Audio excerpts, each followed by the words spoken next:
The Phoenix immortal sword stands as the foremost among the celestial swords. For millennia, no one has ever received her acknowledgement, until the arrival of a young boy, who became the inaugural master of the Phoenix immortal sword. It is widely believed that the revival of humanity is within reach. The young man indeed guided her in subduing malevolent spirits. For the sake of the world, he carved out a realm of peace and prosperity. Over time, the sword spirit found herself enamored with this young man. Yet, for reasons unknown, he seized the opportunity when she was distracted to seal away her powers. Abandon her on the streets. Bound by constraints, the spirit of the sword could only gaze upon the retreating figure of the young man. After regaining her strength, she became consumed by a frenzied desire to uncover his whereabouts. Suddenly, it became apparent that the bond between the two had been severed. Later, she sought the Seven Stars Pavilion, yet even the pavilion master was unable to deduce the whereabouts of Jing Xuan. He seems as though he has never graced this world.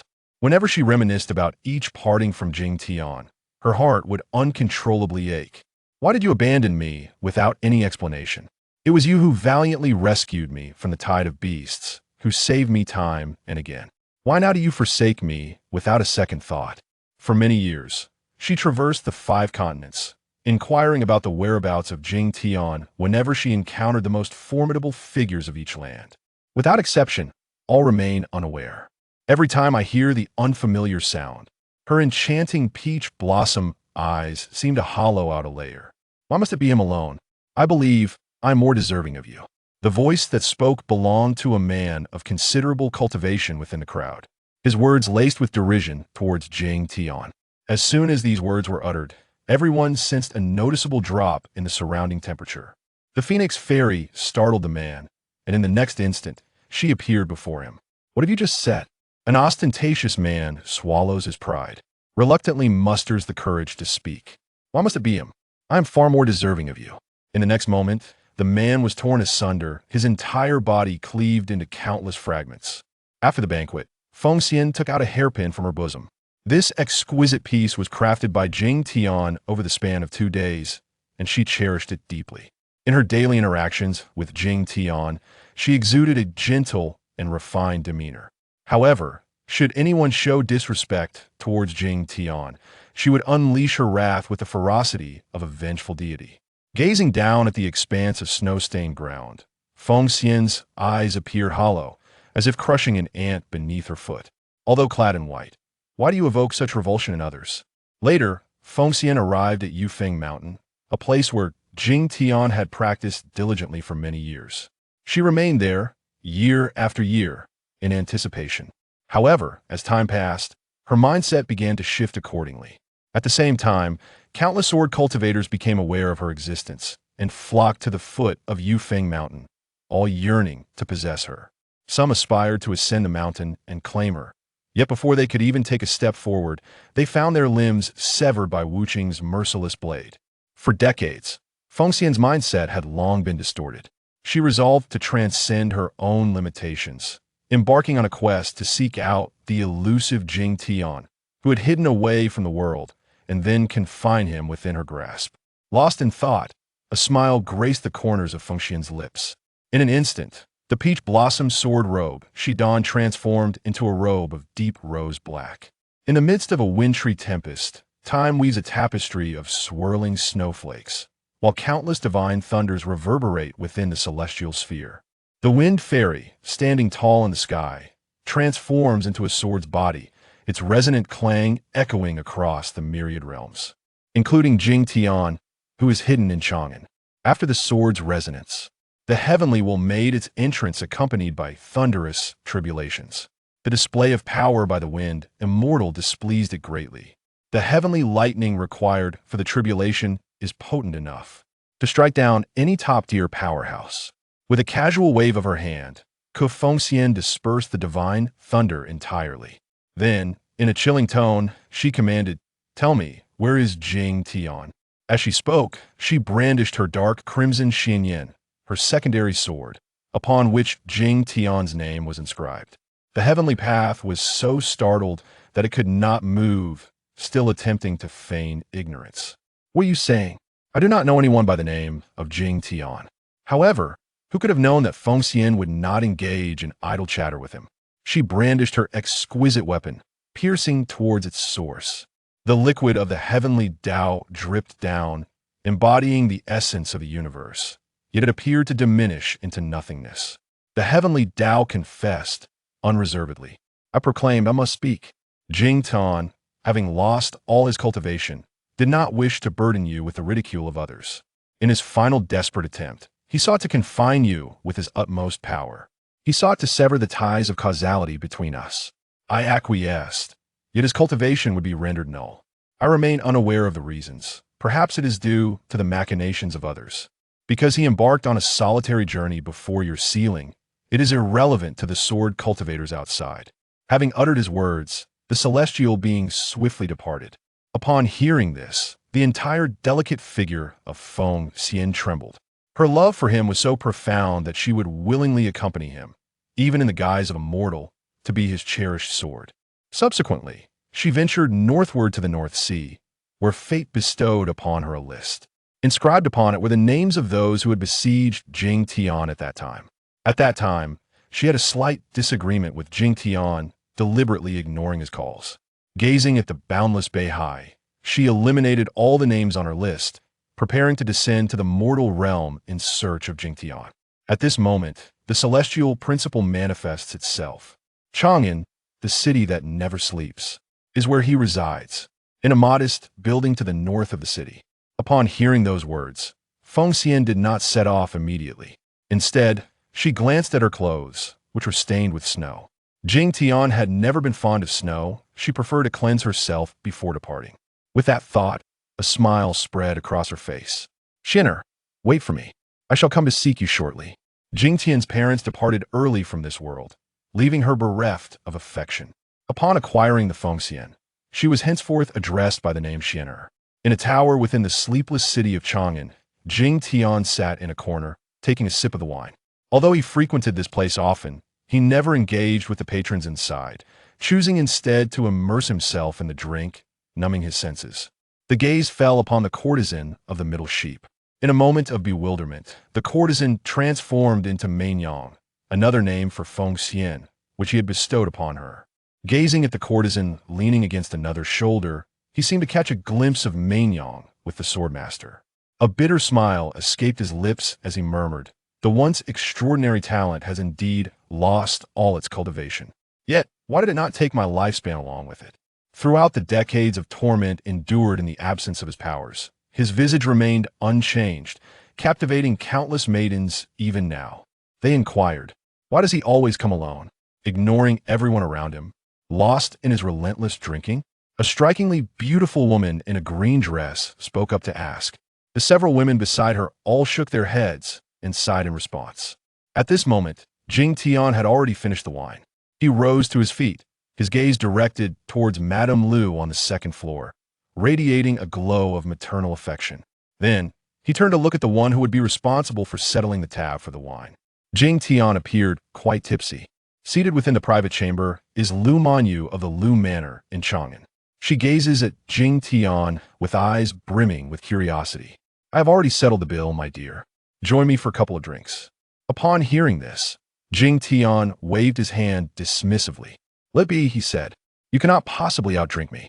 Do not find yourself in a position of utter embarrassment." Upon hearing these words, Lu Manyu responded with a charming smile, as if to say she feared being overwhelmed by the allure of her presence. Jing Xuan felt an instant surge of defiance within him. Could it be that he, a man, could not outdrink a mere woman? With that thought, he proceeded towards the second floor. Upon reaching the door of the private room, he paused, yet to knock. Lu Manyu gracefully opened the door and stepped outside. Jing Xuan remained silent as he entered the elegant chamber, lifting a cup and downing its contents, solely to showcase his capacity for indulgence. In the eyes of Lu Manyu, this was merely a child's tantrum. He sipped a few cups, and in turn, he followed suit, indulging in a few more. This scene caused those enamored by her to clench their jaws in frustration. Why should he have such privilege? Is it merely because of his handsome appearance? What right does he possess to share a drink with Lady Lu? The voices below were quite bothersome. Lu Manyu furrowed her brow in displeasure, having grown weary of the disturbances. She cast a sharp glance at the man in black beside her. The former nodded and exited the private room, dispatching individuals to escort several people out. Uncertain of how much time had passed, Jing Tian rested his head on his mother's table, softly murmuring something about swords. On the contrary, Lu Man's face exhibited not a trace of intoxication. What is the matter? The little one seems to be unable to continue. Does this mean that elder sister has emerged victorious? Jing Tian remained silent, his thoughts drifting to Mei Yang. The realization that she might have become another's treasured sword caused a pang of anguish to surge within him. Upon witnessing the tears cascading from the corners of his eyes, Lu Manyu initially believed he had been wronged by someone. She gently enveloped him in her embrace, cradling his head tenderly. "Why are you crying, little one? Has someone been unkind to you? Speak to your sister. I shall seek retribution on your behalf." Jing Tian's voice trembled, akin to a frail and aggrieved child confiding in their mother, lamenting, "I have lost my sword." Upon hearing this, Lu Manyu surmised that he might be a master of the sword. However, the sword had been taken from him, and the thought of this deepened her sorrow. Yet the attendant beside her was already mesmerized. Although Lu Manyu was typically gentle, kind, and slow to anger, she had never been involved with a man. This scene indeed was quite astonishing. However, it is unclear how much time has elapsed when a black sword, inscribed with the characters Jing Tian, descends from the heavens, appearing before the two individuals. "Remove your filthy hands." Mei Yang trembled as she pointed at Lu Manyu. A terrifying aura akin to that of a shark instantly enveloped the surroundings. The latter felt an ominous sensation, staggered back several steps, shaken by the intensity of the shark's intent. Mei Yang caught Jing Tian and held him in her embrace. She did not wish to reveal her true self before him, otherwise Lu Manyu would have already been reduced to mere fragments. Yet Lu Manyu was acutely aware of her terrifying nature. He refrained from uttering another word, a fleeting glimpse of reluctance flickering in his eyes. He was intoxicated. Remember to prepare him some sobering soup. He then departed from the elegant chamber. After the mortal departed, Mei Yang gazed at the one she had longed for day and night in her embrace. The affection within her heart surged uncontrollably, and she pressed a tender kiss upon his forehead. After bringing him back to Yufeng Mountain, she seemed to cherish every moment spent with Jing Tian, as if their affection would never tire. In the midst of slumber, Jing Tian furrowed his brow and murmured softly. Upon awakening the following day, he found himself surrounded by an environment that was both familiar and yet strangely alien, momentarily ensnaring him in a state of bewilderment. At that moment, Mei Yang entered, gracefully carrying a bowl of wake-up soup. Mei Yang, what is happening?" Jing Tian was taken aback. Suddenly retreating, Mei Yang set down the soup and let out a light chuckle. "What troubles you, my dear Xianer? Do you no longer recognize me? I have searched for you for an eternity. Why have you cast me aside?" Jing Tian fell silent for a moment, then spoke in a low voice. "Since you have managed to find me, it must have conveyed to you the truth. I have now lost all my cultivation and am unworthy of you. Surely, others are far more suitable than a mere mortal like myself. Are they not?" Upon hearing these words, Mei Yang's countenance darkened profoundly. Thus, she cast me aside without uttering a single word.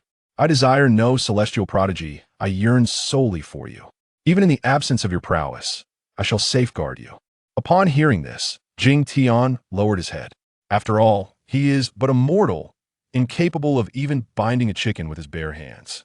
Mei Yang drew forth the exquisite sword, its blade poised against his throat. A contract, shimmering with golden light, materialized out of thin air. "I do not seek your apology. I demand that you enter into a pact with me once more." Jing Tian gazed upon the inscription of his name above, letting out a resigned sigh. The enchantress of today leaves him feeling unfamiliar, exuding an unparalleled allure. This is the manifestation of enchantment. As I gazed upon the completion of the pact, Mei Yang transformed once more into that delicate and serene visage reminiscent of tranquil waters. She pointed to the name engraved upon the hilt of the sword. "Xianer, do you see? Is it not beautiful? This is my handiwork." The two characters at the hilt of the sword are strikingly prominent, seemingly engraved with great effort. The sword embodies her true essence, and one can only imagine the profound anguish she endured while carving those letters. Jing Tian realizes that he is inescapably bound to this fate for the rest of his life. At this very moment, within the confines of the Lu residence, Lu Manyu gazes upon the portrait of Jing Tian, her face adorned with an expression of infatuation. Ever since their fateful encounter, she has been irretrievably captivated by the exterior of this seemingly aloof yet warm-hearted youth. Back to the Windward Mountain, Jing Tian, after consuming the awakening soup, found himself only partially revived. Before him stood Mei Yang, transformed and sickly in her demonic state. A myriad of emotions filled his gaze. "You were not like this before. Is that so? What do you think I was like in the past? For a whole decade, I have yearned day and night for your return. During that time, I contemplated the possibility that you had aged due to the loss of your cultivation. Yet, I never anticipated that you would possess the same longevity as I do." In truth, Jing Tian was not entirely certain. He had initially believed that he would age naturally after a few decades of joy. Yet, he remained perplexed as to why he continued to exist in a state of vitality. Mei Yang smiled gently, and with a graceful wave of her delicate hand, several beams of golden light encircled Jing Tian. His hands and feet were visibly shrinking, and before long, they transformed into those of a child. Mei Yang gazed at Zai Jingshin as he swallowed several mouthfuls of saliva, astonished by how adorable Zuner had been in his youth. Her affection for him was undeniably growing. Upon returning, Jing Tian was instantly consumed by a surge of anger. "Quickly transform me back." Mei Yang disregarded his words, lifting him up and even carrying him while preparing the meal. Seeing this, Jing Tian couldn't help but let out a sigh, his heart filled with turmoil. It was he who, with a heart of a wolf, had abandoned her, leaving her to suffer in solitude for decades. He was acutely aware that Mei Yang had developed feelings for him, and he understood all too well the profound pain of being forsaken by one's beloved. Because he too has experienced abandonment, having endured the departure of his parents and the indifferent gazes of those around him. He once believed that by wielding his sword countless times, he could effortlessly navigate relationships with the same ease. Upon encountering Mei Yang, he found himself hesitating. In the presence of her virtuous demeanor, he genuinely yearned to marry her, to bear children, and to share a lifetime together. Yet, she rightfully deserved a higher status and greater power, rather than squandering her potential on a man he deemed himself to be ineffectual. How could Jing Tian know that in Mei Yang's heart, sharing a lifetime with him was her greatest aspiration? "Would it please you if I played the qin for you? It was a skill taught to me by Suin, and I have practiced it diligently for a long time." Upon hearing this, Jing Tian nodded in acknowledgement. He too was quite curious about the extent of Mei Yang's progress. As the melody began to play, memories drifted back to that early autumn. Mei Yang clumsily struck the wooden xylophone, while Jing Tian stood beside her, offering guidance. The delightful tune enveloped the air, evoking a sense of warmth. However, as we venture into the latter half, the tone has taken on a somewhat subdued quality. Jing Tian furrows his brow. This is not what he had instructed. "What's transpired? This is a rendition I have crafted after losing you. Do you find it to your liking?" From the sound of the qin, he discerned a sense of desolation, sorrow, and an overwhelming despair for the future. Jing Tian lowered his head, rendered somewhat speechless. As Mei Yang observed the guilt reflected in his eyes, a peculiar smile unexpectedly graced her lips. Her intention was to evoke a sense of remorse in Jing Tian, gradually making him unable to part from her. Little did she know that another woman, who also yearned for Jing Tian, was becoming increasingly infatuated.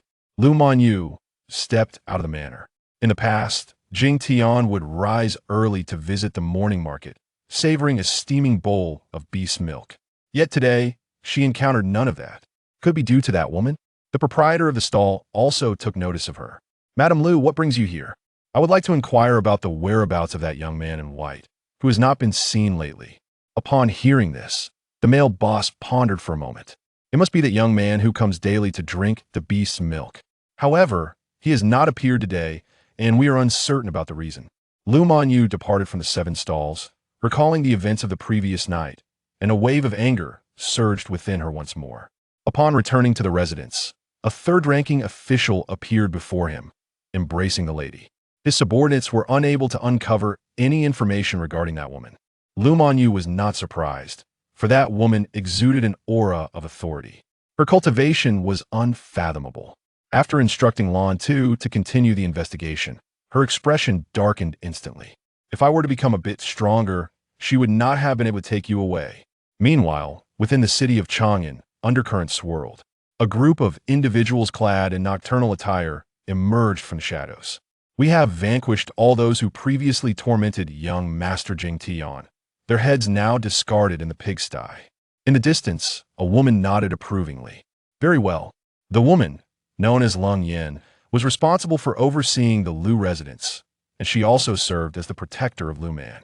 As the thin figure undertook the task of eliminating threats against Jing Tian, she found herself puzzled.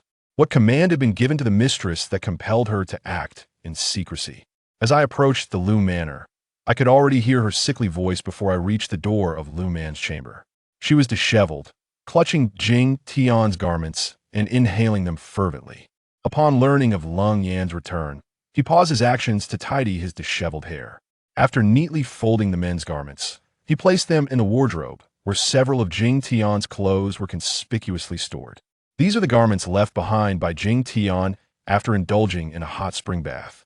Every time Lu Manyu gazed upon Jing Tian's perfectly sculpted figure revealed by the garments he had shed, her infatuation deepened. In secret, she would discreetly take away his clothing. After organizing the affairs, Lu Manyu stepped out of the door. After a prolonged wait, the poised Lung Yin gracefully performed 7 courtesies. Accidentally, she caught sight of the wardrobe that had not been securely closed. "Oh, Jing Tian, do not let yourself be caught by me. Otherwise, I shall confine you tightly within the lady's chamber."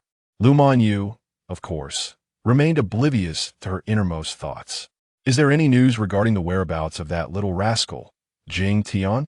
I have not yet located the individual in question. However, I have dealt with those who previously bullied young Master Jing Tian." Upon hearing this, Lu Manyu nodded calmly. Behind the gentle demeanor lies a twisted and morbid reality. "Well done. Continue the investigation. The sooner, the better." On the other side, Jing Tian, who was tightly embraced, wore a look of numbness. Since being abducted to Yufeng Mountain, Mei Nyang had been incessantly teasing him day and night. In merely these past 7 days, Jing Tian felt his spirit wane.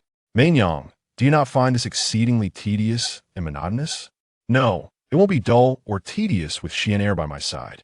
Mei Nyang picked up a cup of his favorite beast's milk and drank half of it, then smiled sweetly as she gazed down at him. "No, no, no."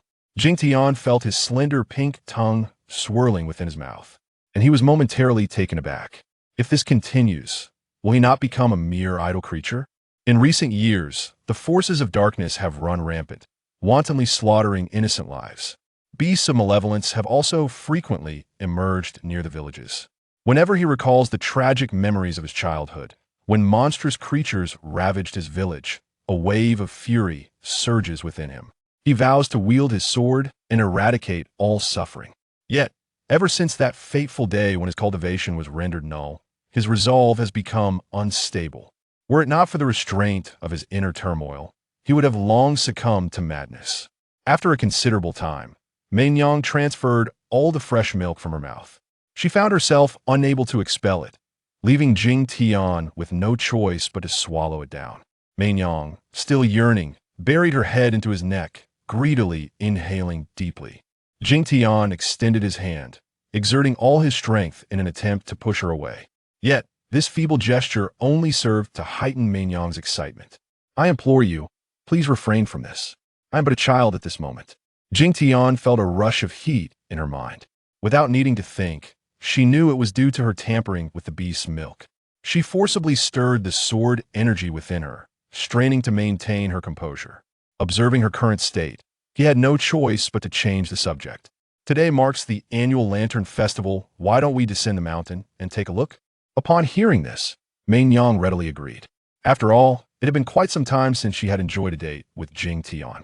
Upon arriving at the evening gathering, she gracefully returned to her usual gentle and dignified demeanor. Mei Nyang cradled Jing Tian in her arms for a long while, eventually pausing before a vendor's stall that offered fresh beast milk. She glanced down at Jing Tian, who was still maintaining his stoic silence, unwilling to speak despite his evident discomfort. Without the need for Zuner to utter a word, she declared, "Whatever it is that you desire, I shall procure it for you. Even if it means plucking the stars from the heavens above, I would do so for your delight. The stars are inconsequential. I merely wish to return to my original state. Being misidentified by others feels peculiar." Jing Qian's jaw quivers in response. The bustling marketplace was teeming with people, a vibrant tapestry of life. Some single men gazed at Jing Tian with a mix of envy and resentment, their eyes filled with a covetous glimmer as they turned to Meinyang. In their view, the actions of the two had transformed into a delightful intimacy, sparking a flurry of malicious gossip and ill-spirited remarks among the onlookers. Jing Tian undoubtedly overheard these words, feeling an intense surge of anger within. Just then, Zheng Yu began to speak. Yet, Meinyang pacified him first. "Xin'er, do not be angry. I shall handle these matters in front of others." A group of old bachelors remained indifferent, and until the Lantern Festival concluded, they had no concerns at all, departing with hearty laughter. As night falls, a black longsword slices through the darkness, cleansing their throats without a whisper, unbeknownst to them who claim their lives. In an instant, the world fades to black, and they are summoned to the realm of the dead. Meinyang washed her sword 7 times with water before departing from the small town. In times past, Jing Tian would undoubtedly have rebuked Meinyang. Yet this time, he remarkably remained silent, tacitly condoning her actions. From once being brimming with chivalry to now exhibiting indifference, no one knows the tribulations he endured during his fall from grace. As he ascended the mountain, Jing Tian was constantly pondering this matter. Was he in the right? The other party spoke without restraint, yet their transgressions did not warrant such severity. This had been a principle he upheld in the past. In this world, each day unfolds with humanity's complexities. Xin'er need not bear the burden of self-reproach. Those who traverse this path are indeed deserving of their fates. Those who bring discontent to Xin'er are equally worthy of their outcomes. Upon hearing this, Jing Tian offered a resigned smile. In the future, refrain from hastily judging others. Though they may err, their transgressions do not warrant such harshness. Meinyang nodded slightly, though it remains uncertain whether her words truly resonated with her. However, the sky gradually begins to drizzle. In a distant bamboo grove, a woman clad in red strolls gracefully amidst the rain. "Master, this will lead to a cold." Su Yuang gazed at the sky. A fleeting image of Pei Zi crossed her mind. And so what? In comparison to the turmoil within my heart, this is of little significance. As a cherished disciple, Qing Yi observed with a heavy heart, perplexed by her master's unwavering affection for a mere man. Upon hearing these words, Wen Yan's smile was tinged with melancholy. "You do not comprehend," she remarked. "I'm the one who has caused him pain. He sees only me in everything, and despite the burden of slander, he follows me daily, solely to bring me joy." Qing Yi listened in a daze, astonished that her cold and aloof master had admirers. "Master, why do you not accept his affections?" Upon hearing these words, a fleeting chill swept across Su Yu's face. At that time, I was merely the holy maiden within the sect. The sect leader opposed my union with him in her eyes. I was but a pawn. If I were to be with him, he would become a mere tool. With no other recourse, I had to drive him away. Later, the elder, unwilling for me to become someone else's furnace, spoke while Su Yufeng wiped his palms. Though I managed to preserve my purity, she had been touched by another. Later, she fled from her sect, and her foremost intention was to seek him. Yet, no one knew of his whereabouts. Whispers circulated that he had taken up a sword and ventured alone into the realm of demonic cultivators. She searched tirelessly, but her efforts yielded no results. Ultimately, she dealt with the old scoundrel, Xing, yet the man who bore her in his eyes remained elusive. The azure-clad figure's eyes twinkled as she spoke. "Shall we seek out the Tianji Pavilion? Their venerable master possesses the ability to foresee the future. It shouldn't be too difficult to locate someone." Upon hearing this, Su Yu could only smile helplessly, pondering the duality of the situation. How could the other party possibly extend assistance to her, a member of the Hahuan sect? Upon hearing your words, Qingyi felt a surge of curiosity. One could only wonder how extraordinary a man must be to captivate her master so deeply. In the next instant, Su Yu's gaze sharpened. "You, young lady, should you harbor any thoughts toward your master, I shall confine you." Her eyes conveyed no hint of jest. Whenever it came to matters concerning Qian, she grew acutely sensitive, as if all women were vying to steal away her beloved. After watching the figure in blue depart, Su Yu turned and entered her chamber, cradling the garments that Jing Tian had forgotten to take with him. A glimmer of unshed tears flickered in her eyes. "Why are you so heartless? I have been tirelessly searching for you. How could you be unaware? I acknowledge my mistakes. I implore you, please return to me." In the vast confines of her chamber, only the echoes of her soliloquy resounded. Su Yusho had faithfully safeguarded the Hahuan sect for many years, never once stepping beyond its gates. She feared that Jing Tian would be unable to find her. Thus she remained seated within the sect day after day. Yet, after decades of waiting, her hopes remained unfulfilled, and in the interim, her love for him gradually became distorted. She could no longer bear the weight. She yearned to depart from her sect, even if it meant traversing the entire continent. For not long ago, Su Yu had heard of his fall from grace, reduced to the status of an ordinary mortal. This was also the reason for her impatience, fearing that Jing Tian might perish before his time. Thus, she resolved to bring him back to the sect, employing the dual cultivation technique to restore his vitality. And so, Su Yu's first destination became Yu Mountain. Chapter 8. The departure of the azure attire. After leaving, the azure attire settled by the small pond, squatting down with her knees drawn to her chest. She picked up a slender twig and traced it across the water's surface, feeling a twinge of discomfort. The tale of her master's unrequited love left her perplexed. Why did her master not elope with the one he cherished, retreating to an unknown place to spend their lives together? It was clear that the beloved did not care for her master's identity as a disciple of the Hahuan sect.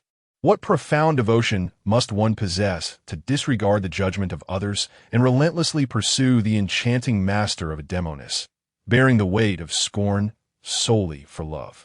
Why must lovers be denied their union? Is it truly a fault to seek the one who holds your heart? How heartbroken her master must have been. She felt her master had erred. The beloved bore numerous slanders for her sake, while her master, in turn, dared not defy the sect leader's orders.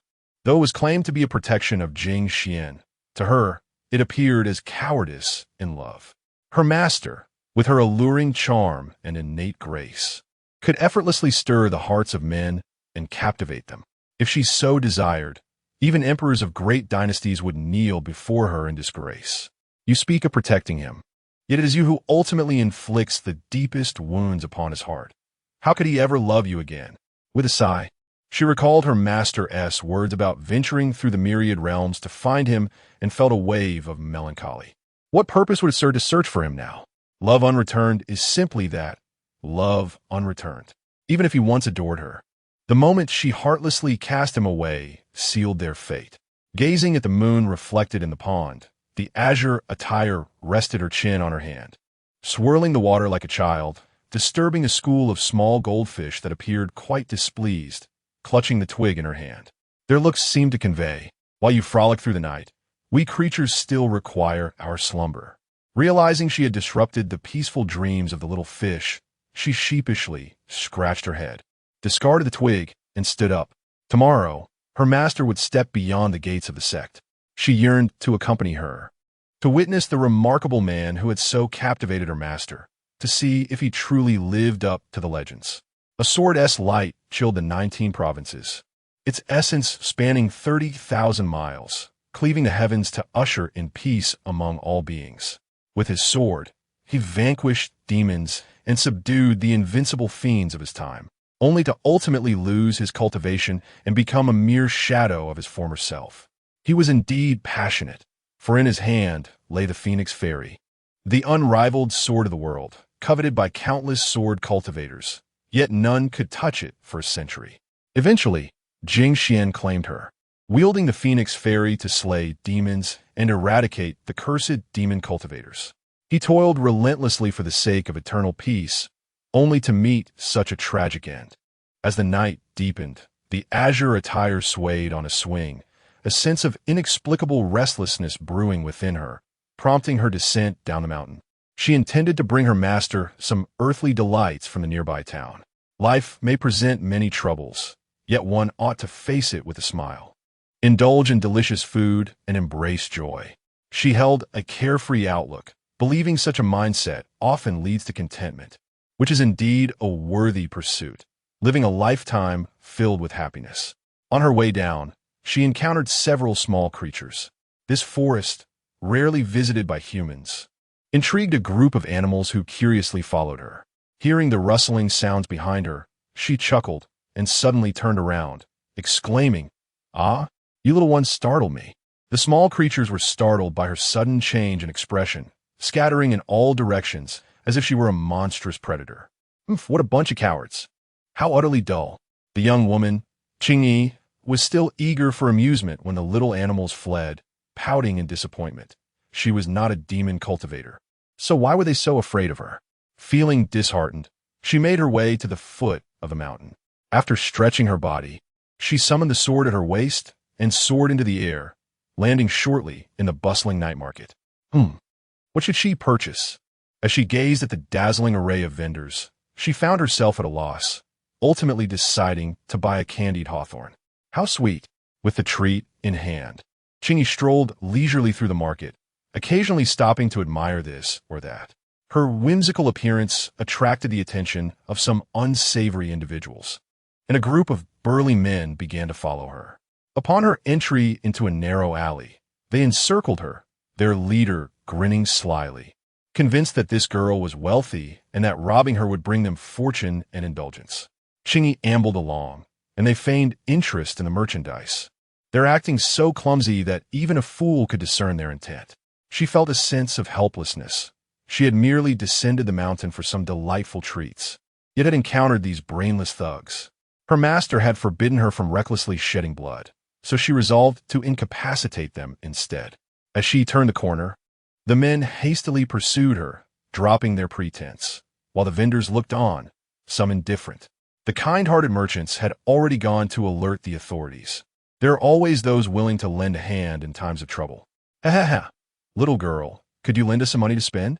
The leader of the men blocked Jing's path, his tone laced with menace. Jing shook her head slightly, and after finishing her candied hawthorn, the next moment, the bamboo skewer pierced his hand. Ah, my hand! The burly man's wrist was impaled, the sharp pain eliciting a cry. "She'll please keep it down. I detest loud noises," Jing said, pressing a finger to her fragrant lips, signaling for silence. "I'll shout at you." Before the man could finish his threat, Jing kicked him to the ground. The others, witnessing this, rushed forward, shouting for vengeance, yet none dared to strike first, fearing they might meet the same fate. They exchanged glances, waiting for someone else to make the initial move. Seeing their hesitation, Jing let out a derisive sound, stretching her limbs lazily, mocking their cowardice. "A bunch of big men bullying a weak girl? Aren't you ashamed to hesitate? Wouldn't it be laughable if this got out?" With her head tilted and an innocent gleam in her eyes, her words were unexpectedly piercing. One of the men could not contain himself, charging forward in a roar for revenge. The leader watched in relief, but in the next moment, the man was sent flying beside him, unconscious and uncertain of his fate. The leader's face darkened. "Is my comrade so feeble? How could he be dispatched in the blink of an eye?" In an instant, several anguished cries echoed through the air. The once formidable men now lay on the ground like lifeless dogs, their faces bruised and battered. Clad in green, she clapped her hands and approached the burly man with a smile, waving at him. Startled, he scrambled to his feet, disregarding his injured wrist, and fled in fear. "Oh dear, you mustn't escape so easily. It will be far more prudent to eliminate you," she remarked. With that, an invisible force yanked the man back to his original spot, and in that moment, he comprehended the folly of provoking a cultivator. "Please spare my life, esteemed lady. I shall never dare to offend again. Have mercy," he pleaded, bowing his head in abject humility, a stark contrast to his earlier bravado. If it were not she who had been targeted today, how perilous would it have been for others? Now, my master has said it is permissible to deal with those we detest," she replied, abruptly withdrawing a bamboo skewer from his wrist. The man emitted a blood-curdling scream. "Aw, you fiend!" His cries were heart-wrenching, but in the next instant, darkness enveloped him as he collapsed to the ground, and she exhaled a sigh of relief. "Oh dear, I seem to have overstepped. I'm rather filthy now," she mused calmly. Though she had taken a life, it could be argued she had performed a service, for the deceased would now nourish the fish too famished in the waters. What a splendid turn of events! Before long, several officers from the local magistrate arrived, entering the narrow alley only to find no one present. The vendor who had reported the incident was left bewildered. Strange, they were just here. Could it be I arrived too late? Upon hearing this, the leading officer sighed, realizing they had come too late, allowing the villains to escape, and angrily pounded his fist against the wall. "Issue orders. Seal off the entire town. We must investigate. Do they believe they can act with impunity? Yes. I shall inform the men at once."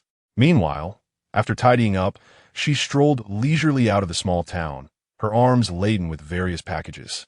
Passers-by gaped in astonishment at such a grand display from a young lady. Fatigued from her journey, she decided to employ her magical abilities, causing her burdens to levitate and swiftly soar towards the sect's entrance. Before long, she arrived at the gates of the sect, where the watchful disciples immediately bowed in greeting. She waved her hand to interrupt their formalities, summoned a few individuals to assist in placing these items in the main hall of the sect leader. Be careful not to damage anything. Having given her instructions, she stifled a yawn. Chapter 9. As Suyu stepped out of the sect, the night watch disciples turned around only to find that Jing Xuan had already departed, leaving behind a heap of packages. The female disciples on duty sighed in resignation and called upon a few individuals to act as laborers. Meanwhile, Jing Xuan had arrived at her master, Suyu's chamber, gently knocking on the door. "Who is it?" "It is I, Master Jing Xuan. What brings you here so late?" "My dear, I went down the mountain to purchase some snacks, which I have already placed in your palace, along with the beast's milk that you enjoy." Upon hearing this, Suyu thought to herself that the young girl was quite thoughtful.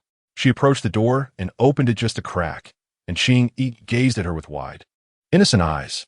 "Thank you, Jing Xuan. Now do return and rest." Suyu's beautiful eyes glimmered with a hint of redness, as if she had wept recently, cradling an unfamiliar doll in her arms. It seemed that her master had shed tears once more, perhaps out of guilt for her husband. "I shall take my leave then. Master, do rest early." As Jing Xuan departed, Suyu retreated back into her room. If Jing Xuan were to discover that I had cried, it would be utterly mortifying.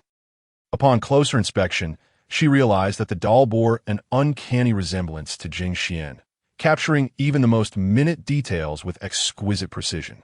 It was evident that Suyu understood Jing Xuan better than he knew himself.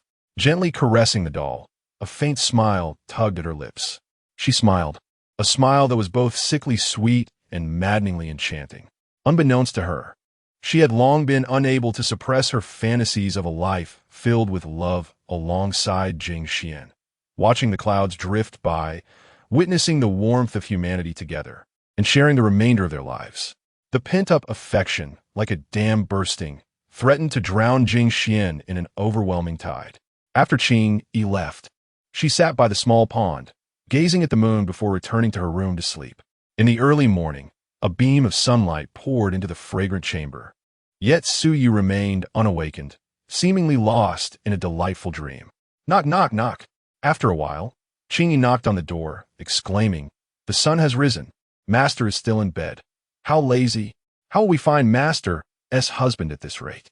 Master, wake up. Otherwise, he may run off with another woman."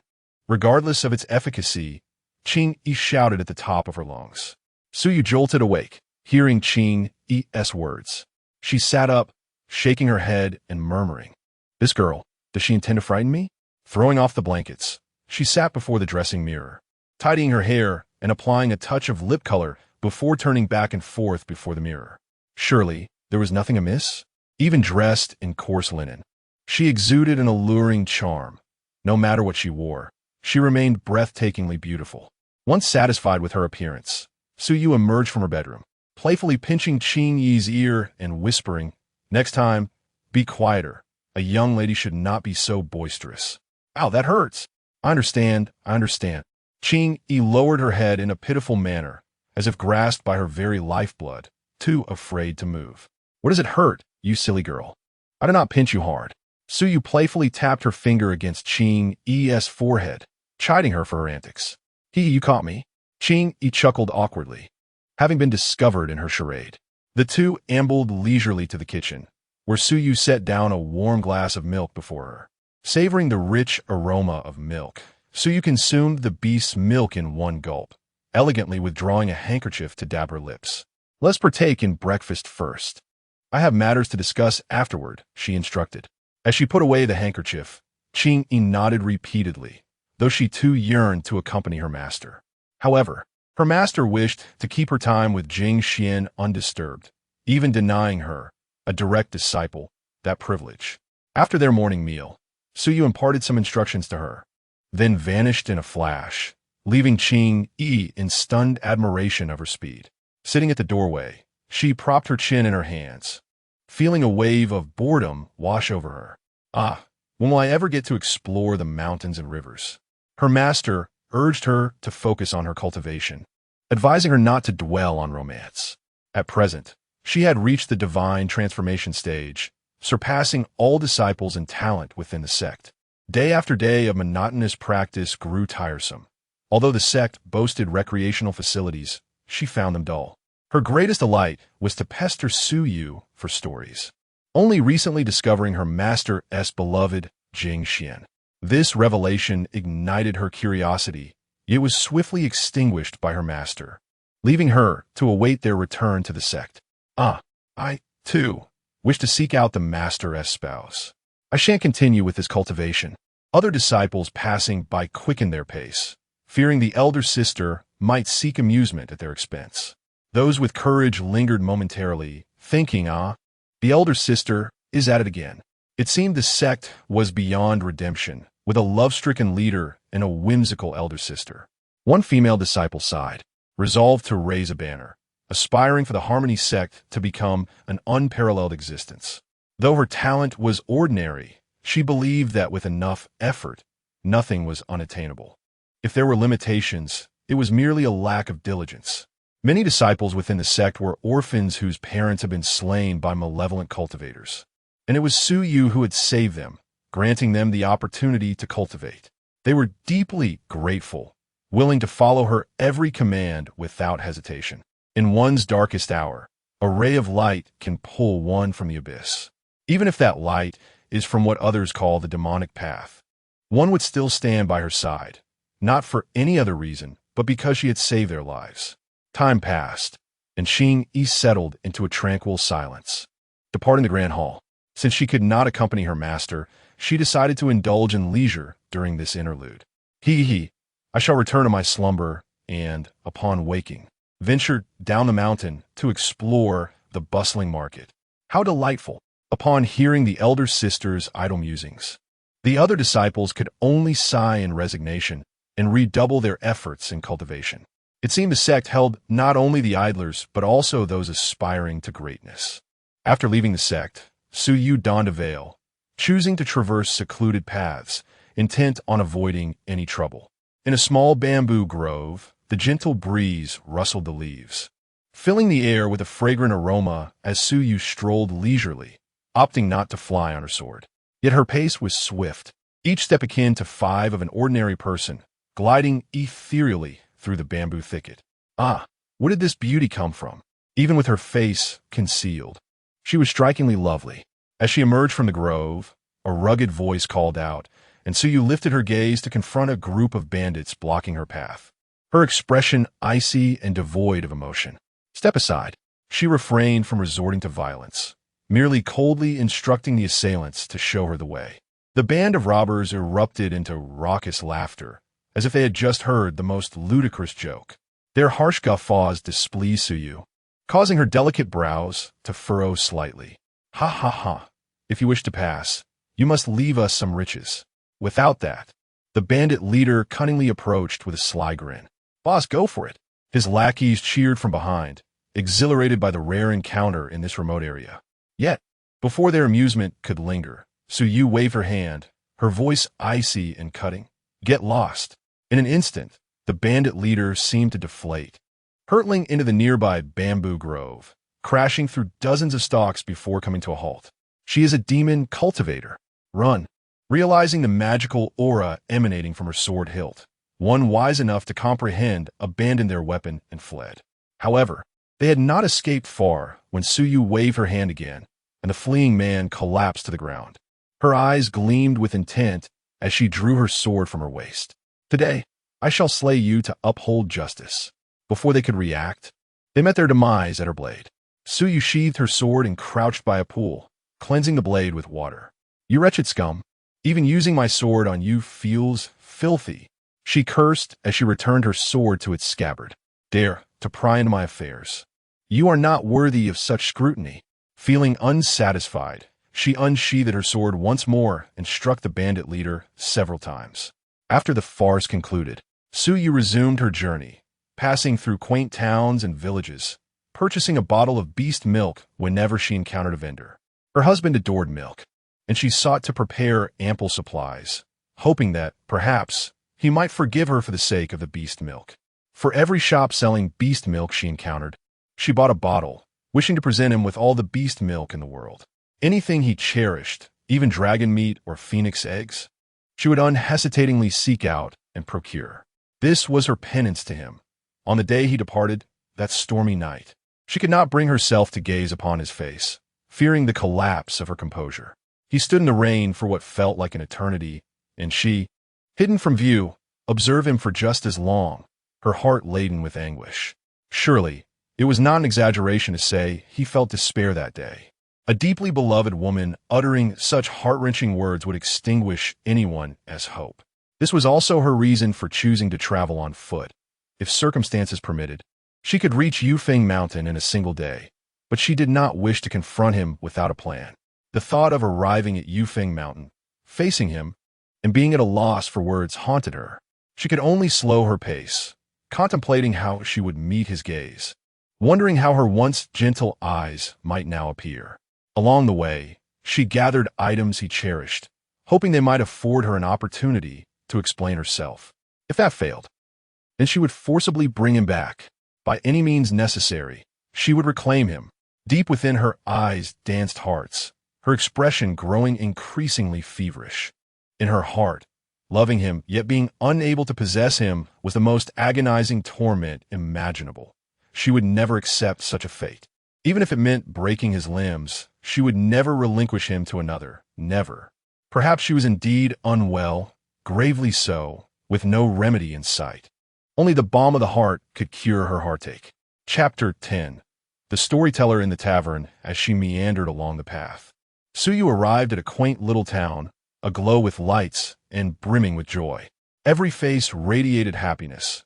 Children strolled in pairs, laughter echoing through the streets, while women chatted merrily, proclaiming that the townsfolk were living well, with spare coins to indulge their children with treats. In an inn, a storyteller regaled the patrons with tales of Jing Xuan, his narration vivid and impassioned, as if he had been a witness to the events himself. You are unaware of the truth. At that moment, a sword's cry resounded through the heavens. The demonic creatures recoiled in terror. The Fengxian sword emanated a golden light. Its mere appearance was enough to send many monsters fleeing, followed by a flash of cold brilliance. With that strike, he cleaved through the clouds. Undeniably the foremost master of the sword. Listening intently to the storyteller's fervent recounting, Suyu quietly found a corner to sit. She retrieved a cup from her storage pouch and poured herself a drink of rich, fragrant beast milk. Though the server was taken aback, he refrained from comment, as it was not his place to judge what a patron chose to consume. However, witnessing someone drink milk in a tavern was indeed a novelty. A few patrons glanced her way, and even without revealing her face, it was evident that she possessed an ethereal beauty, prompting them to quickly avert their gaze.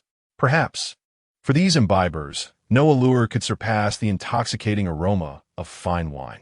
Taking a sip of the milk, the rich fragrance spread across her palate. Suyu lifted her gaze once more toward the storyteller. Her curiosity piqued about how the world perceived Jing Xuan. In those days, he was considered a beacon of hope, a savior in the eyes of the people. He devoted himself entirely to the welfare of humanity, yet fell victim to a treacherous ambush by those loathsome demonic cultivators and their minions. He fought desperately to carve a bloody path to freedom. After that fateful encounter, he vanished from sight, and later, she heard from others that he had lost all his powers, rumored to have been betrayed. Stripped of his abilities, he was left powerless. His life spared, yet his cultivation shattered. Subsequently, he sealed the Fengxian sword atop Yufeng Mountain, and his fate became unknown. Some whispered that he could not bear the disparity and took his own life, while others speculated he had lost his sanity, wandering aimlessly in madness. At this juncture, the storyteller was overcome with emotion, tears streaming down his face for the one who brought peace to the ages, yet met with such a tragic end, evoking deep sorrow from all present. Among the patrons, there were many stout-hearted men who, upon hearing this tale, felt a profound sense of loss. They downed their drinks in one gulp, their hearts brimming with rage as they cursed the assailants. Those demonic cultivators are truly despicable. If only I could cultivate, I would avenge the great hero. To have one's powers stripped away, who could endure such a fate? Those cowardly scoundrels. A rough man among the crowd spat angrily, prompting a chorus of curses from the other patrons, with even some women shedding tears. Hearing this, Suyu felt a deep bitterness in her heart, as if each word was a dagger piercing her soul. She pressed her ruby lips tightly together, fighting back the tears. If only she had been by his side, perhaps the outcome would have been different. Yet, the conclusion was set, and the wound she had inflicted upon Jing Xuan could never be erased. Upon reflecting on this, Suyu felt an overwhelming sense of shame, recalling the hurtful words she once uttered in a fit of anger, vowing that even if she were to fall for a demonic cultivator, it would never be him. At that moment, he appeared as if struck by lightning. Standing in the rain, frozen and bewildered, his gaze vacant. Her heart ached even more, and she pressed her delicate hand against her chest, struggling to breathe. The look in his eyes seemed to convey a profound sense of abandonment by the world. The instant those words escaped her lips, regret washed over her. Yet, as she yearned to explain herself, Jing Xuan had already departed, and she lacked the courage to take even a single step forward. The torrential rain roared around her, and she knew that even the slightest movement would have alerted him, but she remained rooted in place. "I'm sorry. I'm so sorry," she whispered in anguish. Her heart weighted with guilt towards Jing Xuan, and a growing fear of encountering him loomed over her. She had imagined countless scenarios of his potential reactions. He might curse her, regard her with cold indifference, or simply ignore her. The thought of any of these responses was unbearable. She had envisioned the worst outcome. Yet regardless, she felt compelled to bring Jing Xuan back into her life, to atone for her mistakes, driven by a misguided sense of love. As the storytelling drew to a close, wealthy patrons showered the storyteller with coins, while those less fortunate applauded fervently to elevate the atmosphere. Thank you. If my tale was lacking, I ask for your generous understanding." The storyteller bowed in gratitude. After a while, a server beckoned him aside and presented a low-grade spirit stone, saying, "A lady asked me to give this to you on her behalf."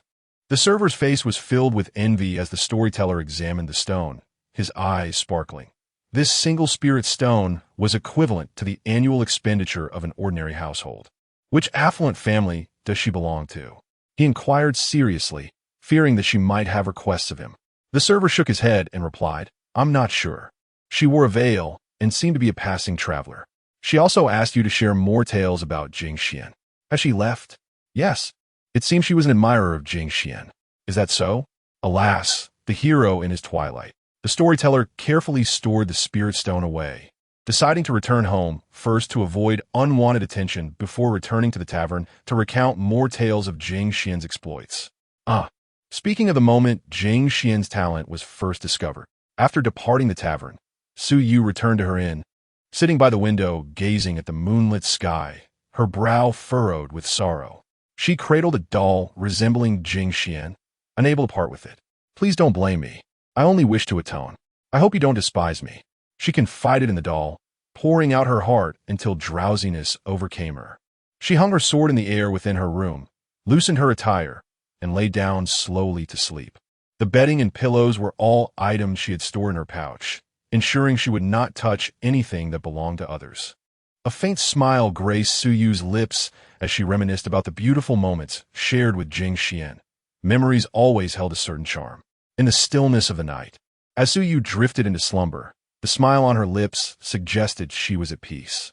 Meanwhile, in a nearby area adorned with lush greenery that concealed the surface of a small pool, several flower lanterns illuminated the water as Mei Yang delicately placed Jing Xuan into a medicinal bath.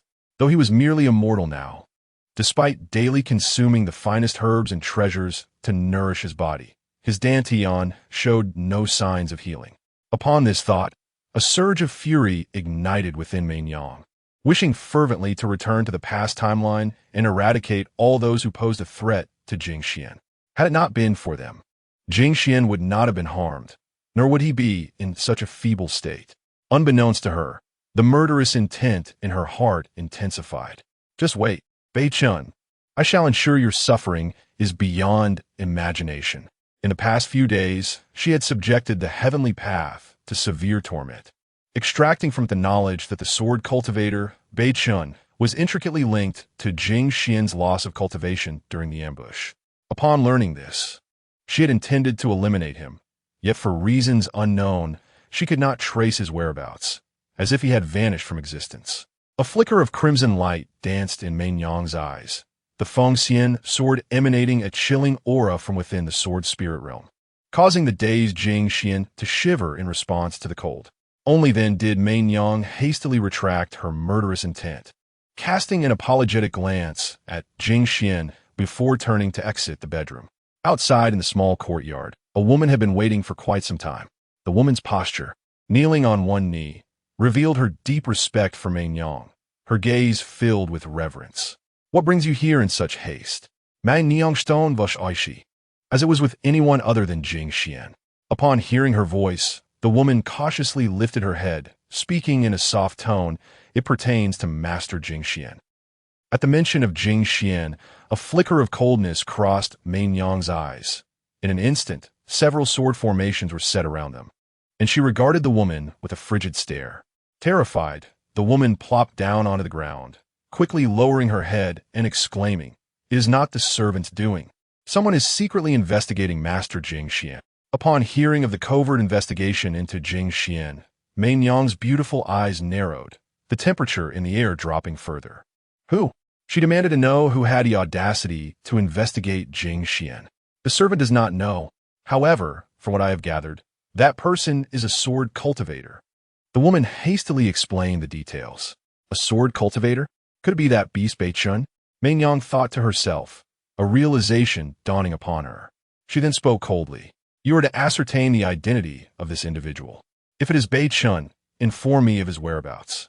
The woman gulped, understanding from the murderous intent in Mei Yang's eyes that the individual in question was destined to meet a gruesome fate. In this present time, no one across the continents dared to provoke Mei Yang. Her formidable strength rendered her unmatched. Yes, the servant shall fulfill the task, the woman replied. But just as she was about to depart, Mei Yang called her back. Is anything else, my mistress? What the head of the Liu family in Chang'an that I instructed you to investigate? Upon hearing this, the woman pondered for a moment before relaying all she had discovered over the past few days. The head of the Liu family is named Liu Manyu, said to have risen to prominence through her own strength and intellect, amassing wealth beyond measure, rivaling nations in riches. She is also quite alluring, possessing a captivating charm. However, it is peculiar that the Liu residence lacks a lord, having only Lady Liu at its helm. She is known to be benevolent, often distributing grain and silver to those suffering in dire straits. In the grand city of Chang'an, countless young admirers were captivated by her beauty. However, she remained untouched by any romantic entanglements. Fearless in the face of power, she committed acts of kindness and virtue, embodying the essence of a good person. After listening to the conversation, Mei Yang nodded slightly. Had the woman been of questionable character, she would have unhesitatingly rushed to Chang'an to eliminate anyone daring to approach her beloved Jing Xuan. Well, there is nothing more to discuss. You may leave now, she declared, retracting the formation of her sword and watching as the woman departed. Turning back, she noticed a flock of poultry peering curiously, their expressions a blend of surprise. Evidently startled by the sword array. "What are you staring at? Off to sleep. If you don't lay eggs by tomorrow, I'll have you for chicken soup." The trio of legged birds were left speechless. Did her birds even lay eggs? They could only seize the cover of night to pilfer eggs, later feigning that they had laid them themselves. After all, no one wished to end up as the evening's feast. Much like a friend who had been laughing just the day before, now suddenly appearing on the dining table. Having spoken, Yang retreated to her chamber. The deployment of the sword array had been excessive. She feared that someone might follow her subordinates. Fortunately, after a thorough inspection, she confirmed that no one was present, allowing her heart to settle. Gazing tenderly at the sleeping Jing Xuan nestled in the bedding, Yang silently vowed never to allow him to suffer even the slightest harm. Those who had wronged him would not escape her wrath. None would be spared. Yet, she remained oblivious to the fact that such stifling captivity was, in itself, a form of harm. Was this truly what he desired? She was merely deceiving herself, fabricating justifications for her morbid affection. "My dear Jing Xuan, you great fool. You are destined to be with me for all eternity." Chapter 11. Untitled Draft. As the night deepened, the sky descended into darkness. In shadowy alleyways, the cobblestones were overrun with moss, and the rustling sounds echoed through the underbrush. Within a brightly lit tavern, patrons continued to flow in, despite the late hour. In a private room, several young men engaged in animated conversation. Upon learning that Master Bei Chun had broken through to the nascent soul stage, we were filled with immense joy. Henceforth, the genius of swordsmanship shall be none other than our esteemed master. A slightly rotund man lavished praise upon the sword-wielding youth, his eyes glimmering with flattery, while others hastened to echo his commendations. Indeed, we now bask in the glory of our master's achievements, which grants us such respect. Our master is the true genius of swordsmanship. That so-called Jing Xuan is but a triviality. When the walls crumble, the crowd pushes. Once a paragon, Jing Xuan has become the subject of gossip following his fall from grace. Some lament his fate, while others secretly revel in it. Chattering away with fervor, they extolled the so-called genius Bei Chun. Jing Xuan, reduced to nothingness by their words, would surely bring down their wrath if he were to hear such flattery directed at his rival. Meanwhile, the lurking Bei Chun reveled in their adulation, relishing the accolades bestowed upon him. Mia Vinci. Though I may not possess Jing Xuan's innate talent, I firmly believe that hard work surpasses natural ability. Since he has lost his way, I, Bei Chun, shall take his place. His face gleamed with pride, as if basking in the warmth of spring. Outwardly respectful toward Jing Xuan, yet inwardly consumed by a different sentiment. Had it not been for that successful ambush, he would likely have perished at the hands of Jing Xuan with a single strike. He harbored a deep-seated resentment toward Jing Xuan. Why was it he who wielded the Feng Xian sword? Why was it he who was etched in the annals of history? The darkness within him festered and spread, and during Jing Xuan's descent into the demon lair, he conspired with its denizens. Lurking at the entrance, he awaited the exhausted Jing Xuan's emergence, and then they struck as a horde. Truly, Jing Xuan was a prodigy. Even grievously wounded, he could withstand their onslaught. "You must die here today. The Feng Xian sword is also mine." One among them mocked, yet in an instant his head fell, terror filling his eyes as if he had glimpsed a monster. "You are unworthy," Jing Xuan roared, and in a fierce counterattack he dispatched them, leaving the ground littered with bodies. In a moment of desperation, Bei Chun transformed into a child, pretending to be a victim of their abduction, drawing near to Jing Xuan. "Brother, save me. They've slaughtered everyone in our village, and I am the last survivor. Please save me." Tears streamed down his face. A perfect guise, and Jing Xuan, concerned for the innocent, unhesitatingly chose to believe him. After all, what humanity could remain in those who had attacked him? Yet, his urgency blinded him. In this demon lair, how could any civilians possibly survive? The next moment, a blade pierced his abdomen, and Jing Xuan's eyes widened in disbelief as he gazed at Bei Chun. Why? Bei Chun erupted into laughter, shedding his guise. And Jing Xuan realized too late that he had been deceived. The outcome was sealed. An overwhelming tide of demonic energy surged forth from the depths, echoing in a cacophony of anguished cries, a forbidden technique requiring the sacrifice of countless lives to activate. No wonder he hesitated at first. It turns out these individuals were merely his pawns. Jing Xuan was utterly exhausted. Although their cultivation levels were not high, their sheer numbers made them formidable, and the previous battle had already drained his strength. While he did not understand why you did not bring Feng Xian, it no longer mattered. Rather than killing you, I have conceived a method that would inflict even greater suffering upon you. Without Feng Xian by your side, your resilience is truly terrifying. Yet if I were to strip you of your powers, forcing you to endure endless agony, how despairing would that be? Just wait. I shall personally hold Feng Xian, and at that moment, I will have her end your life. Jing Xuan wished to resist, yet without Feng Xian, he could not summon his full strength and was left vulnerable, rendered powerless. Returning to the present, Bei Chen downed his cup of wine and inquired, "Do you know the whereabouts of the Feng Xian sword?"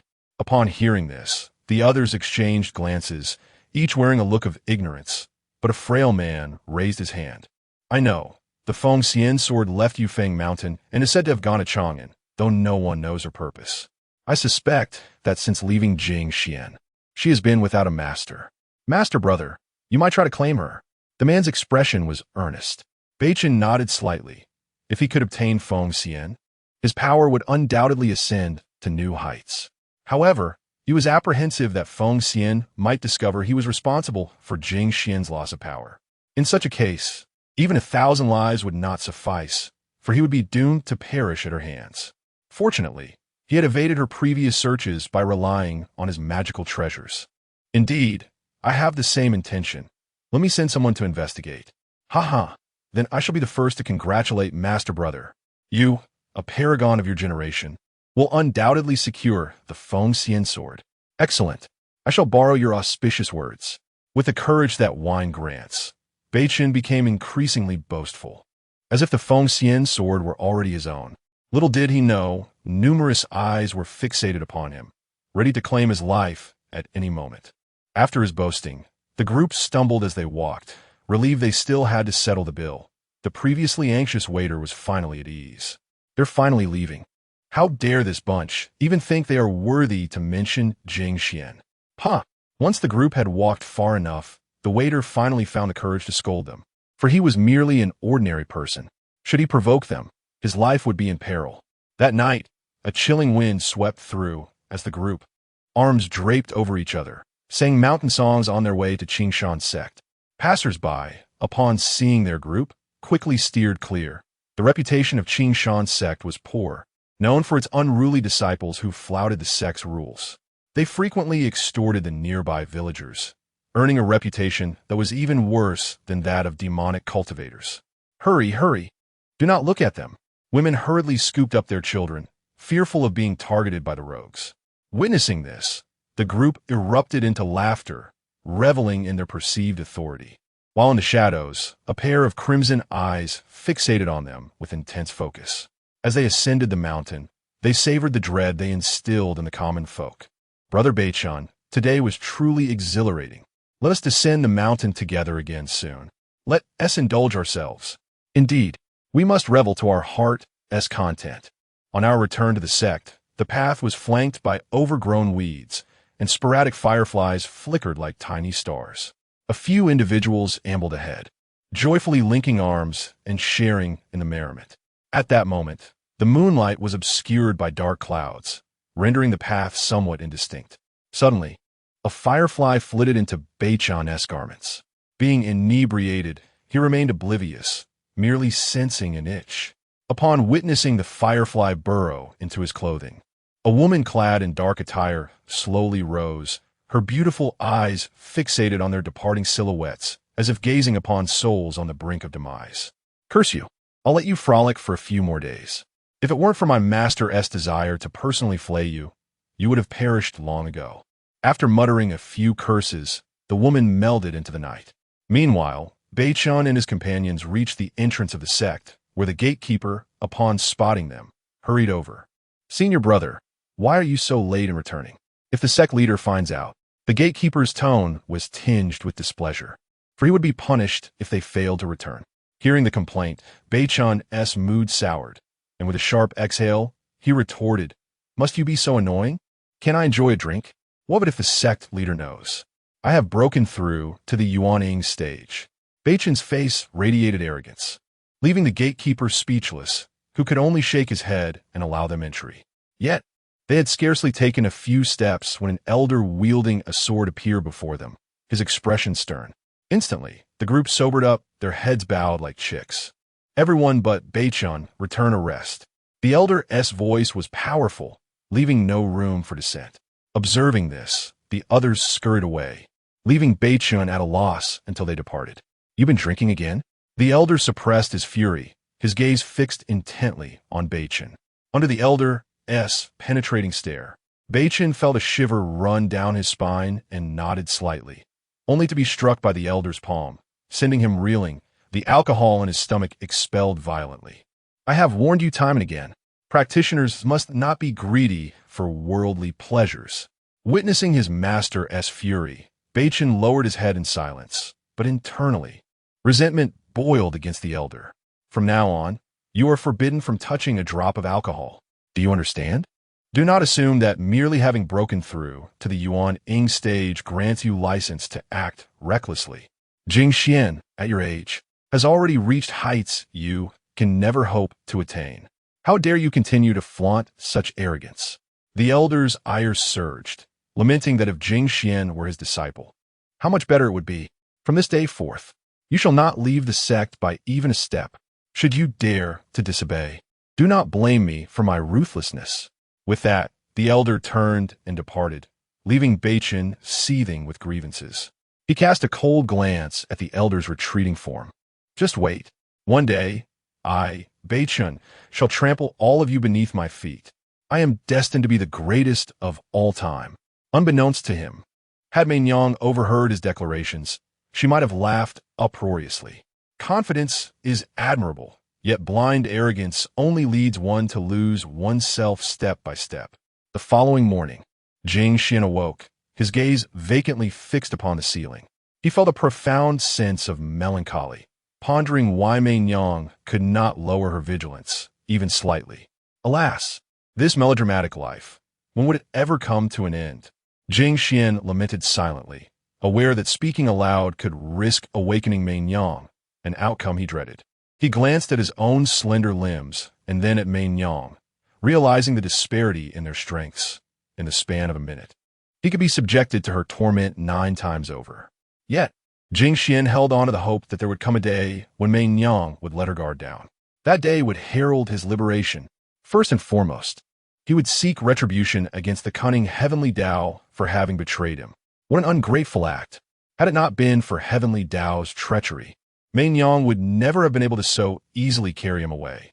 At that moment, the concealed Heavenly Tao yawned and narcissistically murmured, "Could it be that an old acquaintance longs for me?" After a while, Meinyang, now asleep, asked, "What would my Xian like for breakfast?" As she tugged Jing Xuan along toward the kitchen, he turned his eyes thoughtfully and whispered, "Can we eat in the small town? I've heard there are specialty noodles." This statement was innocuous, yet it suddenly piqued Meinyang's attention. Her brow furrowed as she leaned closer and inquired, "Heard from whom?" Jing Xuan was taken aback by her unexpected proximity, swallowing hard. "Who is it? A man? A woman? How old? What were they wearing? What is their name?" The barrage of questions left Jing Xuan momentarily speechless, blinking in a daze. He quickly defended himself. "No, I just happened to overhear someone mentioning it. I, Jing Xuan, swear to the heavens that if I am lying to you, I shall be struck down by lightning." Meinyang pressed her finger gently against his lips, her voice soft, her expression tinged with a plea. "Promise me you won't speak of such things again. All right? All right. But you must trust me in the future." "Okay. I have always trusted you, my Xian." Jing Xuan felt a wave of relief wash over him as he exhaled. In truth, he had deceived Meinyang. No one had told him anything. He had merely spoken at random. "Then let us go to the small town for breakfast. Your happiness is what matters most to me." Mike Xuan. Chapter 12. A rare outing for Jing Xuan in the early morning. A veil of mist enveloped the small town, rendering it a scene reminiscent of a celestial realm. Holding a flickering oil lamp, one could scarcely discern the path ahead. Meng Yang clung tightly to Jing Xuan. "Xuania, what would you like to eat?" Jing Xuan cast his gaze around and beheld the steamy buns emanating a mouth-watering aroma, the savory noodles, and the rich lamb soup that wafted its enticing fragrance. As he gazed upon these culinary delights, Jing Xuan's mouth watered, revealing the hidden glutton within the renowned swordsman, yearning to savor the delicacies of the world. Look at your insatiable appetite." Meng Yang chuckled softly, planting a kiss on his cheek.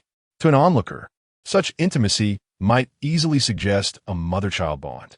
After playfully teasing Jing Xuan, Meng Yang cradled him in one arm and strolled toward the small vendor. With her beautiful eyes scanning the offerings, she inquired, "What would you like to eat?" Upon hearing this, the vendor approached with a flattering demeanor, humbly extolling the virtues of his wares. "Just look, our buns are filled with the finest, freshly minced meat every day. I assure you, this meat bun is the best in town. And this crispy shrimp pancake, it's a unique delicacy, a secret recipe from old Su himself. No one can replicate it." As the vendor continued to boast, Jing Xuan stifled a yawn, reaching out for a meat bun to take a bite. Meng Yang, quick to react, grasped his hand. Meeting his bewildered gaze, she gently tousled his hair and softly reassured him, there's no rush to eat. She harbored some concern about the quality of the ingredients. After briefly closing her eyes and reopening them to scrutinize the unsteamed meat bun, she noted that the ingredients seemed adequate, though the true flavor remained uncertain. However, judging by the expressions of the patrons at the table, the food appeared to be quite delightful. "Is it absolutely necessary? I can prepare breakfast for you," the vendor interjected, eager to assure Meng Yang that if anything were amiss, he would take responsibility, exuding confidence in his offerings. After much contemplation, Meng Yang glanced between Jing Xuan and the steaming meat buns before ultimately purchasing several.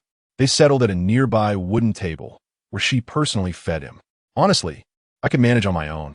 This feels rather ineffectual," Jing Xuan remarked. In response, Meng Yang affectionately pinched his cheeks, her tone dripping with indulgence. "It's perfectly fine. I shall pamper you for a lifetime."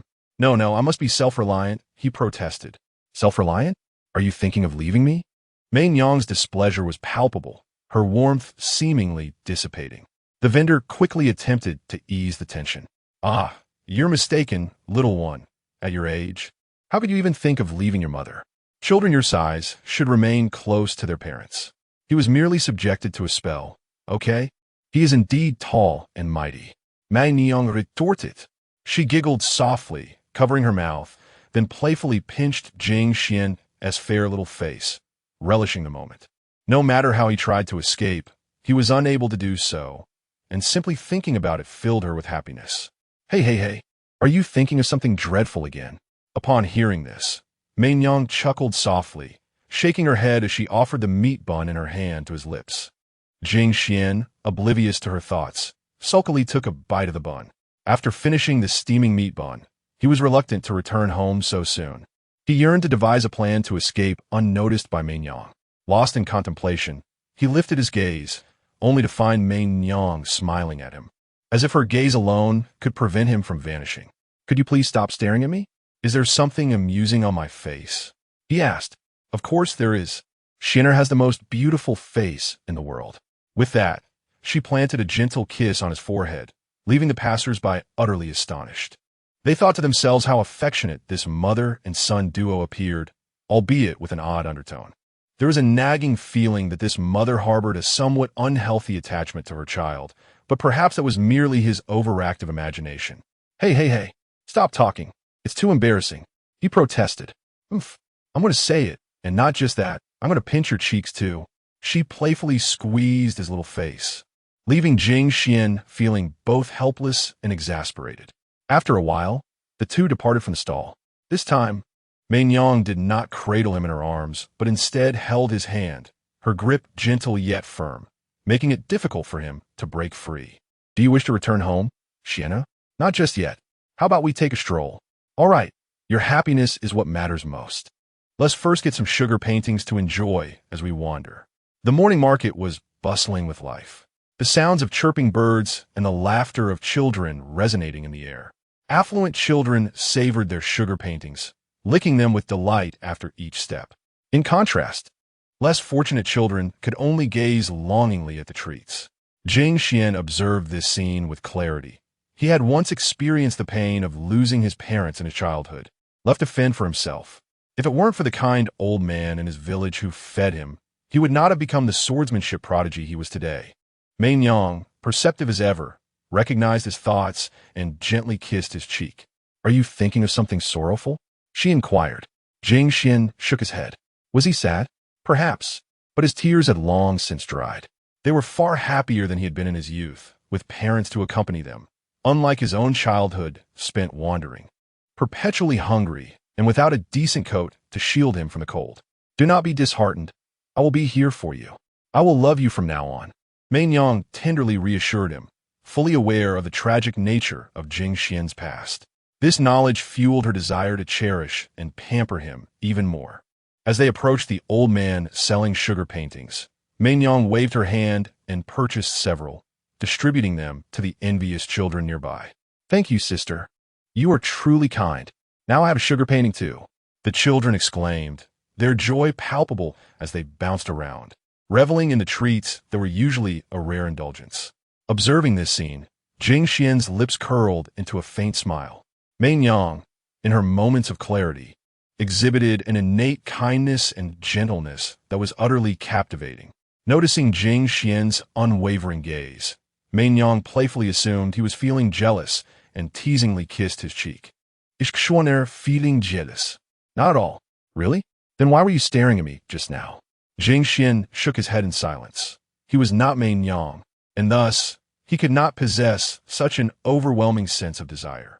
"Humph, little rascal, do you object to my kindness towards others? Are you perturbed by it?" Yet, he was not Mei Nyang, and his possessiveness had not reached such a pathological extent, nor did it resemble that twisted form of love. "I am indifferent to whom you show kindness. Every individual is free and should not be bound by any external factors." This statement seemed to tread upon her red line, and Mei Nyang squinted her eyes, smiling slyly as she inquired, "What does Xianer wish to express?"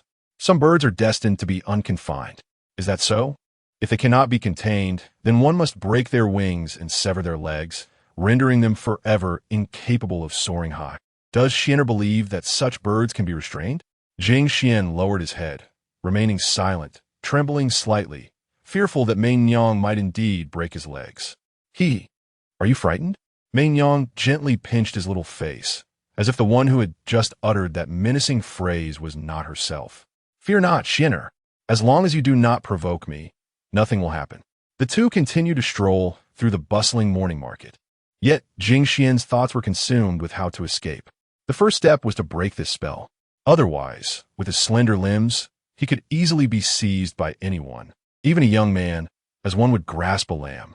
They arrived at a pavilion to cool off, and, as Jing Xuan sipped on beast milk, he casually inquired about when the spell could be undone. He endeavored to appear nonchalant, and Mei Nyang's beautiful eyes flickered with interest. She yearned to be Jing Xuan's wife, and with a playful chin resting on her hand, she smiled brightly, proclaiming it to be quite simple. Host a grand, widely recognized wedding. Let everyone know that you're my husband and I am your wife. At that moment, amidst a sky of red flowers, the entire city of Luoyang would be suffused with the fragrance of happiness, with blessings of many children and a joyous union. How blissful she would feel then. Adorned in a bridal gown, crowned in splendor, and adorned with phoenix hairpins, her beautiful gaze turned to Jing Xuan. If they were to wed, he would never abandon her. Wherever he went, she would accompany him, unafraid of the immense dangers that might lie ahead, for with Jing Xuan by her side, her heart was at peace. Upon hearing this, Jing Xuan spat out the beast's milk in shock. Let me ponder this. No rush to decline. He would keep Mei Nyang intrigued, and if she could lift his restrictions first, that would be even better. Mei Nyang nodded, producing a handkerchief to wipe the beast's milk from the corner of his mouth. Do let me know once you have made your decision. In stark contrast to their cheerful atmosphere, Su Yu wore a frown, countless individuals had pursued her along the way, and now before her stood a group of ruffians, their intentions unclear. With a smirk plastered across their faces, they blocked her path, their eyes scanning her from head to toe. She suppressed her disgust and spoke coldly. "Clear the way now, and I may spare your lives." She wished to avoid trouble, yet in the eyes of the men, it appeared as though she had yielded to their lewd dominance, and they laughed heartily, reaching out to pull her into their embrace. "Dear lady, please return with me." Before he could finish his sentence, a sword was drawn, and blood splattered across the cobblestones. The man gazed in shock at his arm, where flesh had been violently severed. "Ah, my hand!" His screams, reminiscent of a pig's wail, echoed through the street. In an instant, the man's tongue was severed, followed by the loss of his other hand. At this point, he was rendered incapable of even crying out, frantically scrambling behind his bodyguard, who was equally paralyzed by fear. Aware that they were outmatched, they abandoned their weapons and fled, leaving the man in a state of utter bewilderment. "I had no intention of killing you, yet you insisted on provoking me. Today, your demise is inevitable." With that, the sword of Su Yu pierced through, severing the man's head in a gruesome manner, while his own father, hidden within the crowd, dared not utter a single word. The man was clearly a formidable opponent. Even with all his strength, he could not inflict harm upon her. Thus, he chose to feign ignorance, for his fate was sealed in the act of bullying the weak. Su Yu sheathed her sword and surveyed her surroundings before vanishing into the throng. Only after her departure did the city lord emerge, first placing the corpse into a storage bag, then dispersing the crowd and cleansing the ground as if nothing had transpired. He dared not utter a word. Provoking her wrath could lead to his own demise, and the man had met a deserved end. Upon reaching the outskirts of the city, Su Yu irritably tugged at the wild grass by the roadside. Her appearance had brought her considerable trouble, yet without this facade, would Jing Xuan still love her? Lost in such thoughts, Su Yu felt extremely vexed. She had taken many lives along the way, but each had initiated the conflict. Enough is enough. Why can't they control themselves upon seeing a beautiful woman? It's disgusting. Have they never seen a woman before? Su Yu raged internally, believing that everyone, save for Jing Xuan, desired her only for her looks, while he alone saw beyond that. Yet she had pushed him away, causing him deep hurt. Only through loss could she learn to cherish, and only then would she recognize what she truly desired. Chapter 13. The rare outing of Jing Xuan too. It is only after loss that one truly learns to cherish. The more Su Yu thought about it, the sharper the ache in her heart became, frequently recalling Jing Xuan's heart-wrenching expression. From initial shock to a dazed realization, and finally to a smile that appeared both resigned and self-mocking. His face was etched with reluctance. He sought to discern panic in her gaze, but found none. Not even as the cold wind swept in. He could not perceive a hint of vulnerability in her eyes. The chilling cold was something he had never encountered before. Those eyes, which should have been enchanting and alluring, now held an icy, lifeless gaze. Did he regret it? Never had he felt remorse. For one must always bear the consequences of their actions.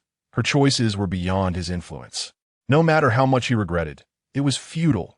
Events had already transpired, and all that remained was to confront them with equanimity. After venting her pent-up anger, Su Yu arrived at the riverbank. With a delicate touch, she skimmed her fingers across the water's surface, and in the next moment, her appearance transformed to that of an ordinary visage. Her figure remained unchanged, and her captivating eyes still held their enchanting allure. Now they cannot discern my true self. I wonder if my husband can recognize me. With that, Su Yu turned and entered the city. This small town was indeed prosperous, with the cherubic faces of children beaming with joy as they delighted in their treats. Observing the carefree lives of others in their childhood, Su Yu couldn't help but think of Jing Xuan's unfortunate background, and her heart ached anew. In this world, many endure tragic fates. Some lose their parents in childhood, while others see their families slaughtered by vengeful foes. In such extreme circumstances, who can guarantee that they will not be blinded by hatred and stray from the right path in their fury? Yet Jing Xuan did not falter. Even in the face of an unjust destiny, he did not become lost like others, branded as a demon by society. Instead, he remained true to his heart, transforming his sorrow and anger into motivation, diligently cultivating himself to usher in peace for all and seek a path for the common people. Before Jing Xuan emerged, ordinary folk were oppressed by landlords and emperors alike. Many regions were engulfed in suffering. It was only with Jing Xuan's arrival that the oppressive system was shattered, freeing the commoners from their plight, and the inept emperor was brought to justice.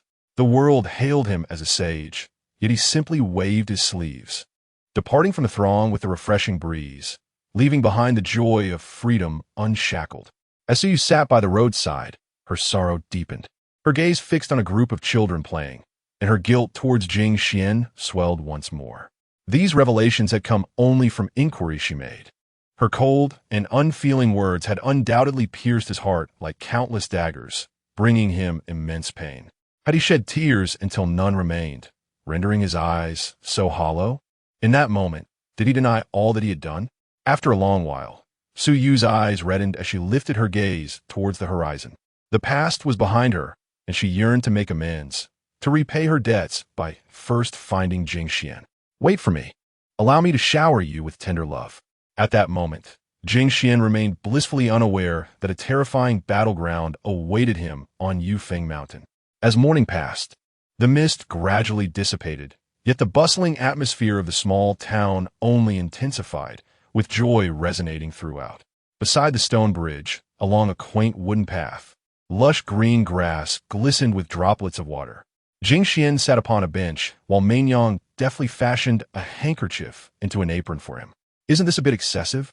Do I really resemble someone who drools? He remarked. In response, Menyang chuckled softly, covering her mouth. Oh no, it's merely to prevent you from soiling your clothes. Suddenly, an elder clad in a raincoat approached, his face radiating a warm smile, his eyes reflecting fondness. Oh my, what a handsome child you have, he exclaimed. After sharing a light laugh, Menyang spoke. Sir, my child is rather timid. He may be frightened by the sudden approach of strangers. The implication was clear. The elder nodded knowingly. Children these days tend to be shy. Those rascals down the street are quite fearless. He observed, at this age, most children are quite boisterous. Yet it is a rare delight to encounter such a well-behaved one. With affection evident in his gaze, Menyang tightened her embrace around Jing Xuan, resembling a protective mother cat, her eyes narrowing slightly in caution. Do not be afraid. I am not a villain, the elder explained at a leisurely pace. However, Menyang remained unconvinced. His sudden closeness surely signified an ulterior motive. He must be intending to abduct her, Jing Xuan. I refuse to listen. I trust no one but Jing Xuan.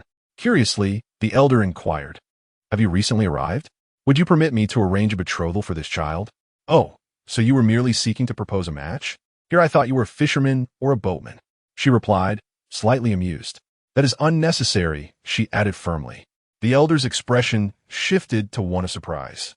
Sensing an abrupt chill in the air, he glanced around, only to realize that it was the frosty gaze of the beautiful woman before him that influenced the atmosphere.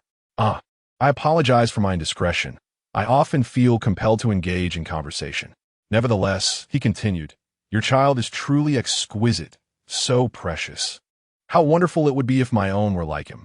With a sigh, the elder turned, as if lost in a sorrowful memory, and walked away from the small pavilion, his stooped figure and weathered face telling tales of hardship, his hands rugged with toil. Surely, he too had endured struggles. After he had distanced himself, a few children appeared nearby. A boy with a bun hairstyle lay on a stone bench, gazing at Jing Xuan with envy, wishing for a trait of fate's. Sister, let me tell you, that grandfather is not a bad man. He loves children because of his better-than-grandson, a shy little girl whispered. Upon hearing this, Menyang turned her head and softly asked, his grandson? Yes, Grandpa Li's grandson has been unwell. He caught a chill years ago, leaving him with weakened limbs, and subsequently fell victim to a strange illness, rendering him bedridden. Grandpa Li has exhausted his savings on treatments, but has been unable to cure his peculiar ailment. Eventually, even the boy's parents abandoned him. Chapter 14. An uncommon outing. As the conversation flowed, the little girl's eyes grew red-rimmed. Grandpa Li was exceptionally kind to the children, often treating them snacks, as if they were his own grandchildren. The other children mirrored her sorrowful expressions, save for the boy with the top knot, whose gaze at Jing Xuan revealed a hint of envy. "What are you looking at me for? I don't desire this either." Jing Xuan sighed helplessly. What was there to envy? Mei Yang, touched by his words, contemplated that if Jing Xuan were to intervene, he could undoubtedly heal that child's wounds, for he possessed such a benevolent spirit. Leaning closer to Jing Xuan, she whispered softly, "Would you like me to heal that child?" Understanding his thoughts, Jing Xuan regarded her with a hint of skepticism, locking eyes with her. "Really? You mustn't deceive me." He felt a pang of compassion for Grandpa Li's plight. If he could assist him, it would be most fortuitous. Mei Yang smiled alluringly. "What do you think? If it is indeed true, that would be splendid." Since it was something Jing Xuan wished to do, she was more than willing to help. "Thank you for sharing this with me. Sister, I shall treat you all to candied hawthorn." Upon hearing there would be candied hawthorn to enjoy, the little boy snapped back to reality and joined the others in praising Mei Yang's grace and beauty. Before long, the children on the street were clutching candied hawthorn, and when they turned to express their gratitude to Mei Yang, they found she had vanished. How swift, like a fairy sister, she disappeared in the blink of an eye. Indeed, and the person accompanying her was quite handsome as well. Mmchem, much more appealing than Maru. The two little girls whispered, casting a glance at the top-knot boy nearby. Maru felt crushed, as if the world had forsaken him. How could they have said such things before? Amidst his sadness, he harbored a growing resentment towards Jing Xuan. Why did misfortune befall him whenever that person appeared? One enviable, detestable fellow. The more he pondered, the angrier he became, biting into the candied hawthorn with a fierce determination, only to accidentally nip his tongue. Maru is so foolish. His face flushed like a monkey's rear, while Jing Xuan remained blissfully unaware, as yet another male harbored resentment towards him. After Mei Yang cradled Jing Xuan away, they arrived at a quaint little house on the western edge of the town, where wisps of smoke drifted lazily from the chimney, and a light drizzle fell outside. Yet, not a single drop touched Mei Yang. The raindrops vanished without a trace above her head. Jing Xuan, patting his own head, thought how delightful it was to remain dry. "Now that we are at Grandpa Li's home, what are you waiting for? Are you trying to deceive me?" As he spoke, little Jing Xuan puffed out his cheeks in a manner reminiscent of an irate kitten, appearing adorably fierce in Mei Yang's eyes. With a gentle laugh, she pinched his little face and waved her delicate hand. In the next moment, they found themselves inside the house, where a boy, pale and bloodless on the bed, must be Grandpa Li's grandson. How pitiful, she mused. At such a tender age, he bears suffering that no child should endure. Is he even capable of walking? Much like Jing Xuan, who, it seemed, endured an even graver fate, for he had never known the taste of freedom. Mei Yang noticed the boy's pallid complexion and furrowed her brows, sensing as if he had been cursed. Could it be that there were dark sorcerers in the vicinity? Nevertheless, she resolved to save him first. Just as she was about to act, Grandpa Li entered, stooping with age, seemingly oblivious to the two living souls before him. His eyes filled with sorrow as he gazed upon the boy. "My grandson, why must your fate be so cruel?" Tears welled up as he spoke. Jing Xuan gently patted the boy's small head and questioned, "Are you going to retire now?" "I possess many talents," Mei Yang replied. Jing Xuan shot her an exasperated glance and retorted, "Could you focus on saving him first?" Mei Yang nodded in agreement. After Grandpa Li left to fetch water, she approached the bedside. With a flick of her delicate hand, the liquid from the jade vial flowed into the boy's mouth. A sudden blue glow enveloped him, and before long, his labored breaths began to stabilize, his complexion visibly improving. Coughing violently, the boy expelled a mouthful of dark blood, slowly opening his eyes. As dizziness subsided, he began to discern the familiar surroundings of his home. Where am I?" Before he could fully comprehend the situation, Grandpa Li hurried back inside upon hearing the commotion, only to find the boy sitting up on the bed, the water ladle clattering to the floor. Water splashed everywhere, followed by a chorus of tears mixed with joy. My grandson has finally awakened." Upon seeing his grandfather's white hair, the boy recalled that he had been gravely ill and was astonished to find himself miraculously healed. "Grandpa."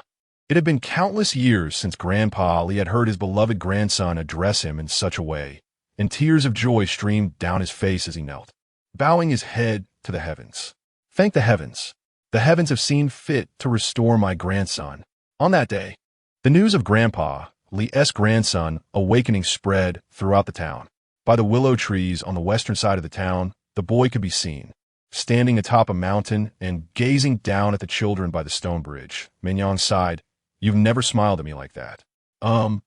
Please don't rub my face. It feels so soft and comfortable like dough. After swatting Mignon's hand away, Jing Xuan sincerely expressed his gratitude. Thank you. In response, Mignon chuckled lightly and said gently, Silly, there's no need for thanks between us. Chapter 15. The unexpected visitor at the Lu residence. Upon returning to the courtyard after their evening meal, Jing Xuan and Mignon sat together, sipping tea and relishing the gentle whispers of the night breeze, finding solace in the moment.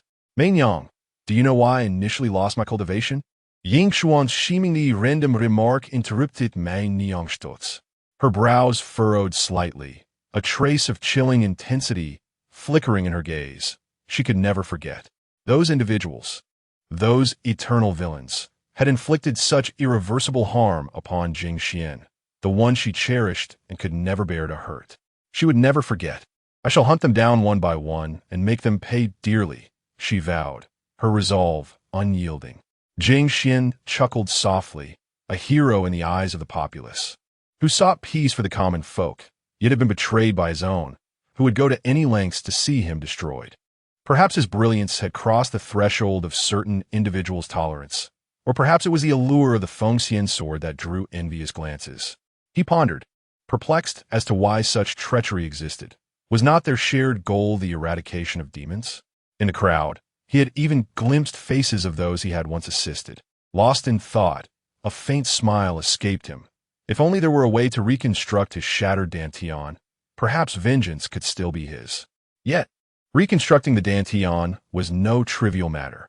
As he contemplated this, an image of a figure materialized in his mind, someone who had vanished without a trace. Never mind. He sighed. Reconstructing the Dantian is beyond reach anyway. The existence of the sword body matters little. With that, he reclined, gazing at the twinkling stars with a serene expression. Mignon, however, felt a pang of unease, guilt stirring within her. Despite her daily efforts to nourish him with rare herbs, the effects were scarcely noticeable. To return to the realm of the cultivators, he would need to consume the nirvana pill left behind by the fallen emperor. Yet across the 5 continents, not only were nirvana pills scarce, but even the number of emperor-level cultivators could be counted on one hand, an endeavor as difficult as ascending to the heavens. Noticing Mignon's grave demeanor, Jing Xuan reassured her, "Oh, do not dwell on it. I merely spoke in passing. Everything is quite fine as it is." Yet, from emotions reflected in his eyes, Mignon discerned his deep yearning to return to the path of the sword. After a brief acknowledgement, she decided to divert the conversation. Nevertheless, her mind was already racing with thoughts of how to eliminate an emperor-level cultivator. She would do whatever it took to procure what Jing Xuan desired. For her, slaying an emperor was not insurmountable, but the consequences could be dire. An emperor was akin to a sovereign, and their death could unleash considerable turmoil. At that moment, Jing Xuan remained oblivious to the terrifying intentions brewing within Mignon's heart. Meanwhile, within the Lu residence, Lu Manyu was consumed by concern after Jing Xuan's disappearance, as if a weight pressed heavily upon her chest. The absence of news about him left her in a state of panic. Jinglang, where could you possibly be? Lung Yin, too, felt a headache coming on. Despite the passing days, not a single trace of Jing Xuan had emerged. Had he truly vanished? Yet their master had mentioned he was taken away by a woman of unfathomable cultivation. Frustrated, Lung Yin approached the door and knocked softly. Hearing the sound, Lu Manyu opened the door and inquired, "Is there news of Jing Xuan?" The master of the household truly cares for him, as every time she seeks him out, it is to inquire about this matter. Cold, Yin shook her head, and the disappointment in Lu Manyu's eyes was unmistakable. "Then let us search again. We shall venture to Zhongzhou. Even if it takes traversing all 5 continents, we must locate him." Upon Lu Manyu's words, Cold Yin nodded and then spoke. "Earlier, an unknown scion claimed to wish for an audience with you." The former frowned slightly, her expression tinged with displeasure. She had clearly stated her desire to avoid contact with those outside of Jing Xuan, yet a swarm of pests still approached. Have them wait in the main hall. If they're not taught a lesson, they will never learn what it means to show respect. At this moment, she envisioned how Lu Manyu would torment that audacious young rogue, who, accustomed to bullying and arrogance, no longer knew his own surname. Very well, I shall prepare at once. Indeed, once the door was closed, Lu Manyu returned to the bed, retrieving a doll. Whether it was mere illusion or reality, she sensed a subtle malevolence emanating from it. It is all her fault. She has taken my Jinglang. It is entirely her doing. With that, silver needles fell upon the doll like raindrops, quickly piercing it with numerous holes, which somewhat alleviated Lu Manyu's mood. In the grand hall, the ostentatious young man, after being brought into the Lu estate, arrogantly seated himself in Lu Manyu's prominent position, crossing his legs and sporting an air of unfounded confidence. Who gave you permission to sit there? Upon entering, Cold Yin beheld this scene, her eyes glinting with lethal intent. The man, upon hearing her words, rose and retorted, "When did the servants gain the right to speak?" Clearly, he regarded Cold Yin as a mere maid, advancing towards her with an imposing demeanor, as if he were the true master of the estate. "If you lack manners, allow me to teach you." With that, Cold Yin conjured a sword in her hand, her gaze shifting as she lunged towards the man's thigh. To her astonishment, he dodged, his expression now one of fury. "How dare you lay a hand on me? I am the nephew of Shirlei, the lord of Zhongzhou. It is a blessing for your master to have caught my eye. I shall overlook this today, so hurry and summon your master." "Zhongzhou?" Cold Yin mused, her voice laced with disdain. "I have heard it is a bustling place. It seems yet another lecherous scoundrel is after the beauty of the master."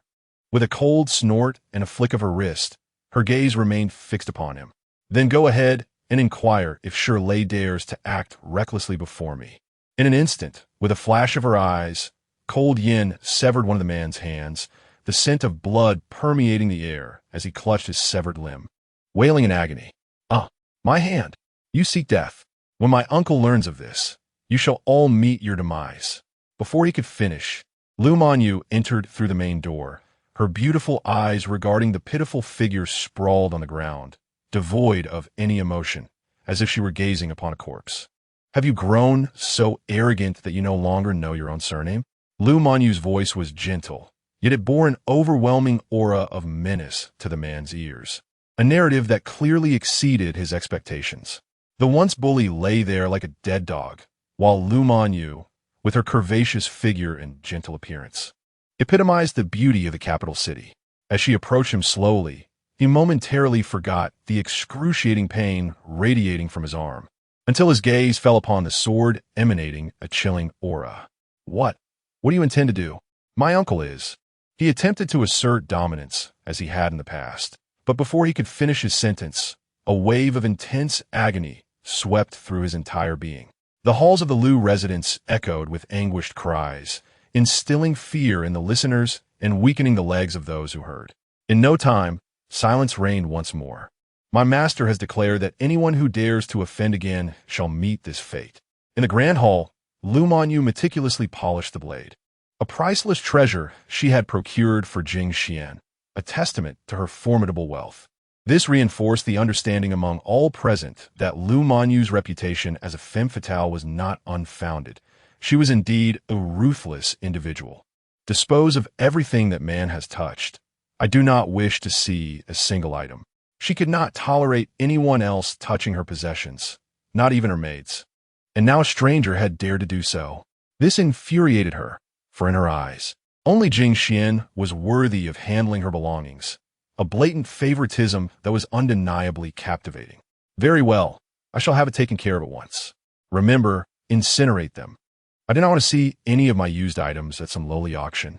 Yes, I will ensure that not a single piece reaches the market." In truth, Lu Manyu was not exaggerating. The items she had used, or even the furniture, commanded exorbitant prices, yet there was no market for them. This was because, without exception, all her furniture had been burned, leaving not even a trace of ash. Once everything was settled, Lu Manyu felt a sense of relief. She made her way to the garden as always, with a lifelike rockery and the prominent parasol tree stood. "Oh, Jinglang, why do you always pretend to know nothing? Your foolish and naive demeanor endears you to me so much." Yet now, she was uncertain of Jing Xuan's whereabouts, only vaguely recalling the woman's appearance. And that dark sword was undoubtedly a divine artifact. Regardless of who the adversary may be, Jinglang, you will ultimately belong to me. She clutched the doll tightly in her hand, as if she had already secured the heart of her beloved Jing Xuan. Chapter 16. The past of Su Yu. As the night deepened, the pristine moon emerged slowly from the mist, casting its sacred light upon the earth. In the quaint alleys of the ancient town, small creatures began to peek out from their hiding places. A rotund little dog lowered its head, its tiny nose sniffing diligently in search of food. Given its plump physique, it seemed unlikely to be hungry. "Huh." The chubby dog lifted its head, letting out a curious grunt. Suyu crouched down and poked its soft, pudgy body. The little dog promptly flopped over, exposing its belly and playfully whining, prompting Suyu to chuckle. "You're so plump. You're not a dog, but rather a little pig." The dog seemed to understand, grunting a couple more times, further resembling a little piglet. It appeared that they were nearing their destination. Jing Xuan had a fondness for chubby little animals. "Since fate has brought us together, come with me." Suyu remembered Jing Xuan's preferences and aversions with remarkable clarity, as if reciting them from memory. Thus, the pair, one person and one dog, strolled through the streets. The round little dog bounding joyfully along. It had found a master. After a brief walk, Suyu located an inn. Upon checking in, she filled a basin with water, and the little dog obediently sat in it. With a graceful wave of her hand, the water seemed to come alive, enveloping the chubby dog, cleansing it thoroughly. Throughout this process, the dog remained quiet and docile, exuding an aura of innocence. A gust of cold wind swept through, and the little dog nudged its plump limbs, emitting a soft grunt while casting a beseeching glance at Suyu, as if to ask her to close the window. Amused by its expression, Suyu laughed, her melodious laughter echoing through the night like a lullaby, enchanting and captivating. Crouching down, she playfully poked its round belly, her gaze rare with tenderness, contrasting sharply with her earlier indifference to human life. The little dog, sensing the change, rolled over, displaying its belly and emitting a series of gentle whines. "You little rascal, you are quite the affectionate one." After a while, Suyu settled on the edge of the bed, her beautiful eyes gazing out the window. The room was well positioned, offering a splendid view. The moon hung high in the sky, surrounded by a multitude of stars. Suyu rested her chin on her hand, her thoughts drifting aimlessly. It would not be long before she reached Yufeng Mountain. Yet, as the distance closed, her unease grew. What if Jing Xuan was not there? If he was, how would she approach him? The words spoken long ago must have deeply pierced his heart, as if they had taken root and could not be extracted. "If only that day I had not encountered you, you would not have been hurt." Many years ago, Suyu was the saintess of her sect. Although bestowed with the title, she possessed no freedom. Even the most basic activities within the sect were scrutinized. She was often confined by the elder patriarch, restricted in her meals and sleep, spending most of her time meditating in her quarters to stabilize her foundation. Her parents were of a collateral line of the ancient nine-tailed fox, who fell in love with a woodsman from the human realm. They worked at dawn and rested at dusk, living a life rich in flavor. Though not affluent, they were content, and soon Suyu was born, a day that would also mark the beginning of her sorrow. When fortune arrives, misfortune often follows closely behind. Upon the birth of her child, the mother departed from this world. "Husband, please take good care of our child."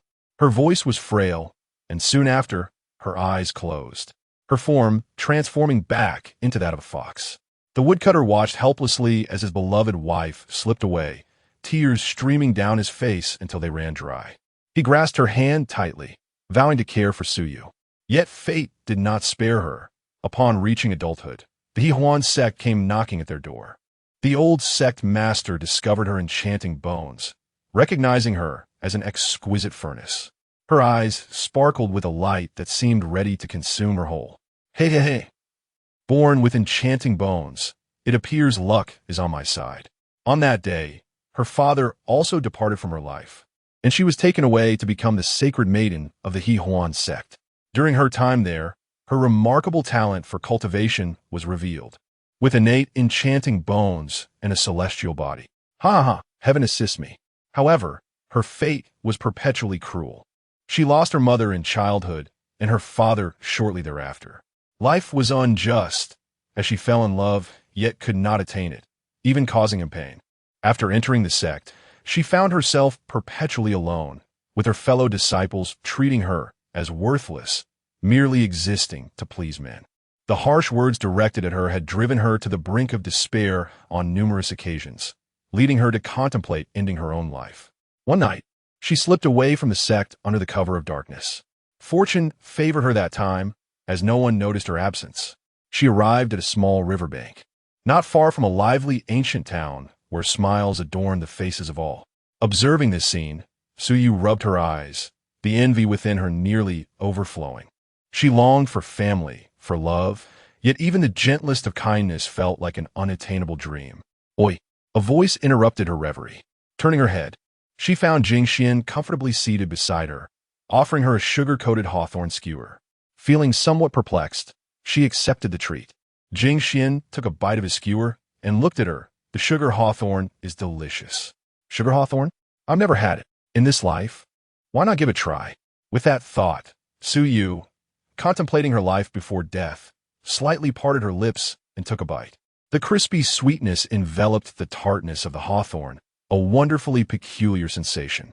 Yet, she did not dislike it. Jing Xuan, seeing her reaction, reclined on the grass, gazing at the clouds, casually humming a cheerful tune. After consuming a skewer, Suyu began to observe Jing Xuan with newfound seriousness, noting that he wore a Taoist robe, seemingly a disciple from another sect. Is there something on my face that has you staring at me? I'm not. I guess you're feeling down? Would you like your brother to take you out for some fun? I promise you'll be happy. At his words, Suyu shook her head.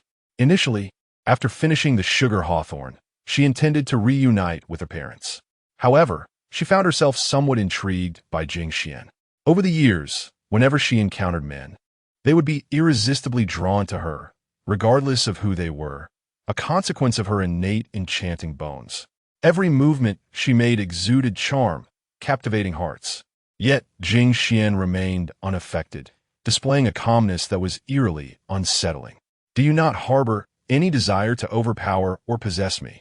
This statement left Jing Xuan utterly astonished, prompting him to sit up abruptly and retreat slightly, squinting his eyes as he feigned deep contemplation.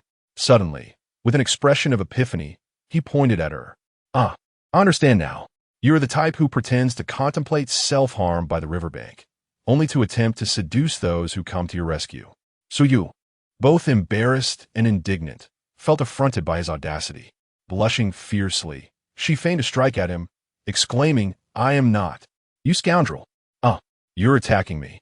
You're attacking me. Seeing her ready to strike, Jing Xuan quickly sprawled on the grass, as if he were a victim of extortion. Hey, what are you doing? I haven't even touched you. Suyu stamped her foot in frustration, having never encountered a man quite like him. Oh, and what of it? Aren't you the one who wishes to hit me? Jing Xuan turned to the side, wearing a dismissive expression. Suyu found herself laughing in exasperation. Jing Xuan slowly rose and dusted himself off. You owe me compensation. Suyu genuinely wished to retaliate against him, but before she could respond, he seized her hand and dashed towards the town. I want you to play with me. Being alone is rather dull. Suyu was left speechless by his audacity, yet she found no aversion to his company, which felt distinctly different from her interactions with other men.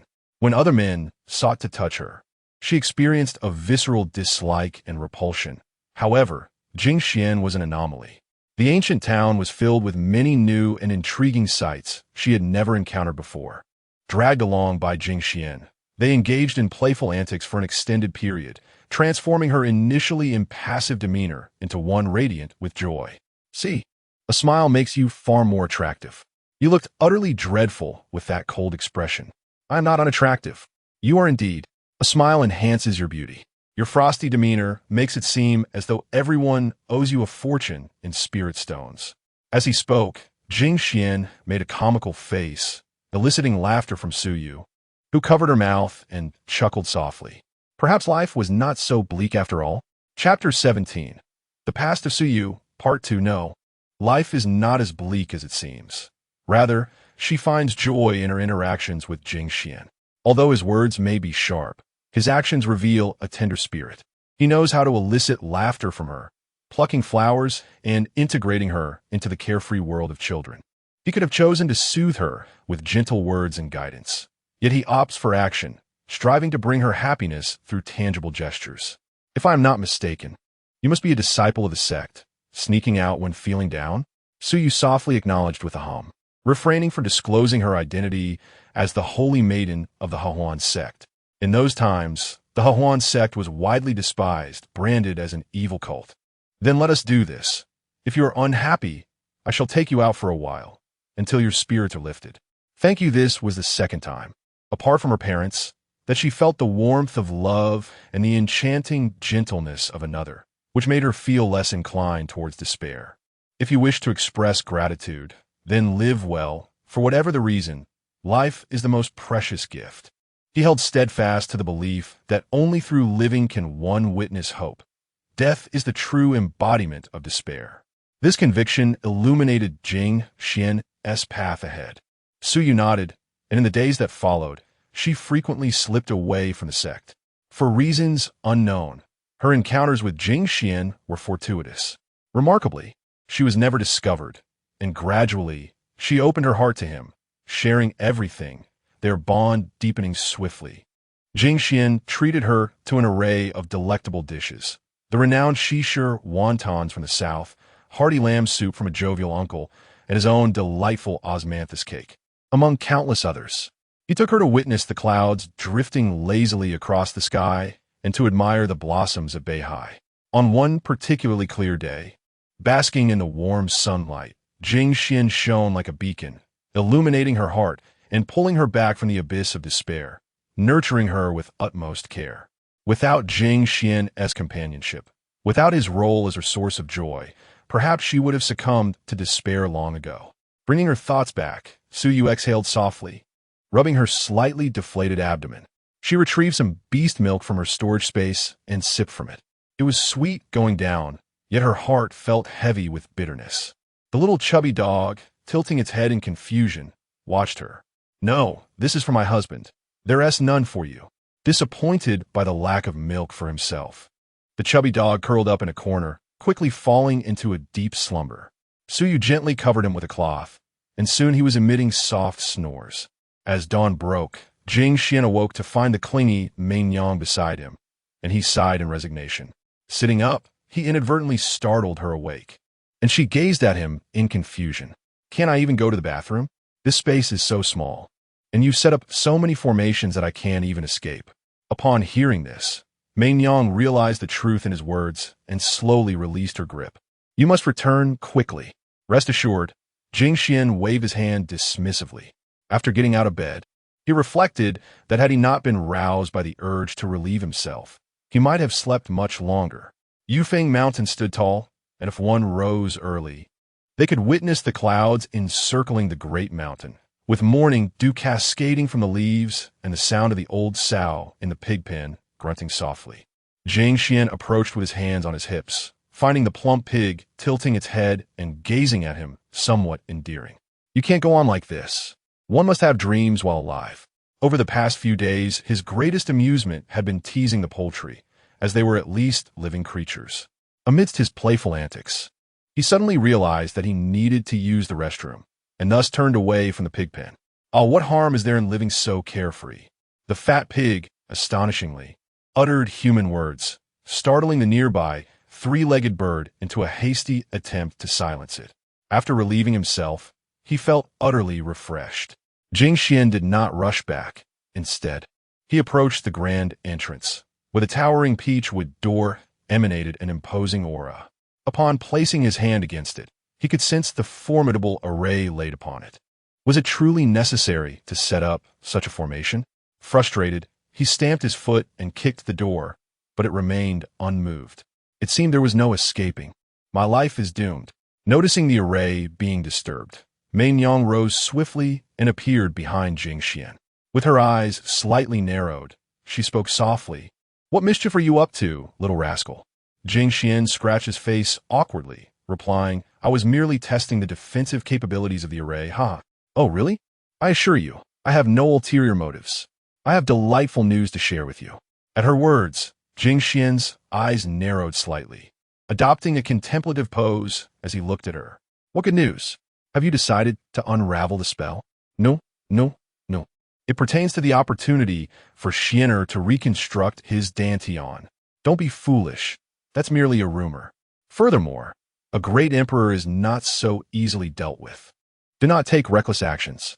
The shattering of the Dantian is a fact, and I do not wish for Mei Yang to gamble her life on such a slim chance.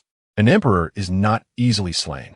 Had I possessed the Phoenix Immortal back in the day, I would have had confidence in defeating him, but now, relying solely on Mei Yang, the chances are rather bleak. For you, I would willingly face obliteration." Upon hearing this, Jing Xuan grasped her wrist, his expression unusually fierce as he said earnestly, "I told you, it is unnecessary to go that far. Fool! It is precisely because of you that I wish to do so." Jing Xuan found himself at a loss for words. Whenever Mei Yang's matters were broached, she would become this way. "I am already quite content as things stand. Please do not act foolishly." Mei Yang nodded slightly, smiling softly, concealing her true thoughts. Jing Xuan remained uncertain whether her agreement was genuine or merely a fade, but at least she had suppressed her wild notions. Otherwise, he truly believed she would wield a sword to slay the emperor for the sake of a pill. Chapter 18. Mei Yang's thoughts first, slay the great emperor, then seize his body, scattering his soul. Otherwise, consuming the elixir would result in losing control over his body, transforming it into a pill. Upon ingesting the elixir, even the most talentless fool could ascend to brilliance, their foundation as steady as a mountain, propelling them towards the pinnacle of the tribulation realm. Gazing at Jing Xuan's youthful visage, Mei Yang found herself in a quandary. She had initially intended to keep him by her side for eternity. Yet during their days together, she had frequently encountered Jing Xuan's yearning gaze, a desire to restore his Dantian and return to his former glory as a prodigy. Each time a cultivator passed by, his envious eyes were undeniably sincere, leaving her troubled. If she were to restore Jing Xuan's cultivation, what would happen if he defied her? The thought of him vanishing without a trace, as before, would drive her to madness. Yet, the pain reflected in his eyes tugged at her heart, leading to a fierce internal battle. Rationality reminded her that Jing Xuan had been attacked and had his cultivation stripped away because of her, nearly losing his life in the process. She should be doing everything to repay him. Now that the opportunity lay before her, she found herself in turmoil. Her obsessive love for Jing Xuan was laced with fear that he would seek to leave her once his powers were restored, gradually slipping from her grasp. The mere thought of him abandoning her amidst a sea of people, as he once did, was unbearable. Her love was selfish, unwilling to share Jing Xuan with anyone, yearning only for his gentle presence. Moonlight streamed through the window, illuminating her conflicted expression as her beautiful eyes remained fixed on Jing Xuan. Even if she chose not to kill the emperor for the elixir, Jing Xuan would not blame her. He was already fearful, having lost so much. He would not wish for Mei Yang to take risks, and his inherent kindness was one of the very reasons she loved him deeply. After a long pause, she exhaled softly, tucking him in with a warm quilt before gently rising to adjust her garments. "My dear Xian, you should be happy. Even if you wish to escape me one day, I shall not grant you that wish." With that, she stepped outside, where a woman stood by the stone chair in the ancient pavilion, bowing respectfully.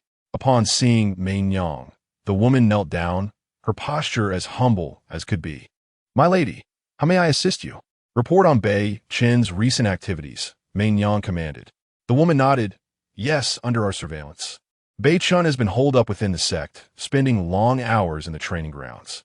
Furthermore, he has been seen drinking with his fellow disciples, his appearance quite unbecoming. He even dared to insult young Master Jing Xuan."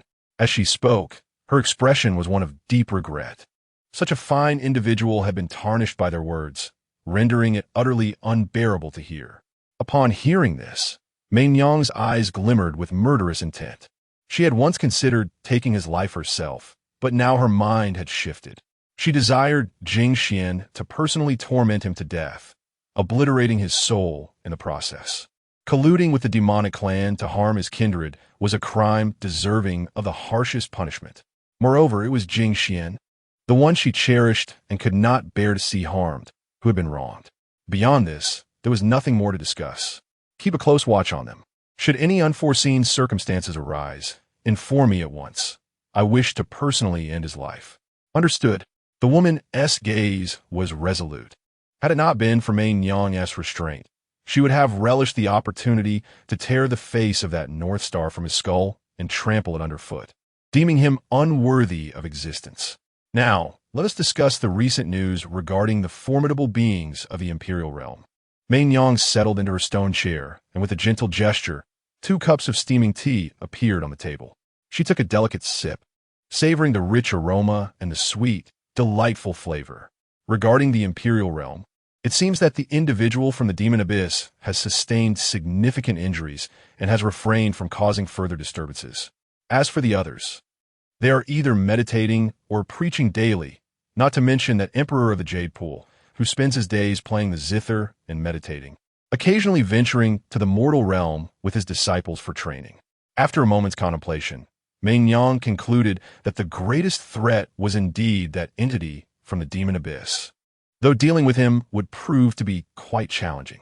As for the Jade Pool, it was not her target. The individual had not committed any heinous acts, and she was no mindless killer seeking to slay indiscriminately. Very well, I shall investigate further. Notify me of any developments. The woman nodded and vanished into the night, while Mei Nyang rose and stretched lazily. By her demeanor, it appeared she would not take action for the time being. However, one could never predict her intentions, as she might charge into the demon abyss at any moment to slay an emperor and seize a Dan. Meanwhile, in the brightly lit Lu residence, Lu Manyu sat gracefully upon a wooden chair, resting her delicate hand against her cheek while idly toying with a small jade sword. The image of Jing Xuan lingered in her mind, refusing to dissipate. "My dear Jing, where have you gone? Do you not think of me at all?" As she spoke, she took a sip of tea, her gaze drifting vacantly toward the door. Aside from a few maids stationed outside, she felt an overwhelming sense of solitude in the grand hall. After a while, the sound of footsteps interrupted her reverie. She lifted her eyes to see an elderly woman entering through the door, her expression filled with frustration upon witnessing Lu Manyu's despondent demeanor. "Look at you. Recently, you have neglected even the family business, leaving everything to Xiaoyan. How can this be allowed?" The newcomer was her mother, her voice tinged with reproach, yet laced with concern for her daughter. "Oh, it's not as if the world would end without me." Lu Manyu lazily leaned on the table, indifferent. The woman sighed. "I have heard that the renowned beauty of Zhongzhou has been utterly captivated by a mere man. I am most curious about what charm he possesses, for you have overlooked so many exceptional talents before him." As she spoke, her eyes brimmed with exasperation. The many suitors she had introduced, all far superior to an ordinary mortal, had been disregarded. Lu Manyu waved her hand dismissively. "Please, do not bother me. I desire no one but him." As she spoke, her mind was filled with visions of Jing Xuan, lost in infatuation.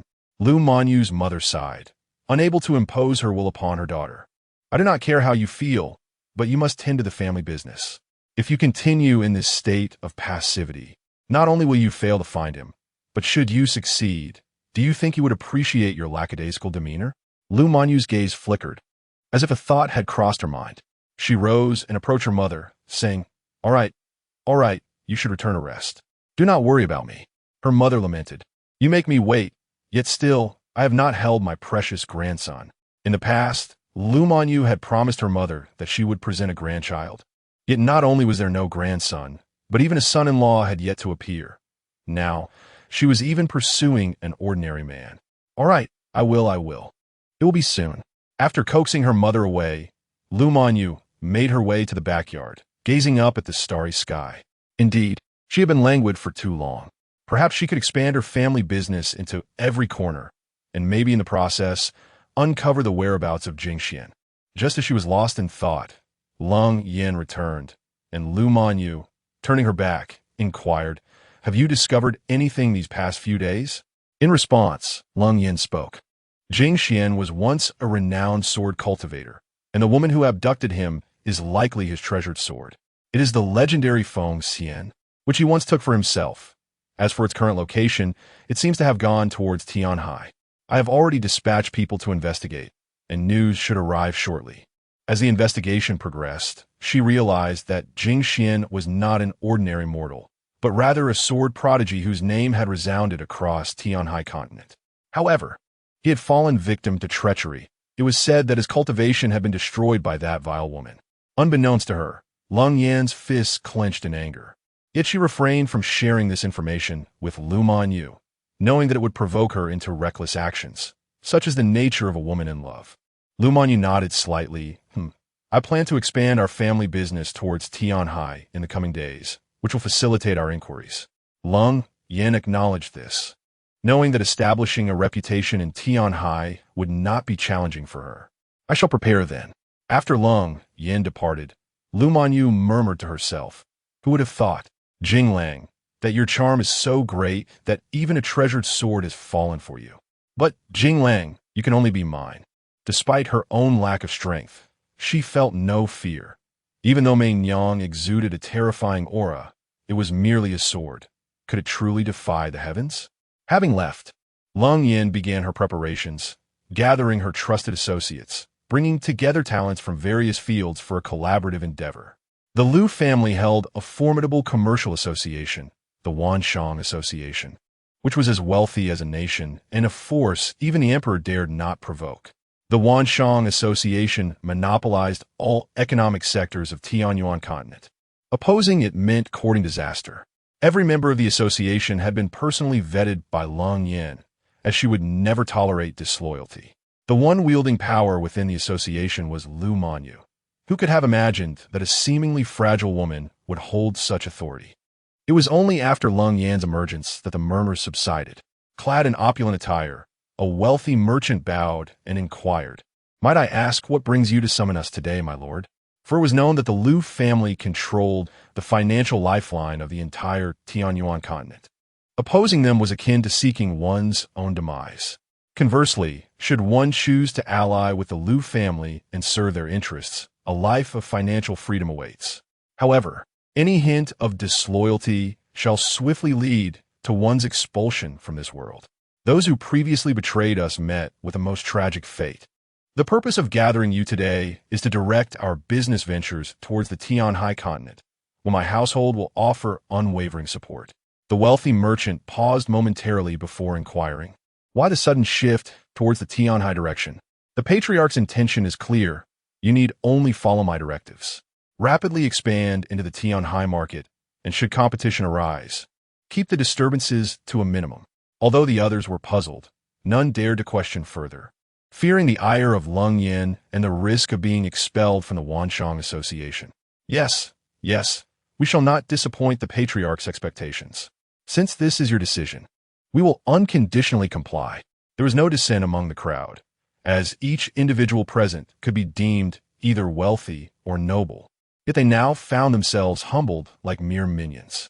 After outlining several crucial points of consideration, Lung Yin dismissed the assembly, emphasizing the importance of gathering information regarding Jing Xuan's whereabouts during this development phase. I am confident that soon, the traces of the Wanshang Association will be evident throughout Tianhai, making the search for Jing Xuan considerably easier. Chapter 19. The Wan Merchant Association. Upon exiting the gates of the Wan Merchant Association, the members were met by Jiang Ro, a trusted confidant of Lung Yin and the highest authority beneath her. A middle-aged man, perplexed, inquired, "Miss Ro, why did we not see you earlier?" Jiang Ro's fox-like eyes glimmered with a crimson hue in the twilight, her expression obscured by a fox mask, exuding an aura of formidable presence. "I was preparing a portrait," she replied, her voice sultry and magnetic, capable of ensnaring the hearts of the unsteady. "A portrait? Is it of young Master Jing Xuan?" A young man, elegant and amiable, approached the gathering, holding a blue and white porcelain fan. He was infatuated with Jiang Ro, yet she remained indifferent to his advances, though he held fast to the belief that one day he would thaw her frigid heart. However, one should not be beguiled by Jiang Ro's alluring exterior. Her heart was as cold as ice, indifferent to all matters outside of her duties.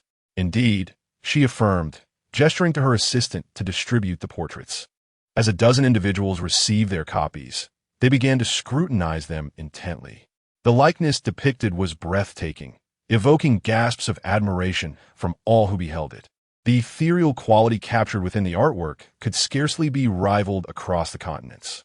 Young Master Jing Xuan truly possesses a majestic bearing, akin to a celestial being. We are most fortunate to glimpse such beauty, they remarked.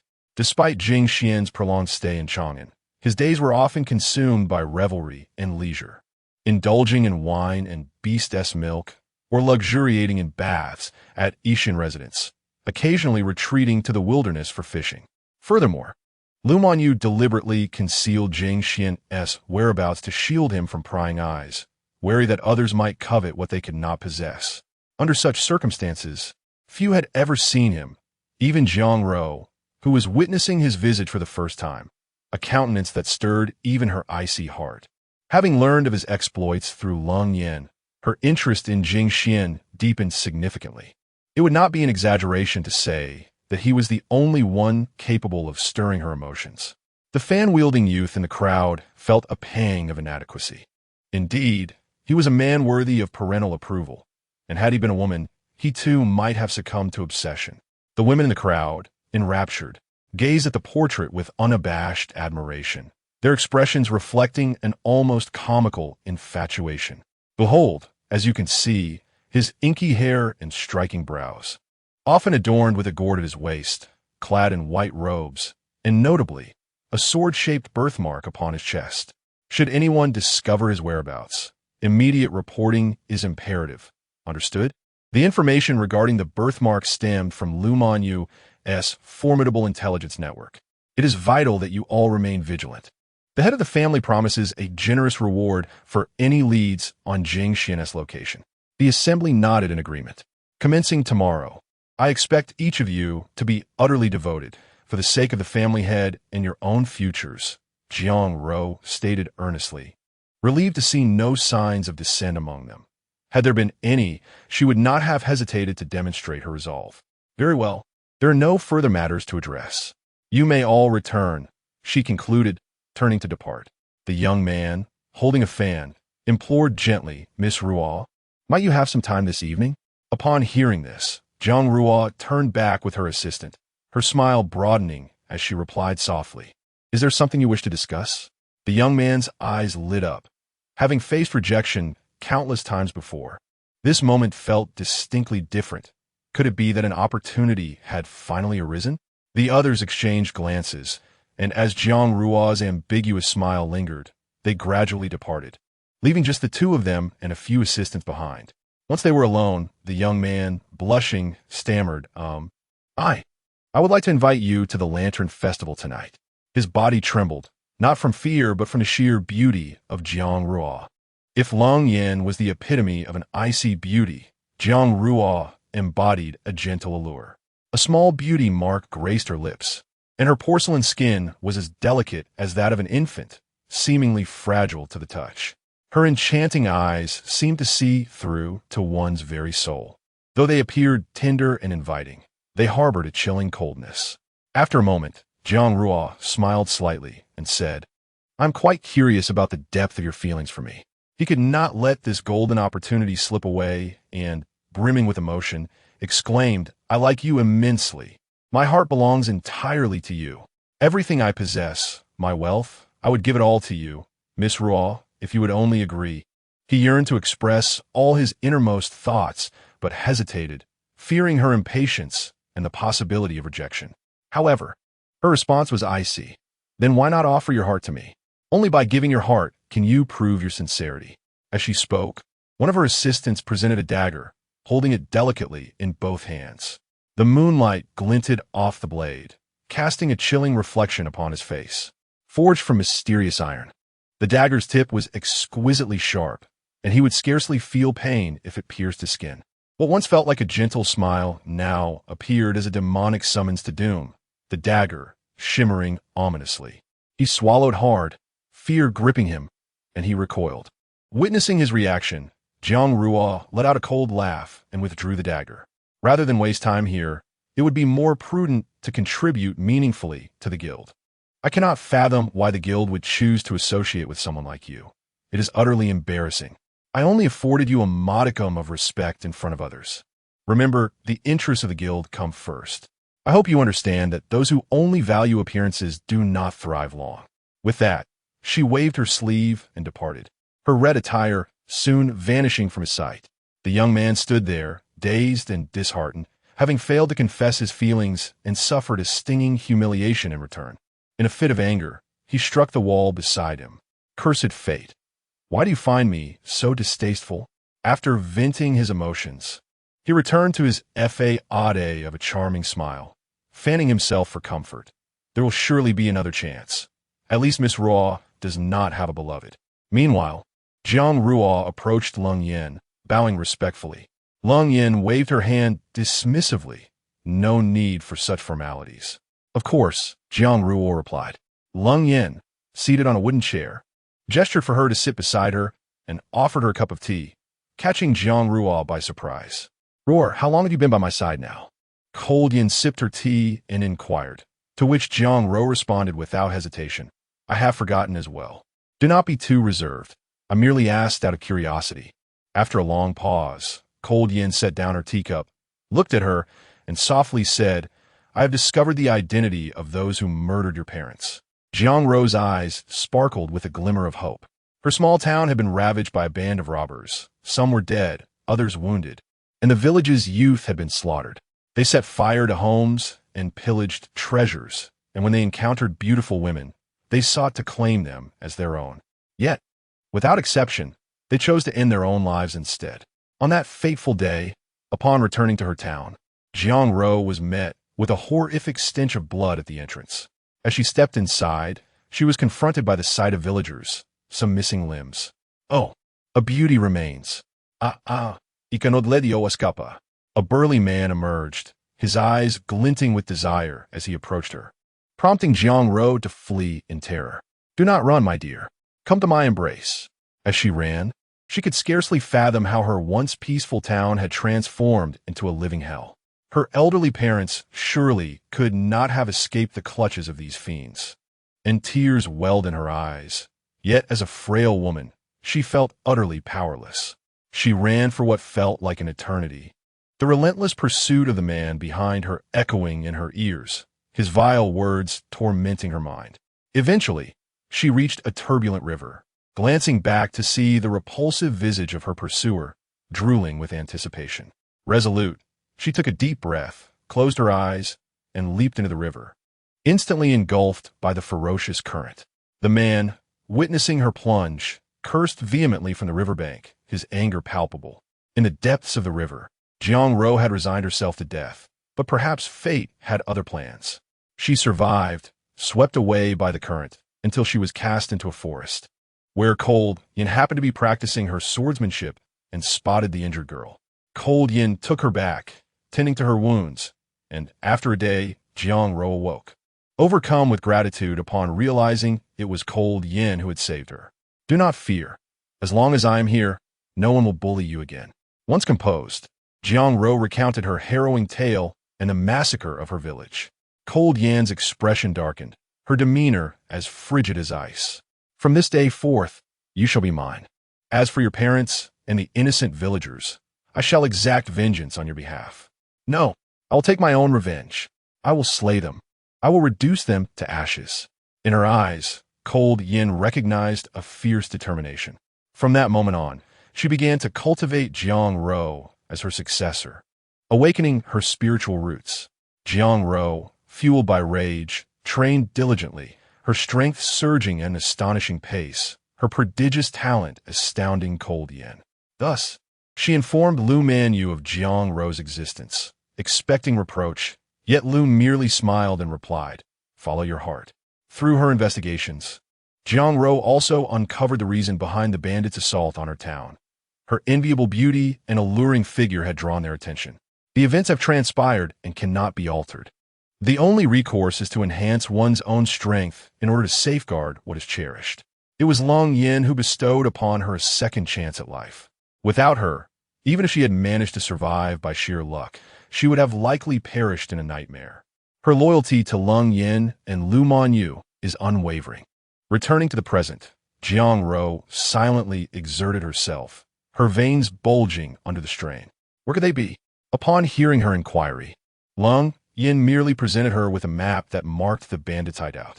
This group was cunning, committing their misdeeds and then vanishing, making them difficult to locate. The clue had taken Lung Yin considerable time to uncover. Observing Jiang Ro's expression, Lung Yin reassured her, "It is not far. Be bold and proceed. I and a clan leader stand behind you." With that, Jiang Ro rose abruptly and, in the next moment, vanished into the shadows of the night. Lung Yin sipped her tea and murmured, "Another sleepless night awaits."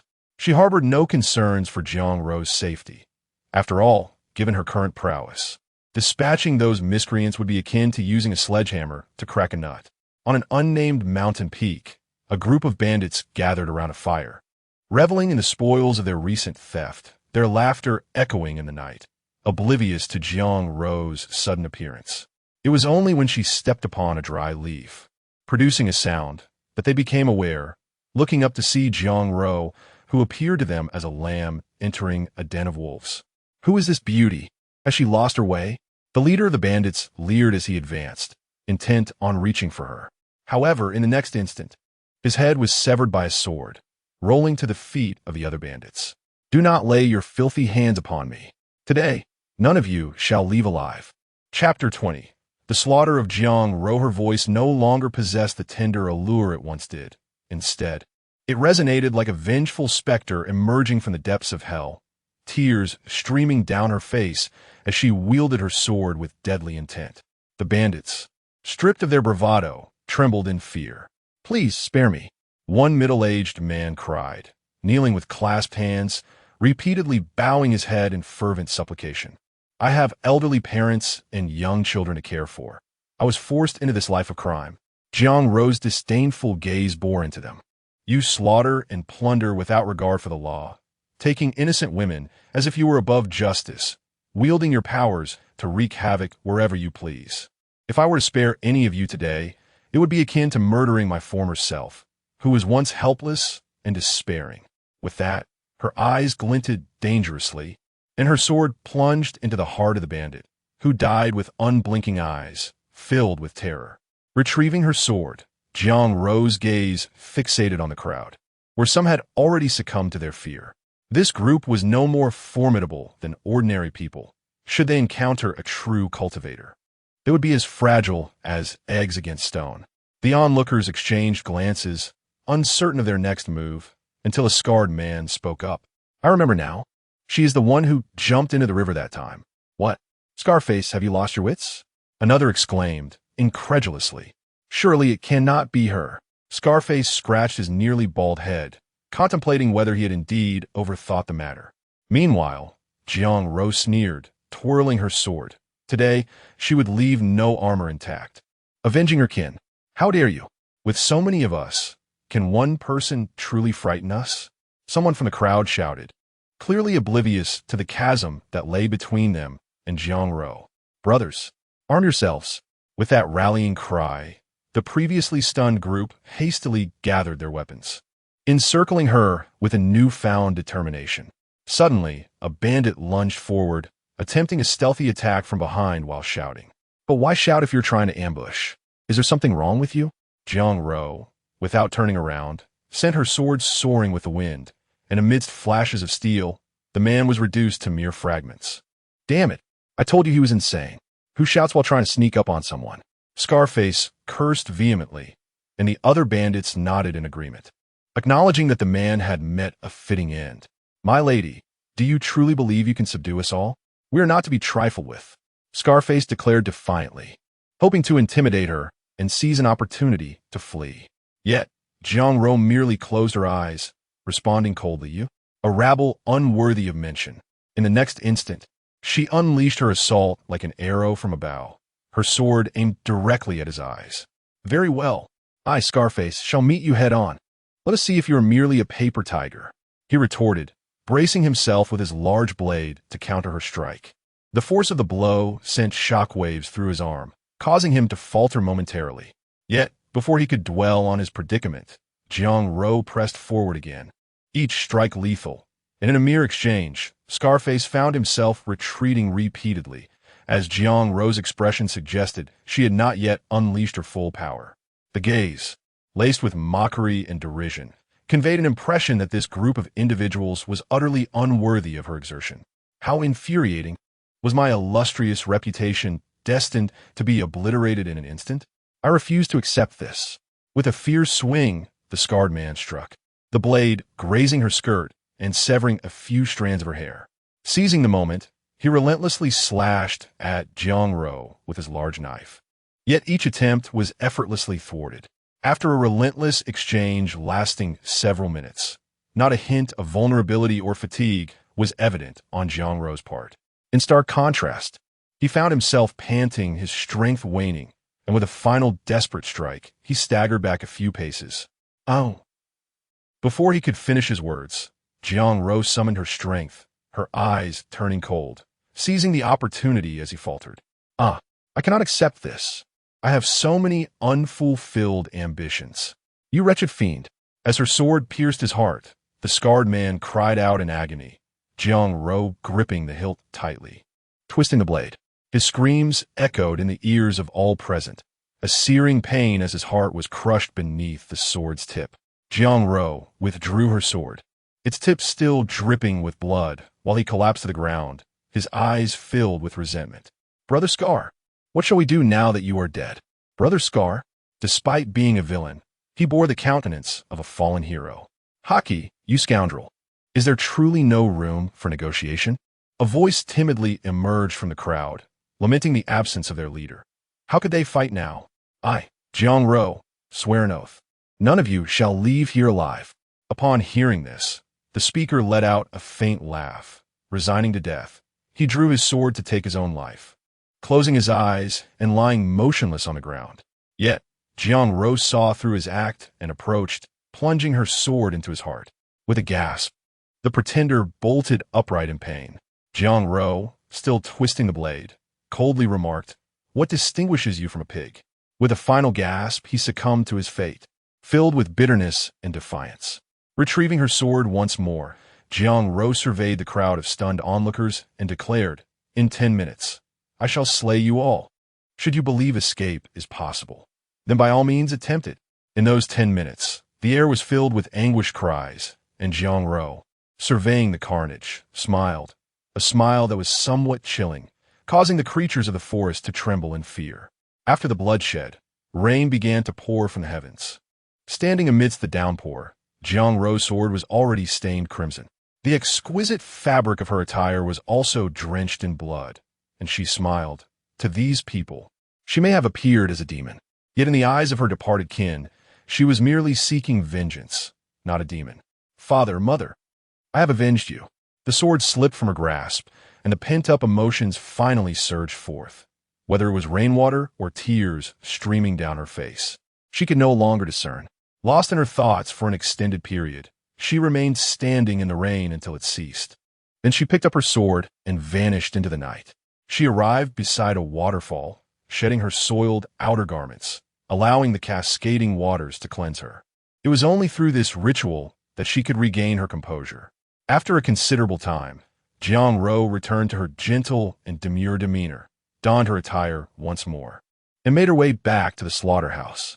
A group of merchants had already arrived to deal with the aftermath, and upon seeing Jiang Ro, they bowed in reverence.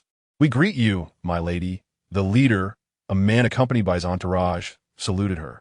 Jiang Ro waved her hand dismissively and said, "There is no need for such formalities. Ensure that this place is left immaculate, without leaving a trace. Rest assured, we are all rigorously trained and shall leave not a single clue behind. Besides, you have acted for the benefit of the people. No one will mourn the demise of such scoundrels." According to his knowledge, this group was notorious for their misdeeds. Jiang Ruo's actions were indeed a service to the public, and even if discovered, she would not be held accountable.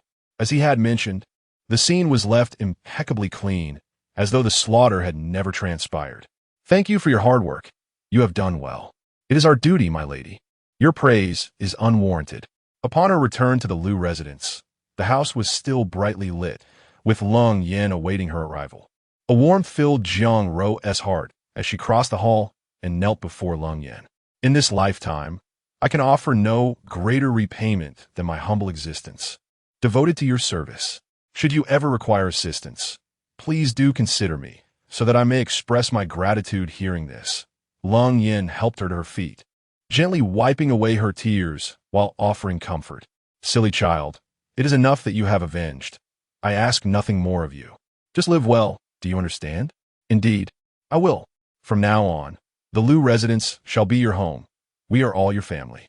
These words etched themselves deeply into her heart, and once again, tears streamed down her cheeks as she fell into Lung Yin's embrace, weeping uncontrollably. She had a family now, and surely those on the other side would no longer worry for her. Chapter 21. Is the fate of Beichen sealed?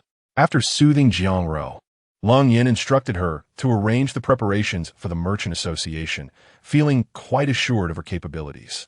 Over the years, she had devoted herself to mentoring Jiang Ruo as her deputy, cultivating her skills to perfection, which showcased her remarkable aptitude. The fact that Jiang Ruo held a position just beneath Lung Yin speaks volumes about her formidable abilities. Your subordinate will return to the Merchant Association. Should there be any information regarding young Master Jing Xuan, I shall inform you at once through the communicator, Jiang Ruo stated. Lung Yin nodded slightly, watching Jiang Ruo depart before stretching and yawning, retreating to her chambers to rest. Before long, the gentle rays of the morning sun illuminated the sky, and Jing Xuan, still half asleep, blinked his eyes open. No more lounging in bed. The sun is already shining brightly, yet he was reluctant to rise. I'm so hungry.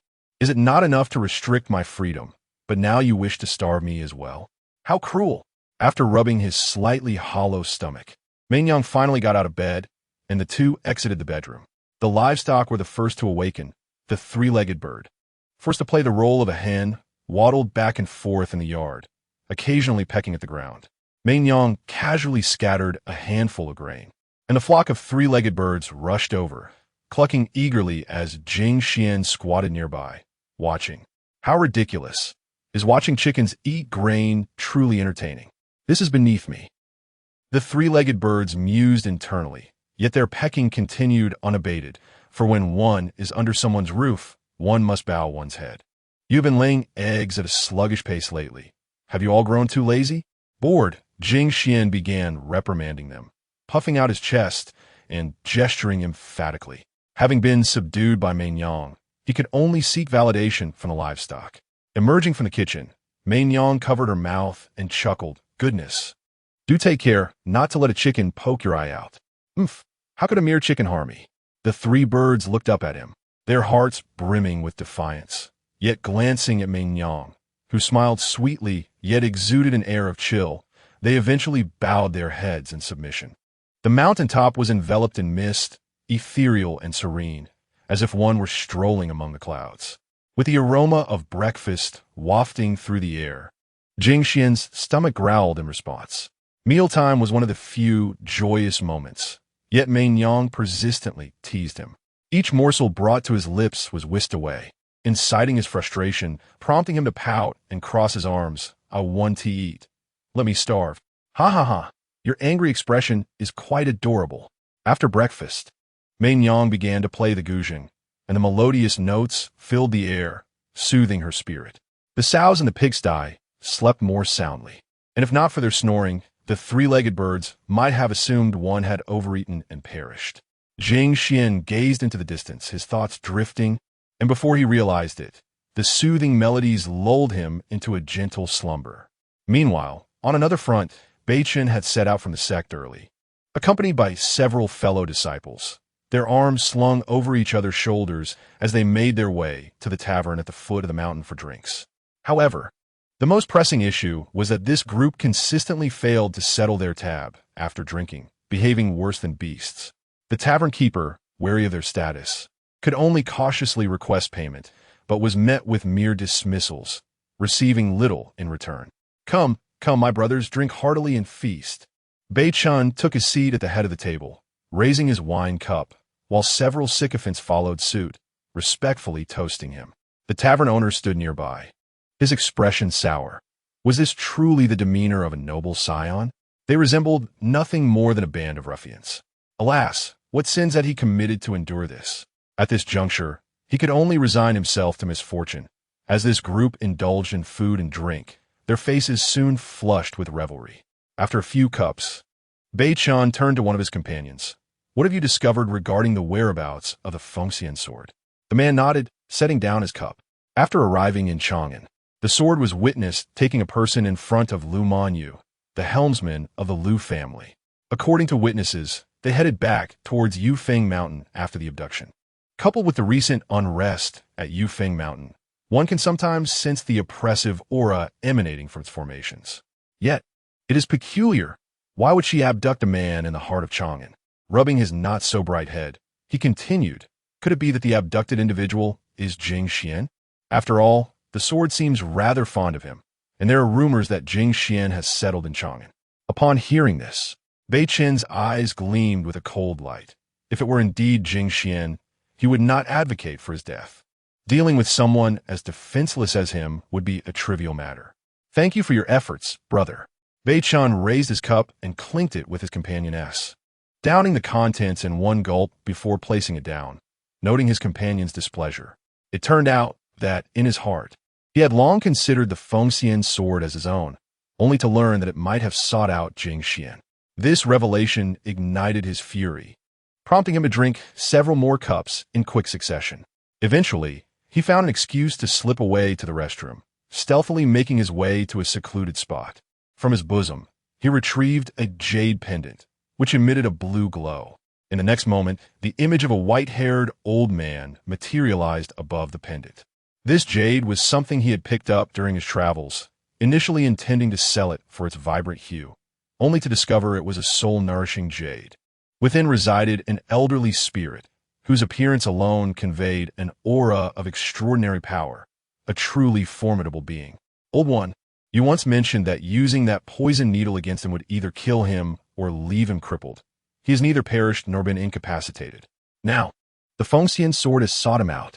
Recalling this painful memory, Bei Chun could not hide his displeasure. Fortunately, the fiends from the demon abyss had kept their word and refrained from disclosing his intentions towards Jing Xuan.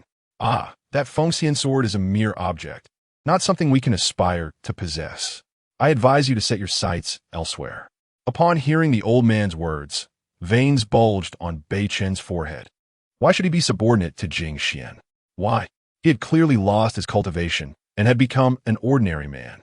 Why then did the sword continue to pursue him relentlessly? At this moment, his heart was filled with profound imbalance, even giving rise to thoughts of eliminating Jing Xuan. Sensing his dark intentions, the old man hastily interjected, "Do not act rashly. A secret realm will soon open, within which lies a spiritual sword. You may take that for now. If you insist on ignoring my warning and wish to take that man's life, know that if the rumors hold any truth, the sword lies in his possession. Do not underestimate yourself. Even at my peak, I would have been nothing more than meat for the slaughter." Upon hearing this, Bei Chun felt a significant portion of his anger dissipate. With a cold snort, he vowed to eliminate Jing Xuan, believing one swordsmanship prodigy was more than sufficient. Once Bei Chun regained his composure, the elder tossed him a pouch of medicinal pills, instructing him to consume them swiftly. When the secret realm opens, he should seize the sword. Remember, to achieve great things, one must first embrace humility. Understood, I am grateful, elder. Were it not for this troublesome brat finding him, he would never have considered aiding in the demise of Jing Xuan, who, by all accounts, far surpassed him. However, the situation had unfolded as it had, and he could only make the best of it. Once he reformed his body, he would no longer need to live in such a subservient manner. Before the secret realm opens, he must avoid drawing too much attention, retrieving the spirit sword, and then venturing into the beast forest for training. Achieving a breakthrough to the nascent soul stage is paramount. Yet, witnessing this lad's frequent indulgence in drink over the past few days, the elder lamented internally for having chosen such a reckless individual. He appeared not unattractive, yet his narrow-mindedness was increasingly disappointing. Perhaps it would be best to nurture the soul, nurturing jade in solitude. Bachin secured the jade pendant, when suddenly, a rustling sound caught his attention. He swiftly drew his sword and called out, "Who goes there?" Step forward. After a prolonged silence, a plump raccoon leisurely emerged, casting him a bemused glance before scurrying away. How audacious! Just a mere beast. He had expected it to be a small cat, completely oblivious to the pair of cold, glimmering eyes watching him from a great tree not far behind, as chilling as the gaze of a predator observing its prey. "You vile creature! I will personally strip your skin to avenge my master." Bachin abruptly turned around, finding nothing amiss. Perhaps it was merely the cold weather affecting his senses. He shrugged and returned to his table, continuing to boast and drink, as if he owned the entire continent. "I am not exaggerating. Who in this land possesses talents that rival mine? Bachin, that Jing Xuan is merely 2 years my senior. Had we been contemporaries, he would stand no chance." A gaggle of sycophants fawned over him, their flattery resonating deeply with his vanity. The other patrons in the establishment wore expressions of disdain, baffled by his audacity to compare himself to Jing Xuan, a comparison that evoked laughter from some. Unbeknownst to him, some customers laughed aloud, but he remained oblivious, lost in his own delusions. Observing his disinterest in returning to the sect, a woman who had been discreetly watching left behind a recording stone before departing to inform Mainyong of the elder's affairs. "Humph, such insignificant beings are hardly worth my concern," Mainyong remarked dismissively, gently stroking Jing Xuan's face. "I shall continue my observations.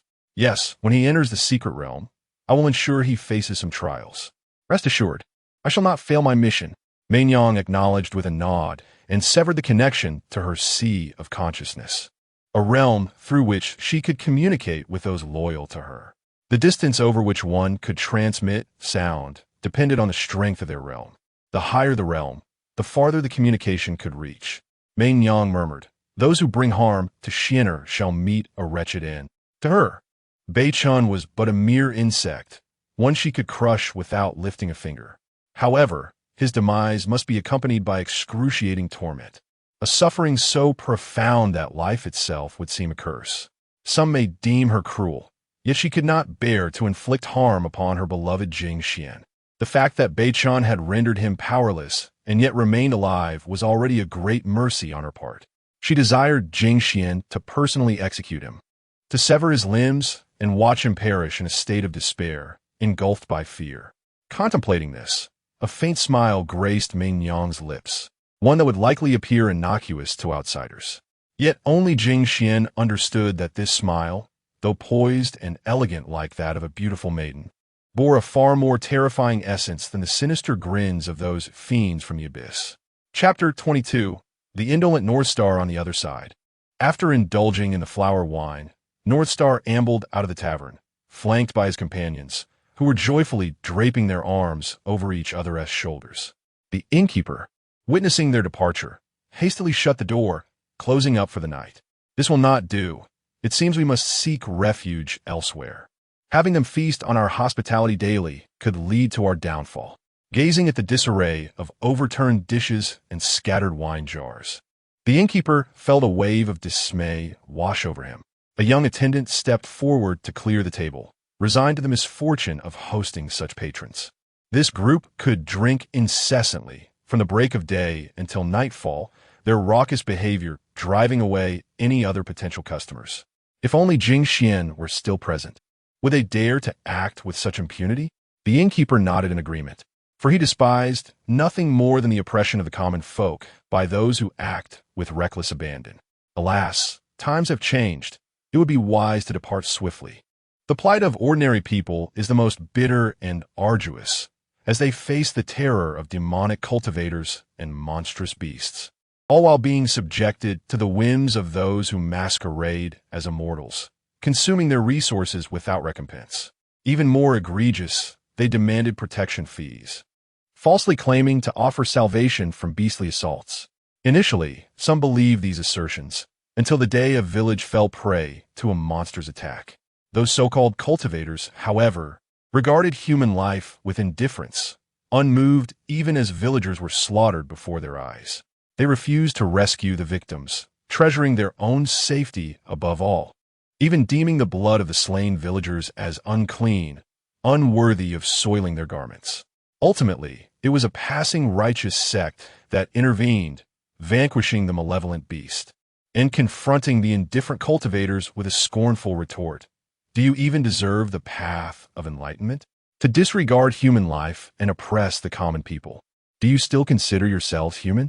Faced with this condemnation from their peers, the cultivators remained unperturbed, viewing ordinary folk as lesser beings, barely worth a fraction of their worth. With the likes of you in the Jing Xuan sect, your days are surely numbered. From the ranks of the cultivators emerged a man of imposing stature, radiating righteousness, who firmly grasped his sword with one hand, his gaze icy as he regarded the disciples of Jing Xuan's sect. No need for your concern, my friend, he retorted, clearly dismissive of the man before him, maintaining his haughty demeanor despite the palpable tension. The man stifled his murderous intent and restrained the sword at his waist. Their eyes clashed, sparks igniting between them, yet no violence ensued. Having lost their way, they would inevitably pay the price one day. The man spoke coldly before sweeping his sleeve and departing, his fellow disciples following suit with a disdainful snort as they took to the skies on their swords. In this world, strength reigns supreme, yet there are those who lose their senses and extend their claws toward the ordinary, blurring the line between them and the demonic cultivators. Returning to the present, North Star swayed unsteadily as he traversed the path, and were it not for the few among them who still retained their sobriety, they might have ended up sleeping beneath the stars. I reckon we ought to refrain from drinking so excessively in the future. Traversing the night can be rather taxing, remarked the slightly portly disciple, Fu He, who had partaken little in the wine. He harbored a profound love for culinary delights, vowing to savor the world's exquisite flavors. What if we return to the sect, and the sect leader discovers our state? One of them mused. Pish-posh, how could we possibly be that unfortunate? Came the light-hearted reply, accompanied by laughter. But what if by chance we are? Enough for the chatter. Let us return to the sect, so we may enjoy a restful slumber. A group of individuals supported one another as they made their way towards the sect's entrance. Along the way, Bei-chun chattered incessantly, causing the stout fellow to furrow his brow in displeasure. Was there truly so much to say? Had he known, he would have refrained from joining them. Had it not been for the meager rations, he would have preferred to avoid their company altogether. The crux of the matter was that Bei-chun, the senior brother, seldom engaged in cultivation, yet the sect leader treated him as a personal disciple. Although he had attained the pinnacle of the golden core stage, the sect leader's personal disciple, who had merely reached the late Yuanying stage, was not significantly stronger. The more he contemplated, the more his heart brimmed with discontent. Seizing the cover of night, he swung his fist, landing a blow that nearly knocked Bei-chun off balance. Who dares to ambush me? Bei-chun, still groggy, spun around abruptly, only to find nothing behind him. The stout fellow, with an innocent expression, scratched his head and innocently inquired, "Master brother, what troubles you?" The others turned to him as well, and upon realizing there was no one behind, the drunken Bei-chun dismissed it as a mere figment of his imagination. Meanwhile, the stout fellow wore a mischievous grin, thinking to himself, what a so-called personal disciple, unable to even perceive a punch. Perhaps his drunken state has robbed him of his senses. Master brother must be exhausted from his recent cultivation, perhaps even hallucinating, he remarked. Hearing this, Bei-chun took the cue and descended into the depths of his muddled thoughts, unable to discern whether his weariness stemmed from cultivation or something else entirely. Observing Bei-chun's disoriented state, the stout fellow refrained from further mischief, resisting the urge to pinch his flesh or kick him in the dark. His motivations were simple. It was purely due to Bei-chun's arrogance. If one possesses strength, a little pretense may be acceptable, but when one lacks any prowess yet still boasts, it only intensified the stout fellow's disdain for Bei-chun. Bei-chun momentarily feared he had fallen victim to some malevolent force, and fortunately, they arrived at the sect's entrance. "Master brother, we shall take our leave now. Do take care," the stout fellow said with a foolish grin, releasing his grip, causing Beichun to stumble slightly. Regaining his balance against the wall, Beichun waved them off. "You all go rest. I'm not so feeble as to fall while walking alone at night." The stout fellow nodded and departed with the others. Once they were gone, Beichun inhaled sharply, rubbing his aching back. What in the world is this pain? Not having taken more than a few steps with his weary, suffering body, the sect leader, Jing Xuan, suddenly appeared before him, noting the unmistakable scent of alcohol emanating from Beichun. With a face like thunder, he brandished a ruler that felt increasingly cold in his hand and demanded, "I instructed you to focus on your cultivation these past few days, yet you seem to treat my words as mere whispers in the wind. Do you still regard me as your master?" Beichun had never witnessed such fury in Jing Xuan, and he quickly straightened himself, lowering his gaze to explain. "Disciple descended the mountain today due to pressing matters." This proclamation only served to elevate Jing Xuan's blood pressure further. "Ah, pressing matters, is it? So I permitted you to descend the mountain." In the next instant, the ruler struck him, leaving Beichun momentarily numb, prompting him to flee. Yet, Jing Xuan was not inclined to let him escape so easily. Today, he would not allow Beichun to evade the consequences of his actions, and thus began a frantic chase. With Jing Xuan pursuing Beichun, wielding the ruler, Beichun felt a deep sense of anguish, unable to express his plight, as he was mercilessly punished. "You wretched disciple, spending your days in debauchery. Today, I shall administer a firm correction. Let's see if you continue to err."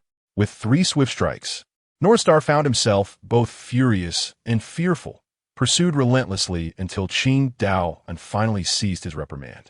Northstar, bruised and battered, had lost all semblance of the bravado he once displayed in the tavern, now reduced to trembling with his hands clasped over his head.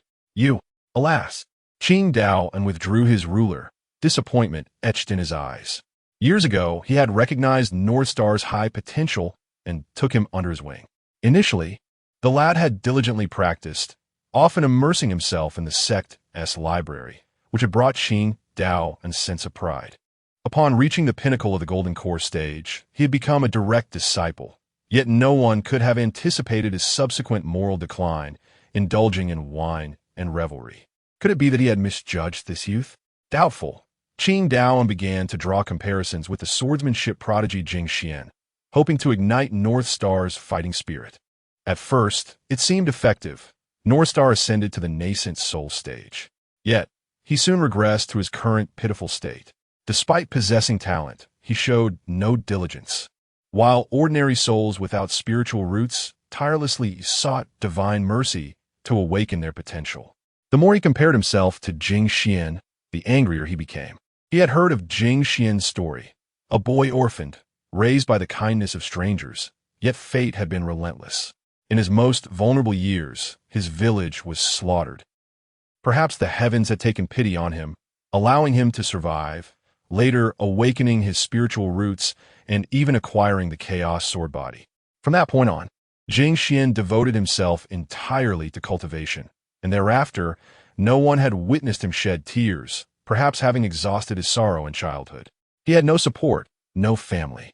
Save for the treasured sword he fought valiantly to claim as his own, the Feng Xian sword, a dream for countless sword cultivators. At that time, he was merely at the initial stage of ascension, yet through profound insights into swordsmanship, he vanquished demonic foes with his 3,000 sword energies, striking fear into their hearts. However, he later learned of Jing Xuan's betrayal at the hands of treacherous individuals, ensnared in a trap and stripped of his powers, reduced to a mere mortal. Such a drastic fall could shatter anyone. He pondered how Jing Xuan fared now, feeling a deep sorrow for his journey from the crowd, ultimately returning to the sea of humanity. Look at your current state. Are you honoring your parents? Are you living up to your talents? You have truly disappointed me. Jing Xuan gazed skyward, lamenting how splendid it would be if Jing Xuan were his disciple. Yet fate was cruelly indifferent. Northstar, now fully sober from the beating, hastily knelt, offering several fervent bows, his voice imbued with sincerity. "Master, I recognize my errors. From this day forth, I shall not transgress again. I beseech you, grant your disciple the chance to reform. Ultimately, he was still his apprentice. Qing Dao sighed, gesturing for him to rise. I grant you one final opportunity. Should you err again, you will be expelled from the Jing Xuan sect. Disciple, understand that your experiences, compared to Jing Xian's, are far more favorable. Once again, with Jing Xian as the benchmark, North Star felt a surge of dissatisfaction. Yet he dared not express it. He could only bow his head, seemingly in contemplation, nodding slightly. After delivering his admonitions, Qing Dao allowed him to leave. North Star brushed off the dust and cast a lingering glance at his master's retreating figure. I shall surpass Jing Xian. I will prove to everyone that I am not merely his stepping stone. He spoke with such earnestness, yet to Qing Dao's ears, it sounded somewhat laughable. Surpassing Jing Xian? It is unlikely that another of his caliber will emerge for a millennium. Jing Xian is shrouded in numerous secrets. How could one who grew up in a humble village possess the chaos sword body? I was fortunate enough to have seen him once. His appearance and demeanor are entirely unlike those of the inhabitants of Tianhai. Tianhai and Tianyuan are two continents, further divided into 9 provinces, with the most prosperous being Chang'an City in the central region of Tianyuan, the domain of Lu Manyu. The realm where the demon race resides is the Wild Demon Province, a land teeming with monsters and demonic cultivators, a forbidden zone for humans.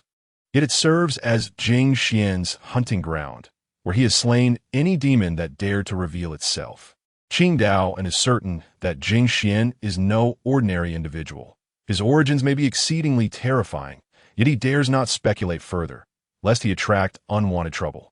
My foolish disciple, if surpassing him were so effortless, he would not be regarded as the unparalleled prodigy of a millennium. Had Jing Xian not encountered that calamity, his current achievements would likely be unmatched, making him an unreachable existence among his peers. Alas, fate is often cruel to the gifted. Had he been safeguarded by a great sex protector, the world would have witnessed the rise of another emperor. After Qing Dao departed, Bei Chun returned to his chamber, clutching a piece of jade, his gaze growing ever more fierce. Why is it that when the world speaks of sword cultivators, they think of you, Jing Xian, rather than me, Bei Chun? You, who have lost your cultivation and become a waste, how dare you compete with me? His resolve seems to be straying from its path, as his once ambitious aspirations grow larger without the corresponding means, leading only to self-destruction. Meanwhile, the ancient spirit within the soul, nourishing jade, felt a surge of regret upon witnessing this scene, lamenting why it had been picked up by such a wretched individual. Concealed within the jade, it pounded the ground in frustration, already plotting to escape once it regained a measure of power. The following morning, someone surprisingly discovered that Bei Chun was the first to arrive at the training grounds. What? The senior brother is here so early? He has never done this before. Did the sect leader scold him? The disciples were utterly perplexed. Some speculated it was merely a fleeting whim, doubting he would maintain this newfound diligence for long. Chapter 23. The Trials of the Secret Realm. Amidst the gaze of the crowd, Bei Chun's lips curled into a smile, brimming with an inexhaustible vigor. The sensation of being the center of attention thrilled him, a feeling he had never before experienced, as if he were the protagonist of this vast world. Ha ha! Just wait. I, Bei Chun, shall ultimately trample upon you, using you as a stepping stone. Standing amidst the throng, Bei Chun laughed heartily at the training post, causing his bewildered peers to retreat a few steps, wary of catching his foolish demeanor. Do you think our senior brother has gone mad from drinking? One of the female disciples inquired of a male disciple nearby. In response, he stroked his chin, surveying Bei Chun. He certainly seems as though he has been rendered foolish by the sect leader. Foolish? What happened? The female disciple, having turned in early the previous night, was unaware of the commotion caused by Bei Chun's encounter with Qing Dao, who had mercilessly struck him with a ruler.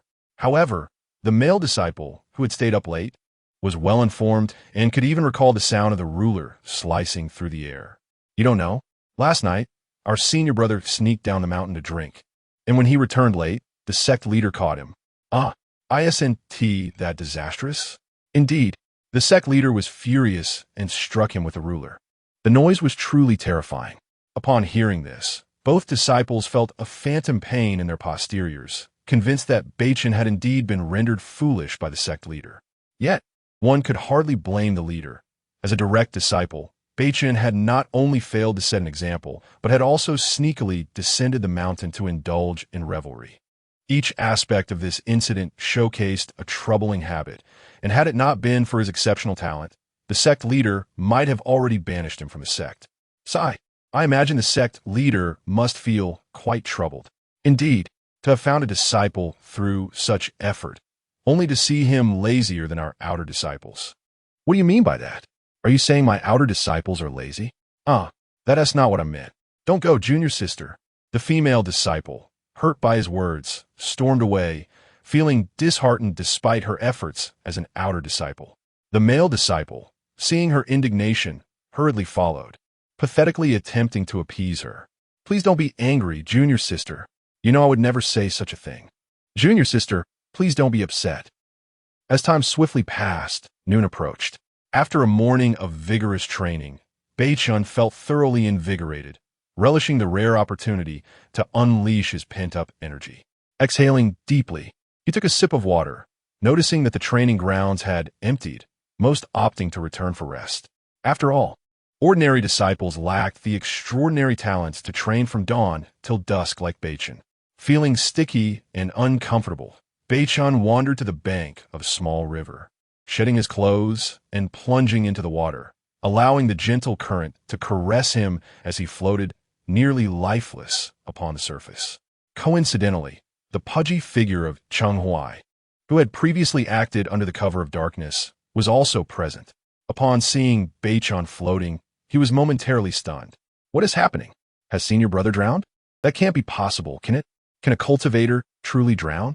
As he contemplated, Jing Xuan also entered the water, pondering the shallowness of stream. Just as he prepared to approach for a closer look, the rippling currents snapped Beichen back to reality, directing his gaze towards Jing Xuan's face, which was a mixture of fear and anticipation.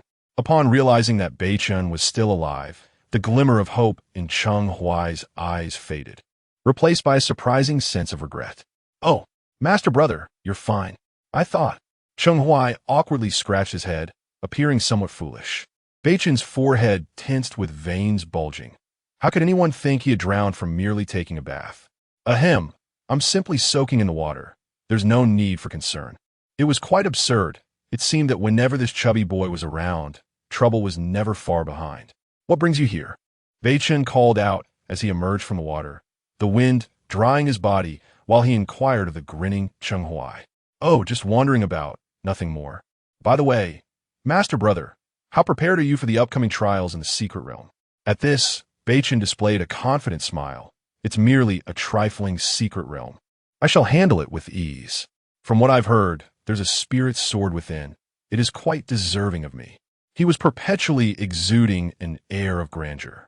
While ordinary disciples might settle for a mere black iron sword, possessing a spirit sword was the aspiration of every disciple of the Jing Xuan sect.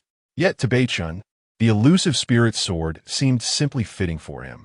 Jing Xuan was left speechless by his inexplicable confidence. The spirit sword paled in comparison to the Fengxian sword wielded by his esteemed brother, Jing Xuan. Mentioning Jing Xuan caused Beichen's expression to darken, and Jing Xuan was eager to provoke him further. In his heart, Jing Xuan was undoubtedly a paragon of swordsmanship, an unparalleled existence. As for you, Beichen, at best, you are merely a gifted disciple. What of it? Currently, he is but a mortal. As for that Fengxian sword, I shall conquer it sooner or later.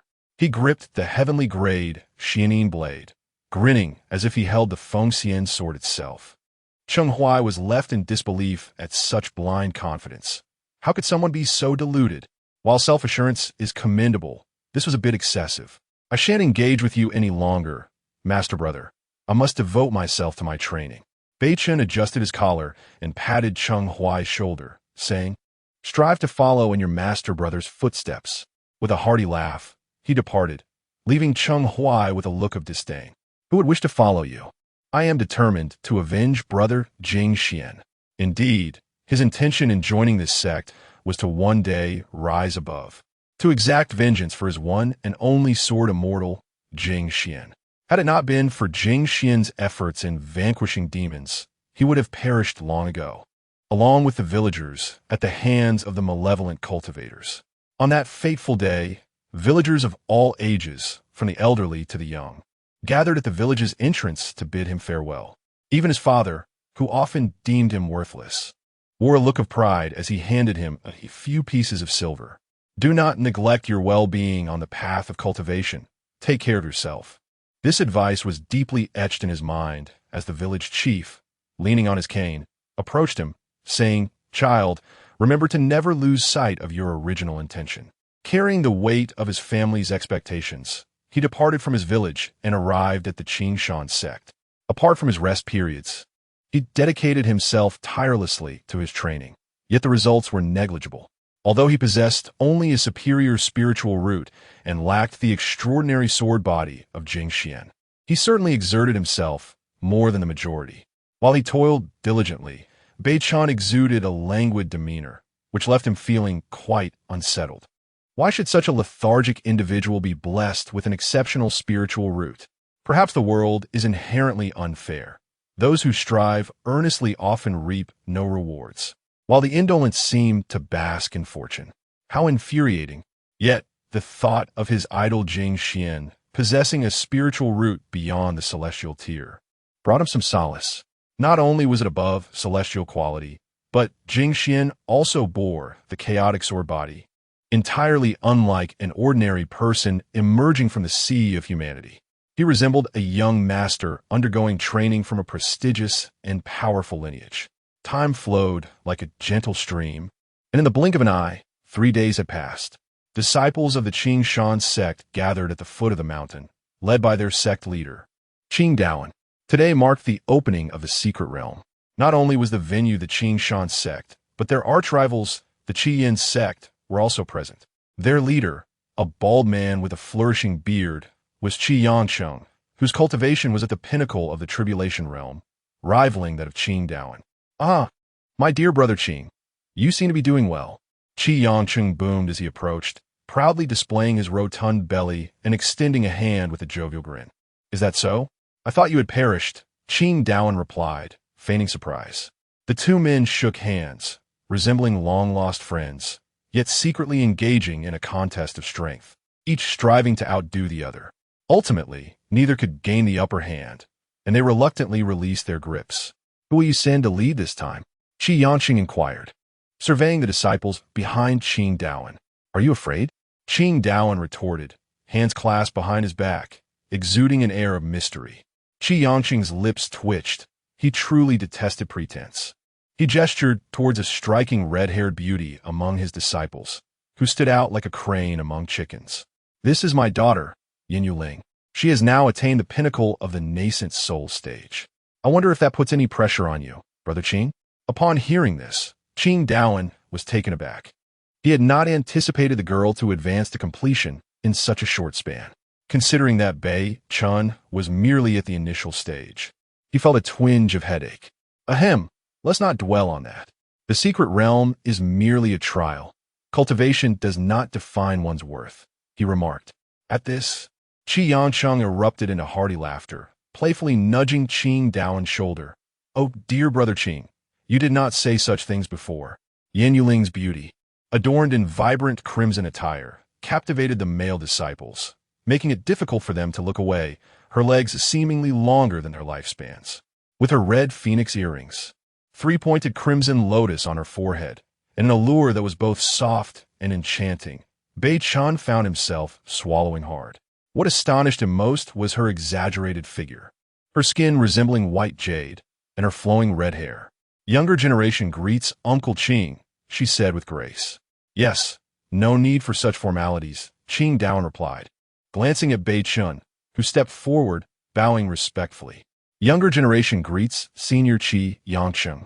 "Ah, you must be the North Star, correct?" Qi Yangcheng remarked, gently patting his shoulder to gauge his strength. "In the early stage of a nascent soul, it appears he is not as formidable as I expected." Qi Yangcheng's mind was now settled. It seemed the opportunity would belong to his beloved daughter. After North Star introduced himself, His gaze was immediately captivated by Yin Yuling. North Star, do you enjoy watching me so much? Yin Yuling said with a playful smile, her piercing eyes making him uncomfortable. Embarrassed, North Star coughed twice. Feigning seriousness, ahem, I was momentarily distracted. Yin Yuling chose not to expose him, even extending her hand. When we enter the secret realm, you must protect me, all right? North Star was overjoyed. It was the first time a woman had initiated contact with him, causing his heart to race as he shyly accepted her handshake. After a prolonged moment, noticing he still held on, a fleeting chill passed through Yin Yuling's eyes. Yet, she maintained her cheerful demeanor. Isn't it a bit inappropriate to be so familiar on our first meeting? Oh dear, my sincerest apologies, North Star exclaimed as he released her hand. Yin Yuling smiled reassuringly. It's quite all right, which led North Star to mistakenly believe she harbored feelings for him. Rest assured, I will protect you in the secret realm.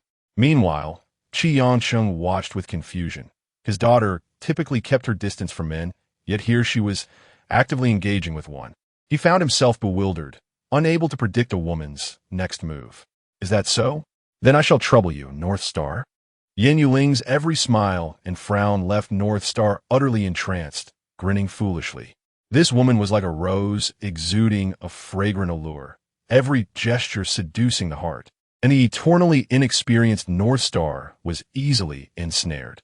However, roses possess thorns, and only those who truly understand her can recognize the hidden sharpness beneath her enchanting exterior. In the crowd, Cheng Huai pondered, is Yin Yuling from the Qi Yin sect truly discerning? How could she be interested in North Star?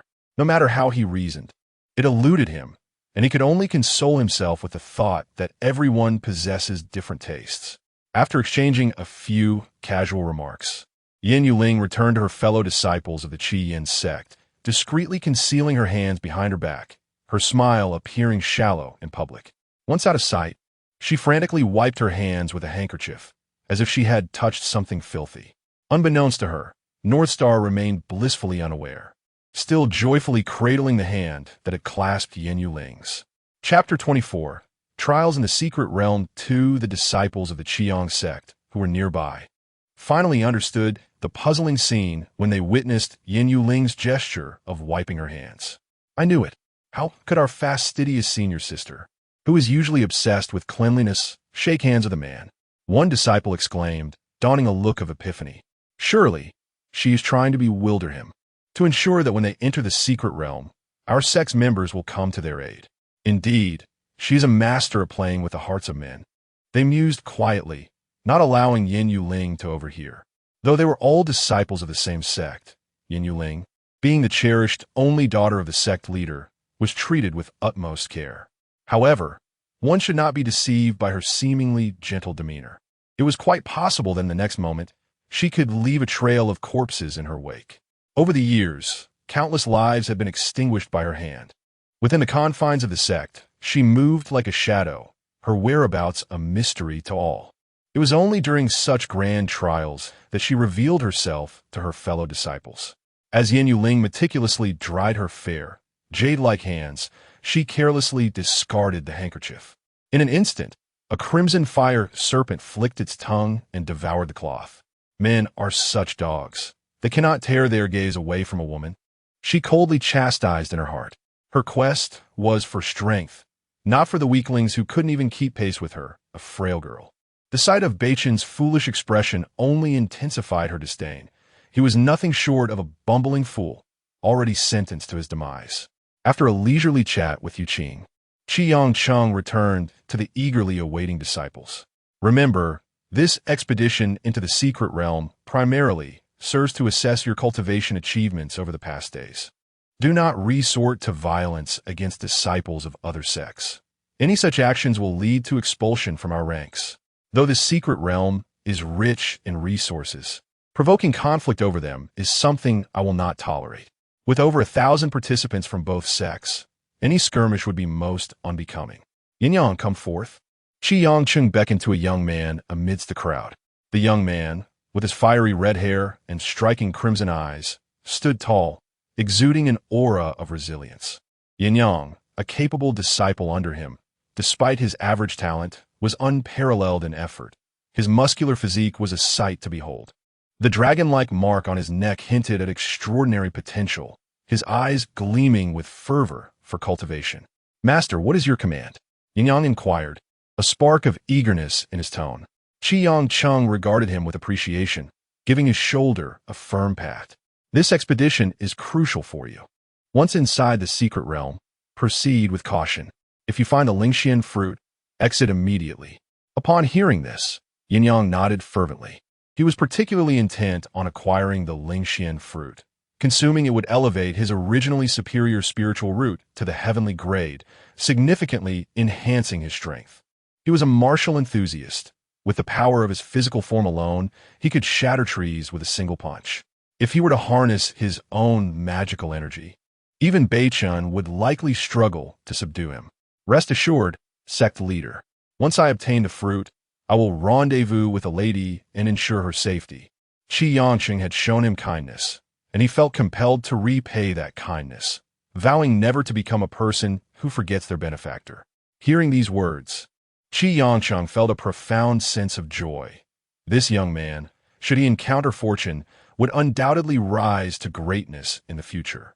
Years ago, witnessing him being overlooked by other sects, he took him under his wing out of compassion, and the youth had not disappointed his expectations. Day after day, he practiced tirelessly, driven by the desire to grow stronger, even if only by a fraction, which was enough to satisfy him. Initially, he could not comprehend why this young man devoted himself so fervently to arduous training, unlike other disciples who merely practiced when necessary and rested when required. When he inquired about this, Yin Yang's eyes sparkled with fervor, his fists clenched, and his voice trembled. "When I turned 18, my mother was devoured by a monster while climbing the mountain. Ever since I was a child, I have known the absence of a father. It was my mother who toiled relentlessly to raise me. Despite our hardships, she never allowed me to go hungry. In the cold, she would save her rations to barter for winter clothing for me. She was so kind, yet endured such suffering throughout her life. I swore to provide her with a better life, but fate seems to delight in tormenting me. That day marked my coming of age. My mother ascended the mountain to ensure I could have better nourishment. But, at this point, tears streamed down Yin Yang's face uncontrollably. Like a dam that had burst, his grief overwhelming. Upon learning of his mother's fate from a neighbor, he rushed up the mountain, calling out for her in a panic. But when he caught a whiff of blood, his heart raced even faster. Eventually, by a small stream, he found a silver bracelet his mother often wore, stained with blood and bearing scratches. In that moment, the world around him dimmed. He frantically searched the mountain for what felt like an eternity until he encountered the bloodied tiger. Its eyes glowed red with malice, and upon seeing him, it regarded him with disdain before vanishing from sight. He yearned for vengeance, yet could find no trace of the beast. His anguished cries echoed through the wilderness, filled with hatred for his own powerlessness and for the unfairness of fate. He squandered his family's wealth to give his mother a proper burial, and villagers from nearby came to pay their respects. In life, his mother had been a virtuous woman, yet virtue brought no reward. "Mother, your son will avenge you." In time, he departed from the village he had known for 18 years, arriving in a bustling city where he inadvertently entered a sect selection. Though his spiritual roots were discovered, no one chose him, and his flickering hope was extinguished once more. In his despair, Qi Yangqing accepted him, and from that day forth, he trained with fervor bordering on madness, fueled by the rage of revenge. Eventually, he ascended to the Golden Core realm, returning to his village where he encountered the monstrous tiger, now much larger than before. Yet he felt no fear, his legs coiled with potential energy. He unleashed a powerful strike, his fist crashing down upon the beast. Thoughts of his mother drove him to strike faster and harder, reducing the tiger to a mere pulp. Yet he did not cease. Howling, he plunged deeper into the forest, the air thick with the scent of blood. His eyes glazed over, his body drenched in crimson. He stood over the bodies of numerous transformed beasts, not a single one remaining alive, all fallen beneath his relentless fists. Qi Yangqing appeared before him unexpectedly, sighing as he comforted, "Disciple, one must look forward. Events have transpired. more not. He feared that Yin Yang's spirit might shatter. Yin Yang regained his composure and assured, "Rest easy, master. My mother has told me that my disgraceful father is still alive. I shall grow stronger step by step until I locate him, this unworthy father. Should he fail to provide a satisfactory explanation, I shall most certainly kill him. Ensuring his demise is particularly gruesome. It is good that you understand. Once you are sufficiently powerful, perhaps you may reunite with your mother." These words struck him like a thunderclap, igniting a flicker of hope. Could it mean his mother might be resurrected? As this thought crossed his mind, his gaze grew resolute. "Mother, wait for me. Even if the hope is faint, I shall fight." He had an unyielding reason to succeed. He must grow stronger, and no one could impede his path, regardless of their talent. Upon witnessing this, Qing Daoen's heart, which had been hanging in suspense, sank entirely. How could one compete against a prodigy and a hard worker? Looking back at his own lackadaisical disciple, who wore a foolish grin, he felt a wave of apathy wash over him. He longed to kick him into submission.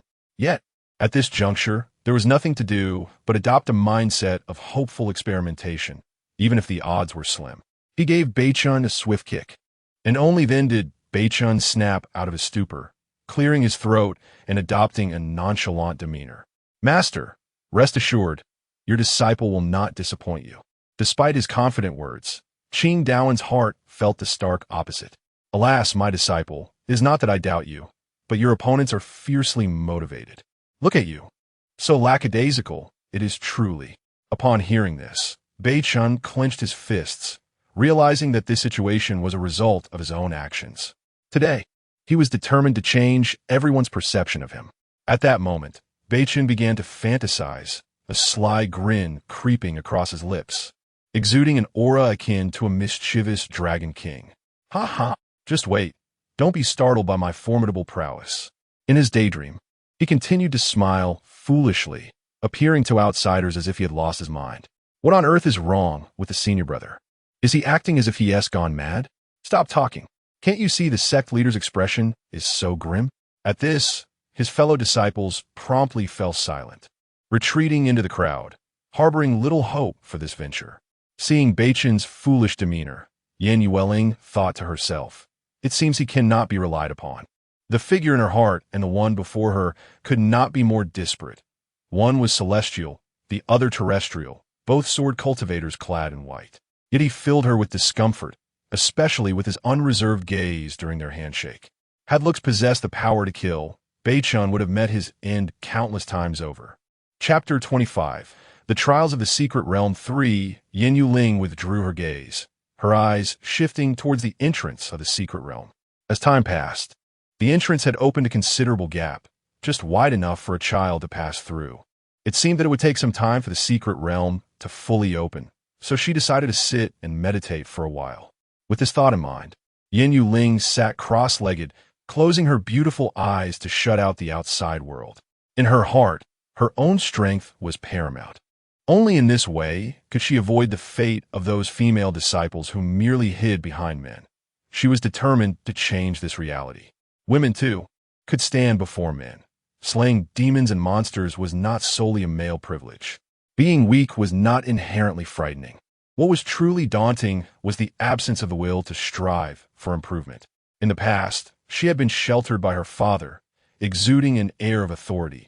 However, it was only in the face of danger, when her father was no longer present, that she realized her own frailty. Had it not been for him at that time, she would have long since perished in the jaws of a beast, and there would be no sacred maiden of the Qian sect today. That day, the swordsman in white appeared before her, like a celestial being, effortlessly slaying several hundred-year-old beasts with a single stroke of his sword. After vanquishing the monsters, he approached her and gently patted her head, reassuring her, "Do not be afraid. I'm not a bad person." Yet upon his touch, the sword at his side seemed displeased, leaping into his embrace and rubbing against him, as if to assert its dominance. "Ha ha, do not mind it. She is but a child," he chuckled, scratching his head before rising to ask politely, "Do you remember the way home? Shall I escort you back?" His presence illuminated her despairing heart, leaving an indelible mark within her. As her thoughts returned to the present, Yin Yuling found herself standing beside Yin Yang, who was keenly observing their surroundings with a sharp gaze that exuded safety. Seeing him in such a state, Qiyang Cheng laughed heartily. "There is no need for my disciple to be overly anxious." He then turned to Yin Yuling. Noting how she had transformed since that day she had lost her way, her eyes now brimming with determination. She was utterly unlike the distracted girl she had once been. It was as if she had been reborn. He harbored doubts, but after much reflection, he realized it was merely his own suspicions. She began to showcase her talents, navigating through challenges with remarkable ease. Observing his two extraordinarily gifted children, he felt nothing but pride, frequently extolling their virtues to others, especially with Qing Daoan, who seemed to have developed calluses on his ears from all the praise that was undeniably true, leaving him unable to refute it. Now, witnessing her fighting spirit, it was highly likely that she would achieve a breakthrough to the transformation stage within this secret realm. If his conjecture held merit, the future accomplishments of this young woman would be beyond imagination.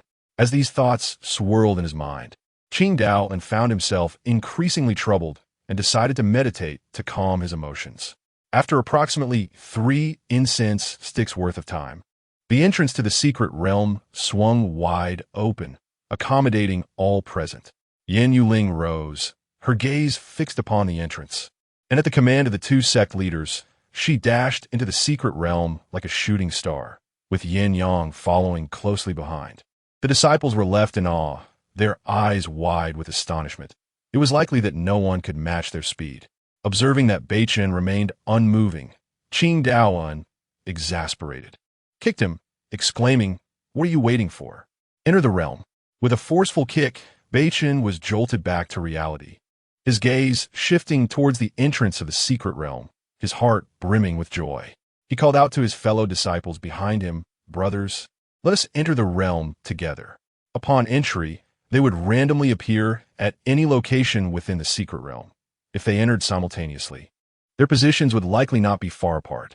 As the disciples from both sects entered, Qiyang Cheng, patting his round belly, cheerfully approached and conjured an 8 immortals table along with 2 chairs. "Come now, old man, idling about is rather dull. Let's drink some wine and feast on meat." Qiyang Cheng, aside from his cultivation, had a profound love for drinking. It would not be an exaggeration to call him a wine enthusiast, for he had a robust figure that did not appear unwieldy. Qing Daoan, hearing this, retorted, "Humph, first tell me what kind of wine you've brought, and then I shall consider it." Despite their apparent discord, the two often shared jovial moments over wine, resembling a pair of mischievous friends. Noticing his pretentious demeanor, Chiang Chung retrieved a wine gourd from his storage ring, uncorked it, and an enticing aroma of wine wafted through the air. Qing Daoan, initially indifferent, found himself swallowing hard at the rich and alluring scent of the wine. This is a special purchase I arranged through a friend. Many would yearn for a taste but cannot obtain it. The intoxicating fragrance of this wine is truly delightful. Chiang Chung poured a small cup, raised it to his nose, and glanced slyly at Qing Daoan, who seemed tempted yet restrained. With a mischievous glint in his eyes, Chiang Chung took a small sip, exclaiming, "Wow, what a fine wine! It's a pity someone here looks down upon it." As he took a seat at the 8 immortals table, he tore off a leg from the roasted chicken and savored it audibly, hearing the sounds of his chewing combined with the lingering aroma of wine. Qing Daoan could no longer contain himself. "You old rascal, let me make it clear, I'm not coveting your wine. I just happen to be hungry." He hastily took a seat, poured himself a drink, and upon tasting it, a radiant smile illuminated his face, more brilliant than a blooming flower. Yes. Chiang Chung was well aware of his stubbornness. After a few cups of wine, they began to lament their woes, with Qing Daoan sighing. "You are unaware of my grievances. The rebellious disciple of mine is truly infuriating. Not only does he neglect his training, but he also spends his days drinking, embodying laziness. As the eldest disciple, he possesses talent yet remains unambitious. What a pity." As he spoke, Qing Daoan's face clouded with worry, and with another cup down, his concerns amplified. Even without his words, Chiang Chung could discern that, judging by Beichen's demeanor, he was not destined for greatness. Each faced their own struggles, And Qiang Cheng patted his shoulder. Given the circumstances, we have no other choice. You must spur him on. In comparison to you, my daughter is exceedingly proud. Avoiding contact with peers of her age, solely focused on becoming stronger. I have introduced her to numerous exceptional talents, yet none have caught her eye. Now, she is already 26. Although the path of cultivation is long, this is quite concerning, isn't it? Whenever she was introduced to the prodigies within Tianhai, she would invariably shake her head in disapproval. Although some of these talented individuals were resolute in their endeavors to prove themselves through action, their efforts were ultimately in vain, as she effortlessly reduced them to mere caricatures of their former selves, dismissing them with the derisive remark that such so-called geniuses were hardly remarkable. Some even suffered lasting ailments as a consequence. Yet in a world where strength reigns supreme and weakness is deemed a sin, no one dared to question her. Upon learning of her brutal beatings of others, he hastened home, urgently questioning, "My dear aunt, what exactly do you desire?" After all, even the esteemed young Master Li from Nanshan had been left in a pitiful state by her hand. No matter his stature, he was extraordinary. Why did she not hold him in high regard? To his inquiries, Yin Yueling remained unfazed, finally responding after a lengthy pause, "I have long since found my heart's desire." At these words, Qi Yanqing thought he must have misheard. Could it be that his precious girl had found someone to love? A wave of bewilderment washed over him. Who was this person? If possible, he wished to meet him, provided he was of a suitable background. Yin Yueling smiled gently, sketching a few strokes on paper and handing it to him. As Qi Yanqing opened the scroll, he was rendered speechless in an instant. It was not a matter of compatibility, but rather whether the individual in question would even deign to acknowledge her. Jing Xuan, the paragon of his generation, a master of the sword, had already reached the tribulation stage at her age, unmatched throughout the 5 continents and 9 provinces. She vowed to marry him alone. You wouldn't be deceiving your father, would you? Yin Yueling's brow furrowed slightly, her tone frigid. Are you questioning my love for him? Embarrassed, Qi Yanqing stroked his beard, stammering. But no one knew the whereabouts of Jing Xuan now. Suddenly, an important thought struck him. That year, you mentioned you were lost and saved by a sword cultivator. Could it be? He refrained from finishing his sentence, and Yin Yueling nodded. When she first fell in love, he had occupied her heart entirely. So, all your efforts are for him? She nodded once more. Upon hearing this, Qi Yanqing relinquished his earlier thoughts, realizing that his family would likely have no descendants, though sometimes outcomes rarely align with one's desires. Well, in that case, your father shall not press you further. Follow your heart. With his thoughts redirected, he downed a cup of wine, feeling considerably lighter after sharing his burdens with her. Meanwhile, Qing Daoan, upon hearing the tale, felt a pang of sympathy for Jing Xuan. When one drinks too much, they often become more loquacious. What a pity it was for such a stunning talent, a celestial prodigy, to fall victim to treachery. It was a far greater agony than mere death. When the people of the 5 continents and 9 provinces learned of his deeds, they were filled with regret and loathing for those who colluded with demonic forces to harm their kin, beings more wretched than swine. Regrettably, no one knew the identity of the perpetrator except for Jing Xuan himself, who appeared to have lost faith in his compatriots. Afterward, he vanished without a trace, showing no desire for revenge. Had he encountered a wise mentor, perhaps these tragic events could have been avoided. Alas, Jing Xuan's extraordinary talent meant that there were but a handful of individuals across the 5 continents and 9 provinces capable of guiding him. Though both men held the position of sect leaders, even if they would take Jing Xuan as their disciple, they would be unable to impart much knowledge, as he would surpass them in the blink of an eye. Alas, the unfortunate child. Tell me, in this day and age, if my daughter were to find him, would he be able to accept her? Qi Yanqing leaned in and murmured softly. Upon hearing this, Qing Daoan's eyes darted about. Although Jing Xuan currently resembled an ordinary mortal, it seemed unlikely he would look down upon her. However, it is rather difficult to say. Perhaps he has completely forgotten about your daughter. Sighs, such is life. Let her ponder it on her own. Qi Yanqing raised his cup, and the two of them continued to drink leisurely, carefree in their revelry, while their disciples bore the weight of their indulgence. Chapter 26. Entering the secret realm, the narrative unfolds in two directions. Upon entering the secret realm, Yin Yueling found herself amidst an abundance of verdant foliage. The surroundings shrouded in an eerie atmosphere that exuded a hint of chill. Meanwhile, on the other side, Yin Yang found himself within a water-curtained cave. The gentle sound of flowing water gradually calmed his previously restless limbs. From within his robes, he produced a jade pendant, its fiery cloud-like form occasionally emanating a faint crimson glow. It appeared that the young lady was not too far from him. This pendant was a special gift from Qi Yang, enabling him to ascertain Yin Yueling's location through its illumination.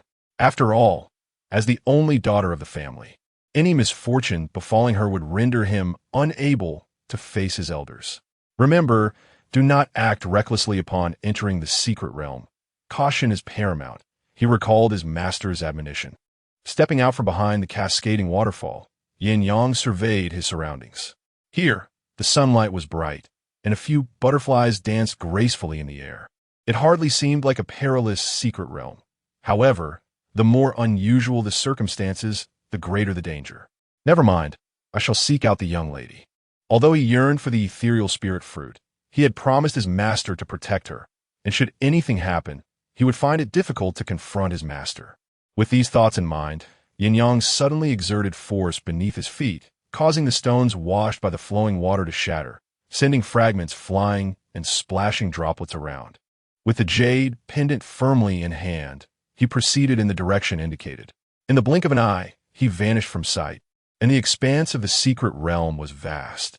It was no simple task for an ordinary cultivator to traverse its entirety. Remaining ever vigilant against the potential emergence of magical beasts, we find at this moment Beichen, who has just entered the secret realm. Before he could fully orient himself, a massive brown bear, 4 to 5 times his size and transformed into a sentient being, came barreling towards him, drooling with anticipation. Ha ha ha, finally! Someone has entered the secret realm. Our meals are about to improve. The bear spoke with human-like articulation, its enormous maw opening wide as it charged menacingly. Upon noticing this, Beichen flicked his hair dismissively and scoffed, just a mere creature. However, before he could finish his bravado, the bear's forehead bulged with veins, and with a powerful swipe of its broad paw, it struck him squarely in the chest. Thud! In the next instant, Beichen was sent reeling backward, crashing through 2 trees before he finally managed to halt, the force of the blow shattering his arrogance. Observing his feeble demeanor, the bear scratched its head and murmured, "So weak. Will eating you make me foolish?" Beichen, hearing this, spat out blood in disbelief. He was being mocked by a bear. What a joke. Just a bear. After all, with a surge of resolve, he raised his head and swiftly drew his dark iron sword, lunging towards the bear. Regardless of the circumstances, he was a gifted disciple. In a flash of cold light, the bear's paw was pierced, blood dripping profusely onto the ground. Yet, the creature remained unfazed. It licked its wounded paw and then grinned, its blood-stained face taking on a sinister appearance. "Kid, you're the first to wound me in this vicinity. Today, you shall meet your end." With that declaration, the bear bellowed and launched another attack, swinging its sharp claws with deadly intent.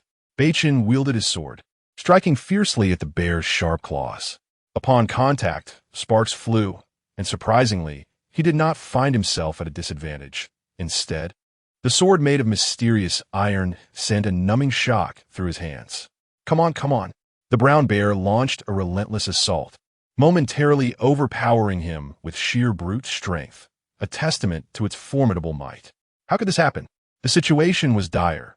If things continued this way, he would surely sustain grave injuries. At that moment, the ancient spirit within the soul-nurturing jade could no longer bear to watch and spoke up. This foolish bear possesses a higher realm than you. Matching its strength will only lead to your suffering. Then tell me what to do. In response, the ancient spirit, nearly exasperated, exclaimed, "Aren't you a sword cultivator? Can't you fly with your sword? Right? That bear can't fly either." With the spirit's reminder, he quickly retreated a few steps, hurled his sword into the air, and leaped onto its hilt. The brown bear, witnessing this, mocked, "What is this? Are you afraid? Hiding in the sky? Trembling before your bear grandfather?" Naturally, Beichen could not endure the ridicule, and thus the two engaged in a vulgar exchange amidst the expansive, ancient forest. "You, blind bear, if you're capable, then jump up here. Come and kill me. A beast is still a beast. Come on, leap up. Try to catch me. You're as fat as a pig. Yet you call yourself a bear. To hell with you." After a tense standoff, the bear grew furious, its gaze fixed intently upon him. It then crouched low, gathering strength and aiming. With a mighty leap, it soared like an arrow released from a bow, yet still fell short, unable to grasp his foot. Beichen, startled by the sudden attack, was urged by the ancient spirit. "Do not waste time with it. Quickly seek the relic and obtain that spiritual sword." Oh, I'm off." Under the spirit's insistence, he disregarded the taunts of the brown bear. He flew away on his sword, leaving the bear to continue its colorful invective. During his flight, the ancient spirit produced a medicinal pill for him to consume, for he could not afford to perish before the spirit. Otherwise, there would be no salvation for him. "Thank you, Ancient One." At that moment, Beichen finally grasped the ancient spirit's sincere intentions. Had it not been for the spirit today, he might have already succumbed to the bear's jaws due to his excessive lethargy. He had only himself to blame for lacking the strong self-control. A few compliments had inflated his ego, leading him to forget his place. It seemed he could no longer afford to indulge himself. As he swallowed the medicinal pill, the bleeding wound gradually began to heal. While searching for the relic, he encountered several fellow disciples along the way. "Eldest senior brother, why are your clothes in tatters?" inquired a sharp-eyed junior disciple. Beichen scratched his head and laughed. "Ha. I encountered a bear that had attained enlightenment. It was nothing serious." "What? A bear that attained enlightenment? Were you hurt, eldest senior brother?" The group appeared somewhat tense, and seeing this, Beichen patted his chest confidently, declaring, "Fear not, I will protect you all. Then we shall rely on you." This group had members whose highest cultivation was merely at the perfected golden core stage, making it quite challenging to deal with such secret realms. Beichen reveled in the adulation he received, smiling broadly as he absorbed the flattery along the way. With nothing of consequence to occupy them, the others trailed behind, allowing him to forge the path ahead. Meanwhile, on the other side, Yin Yang had discarded the massive tiger head he had been wielding, bearing numerous wounds upon his body. Yet, a glance into his eyes revealed a certain enjoyment in the blood-soaked battle.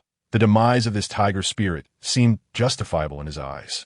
After plunging into the water to cleanse himself, Yin Yang set forth once more, soon spotting Yin Yuling not far ahead, accompanied by several fellow disciples. "Miss," he called out, prompting Yin Yuling to turn, her gaze falling upon the wounds on his arm. "Did you slay that tiger spirit?" Earlier, from a distance, she had heard the thunderous roar of the tiger, instilling fear in the more timid disciples. "Indeed, I encountered on my way to find you, but sustained no grave injuries." "That's a relief," Yin Yuling replied, regaining her composure. She glanced at her fellow disciples, noting that among them, she possessed the highest cultivation level. She had been contemplating the potential dangers they might face, but with Yin Yang by her side, her fears were somewhat alleviated. As she pondered, she retrieved a vivid red pointer from her bosom, which pointed directly ahead. Prior to entering the secret realm, her father had informed her that the only worthy endeavor within this realm was the acquisition of a spirit sword. The pointer, a gift from her father, was intended to assist her in locating that very sword. With Yin Yuling leading the way, her companions felt bolstered by the presence of their senior brothers and sisters, shedding their timid demeanor. "Senior sister, do you think the sect master has sent us into this secret realm for some treasure?"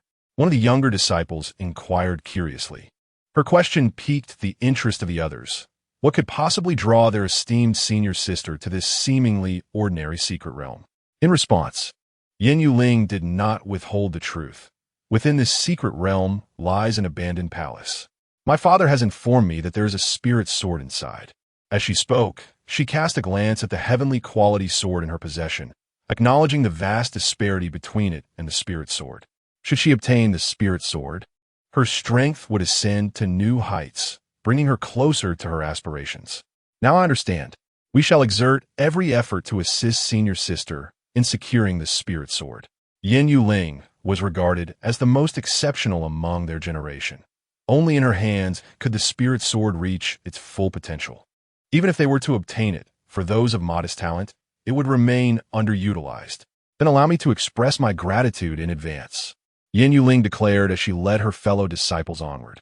Along the journey, whenever they encountered any peculiar beasts or birds, Yin Yang would always be the first to charge ahead. Before long, they arrived at the abandoned palace, once grand and majestic, now overrun with moss and wild grass. The walls, seemingly on the brink of collapse, were riddled with cracks, while two towering columns stood resolutely, untouched by the ravages of time. By chance, they encountered Beichen and his group, who had also just arrived. The two parties exchanged curious glances. Upon spotting Yin Yuling among the crowd, Beichen's face lit up with a radiant smile as he waved, exclaiming, "Yuling, what a coincidence to meet you here." Beichen naturally stepped forward, and upon hearing him call her name with such intimacy, a flicker of coldness flashed in her eyes. However, she swiftly concealed it and replied with a gentle smile. "How fortuitous. Could it be that you too are drawn to the spiritual sword within this palace? Has my dear brother Beichen also found his way here? Or has he simply wandered in by chance?" In response, Beichen scratched the back of his head, as if he sensed she was aware of the opportunities that lay within the palace. "Ha ha! Beichen, am not one to keep secrets. To my knowledge, this palace harbors great fortune." He leaned closer, speaking in a tone he deemed gentlemanly, while Yin Yuling narrowed her beautiful eyes slightly, revealing a hint of malice. "Since we have both come in search of this opportunity, let us enter together for mutual support," Yin Yuling said with a smile, extending her hand. Beichen, in his naive state, grinned foolishly and took her hand, completely oblivious to the fact that he had become a pawn in her game. He foolishly believed that Yin Yuling admired his strength and sought solace behind him, which only made him smile wider. Meanwhile, Yin Yang observed the scene with a soft chuckle, thinking to himself that this fellow was remarkably easy to manipulate. With just a couple of words from the young lady, he had eagerly taken the lead to explore the risks, showing a complete lack of foresight. It seemed that today's endeavor would be rather effortless. Chapter 27. The Trial of Beichen. With such thoughts, Yin Yang approached Yin Yuling and spoke in a hushed tone. "Miss, this fellow may not be entirely reliable. It would be wise to exercise caution." Yin Yuling nodded slightly in acknowledgement. She was well aware of Beichen's character. From the very beginning, she had not placed her trust in him. His arrogance and self-importance rendered him blind to the strengths of others. She was not the only one who felt this way. Cheng Huai from the Jing Xuan sect shared similar sentiments, often exasperated by Beichen's incessant boasting. The prospect of relying on him in times of peril was laughable. He would likely be the first to flee. In stark contrast to Beichen's hubris, Yin Yang's prudence and steadiness were far more commendable in Cheng Huai's eyes. Had he known, he would never have joined the Jing Xuan sect. He was certain that life at the Yin Yang sect would be infinitely better.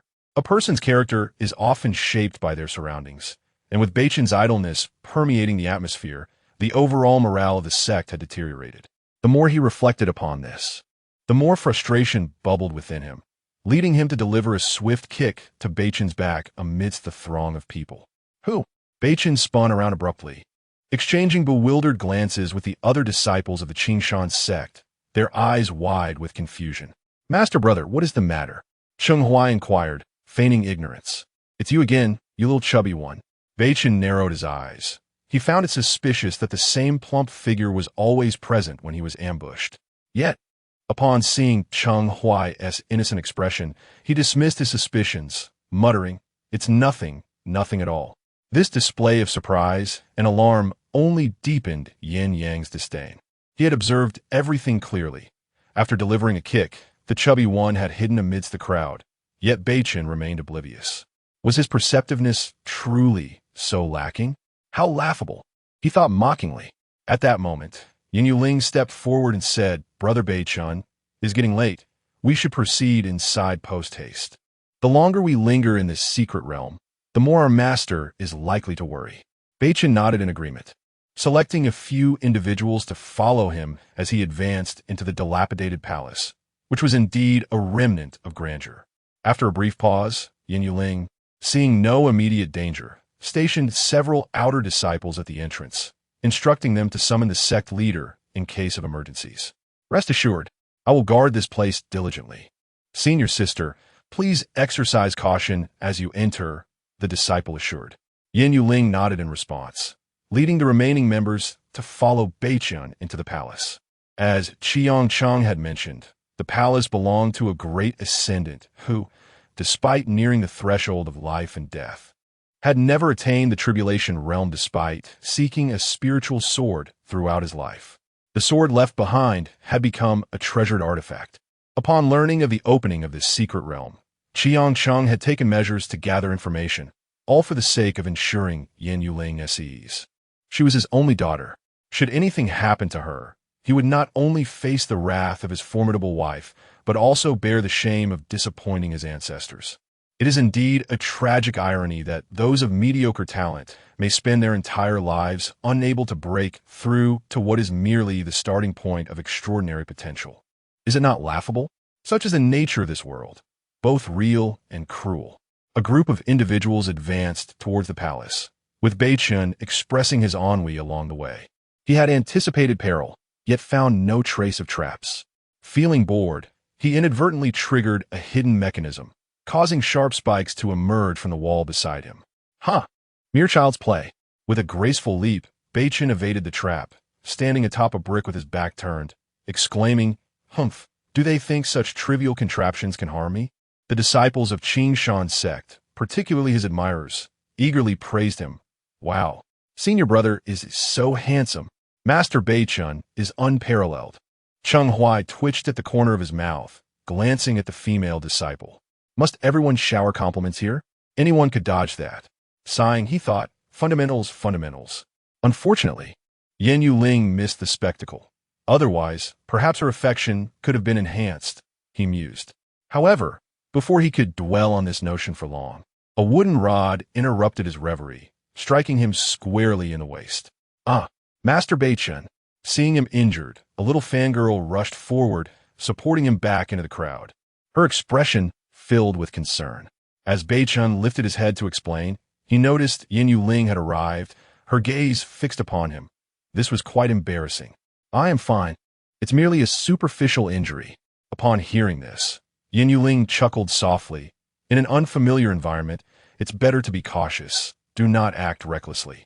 Though her words carried a hint of sarcasm, to his ears, they felt like genuine concern. Was this what they referred to as the love-struck brain? Yin Yuling remained calm, but Yin Yang was less forgiving, glaring at Beichun. "If you came here merely for amusement, then you should leave. Do not endanger us all with your foolishness." His words were undeniably valid. In this unfamiliar territory, triggering a trap was no trivial matter. If something were to go awry, it would not be a minor issue. The female disciple, about to defend him, found her words stifled. Understanding his fault, Beichun interjected, "I apologize. It was my moment of carelessness." "Humph, fool," Yin Yang retorted, causing Beichun to behave more cautiously thereafter, refraining from any further mischief, save for the occasional display of bravado. For instance, when encountering ordinary monsters, he would strike first, hoping to win Yin Yuling's favor. Yet she remained indifferent to his efforts. Soon, the group arrived before a grand stone door, thickly draped in cobwebs, with no monsters in sight. This was indeed the final chamber. The absence of creatures nearby likely stemmed from the door's formidable nature. Yin Yang assessed the surroundings, concluding that brute force would be ineffective in opening it. This door cannot be moved by strength alone. There must be a mechanism nearby. Let's search for it. As they sought the mechanism, Beichun approached the stone door and knocked upon it, realizing it was made of refined stone, thus dispelling any thoughts of breaking it. "Stop searching. The switch is right here." Yin Yuling pressed forward, causing the once tightly sealed stone door to swing open, revealing a chamber dedicated to cultivation. In the center stood a skeleton clad in a Taoist robe. Beside it, embedded in the ground, was presumably the spirit sword. Although Beichun yearned to seize it, he restrained himself. What if danger lurked nearby? Thus, he turned his gaze towards Yin Yang. "What? Are you frightened now? Where did that bravado go?" Yin Yang had thought Beichun had learned some wisdom, but little did he know that, provoked by Yin Yang, Beichun appeared as if he had lost his sanity. Stepping forward to draw his sword. "Wait." As the words left his lips, the skeleton rose ominously, fixing its gaze upon Beichen, who responded with a light chuckle. Stop with the theatrics. He drew his sword from his waist and aimed to strike at the skeleton, which effortlessly blocked the blow with its palm. In the next moment, it spoke in human tongue. Oh, a mere infant of the nascent soul dares to be so arrogant. Who do you think you are? Beichen retracted his sword and struck again, yet still failed to inflict any damage. The skeleton grasped the blade, its voice chilling, truly disrespectful. With that, it flung the sword aside, sending Beichen staggering back into the crowd. Young one, it seems you lack an understanding of humility and courtesy. The skeleton picked up the spirit's sword from the ground, caressing it in its palm while its gaze remained fixed on Beichen. From a moment you entered this palace, I took notice of you. They say you possess extraordinary talent, yet I fail to perceive it. The skeleton bore a smile that was almost mocking, while Beichen met its gaze unflinchingly. Are you envious of my talent? I, Beichen, am a prodigy of the sword path. I shall become the sword emperor of the future. Upon hearing this, the skeleton's expression turned perplexed. You? I recall there being only one sword path prodigy. Where is your companion, Jing Xuan? Who cares about Jing Xuan? I don't know him. I am the true prodigy of the sword path. This declaration ignited the ire of three individuals. Yin Yueling and Cheng Huai glared at him with discontent. The skeleton swayed as it stood, laughing heartily. Ha ha ha, a mere nascent soul brat dared to utter such grandiose claims. The oppressive aura swiftly spread, but it was directed solely at Beichen, leaving the others largely unaffected. A remnant of my soul remains here, awaiting a fated individual to inherit my lifelong learnings and this spirit sword. I may not ascend to emperor, but my downfall can still offer opportunities for others. Today, let me see if you, young one, possess the qualifications. Very well. Come on. Do you truly believe I fear this remnant of a soul? Yin Yang, sensing the escalating tension, positioned himself in front of Yin Yueling, showing no signs of retreat. Miss, what shall we do? That senior bears no ill will toward us. But Beichen's intentions are uncertain at these words. Yin Yang relaxed slightly, realizing that Beichen was about to face some harsh lessons, which might serve to temper his pride. Beichen, with his innate arrogance and lack of diligence despite his talent, would surely provoke the anger of a senior whose aptitude was ordinary. If Beichen managed to pass the senior's test, it was likely that the spirit sword would be beyond his reach. The skeleton dissipated the pressure surrounding Beichen, raising the sword in hand, its gaze fixed upon him. Come, let me witness your swordsmanship. Who fears whom? Kulme. The senior did not impose any restrictions on his realm. Rather, he confined it to the early stages of the nascent soul to probe into Beichen's capabilities, which sufficed. The two engaged in a fierce battle. Although Beichen appeared languid, with so many techniques at his disposal, it was not particularly challenging to contend against the suppressed prowess of the skeletal figure. I expected something far more formidable, yet it was merely mediocre. The two fought back and forth, exhibiting a balance of strength. My goodness, the senior brother is truly formidable, managing to hold his ground against the elder. Indeed, I had heard the rumors circulating within the sect and was led to believe the senior brother was inept. Now you all comprehend the senior brother's prowess. At this moment, a junior sister stepped forward. Yin Yang observed for a while and discerned that the opponent was clearly not exerting his full strength. It seemed the elder was overly compassionate. Engaging in a back-and-forth exchange initially would prevent a subsequent defeat from appearing too disgraceful.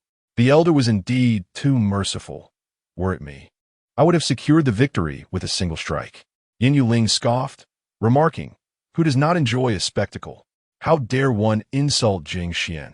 However, after a while, Beichen found himself increasingly burdened, sweat beading on his forehead, and he sensed a smile on his opponent's face. What nonsense! He was determined to surpass Jing Xuan.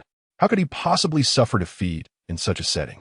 His sword dance grew ever swifter, yet his composure wavered, and his techniques became increasingly erratic. Wait, why is the senior brother at a disadvantage? Is he still sweating? The senior brother is being suppressed. The disciples of Jing Xuan's sect were evidently bewildered. Just moments ago, he appeared so composed, and now everything had reversed in an instant. Yin Yuling chuckled, having believed he could endure for a bit longer, but was taken aback by his ineffectiveness. In the eyes of the owner of the spirit sword, Bei Chun was riddled with flaws, what a so-called genius of the sword path, merely a clown in reality. In his lifetime, he had sparred with Jing Xuan, and after merely 3 strikes, he had been utterly defeated. To compare him to Jing Xuan was a grave insult to the latter. Young one, talent is not your arrogant capital. With that, the skeletal figure summoned his sword, striking down Bei Chun's pendant blade and following through with a downward slash.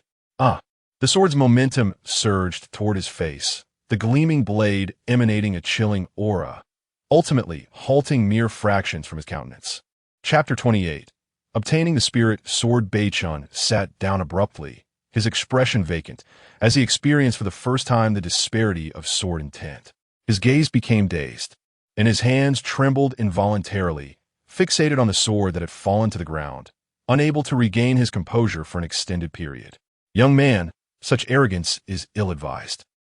Jiang Huai's voice resonated, stroking his non-existent beard contemplatively. At that moment, the earlier praises directed at Bei Chun ceased, and amidst the collective astonishment of the crowd, it was a younger disciple who first rushed forward, her diminutive frame shielding Bei Chun. "Do not harm my senior brother." Her legs quivered, betraying her fear, yet she summoned the courage to stand firm for Bei Chun's sake. A genius of the sword path? A farce? What audacity does one who cannot even steady a sword possess? With his spirit sword retracted, Jiang Huai stood with his hands clasped behind his back. "I am Jiang Huai, a native of Zhongzhou. Until the age of 18, I squandered my days in frivolity, until a sect arrived in town to recruit disciples, uncovering my modest talent. Though my aptitude is unremarkable, I have dedicated my life to rigorous training, following in the footsteps of Jing Xuan, only to find myself halted here. And you, possessing innate talent, yet indulging in lethargy, I have exerted a mere fraction of my strength, and yet you cannot even lift a sword. Junior, tell me, by what right do you act thus?" His disdain for Bei Chun's arrogance was palpable, while Bei Chun, chastened, lowered his head, his countenance troubled. Jiang Huai's words rendered him utterly humiliated. In that moment, silence enveloped him. Had it been his former self, he would have defiantly resisted, but this time he did not. As the scene descended into a stalemate, Yin Yang was poised to step forward to inquire about Jiang Huai's challenge. "Jiang Huai, may I?" he began, but was interrupted by Yin Yuling, who stepped forward, bowing respectfully, her gaze unwavering. "I am Yin Yuling, a fully realized nascent soul. I boldly seek guidance from the esteemed elder." Jiang Huai, regaining his focus, appraised her before stroking his non-existent beard again. "Indeed, you possess potential." At this moment, Yin Yang urged from behind, "Miss, why not allow me to undertake this trial for you? If our master were to find fault, how would I explain myself?" Jiang Huai, observing his worried expression, waved his hand dismissively. "No need for concern, young friend. I shall not harm you. Should you pass my trial, you may take this spirit sword and my techniques with you. My wish will then be fulfilled." Upon hearing this, Yin Yuling's resolve solidified further. She yearned for the spirit sword. She desired to grow stronger, even if faced with an adversary of the great ascension realm. "Take your senior brother and wait aside." Jiang Huai gestured for Bei Chun and the others to step aside. At that moment, Bei Chun wished for a crevice to swallow him whole, having already been bested. It was all too humiliating to be observed so plainly by Yin Yuling. His younger sister propped up the feeble Bei Chun as they walked past Yin Yuling, who offered him not even a glance, as if she were indifferent. Was she disappointed in him? After all, she had shown him such concern before. Ultimately, it was his weakness and unrestrained behavior that had led to this. What was rightfully his now seemed beyond reach. Even a mere glance felt like a luxury. "Young friend, if you defeat me, all that resides within this grand hall shall be yours. Certainly, I shall suppress my cultivation to the pinnacle of the nascent soul, so you need not feel any pressure." As Jiang Huai faced Yin Yuling, he was devoid of the slight anger and suppression he had exhibited towards Bei Chun earlier. He could perceive the yearning in Yin Yuling's gaze for strength. Meanwhile, Bei Chun, witnessing this unexpected turn of events, felt a pang of discomfort in his heart. The elder within the soul-nurturing jade sighed, saying, "You are too impetuous and indulgent, neglecting your efforts. This spirit sword is beyond your reach." From the outset, he should never have placed his trust in Bei Chun. Now, not only has he failed to acquire the spirit sword, but he has also been thoroughly humiliated by others. However, seeing Bei Chun in a predicament brought a strange sense of joy to the elder. "Let this be a lesson for your arrogance. Indeed, I am too weak. Alas, it is good that you understand. It is not too late to awaken now, for your talent is your sole asset for redemption." After uttering these words, the elder returned to the soul, nurturing jade. Noticing Bei Chun's despondent expression, his junior sister spoke up to comfort him. "It's all right, senior brother. You are already quite formidable.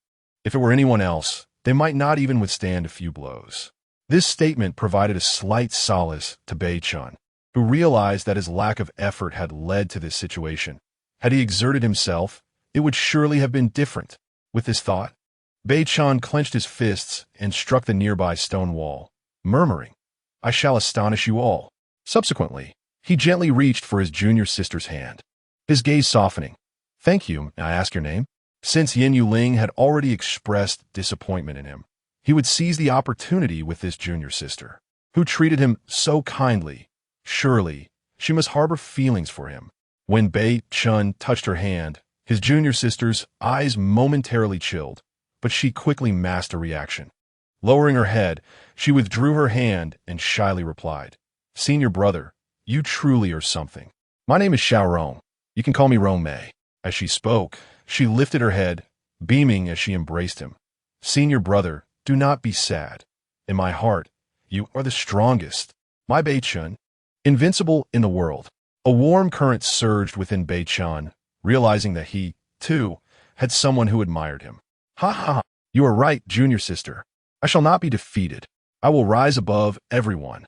With that, he embraced Xiao Rong and held her delicate hand. "When that time comes, would you be willing to become my wife?" Xiao Rong shyly turned her head away, prompting a light chuckle from Bei Chun. Cheng Huai, witnessing this scene, felt his mouth twitch uncontrollably. What in the world? Is this junior sister blind? What merits does Bei Chun possess? Cheng Huai racked his brain, unable to comprehend. Perhaps it was merely his handsome visage that captivated her. Although lacking in other areas, his face was indeed exceptional. How infuriating. Just because he is handsome, he garners affection. Cheng Huai felt a sense of injustice. Is Yin Yang not more appealing than Bei Chun? He is composed, diligent, and profound. If I were a woman, I would undoubtedly choose Yin Yang. Ah, wait, no. How do my thoughts go astray? Ignoring the commotion behind her, Yin Yuling took a deep breath and slowly declared, "Senior, I am prepared. Please give it your all." As the ethereal light flickered in Yin Yuling's eyes, she unsheathed her sword with a single hand, the blade directed towards Jiang Huai, her gaze resolute. Jiang Huai laughed heartily, his amusement born of admiration rather than derision. "Excellent. You have captured my heart. Gulme." With a slight narrowing of her beautiful eyes, Yin Yuling unleashed her strength, and with a resounding burst, she appeared behind Jiang Huai in an instant, her gaze shimmering with a crimson glow. In a sudden assault, Yin Yuling executed a decisive move, the cold gleam of her sword flashing dangerously close to piercing Jiang Huai's form. Reacting swiftly, he drew his sword to parry, caught off guard by her strike, yet recognizing her formidable prowess. "Be careful, senior." Before he could fully grasp the situation, Yin Yuling charged at him again, her sword now enveloped in a layer of crimson flame, radiating fierce light. "Come on." Jiang Huai gripped the hilt tightly, meeting her with equal fervor. As their blades clashed, sparks flew, illuminating the hall with their fierce exchange. Yin Yuling's every move was lethal. Had it been anyone else, they would have already succumbed under her might. Jiang Huai, undeterred, let his spirit sword glimmer with icy light, imbuing it with energy as he parried Yin Yuling's relentless strikes. The grand hall reverberated with the metallic sounds of their clashing blades, echoing through the space and resonating in the ears of onlookers. With a resounding clang, Yin Yuling's sword was knocked from her grasp by Jiang Huai, who then aimed a swift strike at her. She deftly retreated, reclaiming her sword to engage him once more. Initially unfamiliar with Jing Xuan's attacking style, Yin Yuling had now disowned his patterns. In the next moment, she feigned a weakness, and, as expected, Jing Xuan seized the opportunity, launching a powerful thrust towards her. Yet, she capitalized on this moment, leaping fiercely as if to counter from above, but Jing Xuan pursued her upward. His sword pierced Yin Yuling's body, prompting Yin Yang to charge forward. Astonished by the unfolding scene, why didn't she evade? Jing Xuan pondered, perplexed, only to witness Yin Yuling, seemingly impaled, dissolve into a wisp of sparks. "Senior, do not let your guard down." The voice of Yin Yuling echoed from behind him, and an ominous realization struck Jing Xuan. He attempted to evade, but it was too late. Yin Yuling's blade was already poised at his neck. "Ha ha! Young friend, you have passed." Initially believing Yin Yuling to be overwhelmed, he now realized it had all been a calculated ruse, a feigned vulnerability to exploit his complacency for a surprise attack. "You flatter me, senior. Had it not been for your leniency, I fear I would not have made it through this trial." Yin Yuling sheathed her sword and bowed respectfully. Jing Xuan chuckled softly, stroking his spirit sword before offering it to her. "This sword is now yours." Yin Yuling accepted it with both hands, unsheathing it as it sang through the air, the sound resonating in Jing Xuan's ears, bringing him a sense of satisfaction. "Within this hall, there are additional treasures. You may take them as well. They may prove beneficial to you." Upon hearing this, Yin Yang stepped forward and inquired, "Might there be any spirit-enhancing Xian fruits?" "Spirit-enhancing Xian fruits? Ah, I believe I do have some," Jing Xuan replied, moving toward a chest and rummaging through its contents. Here it is." He retrieved a fruit radiating with golden light and tossed it into Yin Yang's hands, imparting with earnestness, "It was through acquiring this fruit that I too ascended to greater heights. Observing your appearance, one can surmise that you share a similar fate as mine. This fruit shall serve as a token of fortune bestowed upon you." Upon hearing these words, Yin Yang bowed with heartfelt gratitude. Every participant in this secret realm expedition has reaped considerable rewards. The ordinary disciples received the miraculous elixirs left behind by Jing Xuan's fall, with the exception of the obstinate Bei Chun, who seemingly acquired nothing at all. "Well, my wishes have been fulfilled, and it is time for me to depart." With that, Jing Xuan's skeletal form dissipated, carried away by a gentle breeze. Yin Yang gazed at the spirit-enhancing fruit in his hand, unable to contain his excitement, and, upon the suggestion of Yin Yuling, consumed it.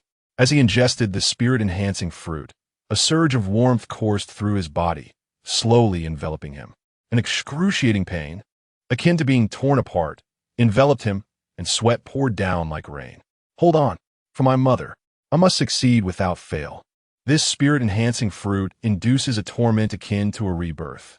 If one endures, they shall indeed be transformed. During this ordeal, all eyes were fixed upon Yin Yang.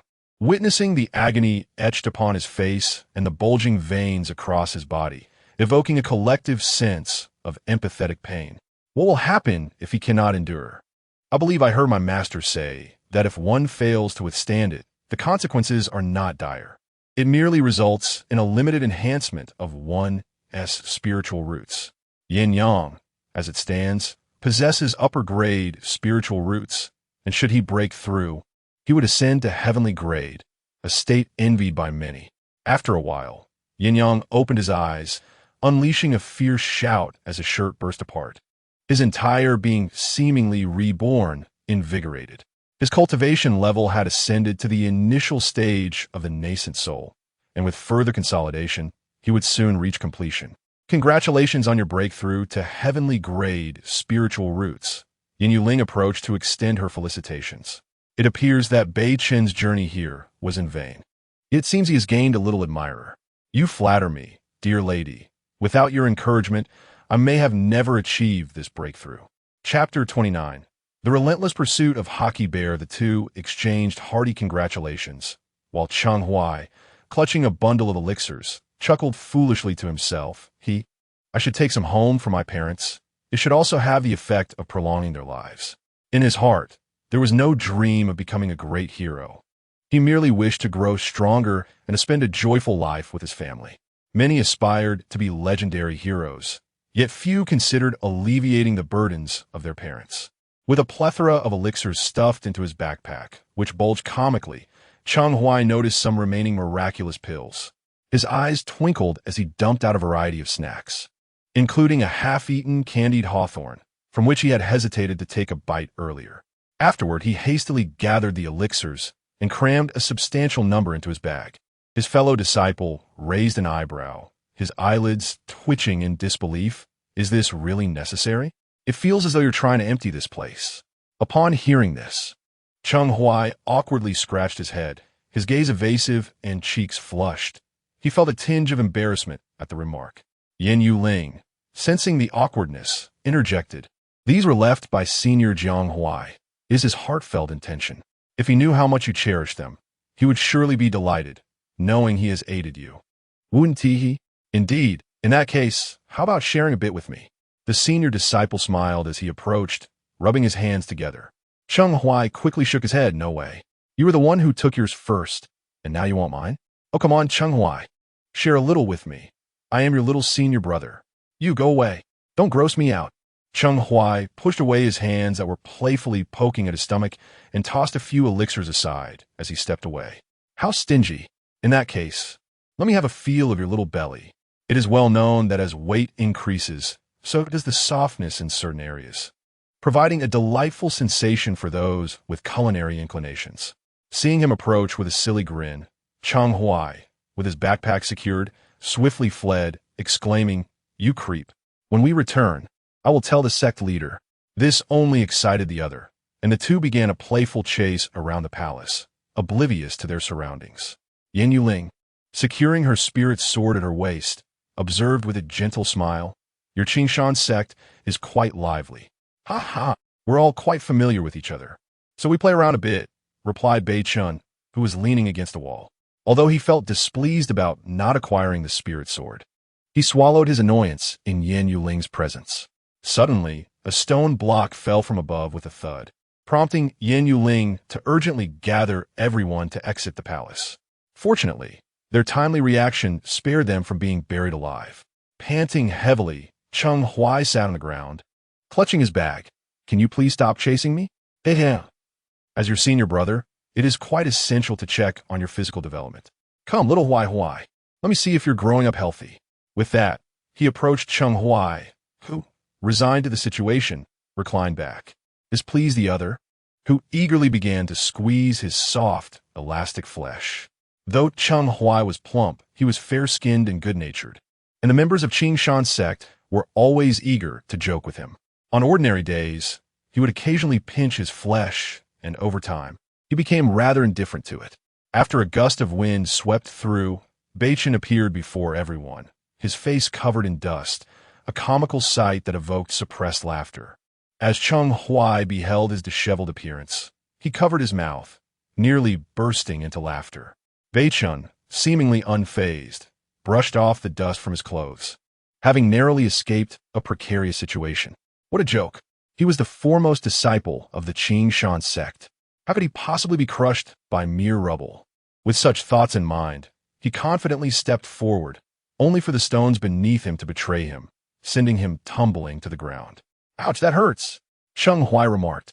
"Though I am inclined to laugh, my mother has always told me not to mock those who are disabled, unless I cannot help myself." "Ha!" Lying on the ground, Beichin noticed the laughter directed at him and quickly lifted his head to identify the source. But Cheng Huai, quick-witted as ever, managed to stifle his amusement. Beichin surveyed the crowd, seeking a hint of sympathy, yet everyone gazed at him as if he were a simpleton. At that moment, the little girl who had just fled the palace, Xiao Rong, sprinted towards Beichin, her face filled with concern. "Big brother, are you all right?" Beichin coughed a couple of times as he stood up, appearing quite disheveled, yet he maintained an air of bravado. "Cough, it's nothing serious." With a flick of his hair, he cast a self-assured glance at Xiao Rong. "It's a relief. Big brother must not come to harm." After the recent comical episode, Yen Yuling surely held no affection for him. It would be better to focus on the little junior sister before him. Yin Yang observed the scene unfold, and as he anticipated, Beichen was indeed a charmer who easily fell for every pretty face. Fortunately, the young lady had not taken a liking to him. Otherwise, it would be more than just Qi Yang Cheng who would object. He himself could not abide Beichen's demeanor. Yin Yueling shared a similar sentiment with Yin Yang. In her eyes, there was only one person, clad in white, with dark hair, wielding a sword, deeply embedded in her heart. From this moment forth, her heart could harbor no one but that white-clad swordsman. The allure of the white moonlight was such that even after it had faded into mere mortality, she remained hopelessly enamored. Lowering her gaze, she grasped her spirit's sword and murmured, "I will find you soon. When that time comes, I shall protect you." In that moment, her eyes shimmered with love, yearning, and the deep-seated affliction that had already taken root within her. Ha! He! Ha! Her infatuated smile bore an unsettling resemblance to something rather lewd. Yin Yang rubbed his eyes, unable to believe that the woman before him was indeed Yin Yueling. Fortunately, after rubbing his eyes, she returned to her usual alluring and gentle self. This was more like the norm. That momentary visage of the giggling young lady must have been an illusion. The younger generation expressed their deep gratitude. Yin Yueling approached the palace, bowing deeply, prompting others to follow suit, especially Cheng Huai, who nearly emptied the palace with his fervent reverence, fearing any trouble from Jiang Huai. "May our ancestors bless us. This is what you have promised us, so please do not be angry." "Thank you." After confirming that no one was missing, the group departed from the shattered palace with great fanfare. However, they had scarcely taken a few steps when they heard rustling sounds emanating from a nearby thicket, prompting them a halt.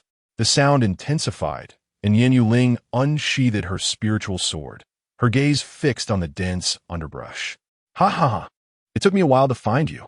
Today, you shall meet your demise at my hands." Suddenly, a formidable brown bear burst forth, bloodstains marring its face and sword wounds adorning its paws, its size several times greater than that of an ordinary brown bear. It had been tracking the scent of Bei Chen, initially reluctant to pursue, but the thought of Bei Chen's insufferable demeanor proved irresistible. Thus, it had chased for half a day, only to find something amiss. "Wait, what did I get lost?" The bear pondered, recalling the location of its own tree hollow. Indeed, it faltered. Each member of the group wielded dark iron swords, and the leading woman seemed to possess an even more formidable weapon. The bear, a creature of instinct, recognized the futility of its situation and promptly reversed its course, its earlier bravado evaporating, resembling a timid hamster. "Bear spirit?" Beichen recognized it instantly. The bear and the man exchanged glances, the bear blinking nervously, cold sweat trickling down its brow as it froze in place. To flee or not to flee? What if that fellow mocked it for retreating? If it did not run and confronted him instead? Casting a glance back, Yin Yang rolled up his sleeves, having just broken through and eager to test his newfound strength. His eyes sparkled with excitement at the sight of the robust bear, its muscular arms clearly defined, an ideal opponent for honing his skills. How can I strike that? Just standing there. It gives me the impression that charging forward would result in being reduced to a bare meat patty. The only thought racing through his mind was to flee, to run, and to run now. I just got lost. Please, great warrior, spare me. I have younger siblings to care for. Yet, Yin Yang was resolute in preventing its escape. As a practitioner of physical combat, he craved the thrill of a brawl rather than relying on a sword. Nowhere to run. He bellowed, launching himself forward like a cannonball, which only spurred the bear to flee even faster. However, all efforts proved futile as Yin Yang swiftly intercepted it. His fists ignited with flames, transforming them into weapons of raw power.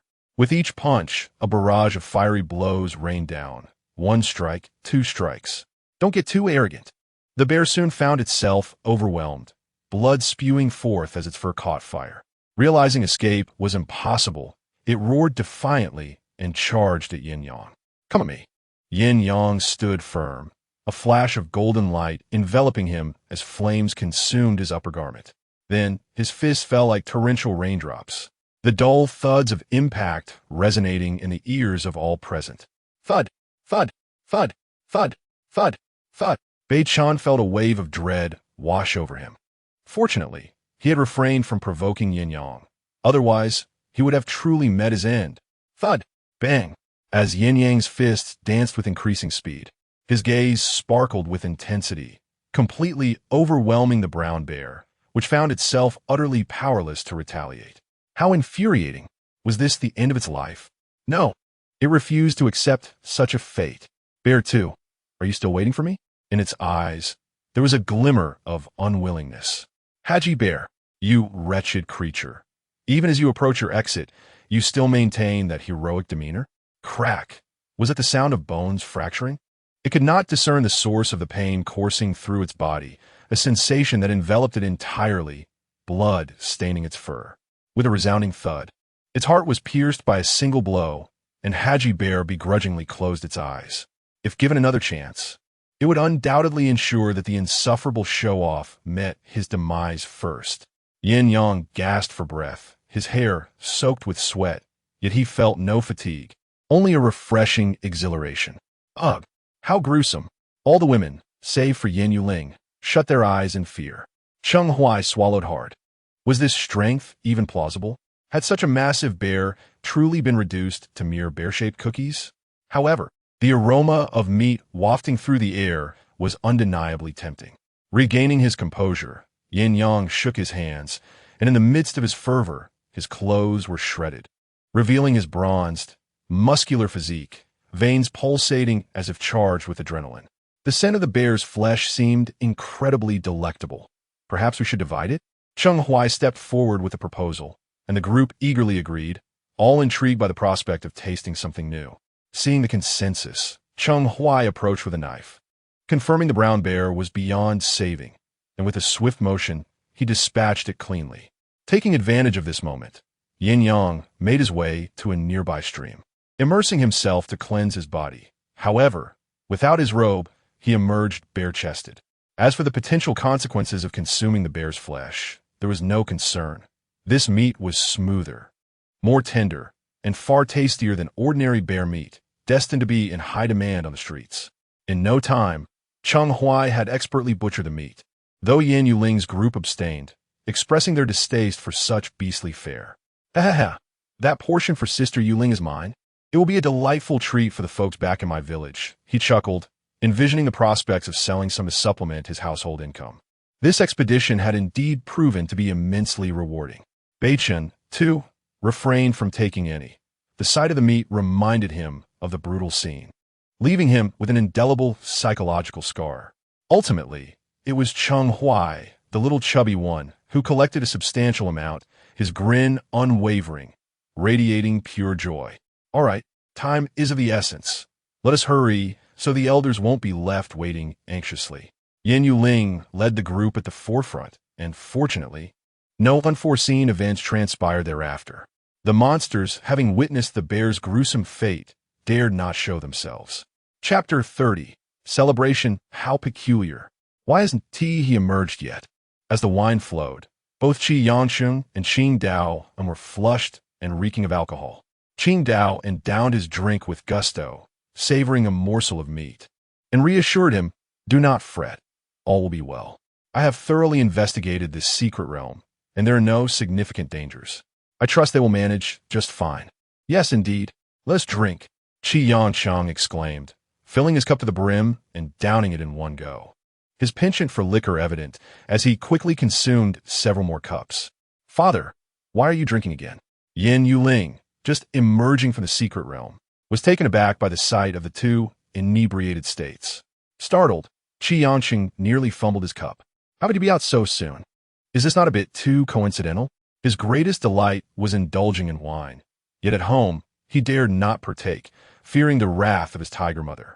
If she were to discover this, he would surely face another round of her educational lectures. Qing Dao, observing Qi Yangsheng's discomfort, chuckled while lifting his glass. "You old rascal, are you now subdued?" He filled his cup again and took a sip before exclaiming, "Ah, the exquisite wine soothes the soul." Qi Yangsheng was irked, his teeth gritted in frustration, utterly devoid of the authority of a sect leader. Yeah. Could you please refrain from telling your mother? But you promised her that you would not drink." Caught off guard, Qi Cheng fell silent, yet his eyes darted to Qing Dao, and, accusing it was him. As soon as we entered the secret realm, this old fool tempted me with wine. In a moment of folly, I fell into his trap. You must believe me. I was led astray. Upon hearing this, Qing Dao spat out his drink in exasperation. Ha! You dare slander me. It was you, you old fool. I am not slandering. I am merely stating the facts. Their bickering bore the resemblance of childish disputes, and without a doubt, Yin Yuling recognized that these two old rascals were thoroughly intoxicated. All right, enough of this. Yin Yuling sighed, finding it quite vexing. You are both well over 100 years old, yet you act like children. Since you have already indulged, I shall keep this secret from my mother. However, you must vow to abstain from alcohol. Should I catch you again, do not blame me. Yin Yuling granted her inebriated father a semblance of dignity. Qi Yangcheng, scratching his head, swore, I vow, I shall never drink again. With his drunken demeanor, few believed his promise, for many had witnessed him sneaking drinks in the shadows. As fellow disciples passed by, they were charmed by Qi Yangcheng's antics, abandoning their intentions to report him and joining in the revelry. Oh, the sect leader is so wonderful, so approachable, sharing drinks with us juniors. Rest assured, sect leader, I will not tell a soul. Ha, good lad. Drink up. Yin Yuling was well aware of his intentions. While she had no strong aversion to drinking, her mother despised it fervently.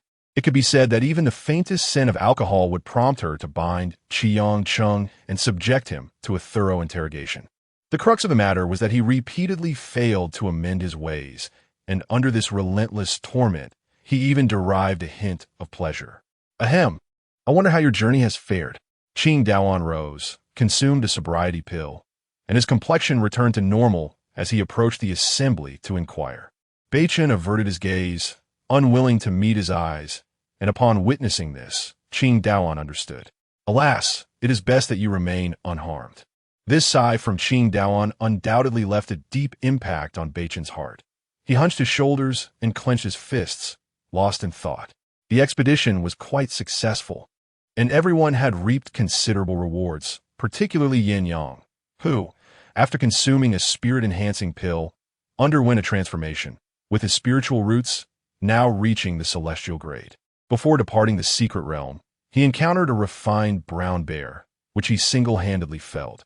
Hearing this, Qi Cheng stroked his beard with satisfaction, knowing that Yin Yang had indeed lived up to his expectations. What fine lad! I have faith in your abilities. He joyfully patted Yin Yang on the shoulder, then turned his gaze to his beloved daughter, Yin Yuling, and immediately noticed the spirit sword at her waist. Ha ha! Heaven bless my Qi Yang. Yuer, draw forth your weapon, so that your uncle may behold it. Certainly. As the sword was slowly drawn, a sharp, resonant sound echoed, and the blade emerged from its sheath, glinting coldly and slicing through the stillness of the air with formidable presence. Beichen watched this scene unfold, feeling a surge of envy and regret wash over him like an overwhelming tide. Qi Cheng's eyes sparkled with joy, laughing heartily, declaring that who would dare say he was merely a drinker? His beloved daughter would undoubtedly achieve greatness. This spirit sword was left behind by a predecessor named Jiang Huai. Within the secret realm, we had to best him in a contest to claim this sword.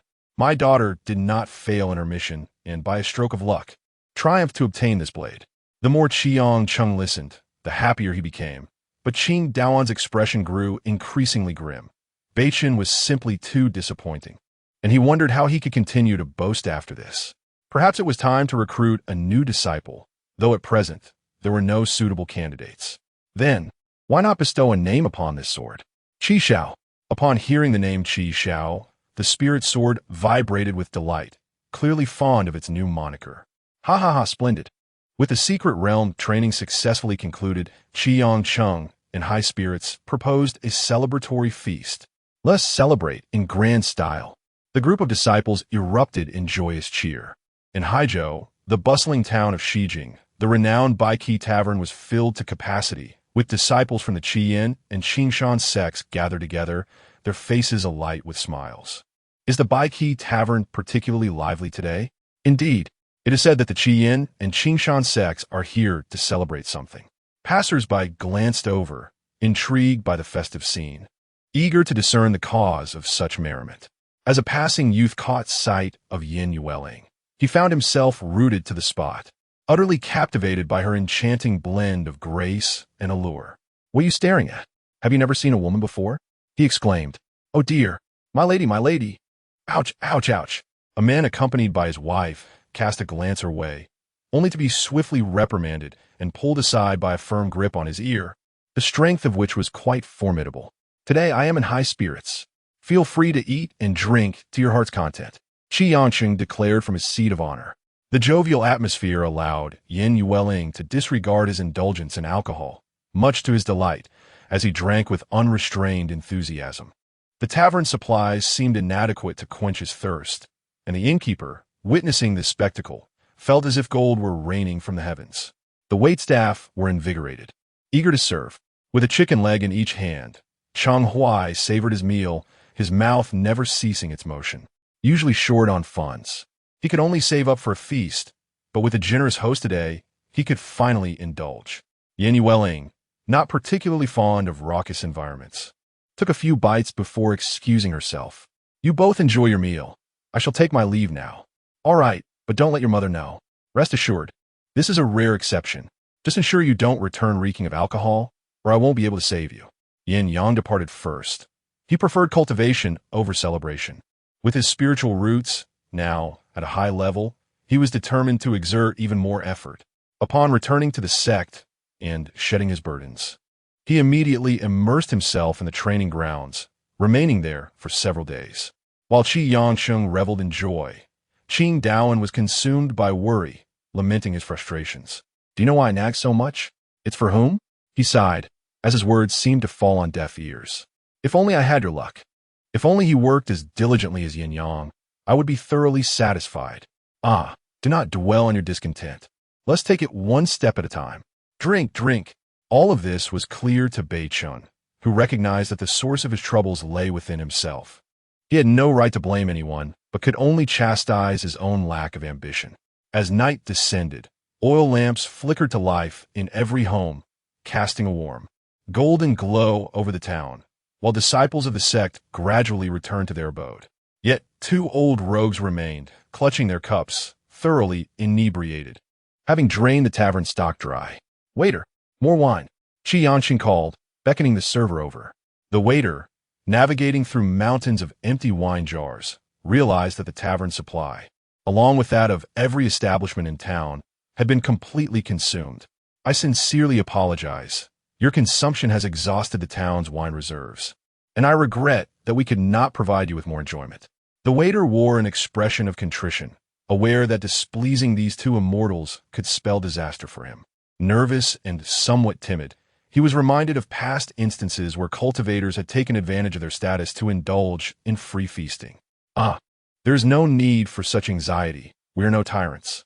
Qi Yangqing discerned his fear and gently patted his shoulder, reassuring him not to be so frightened. He then retrieved several spirit stones from his storage pouch. One of these stones radiated brilliance, translucent and glistening, approximately the size of an egg, yet remarkably hard.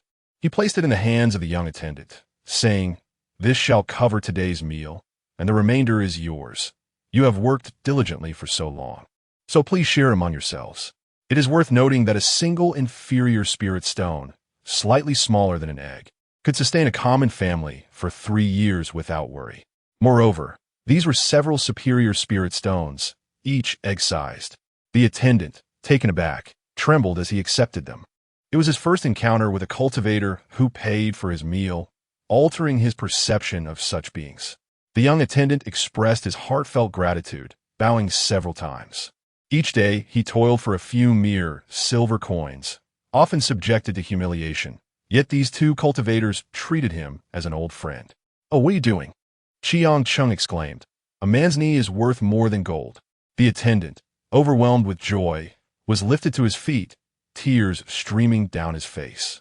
In the past, he had either been looked down upon or ridiculed, but these 2 cultivators regarded him as an equal. With no more wine available, Qi Yangqing took the initiative to lift the wine jug, pouring the remaining dregs into a single cup, and raised it to his lips, drinking deeply. After indulging to his satisfaction, he wiped his mouth, patted his now distended belly, and reached into Qing Daoan's pocket for a sobriety pill. Upon swallowing it, the initially pungent taste of alcohol gradually dissipated, and the redness in his face faded. The effects were immediate. Once sober, Qi Yangcheng playfully raised an eyebrow at Qing Daoan. I wonder if this sobriety pill could be infused with the flavor of wine? That would be splendid. Qing Daoan, exasperated, pushed him away, saying, "Off with you. You think of nothing but wine. No wonder they call you an old child." "Ah, you dare to lecture me?" They bickered as they exited, their playful quarrel prompting the young attendant to murmur, "Hee hee, they truly are good friends." Chapter 31. The worries of Lady Yin. After a brief interlude, the two departed. Outside the Qi Yin sect, Qi Yangcheng paced back and forth, gazing up at the night sky. It was quite late, and an ominous premonition lingered in the air. He sighed. There was no scent of alcohol on him. Quite normal indeed. With such thoughts, Qi Yangcheng stepped into the sect, and the fire lotus at the entrance buzzed to life. In the next moment, a familiar voice reached his ears. "Ah, is that you, my esteemed lord? I thought you wouldn't return tonight." Upon hearing this, Qi Yangcheng instantly sobered, silently reminding himself that he had taken a detoxifying pill and changed his attire, thus devoid of any trace of drink. "Ah, I simply had a joyful gathering with friends today, but I assure you, I did not indulge in alcohol." Turning around, the woman's brow furrowed slightly, a delicate smile gracing her lips. Her vibrant red hair danced in the breeze, releasing a fragrant aroma that enveloped his senses. Adorned with a crimson phoenix crown and vividly crafted fire serpent earrings, her flowing skirt added an air of softness and approachability. Hey, my lady, please do not tug at my ears." Lady Yin, unyielding, approached with an expressionless demeanor, her slender fingers gripping his ear and giving it a sharp twist. The pain made Qi Yangcheng grimace, yet he dared not resist. As the sect leader, he had no face to lose. "Perhaps you should just stay outside forever. Don't bother coming home." Lady Yin's frustration boiled over, though she hesitated to be too harsh. After delivering a light verbal reprimand, she released her hold. Qi Yangcheng rubbed his reddened ear, approaching her with feigned charm. "Today was my fault. In a moment of joy, I forgot that my dear wife was waiting at home. How inconsiderate of me." With that, he produced a violet flower, symbolizing love and loyalty, a testament to his deep affection for her and her favorite bloom. "Umph. At least you possess a shred of conscience." Lady Yin accepted the violet, cradling it in her hands, leaning in to inhale its delightful fragrance that lingered in her mind. Light and elegant. As long as you are happy, my dear, that is what truly matters. Anger is detrimental to one's complexion. Yang Gang chuckled, wrapping his arms around Lady Yin. The two together appeared quite mismatched. His stoutness juxtaposed with her tall, voluptuous figure rendered them an odd sight. Unbeknownst to them, Yin Yueling shared this sentiment as well. Since her earliest memories, her father had always appeared disheveled. "I truly do not comprehend how mother found you appealing back then." Her words pierced his heart, and he clutched his chest, feigning agony. "Alas, even you have begun to disdain me. Oh dear child, do not speak such nonsense." Casting a disapproving glance at her, Lady Yin helped the visibly distressed Qi Yangcheng, offering words of comfort. "In my eyes, you will always be the most handsome." Her beautiful gaze was sincere. In truth, before Yin Yueling's arrival, Qi Yangcheng and Lady Yin were a well-matched couple, childhood sweethearts who cherished each other deeply. In those days, he was a striking figure with fiery hair and golden eyes, tall and robust, with sharp brows and starry eyes, a man of rugged charm. "Your father was quite the handsome one back in the day. He has merely grown a bit portly now." Lady Yin's words were met with skepticism, for he had always appeared as he did now, and she would need substantial evidence to believe otherwise. "Never mind, I shall not intrude upon your cherished moments," I declared. "Rather than linger here like a mere oil lamp, I would prefer to retreat to slumber." Just as I turned to depart, I was halted by Yin Qingrou's voice. "Oh, do not leave just yet. Your mother has a matter to discuss with you." Upon hearing this, Yin Yueling paused, glancing back as Yin Qingrou playfully pinched Qi Yangcheng's belly. "I shall deal with you later," she added, before approaching Yin Yueling, taking her delicate hand and casting a stern glance over her shoulder. Do not dare indulge in drinking while I am away. Oh, I assure you, I would never. Qi Yanqing replied, watching the pair depart. He then surveyed his surroundings, believing himself alone, ready to indulge once more, when unexpectedly, Yin Yang appeared, startling him considerably. Master, oh dear, you nearly frightened me to death. Qi Yanqing exclaimed, clutching his heart, relieved it was not the returning Yin Qingru. I did not intend to cause distress. Please do not be angry, master. Of course I am aware. It is late, and you seek my counsel? Yin Yang began to speak, but hesitated, appearing torn. Oh, there is no need for formality with me. Speak your mind. I wish to inquire about my father's whereabouts. Have you uncovered any leads recently? Upon hearing this, Qi Yanqing was taken aback, realizing the gravity of the inquiry.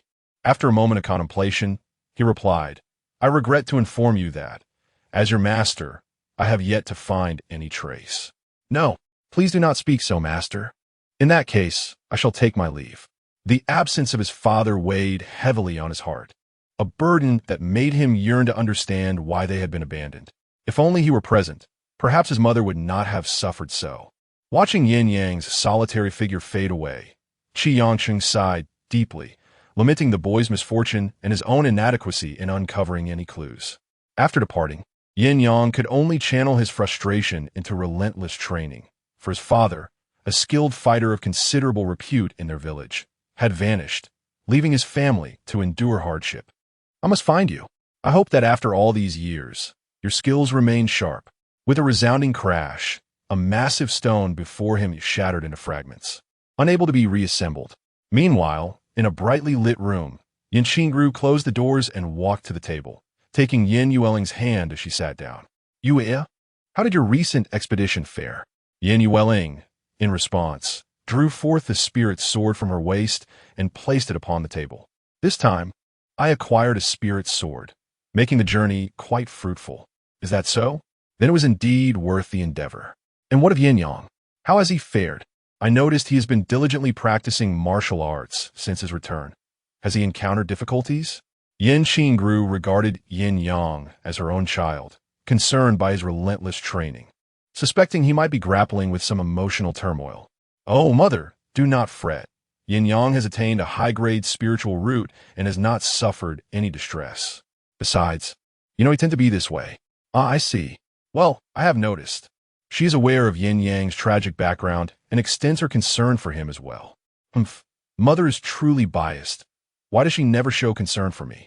What if I were to suffer some distress? Seeing her so worried, Yin Yueling turned away, pouting her little lips in a pitiful manner. This startled Yin Qingru, who turned towards her, her brows furrowed with concern. You mustn't frighten your mother.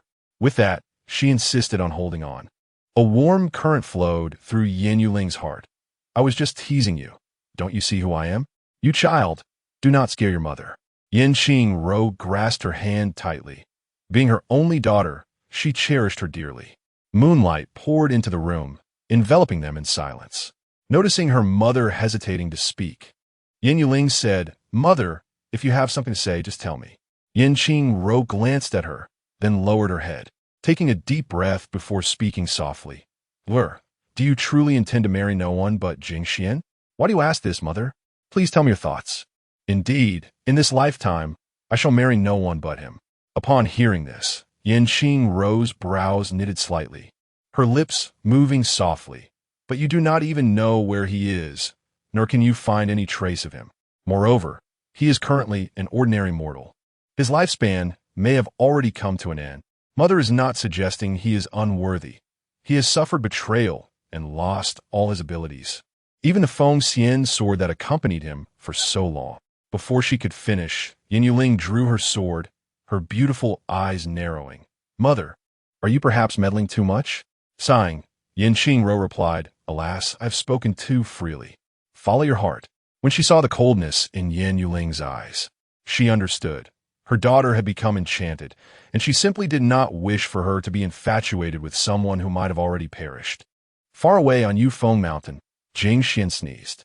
Yang, noticing, quickly pulled him into her embrace, fearing he might catch a chill. Hey, I merely sneezed. Please don't. Yin Yuling sheathed her sword, rising to the window. She pushed it open and gazed towards the bright moon, murmuring, "How could you possibly understand?" That day, I thought the deadlock was inevitable. I closed my eyes, waiting for the conclusion to arrive. He appeared before me like a beam of light, and that day, the sun was radiant, illuminating him as he radiated golden light, deeply embedding himself in my heart. You will never comprehend. My love for him transcends mere words. I do not care whether he has fallen. As long as I traverse the 9 provinces and 5 continents, I shall surely find a trace of him. If what she says is true, that Jing Xuan is dead, then I will seek out his remains and place them in a 1,000-year ice coffin to restore his body. I will keep him by my side, even if it means bearing the brunt of scorn. I care not. If he is dead, then I shall recreate his form, preserving it within the frigid coffin. Since he cannot be mine in life, then in death he shall belong to me. Yes? This mad scene startled Yin Qingro, who could not fathom why Yin Yuling was so obsessed. There are so many good men in the world. Why Jing Xuan alone? Yet she would never understand. The place of a white moonlight in one's heart cannot be shaken, even by the so-called best in the world. Alas, it is what it is. Your happiness is all that matters. At this juncture, any words she might wish to utter would be futile. She could merely hope that Yin Yuling would refrain from committing any heinous acts. Grateful for her mother's understanding, outside the door, Qi Chung paced back and forth until Yin Yuling emerged, at which point he halted. "Father, what are you doing out here?"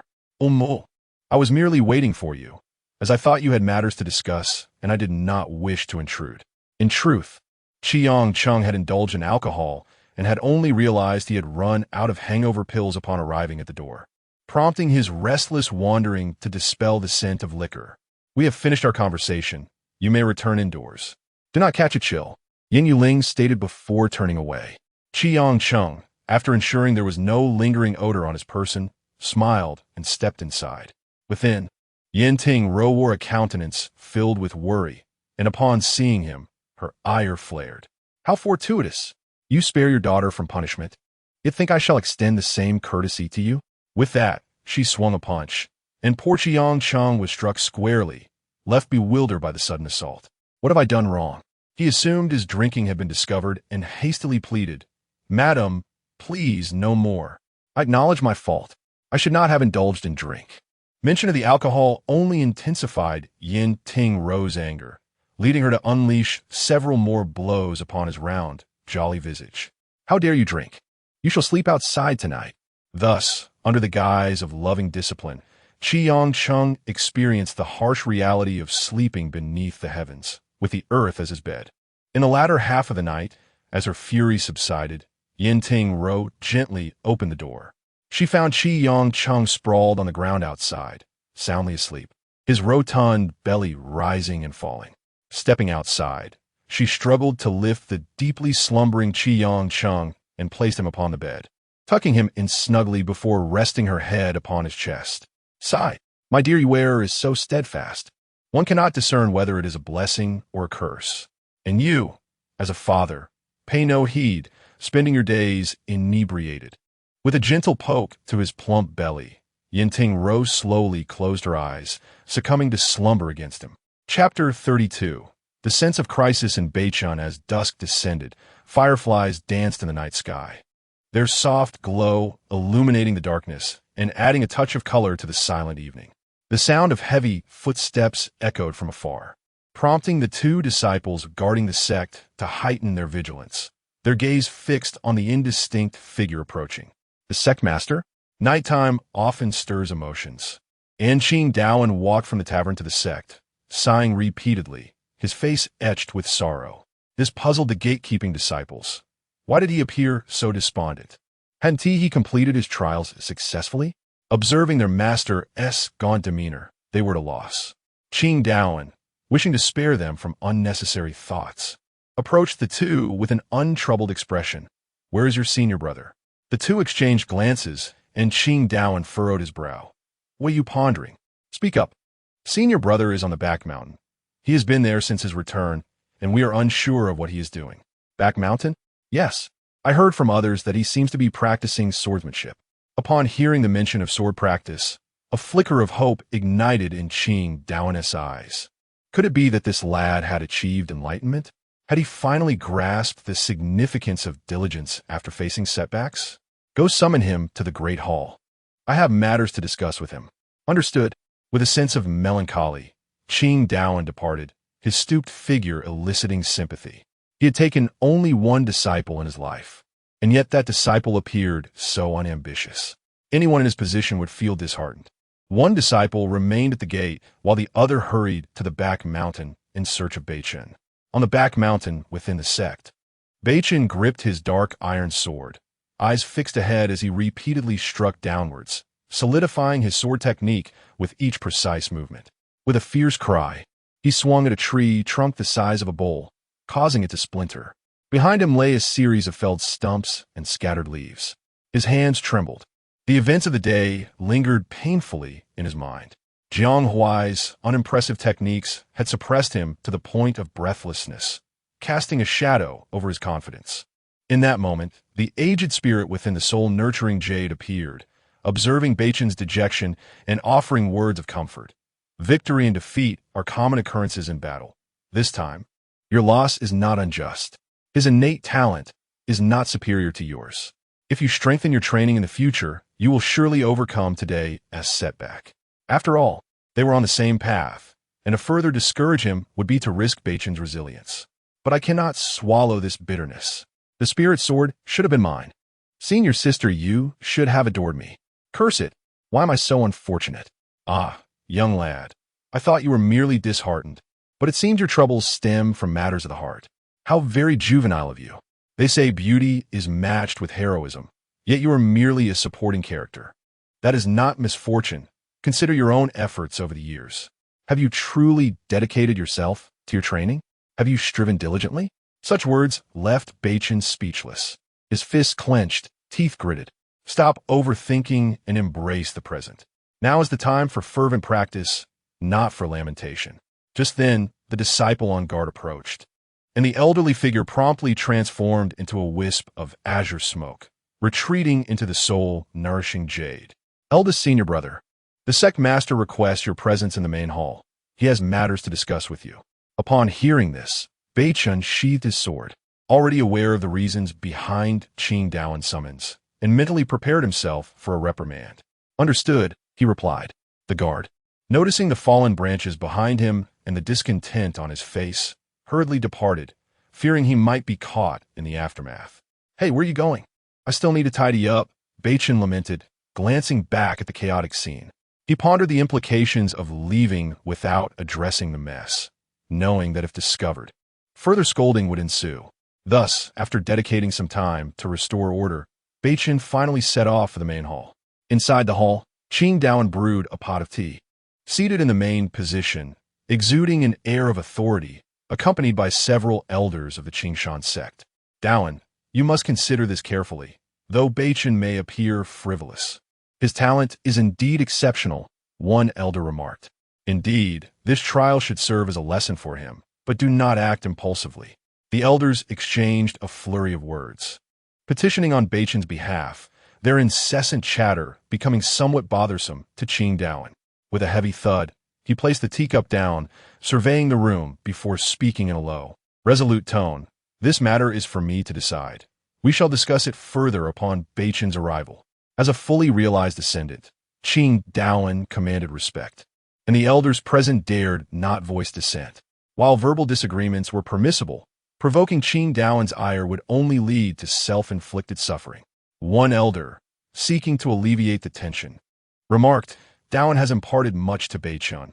It is not his fault he lacks ambition. I suggest that when he arrives, if he remains unchanged, we should consider letting go of our expectations. The elders fell silent, awaiting Beichen's arrival. After a short while, he entered, bowing respectfully. Disciple Beichen greets the esteemed elders. The elders nodded in satisfaction, and then Beichen knelt before Jing Xuan, lowering his head. Disciple Beichen comes to accept punishment. This trial has led me to profound self-reflection. It was my negligence and improper attitude that caused me to disappoint Master expectations. I acknowledge my errors. I implore Master to chastise me. His unexpected submission left Jing Xuan momentarily taken aback. He had not anticipated Beichen's initiative in seeking punishment and his profound understanding of his shortcomings. I have wronged you, Master. I have wronged everyone. Please punish me. Help me retain clarity. Could it be that he truly recognized his mistakes this time? His earnest demeanor seemed sincere. Ahem, rise. Jing Xuan coughed lightly, unsure of how to proceed, but resolved to maintain an air of authority. Your results from this trial are far from satisfactory. Your frivolity is a significant hindrance, and your inability to focus on cultivation is a grave concern. I am disappointed. I remember when you first joined us. You were immersed in your training daily. Has the allure of this worldly life clouded your vision, causing you to forget your identity as a cultivator? Do you have any idea how many envy you? They admire your extraordinary talent, yet you remain indifferent. I do not say this to discourage you. Rather, your apathy truly frustrates me. Jing Xuan stroked his white beard, then rose to stand before Beichen and said, I shall ask you only this, from this day forth. Can you commit yourself to diligent practice, forsaking all frivolous pleasures? Will you abstain from alcohol, dedicating yourself solely to cultivation? Answer me. Jing Xuan's thunderous voice resonated throughout the hall, his demeanor imposing and formidable, while Beichen lowered his head, inhaling deeply. I, your disciple, shall never again betray your expectations. From this moment onward, I shall devote myself to earnest cultivation. I will not lose sight of myself. Hearing these words, Jing Xuan felt a measure of relief, as he genuinely wished to guide Beichen back onto the right path. Raise your head. Beichen lifted his gaze, their eyes locking, and in Beichen's eyes, Jing Xuan perceived the resolve he sought. Very well, I trust you, but should you err again, do not blame me for my ruthless discipline. Several elders, witnessing this exchange, spoke up. This is excellent. I possess many elixirs here. Take them if you require. Indeed, should you encounter difficulties, do not hesitate to seek our assistance. I express my gratitude to all the elders. After thanking the elders, Beichen did not rise. Instead, he fixed his unwavering gaze upon Jing Xuan, who furrowed his brow in confusion. Disciple wishes for Master to punish me, so that I may use it as a warning, a constant reminder to strive harder. It seems he is earnest this time. Jing Xuan saw a reflection of the past in him. Very well. Since you insist, I shall grant your request. Jing Xuan retrieved a whip from his storage ring, brandishing it before the assembly. The sound of the whip slicing through the air was indeed alarming. With a strike, would he not be left in a state of agony? Bring forth someone to bind Beichen's hands and feet. Beichen was bewildered. What did this mean? He had thought Jing Xuan would merely administer a physical punishment. Yet he had pulled out the sky cloud whip. Was that not intended for vanquishing monsters? He dared not imagine the sensation of it upon his skin. More critically, binding his limbs was a clear indication of an impending severe beating. Nevertheless, Beichen was resolute. Even as they restrained him, he remained silent. Jing Xuan felt a sense of satisfaction, tugging at the whip in his hand. Disciple, you must endure. With that, Jing Xuan swung the whip down, the crack of it shattering the night as tranquility. And with that strike, Beichen was instantly numbed. I cannot bear to watch. The elders all shut their eyes. This brutal scene was not for the faint of heart. The disciples hiding outside to witness the spectacle were wide-eyed, particularly Cheng Huai, who, upon seeing Beichen being lashed, felt an overwhelming sense of delight. Let us see you act so smug now. With this, you should learn your lesson. It appeared as though he wished to take a turn at administering the punishment himself. After a series of merciless lashes, Beichen was left in a daze. The scars on his back were raw and bleeding, and Jing Xuan was indeed merciless, striking Beichen as though he were a mere top. Yet Beichen proved resilient. Even after such a beating, he managed to remain conscious. Release him, assist him back to rest, and allow him to recuperate for a few days. Jing Xuan retracted the Shaoyan whip and returned it to his storage ring, pondering whether he had been too harsh. Yet the deed was done. So be it. After all, it was his prior lack of diligence that led to this. I shall take my leave now. Beichen, weak and supporting his waist, was helped out of the main hall, where the onlookers had already dispersed. Qing Daoan watched Beichen depart before engaging in discussion with several elders about pressing matters. Elder Zhang, how fares the vicinity of our sect? Are there any demons or monsters causing mischief? Elder Zhang contemplated for a moment before gently shaking his head. In this radius of 100 miles, everything has been meticulously secured by Qing Daoan. There are no demons or dark forces wreaking havoc. Excellent news. I believe it is getting late. I urge you all to rest early. After bidding farewell to the elders, Qing Daoan stepped outside, standing with his hands clasped behind his back. The night sky was adorned with twinkling stars, and a gentle breeze swept by. It seemed that things had finally begun to fall into place. He could only hope that Beichen would soon surprise him with his progress, rather than reverting back to his previous self. Alas, Beichen was aided back to his quarters, lying on his bed with a painful rear that was truly difficult to bear. Ouch, it hurts. A slight movement sent waves of discomfort rippling through him. Today, as punishment had been thoroughly deserved. Just as he was wallowing in his sorrow, a gentle knock echoed from the door. Who could it be at such a late hour? Who is it? Senior brother Beichen. It's me, Xiaorong. Oh, it's you. Come in. Xiaorong pushed the door open, entering with a jar of unknown medicinal ointment. Beichen felt a surge of joy at her thoughtfulness. He had not anticipated such care, yet his disheveled state was hardly presentable, though he could not leave her outside. Xiaorong approached him, her gaze falling upon his bloodied back. How could the sect leader be so cruel? Does it hurt, senior brother? At her words, Beichen forced a smile and shook his head defiantly. His pride forbade him from admitting to pain. It's merely a small injury. Xiaorong wiped away a tear from the corner of her eye and opened the ointment. This is a salve I made myself, if you don't mind. Of course not. I am grateful for your concern, Xiaorong. It brings me great joy. A subtle smile graced Xiaorong's lips, though it lacked genuine happiness. She gestured for Beichen to remove his robe, exposing his back. You must brace yourself. The application may sting a bit, but the effect will undoubtedly be beneficial. There is no need for further words. Let us proceed, no matter how painful it is. I shall endure. After all, he had withstood the Shaoyan whip. Surely, he could conquer this small ointment. Seeing his determination, Xiaorong nodded slightly, applying the salve to her palms and rubbing them together. She then steeled herself and pressed her hands against his back. A wave of sharp pain surged through Beichen, who clenched his teeth, fighting to suppress a cry. Xiaorong felt a thrill of satisfaction. Though the ointment was indeed therapeutic, its application was excruciating, akin to ants crawling over his body. How do you fare, senior brother? If you feel unwell, you must speak up. It is nothing. Well, Xiaorong quickened her pace. Consequently, a wailing scream pierced the tranquil night sky, as he could no longer contain himself, letting out a shrill scream that echoed throughout the entire mountain. Chapter 33. Divergent paths of immortals. As dawn broke, the gentle rays of the early sun caressed the world, while a soft breeze stirred the flowers and grass, releasing their fragrant essence into the air.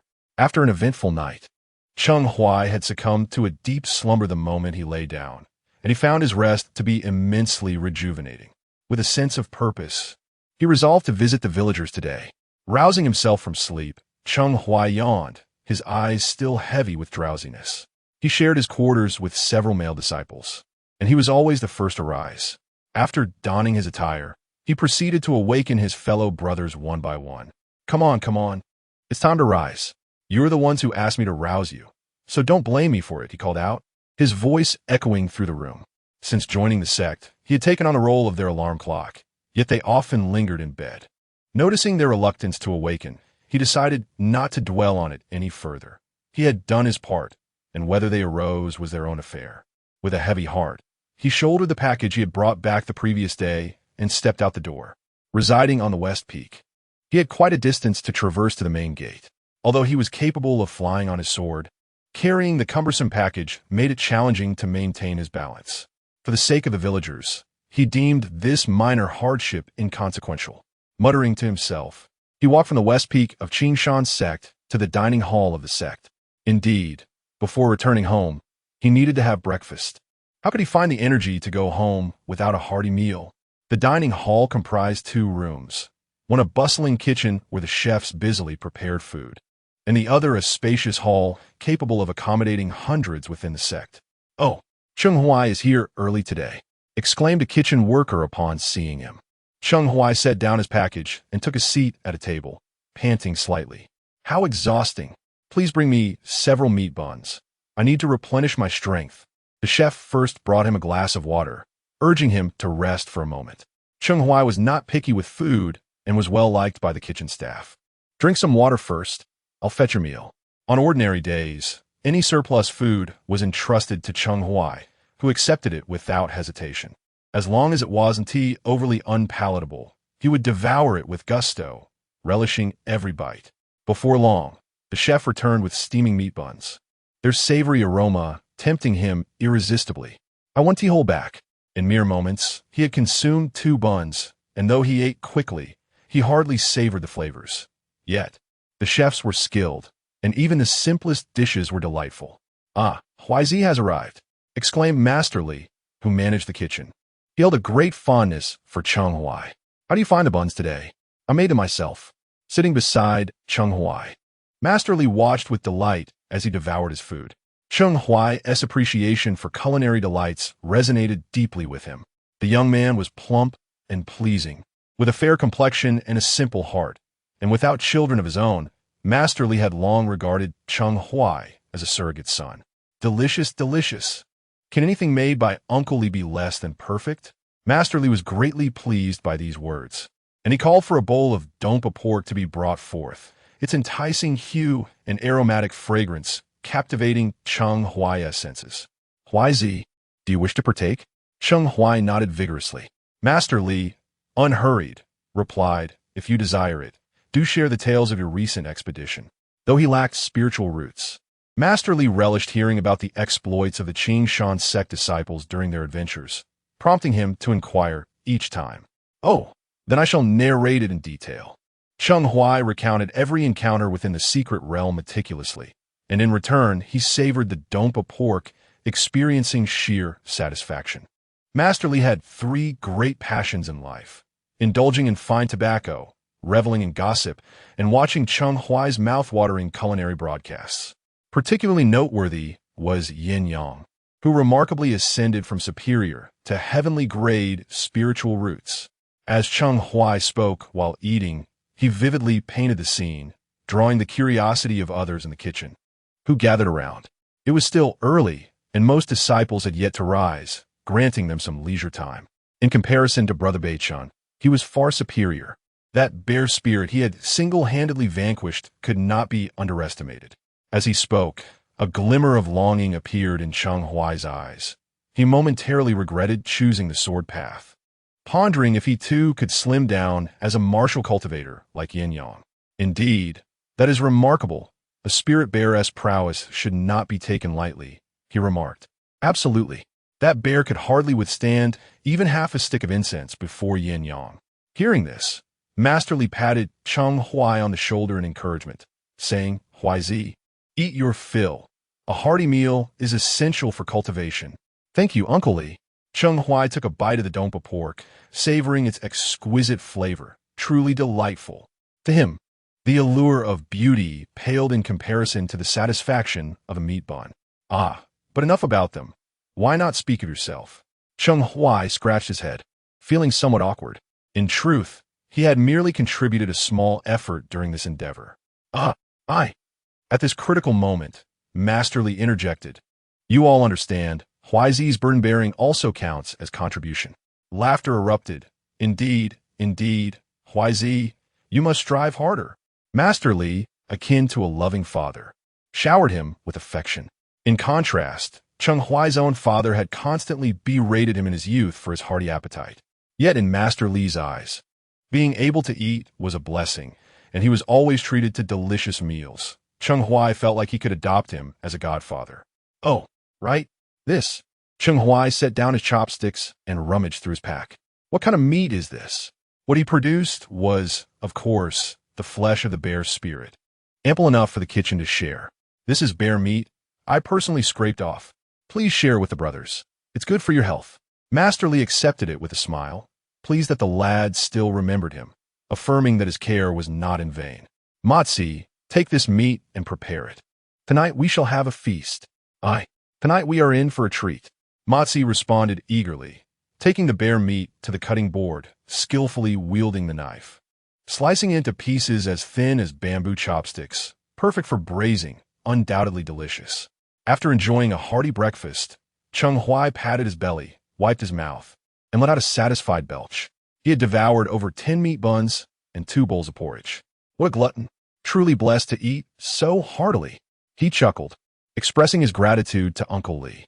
Having satisfied his hunger, Chung Hui slung his bundle over his shoulder, eager to return to the village before darkness fell. For the path would become treacherous in the night. Just before his departure, Master Li, ever considerate, slipped a few more meat buns wrapped in oil paper into his pack. Today, he was descending the mountain to purchase vegetables, and he quickly hopped onto a cart to make his way down, disembarking at the town's entrance. Along the way, he encountered numerous delectable treats, yet he resisted the temptation to indulge himself. Instead, he approached the vendor selling candied hawthorn. "Good sir, I shall take all your candied hawthorns, and do include the sticks as well." Upon hearing this, the vendor beamed and gladly handed over the sticks, feeling immense joy at having sold out. Thus, Chung Hui, clutching a stick of candied hawthorn, ambled out of the town. After walking 50 more miles, he would reach home, where wildflowers bloomed abundantly along the path, their fragrance wafting through the air, lifting his spirits as he journeyed back. Homeward bound, I yearned to return to my abode. Nestled at the foot of the southern mountains lay a village where the men toiled in the fields and the women wove, leading simple yet fulfilling lives, free from hunger and well provided for.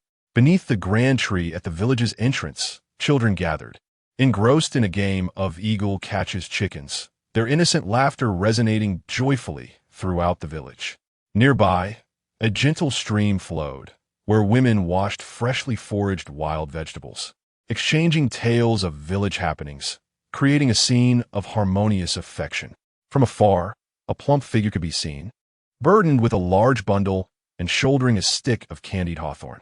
"Ah, it's Brother Chung Hui," exclaimed a sharp-eyed child, shouting his name. "Brother Chung Hui." The children abandoned their game and rushed to the village entrance to greet him, their mouths watering at the sight of the candied hawthorn. Kulme, these treats are for you. Dahu, share them with your friends."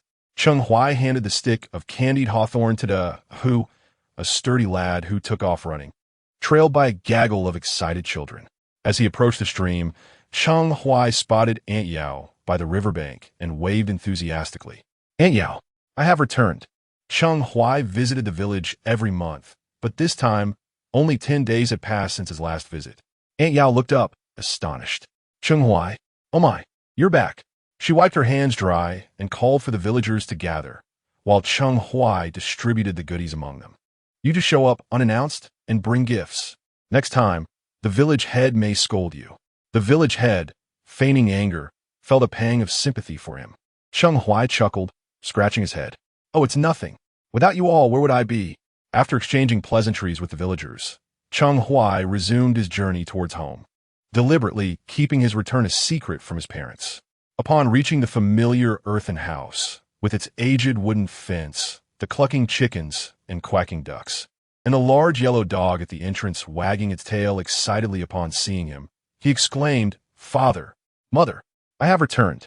Hearing her son's voice, Mother Chung stepped out of the house, her gaze falling upon Chung Hui, who was running towards her with a radiant smile.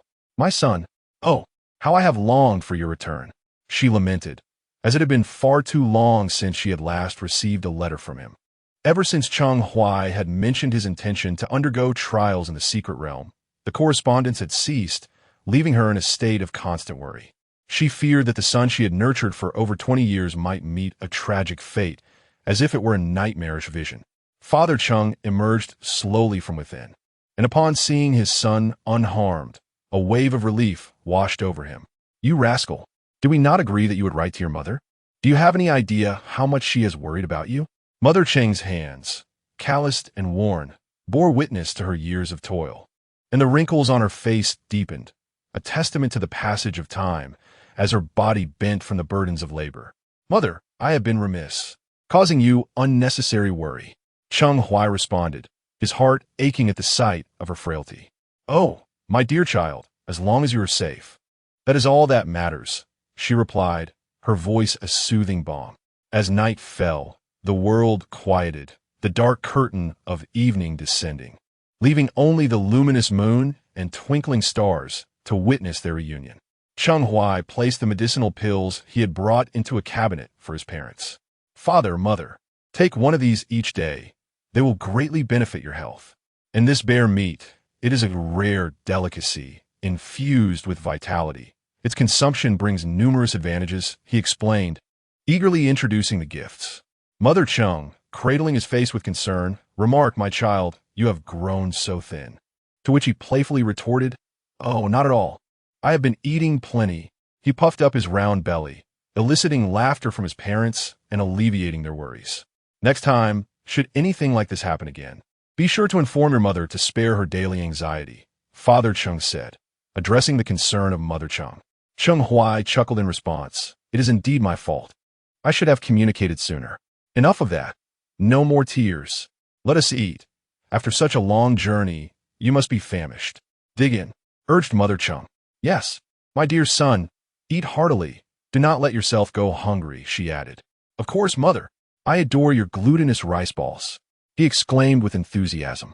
Yet, the true reason for his return lay in the haunting memory of Cheng Huai, a cultivator who had perished despite a lifetime of dedication. This thought led him to reflect upon the fleeting lives of his elderly parents. Their existence was but a fraction of his own. As a cultivator, he could easily extend his lifespan, possibly even living for millennia like the legendary emperors.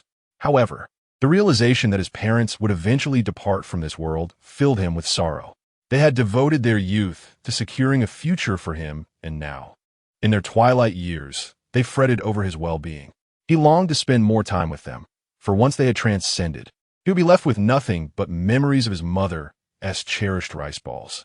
The increasing wrinkles and aging of his parents served as a poignant reminder that time was fleeting. Thus, he sought to provide them with the best of everything, wishing for their continued health and happiness by his side. Overwhelmed by these thoughts, tears began to flow down his cheeks, prompting Mother Cheng's concern to deepen. "Oh dear, why are you crying? Have you been wronged?" she asked, enveloping him in her warm embrace, wiping away his tears with her now calloused hands, which still retained the tenderness of her nurturing touch from his childhood. "It is nothing. I am simply overwhelmed with joy, moved to tears.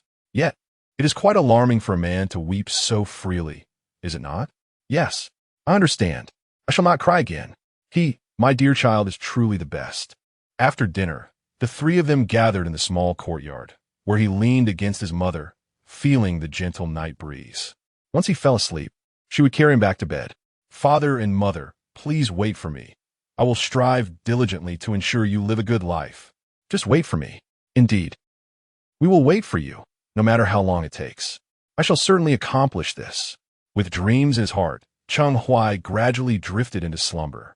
Although he wished to converse more with his parents, his eyelids grew heavy, and, eventually, he succumbed to sleep. Cheng's mother gazed at him with tender affection and softly remarked, "Just like when you were a child, you loved to sleep beside me. But, dear child, I can no longer carry you." Upon uttering these words, the quiet night seemed to grow sorrowful, as even the gentle breeze recognized the truth. She understood that Cheng Huai often returned home for a reason. She longed to be by his side. If he were gone, who would cover him with a quilt? Who would knit him clothes? Unbeknownst to them, the night air had turned a bit chilly. Cheng's father signaled for silence as he lifted the sleeping Cheng Huai, straining as he carried him back to the room and tucked him in. "This dear child sleeps so soundly. Will he be able to take care of himself when we are no longer around? Oh, come now, he is grown. He will manage just fine. No need for such worry." Though she spoke so lightly, Cheng's mother knew well that her concern for Cheng Huai surpassed anyone else's, despite her insistence otherwise. In recent days, she had often seen him hiding outside, shedding tears in solitude. Such a sharp tongue, yet a soft heart. "All right, it is getting late. We should rest. Tomorrow, I will prepare something delicious for our dear one to bring him joy. Yes, let us sleep. You may rest easy now without fear." During the night, Cheng's father lay closely beside Cheng Huai. Though he struggled to express himself, his love was profound and selfless. He worried that his son might toss and turn in his sleep and feel cold, rising several times in the night to check on him.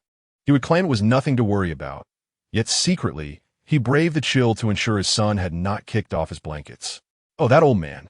So contradictory in his words and actions. Chapter 34. Yunjua's city time drifted by slowly, and upon opening her eyes once more, warm sunlight poured into the room. Su Yu, still in a dreamy state, sat at the edge of her bed, her gaze slightly unfocused.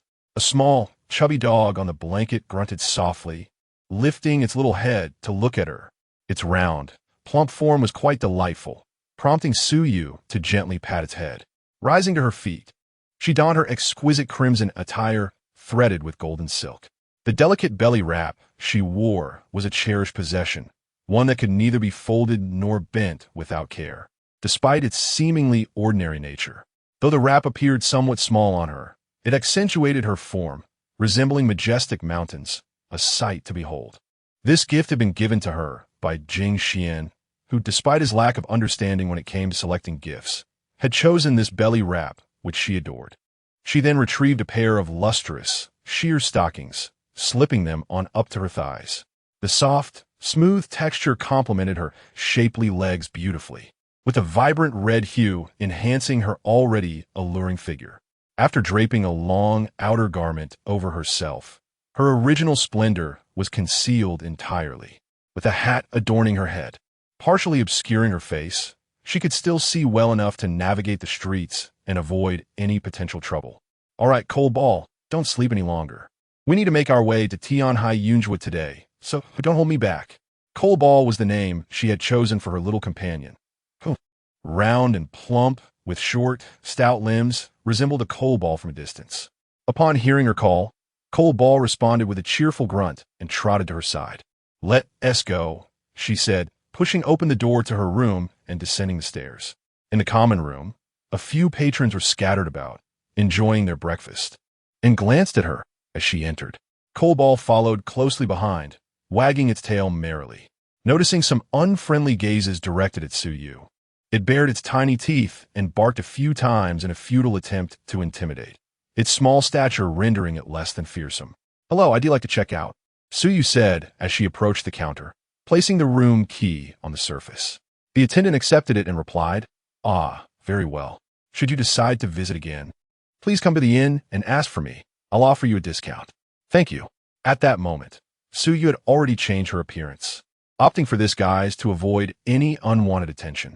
After settling the lodging fee, she stepped out of the inn, greeted by the radiant sunshine and gentle breeze. Vendors pushed wooden carts through the bustling streets, calling out to passers-by with their wares. Come take a look. Freshly steamed meat buns, aromatic and delicious. Homegrown vegetables, absolutely healthy. You'll be satisfied after a taste. The lively atmosphere of the marketplace soothed her heart. With her delicate fingers, Su Yu signaled for a rickshaw.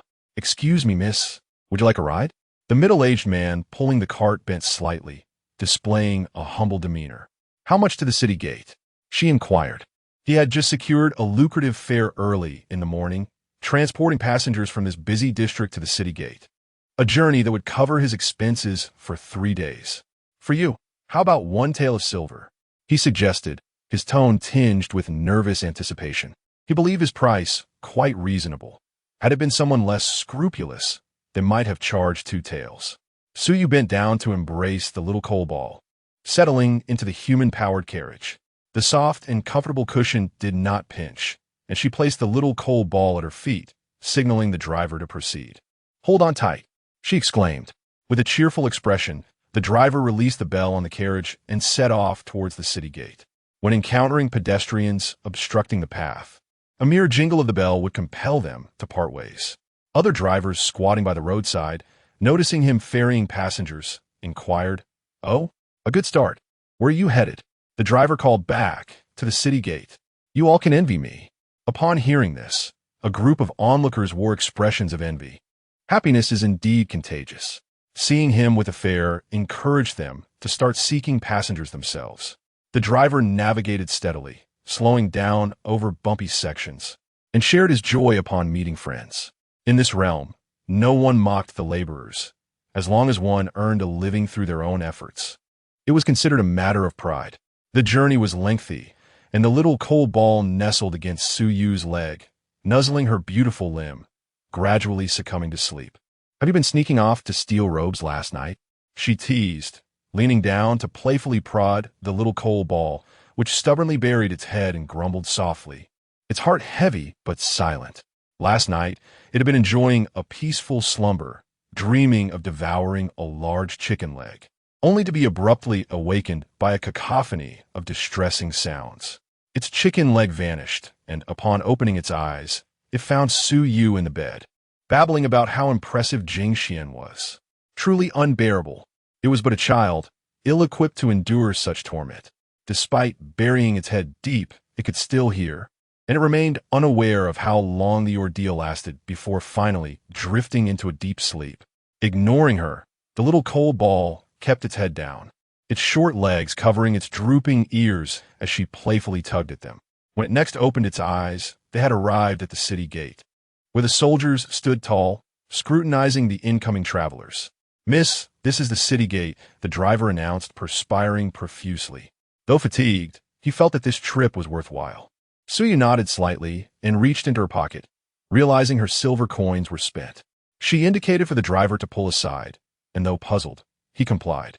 To his astonishment, she produced a low-grade spirit stone from her storage space.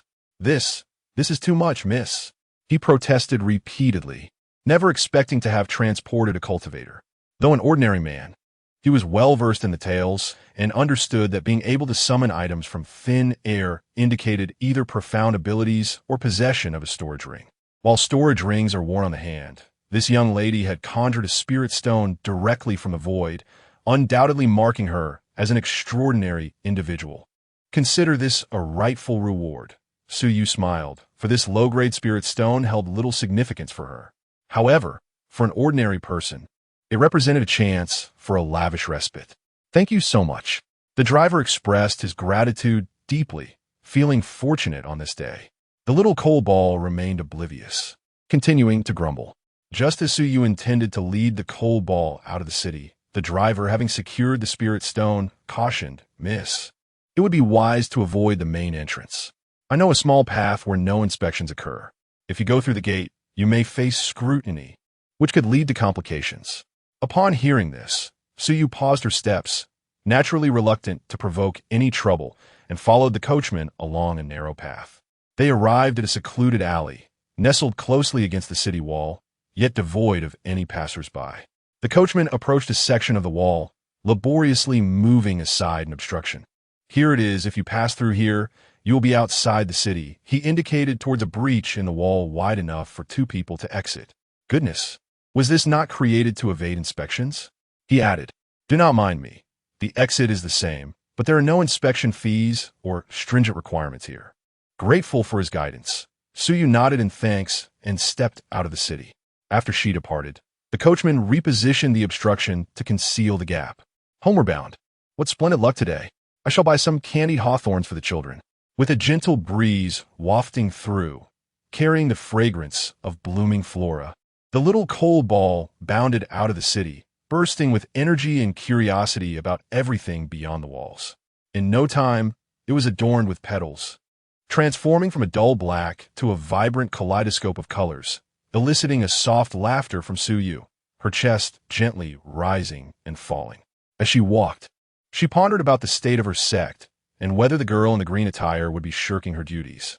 Given her nature, it was highly probable. Although she often indulged in idleness within the sect, she truly exerted effort when it came to serious cultivation, knowing well when to enjoy and when to labor. With these thoughts, Su Yu quickened her pace.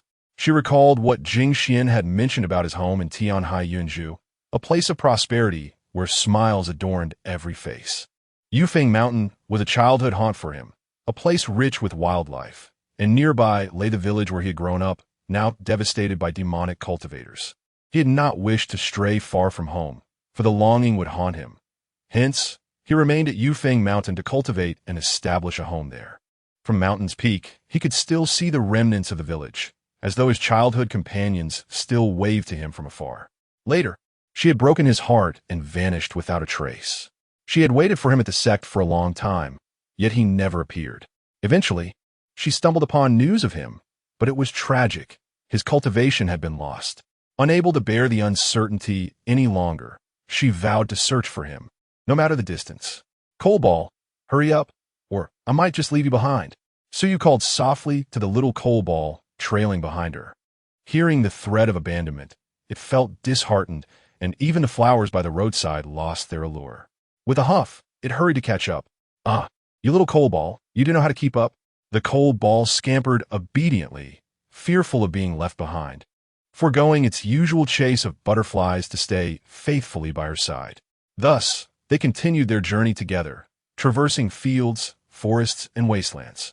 Setting off in the morning, they had walked for quite some time, although there remained a considerable distance to Yunju City, which, while slightly less grand than Chang'an, was still bustling with life and leisure. Moreover, Yunju City was not far from Yufeng Mountain, prompting Su Yu to quicken her pace, while the coalball struggled to keep up. As noon approached, there was no trace of fatigue on Su Yu's face, in stark contrast to the coalball, which was panting heavily. Despite its boundless vitality, it could not withstand such a strenuous journey. Fortunately, Su Yu decided to pause at an inn along the way. "Are you feeling exhausted, my little friend?" Su Yu called for the attendant, pouring a cup of water and setting it before the coalball, which had not quenched its thirst for several hours, and eagerly drank it in large gulps. Gulp, gulp, gulp. The attendant bent down and softly inquired, "Esteemed guest, may I ask what you wish to eat?" Su Yu, having attained a state of perfection in his cultivation, no longer required sustenance 3 times a day. However, Jing Xuan had a fondness for exquisite cuisine. Should she encounter a delectable dish, she would learn to prepare it herself, rather than consume what others had made. "Please share the specialties of your establishment." Upon hearing this, the attendant stood up and began to speak. "Here, we pride ourselves on our fresh milk, which is sweet and fragrant. We also have a dish of white wheat, if it pleases you." Su Yu tossed a piece of spirit stone, startling the attendant, who nearly lost his balance upon realizing he was in the presence of a wealthy patron. "Bring me what you just described." "Very well. 1 serving of premium milk and 1 serving of white wheat coming right up." Soon, the premium milk and white wheat were served at the table. The rich aroma of the milk wafted through the air before it even touched the lips, while the white wheat, pan-fried to a golden hue with milk and flour, was topped with sesame seeds. Dipped in milk, each bite was a delightful fusion of the milk's creamy sweetness and the wheat's nutty fragrance. Su Yu tore off a small piece, dipped it in milk, and savored the taste, fully appreciating the attendant's enthusiastic recommendation. "Excellent." Witnessing Su Yu's satisfaction, the attendant's anxiety eased.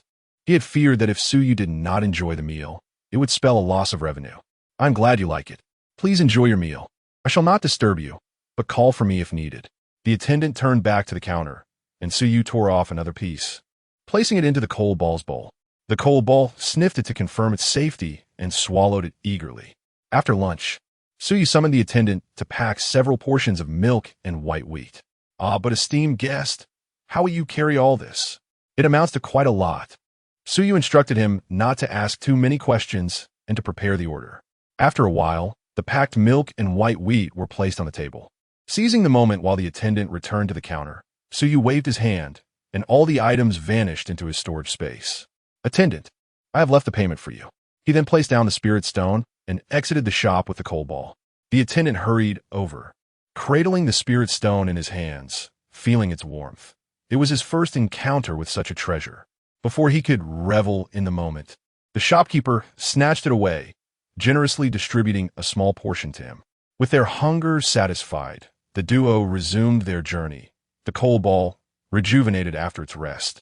Joyfully scampering along, gazing at the distant peaks, they knew that beyond that mountain lay the entrance to Tianhai Yinju City. Chapter 35. Encountering Shao Qi at the city gates. Woof woof. The excited barks of Meichio echoed as, after a long day of travel, they finally arrived at the grand gates of Yinzhou City, guarded by a dozen soldiers. The centurion, with a dignified countenance and a serious demeanor, meticulously scrutinized every individual entering and exiting the city. "What is your name?" he inquired. "Iaimaku. I ventured out this morning to gather herbs. The sun is setting, so I hurried back," replied the simple young man named Ergo as he presented his bundle. The guard inspected it and confirmed it contained common herbs. "Thank you for your cooperation. You may proceed." "Ah, thank you for your trouble," Ergo replied as he tidied his bundle and bent down to enter the city. This scene of examination was keenly observed by Suyu. Apart from the little Machio beside her, Suyu possessed nothing else, holding a paper umbrella as she stood in line with the crowd. The hour was late, and the fiery sun lingered on the horizon, resembling a love-struck maiden revealing a rosy cheek. As dusk approached, the number of returning townsfolk increased, and the queue stretched to dozens, all having ventured into the mountains to gather herbs or chop wood. As Suyu waited in line, a woman beside her, exuding an air of nobility and partially veiled by a light gauze, curiously inquired, "Is this your first visit, sister?" At that moment, Suyu had altered her appearance to blend in with the ordinary, yet her unique aura was difficult to overlook. Turning her face toward the woman, she replied, "Indeed, it is my first time venturing this far." "First time? You must be a young lady from a prominent family, here to enjoy Yinzhou City, are you?" the woman teased. "Well, I'm also here to search for someone," Suyu responded. This piqued the woman's curiosity, and with a playful twinkle in her eyes, she remarked, "Yinzhou City has many delightful places to explore. You seem unfamiliar with the area. Would you like a tour guide? I can assist." Suyu chuckled lightly at the woman's natural charm, appreciating her offer, as she was indeed seeking someone familiar with the city. To her surprise, during the wait in line, she encountered a potential companion. "Very well," Suyu agreed. "Hee, is the little Machio at your feet yours?" the woman asked, crouching down to poke the plump creature. Machio, unbothered by the stranger, nuzzled against her hand, displaying its spirited nature. "Yes, I found it on the road, alone and vulnerable, so I decided to take it with me." "You are kind-hearted, sister. I also adore dogs, but my own De Huang is not fond of me," the woman responded. As their conversation unfolded, the line diminished significantly, and soon it was Suyu's turn.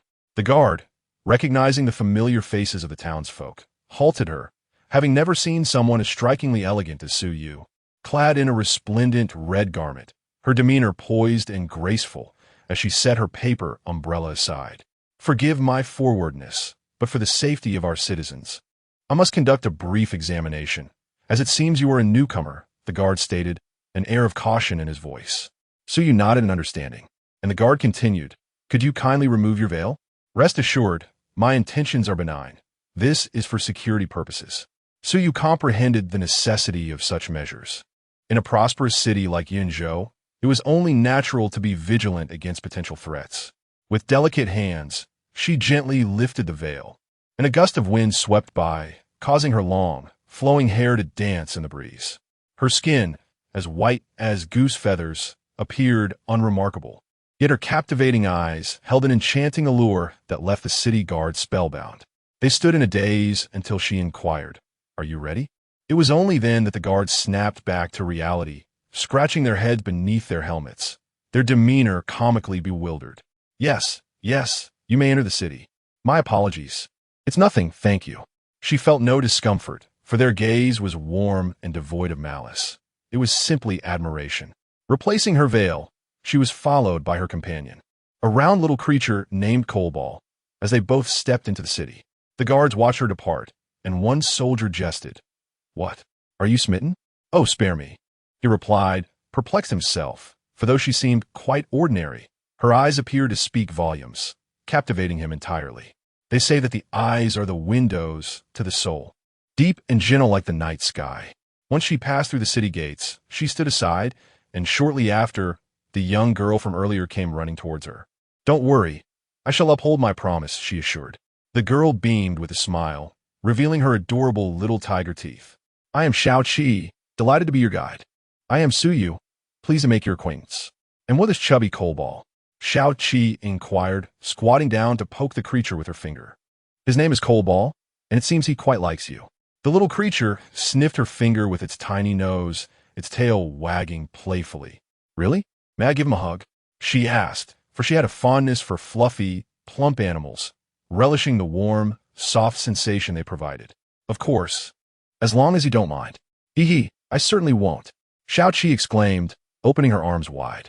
Coalball seemed to understand and nuzzled into her embrace, making adorable sounds that filled Xiao Qi with delight.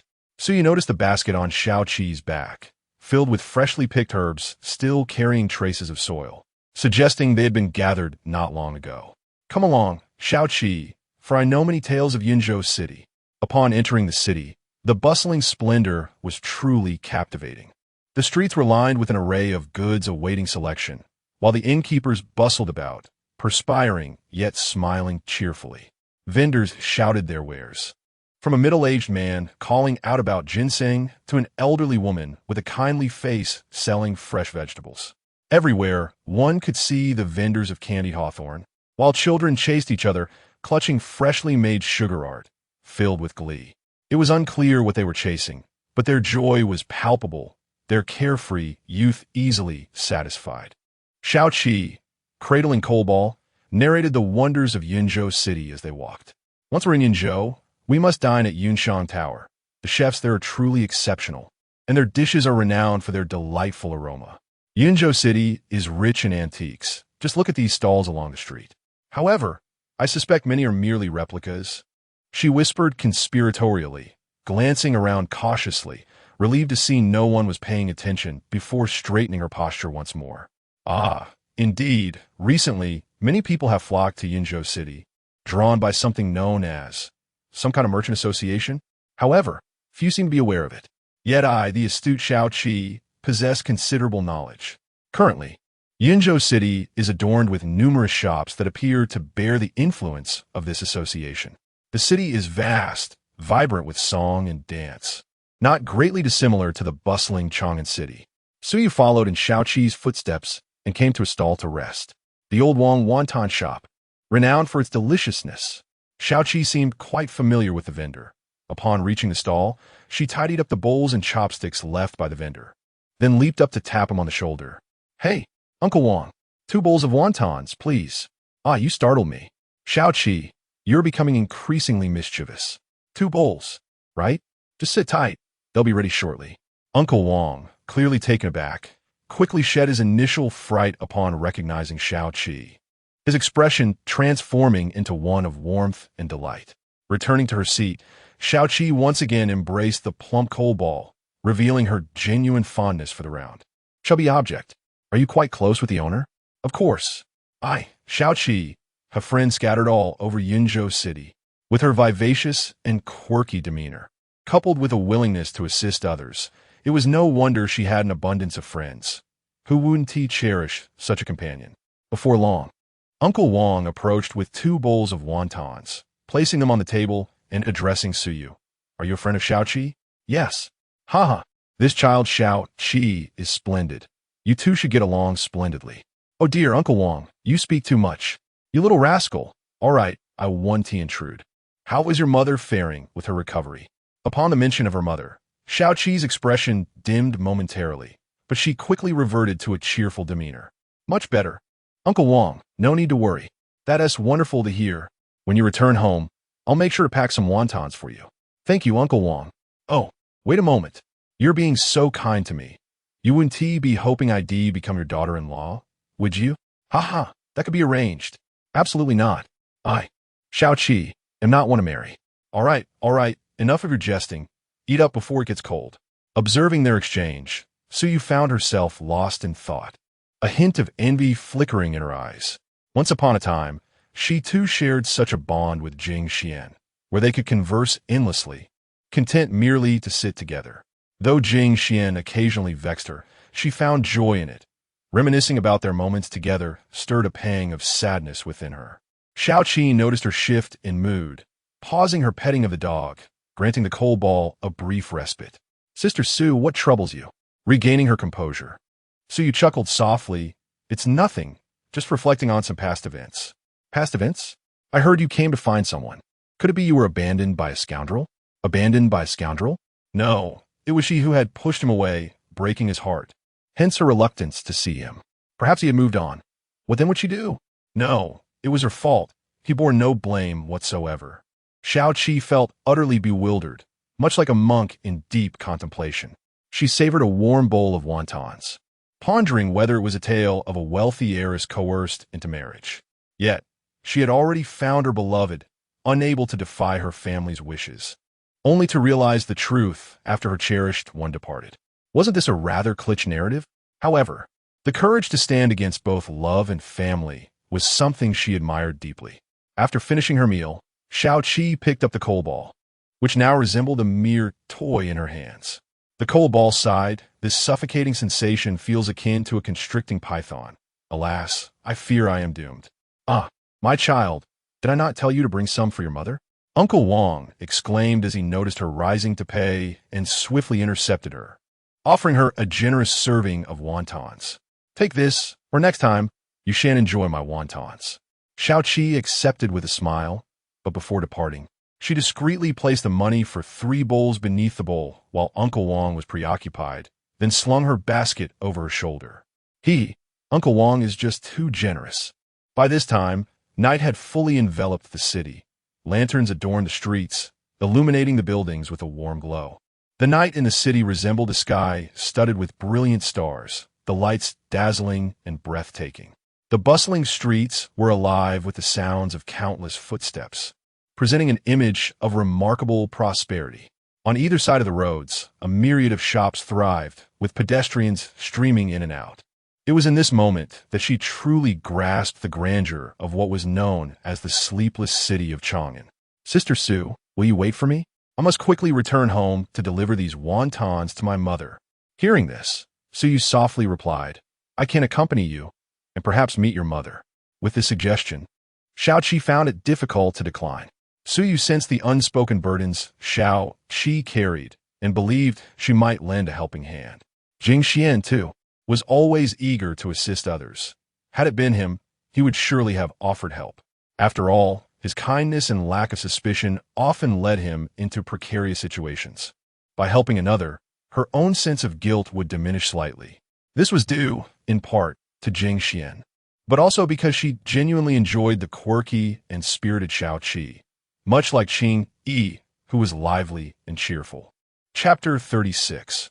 Xiao Qi's ailing mother. After traversing several streets and meandering through narrow alleys, they arrived at a rather dilapidated courtyard, with the sound of coughing emanating from within before even stepping inside. Who would have thought that amid the flourishing city of Yinzhou, such a place still existed? Sister Su, please don't mind the state of my home, Xiao Qi said, her face tinged with embarrassment, as she desperately wished to shield Su Yu from this scene of moss-covered stone steps and ivy-clad walls. As the old wooden door creaked open with a dissonant groan, one Xiao Qi had grown accustomed to over the past 18 years, they stepped into the courtyard. Scattered about were a few chickens and ducks, purchased with the money Xiao Qi earned from selling medicinal herbs to nourish her mother. A tree stood in the yard, beneath which lay the buried pain nestled in her heart. The lowly abode seemed to weigh heavily upon Xiao Qi's spirit, binding her to this haunting tableau. Mother, I'm back, Xiao Qi called, carrying a basket of wontons, as she pushed open the door to the house. On the bed to the right sat a woman, busily embroidering, who turned upon hearing the voice. Xiao Qi has returned? How was your herbal gathering today? It went smoothly. I didn't encounter any wild beasts and gathered a bountiful harvest of herbs. Tomorrow, I'll sell them and bring in some money. Xiao Qi placed her basket down on the weathered wooden table, assisted her mother to sit, and took a seat on a wooden chair herself. Cough, cough, cough. I'm nearly finished with this embroidery. We should take it to sell tomorrow, she said, steadying her mother in her seat while smiling as she introduced Su Yu. Mother, this is my friend, who came specifically to meet you. The elder woman looked up, finally noticing Su Yu, and quickly apologized. Oh dear. My eyesight isn't what it used to be. I didn't see you before, my apologies. As she attempted to rise, Xiao Qi noticed the small injury on her mother's hand from the embroidery needle, likely a result of her frail health. It's all right, please remain seated, Su Yu said warmly. How do you know my Xiao Qi? She hasn't caused you any trouble, has she? The mother inquired, her concern evident. Not at all. In fact, I owe Xiao Qi a debt of gratitude for her assistance, Su Yu replied. The woman smiled, reassured, though her daughter was lively and active. Her tendency to get into mischief often worried her. Just a minor matter, mother. Please eat. I'll go prepare some medicine. The mother nodded slightly and resumed her seat, picking up her chopsticks to eat. Though her movements were slow and she grimaced as she did so, her hands trembling involuntarily. Su Yu followed Xiao Qi out of the bedroom, picking up a blackened clay pot and carrying it to the courtyard, where she set on the firewood and began to stoke the flames. Apologies, Sister Su.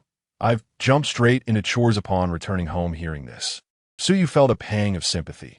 Despite being only 20, Xiao Qi handled tasks like chopping wood and brewing medicine with remarkable proficiency. It was evident her mother had been ill for quite some time, and Xiao Qi had taken on the responsibilities of the household at an early age. Yet, where was her father? Xiao Qi, where is your father? He squandered our family fortune and ran away. Her tone was flat, as though she had long since resigned herself to this reality. Su Yu realized she had ventured into a realm of inquiry best left untouched, and found herself at a loss for words. It's all right, Sister Su. I have grown accustomed to it. Are you the only child in your family? No. I have 2 older brothers, but both perished on the battlefield after enlisting. A silence ensued. If Jing Xuan were here, he would surely tap her on the head and say, "Look at you, you've killed the conversation." Sitting before the clay pot, Xiao Qi stared blankly at the crackling flames, the warmth of the fire casting a gentle glow. As she hugged her knees, her expression serene. Sister Su, may I share my troubles with you? Speak, I am listening. When I was young, our family was relatively prosperous, with a little money to spare, and I lived carefree with my 2 brothers. However, we had a father who was a drunkard. When he drank, he would simply sleep it off. If it had been just that, we might not have fallen into such dire straits. My wretched father became addicted to gambling, losing nearly every time, and squandered our family fortune.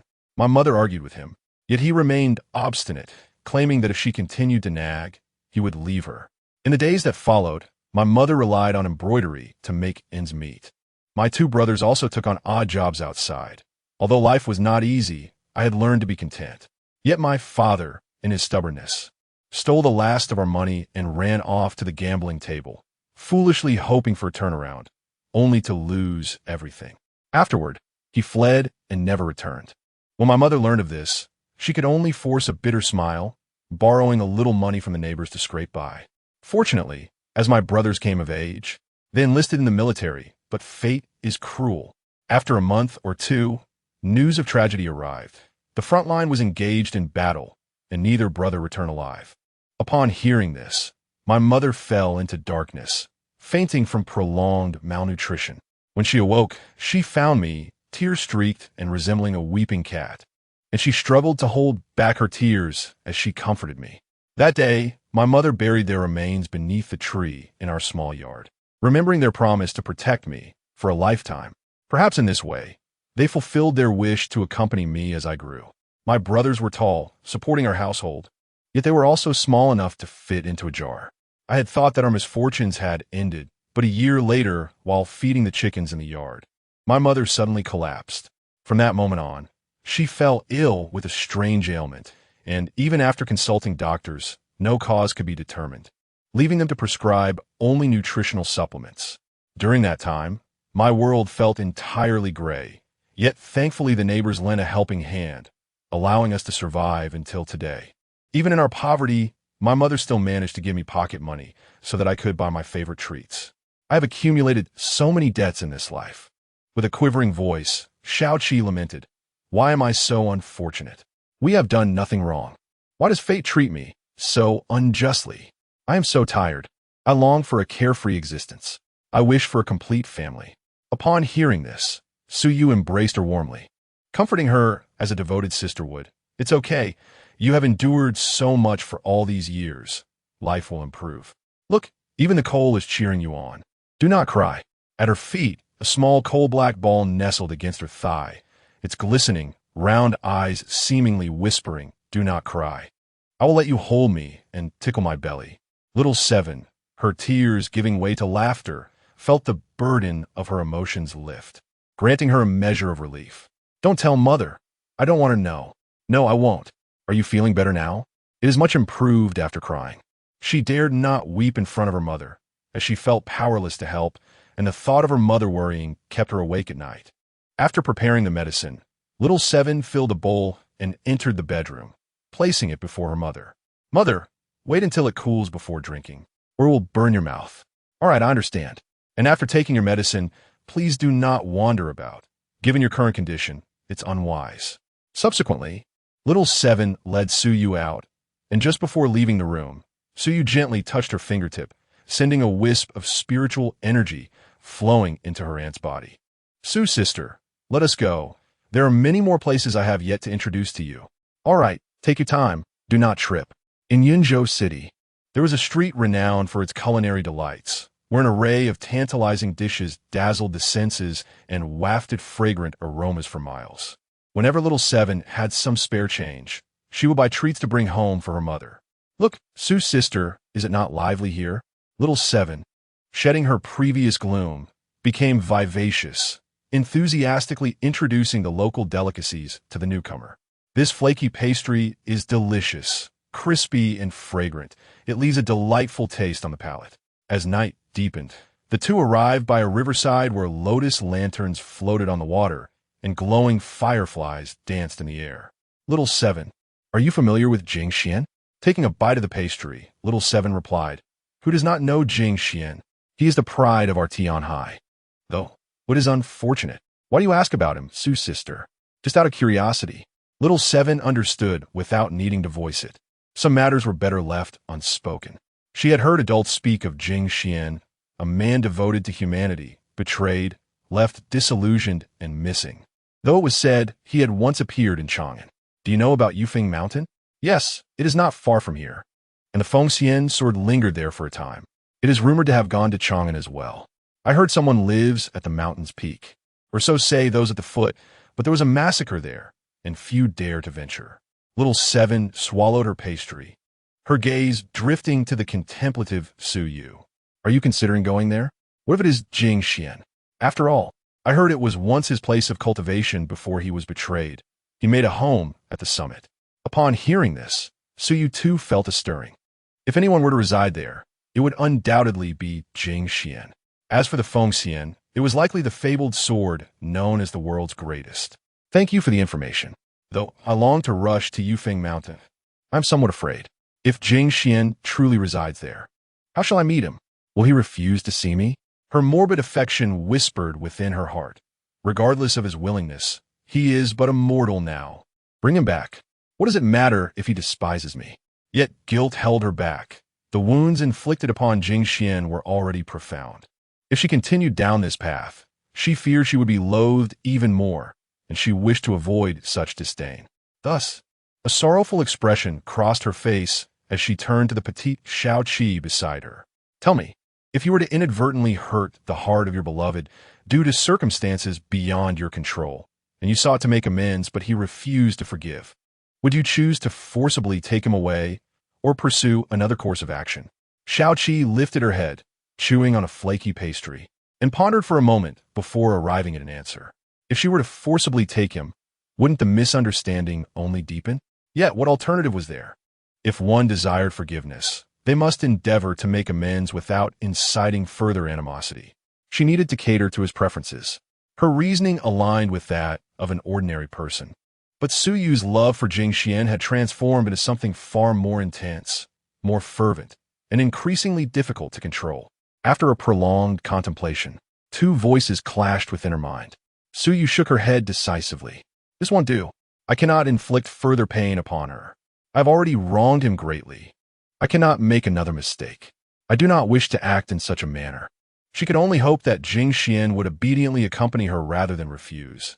Otherwise, she might truly lose control. If you do not wish to love me in these final moments, then I shall make you a puppet forever by my side. No, that would only cause Jing Xuan greater suffering. But without such actions, let's leave it at this for today. It is getting late. We should return and rest. All right, Su Jie, if you need anything, do not hesitate to call for me. Xiaoqi from Yunzhou City is always at your service. With that, the two parted ways, Xiaoqi returning home in high spirits, while Suyu found a lodge to stay in. sitting at the edge of her bed. She felt uncertain about whether Jing Xuan would willingly return with her, relying solely on the depth of his past affection. Throughout the night, she tossed and turned, unsure of what to do, resolved to take each step as it came, prepared for the worst possible outcome. Chapter 37. The Healing of the Mother Under the Crescent Moon. Stray animals peeked out from narrow alleys, their heads lowered as they sniffed the air in search of sustenance.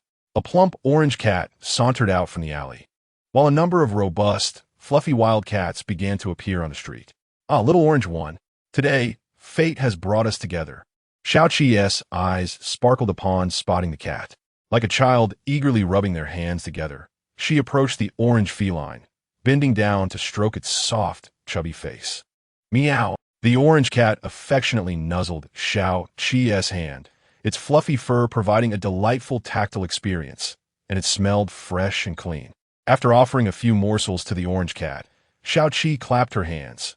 She needed to return home, as her mother was alone and her heart was uneasy. Farewell. She waved goodbye to the orange cat and departed, feeling fortunate to have encountered Su Yu and made a new friend. As night fell, the sound of rickshaws echoed through the streets, with drivers tirelessly working in pursuit of a better life. Approaching her home, Xiao Qi spotted her mother in the courtyard, diligently weeding, her movements agile and no longer resembling the frail figure she once was. Kneeling under a tree, her mother pulled weeds with a vigor that defied her previous illness. But how could a woman once plagued by sickness now appear so sprightly? Mother? A twinge of fear gripped her heart. She worried this might be a fleeting moment of clarity. Hastily, she ran to her mother's side, supporting her with an anxious tone. Mother, why are you out here? Hearing her daughter's concern, her mother turned and reassured her. Dear, I am well. Standing is no effort at all. I feel so light on my feet. Do not worry, my child. In her memories, her mother had never exuded such vitality. In the past, even 2 steps required assistance, let alone standing for long. Wait, I shall fetch the doctor. Fearing the loss of her mother, Xiao Qi hurriedly dashed towards the city to the physician's residence, knocking frantically on the door. Awakened from slumber by the persistent knocking, the doctor grumbled as he rose and approached the door. Who is it? Knocking at this hour? Do you not know I'm trying to sleep? Uncle, my mother is standing. She is in the courtyard weeding like a normal person. Could this be a fleeting moment of clarity? Xiao Qi gasped, her cheeks flushed with urgency. The doctor was taken aback. How could this be? Xiao Qi, are you certain you are not mistaken? He initially doubted her, for in his view, her mother's frail condition rendered such physical activity impossible. I'm not mistaken. I speak the truth. Xiao Qi's expression was resolute, prompting a shift in the doctor's demeanor. Could a miracle truly be unfolding? Wait here. I will fetch my medical kit. I will be swift.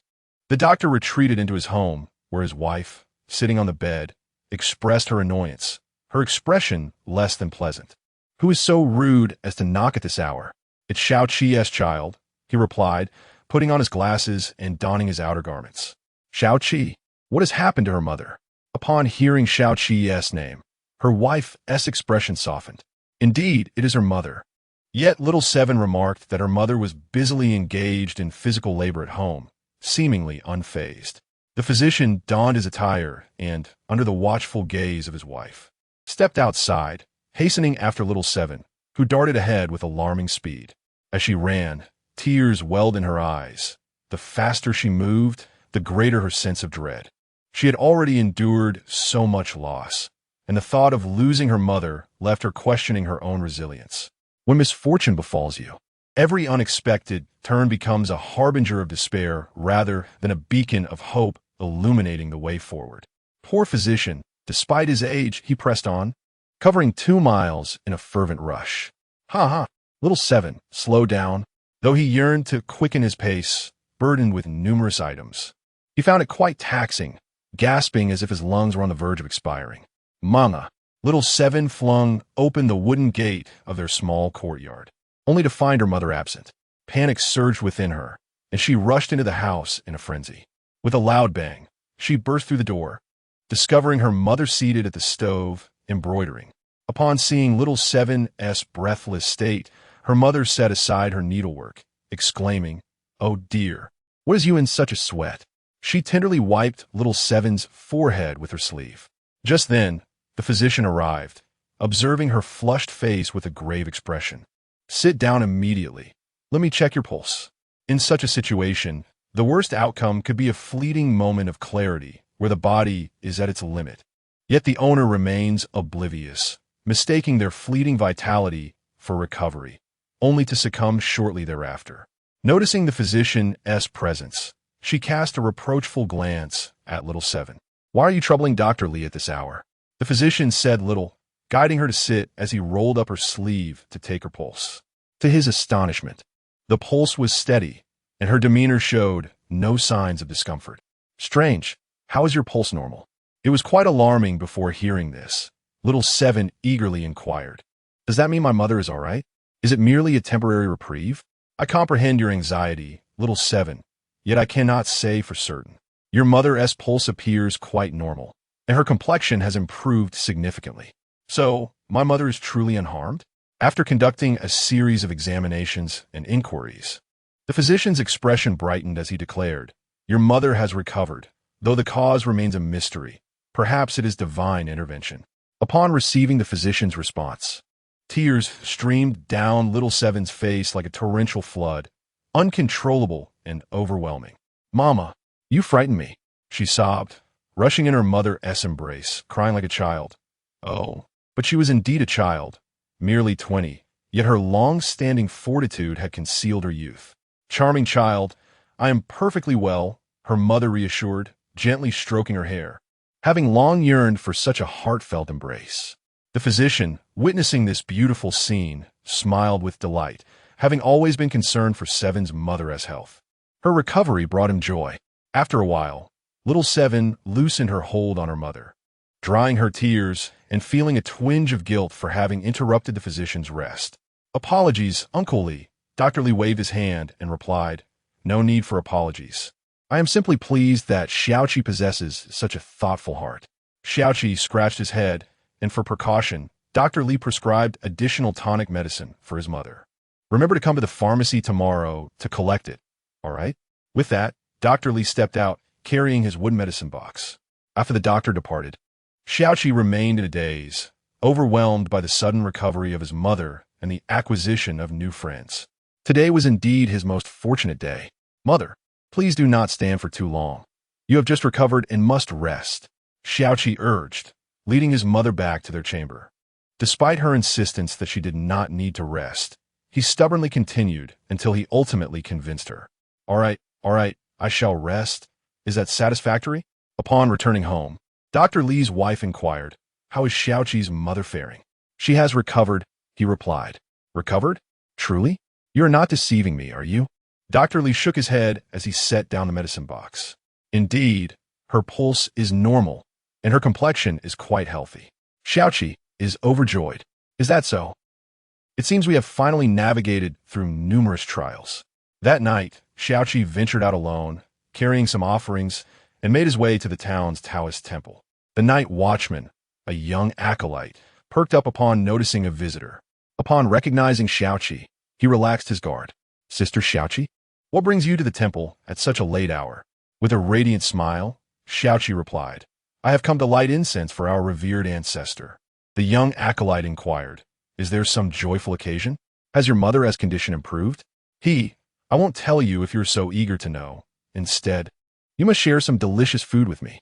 Upon hearing this, the acolyte retrieved an apple from his pocket, which he had saved from dinner for when hunger struck. "Oh, I was just teasing you. I shall first go light incense for our ancestor."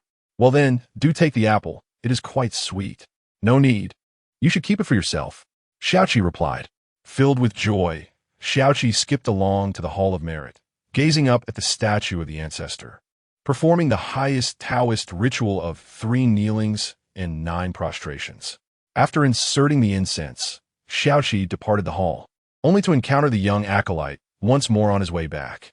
The acolyte gazed at him with curiosity, seeming to suggest that he would not sleep well unless he learned the secret. All right, I shall tell you," Xiaoqi relented, unable to resist the acolyte's persistence. Indeed, The acolyte's eyes sparkled with excitement. Gossip had become his favorite pastime during mundane days. Actually, it is my mother who has recovered, but I could not ascertain the reason, which is why I came to light incense. Having resolved his curiosity, the young acolyte ceased his inquiries, and, before Xiaoqi departed, he offered her some fruit. Here, these are all I have saved.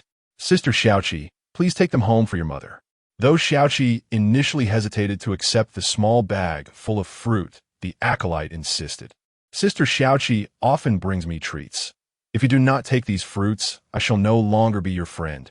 Reluctantly, Xiaoqi accepted the bag, thanked him, and made her way home. After all this commotion, she felt weary. Upon returning, she set down the bag brimming with fruit and dusted herself off. Pushing open the bedroom door, she embraced her mother, adorned with floral embroidery, and playfully pleaded, "Tonight, I wish to be cradled by you, dear mother." "Very well, my child," her mother replied. "Oh, you're the best, dear mother." Once the embroidery was completed, little Chi extinguished the oil lamp and nestled into the warmth of the blankets.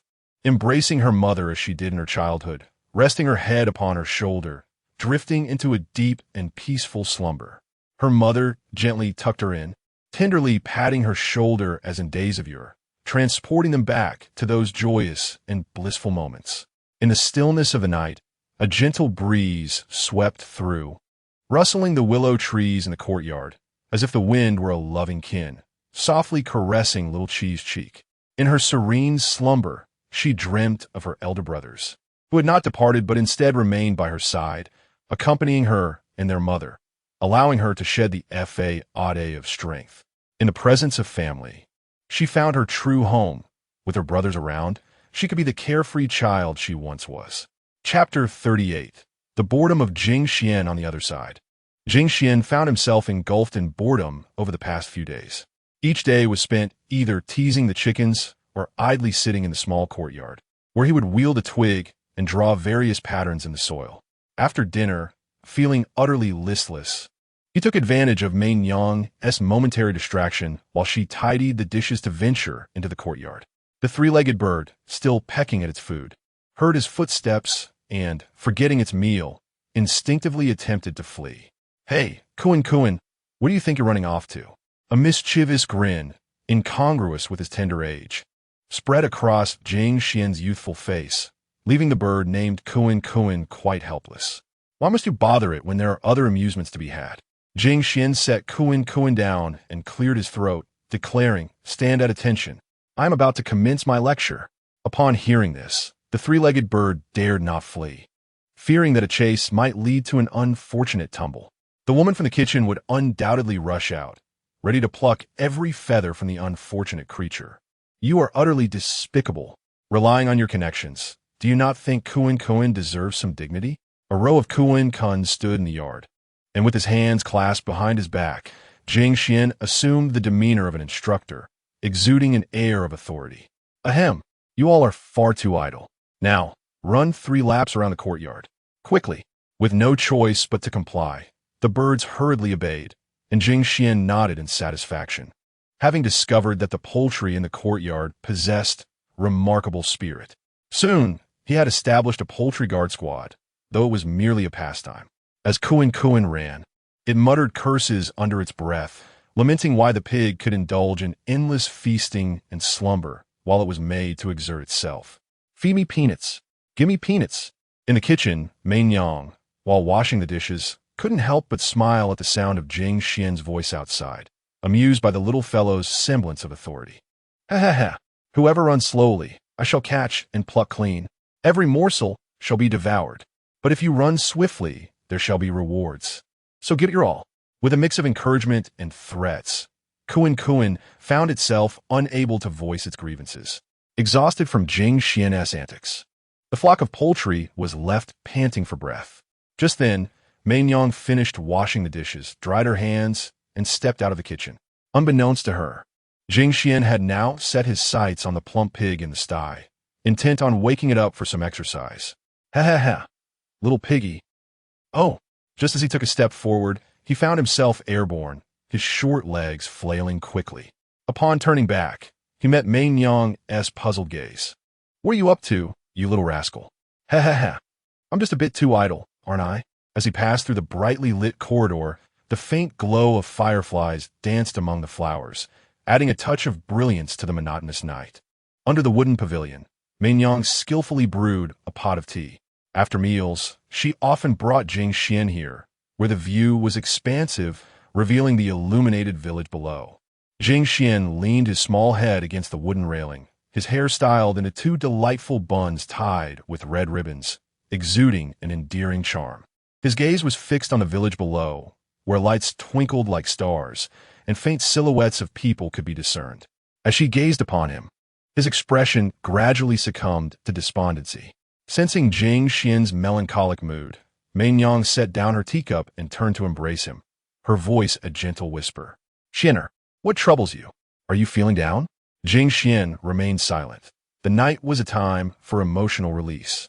Below the mountain lay the village of his childhood, now ravaged by demonic cultivators, reduced to mere ruins, with charred beams and the gruesome remains of his fellow villagers haunting his mind. With the passage of time, the desolate village had been gradually submerged by the sands of time. Today, new inhabitants had arrived, revitalizing the once desolate site into a bustling community. Where was he to go? His homeland was lost, and now only Meinyang remained by his side. "Xuaner, will you share your thoughts with me? Please don't ignore me." Seeing the loneliness and numbness in his eyes pained Meinyang deeply. Her gaze revealed her compassion. She tenderly drew him closer, wishing never to part from him. "I miss home." But the home he referred to was not this place. It was the forgotten village, buried beneath the earth's surface. Meinyang felt an ache in her heart as she gently patted his back, murmuring, "Do you long for home?" Jing Xuan had thought he had grown indifferent, yet each nightfall, his emotions would resurface, uncontrollably bringing forth memories of times past. It was a release of the soul, an experience from which no one could escape. After a prolonged silence, Meinyang felt a warmth on her shoulder and, in a state of alarm, turned to Jing Xuan, discovering his face adorned with tears. His youthful, fair visage bore a sorrowful expression, each tear that fell almost shattering Meinyang's heart. Don't cry, don't cry.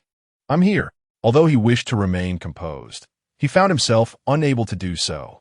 He had believed himself strong enough, yet when memories flooded back, he felt utterly vulnerable.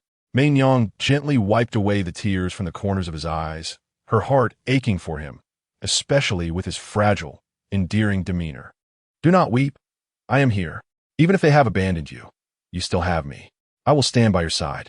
She too felt a rising panic, uncertain of how to comfort him. After a moment, Jing Xuan spoke softly. "I'm sorry. I don't know what's wrong. I can't control it." The strength he projected to the outside world was merely a facade. He too was a soul yearning for love. "It's all right. Everything will be fine." Unbeknownst to them, a light rain began to fall, the soft patter of raindrops reaching their ears.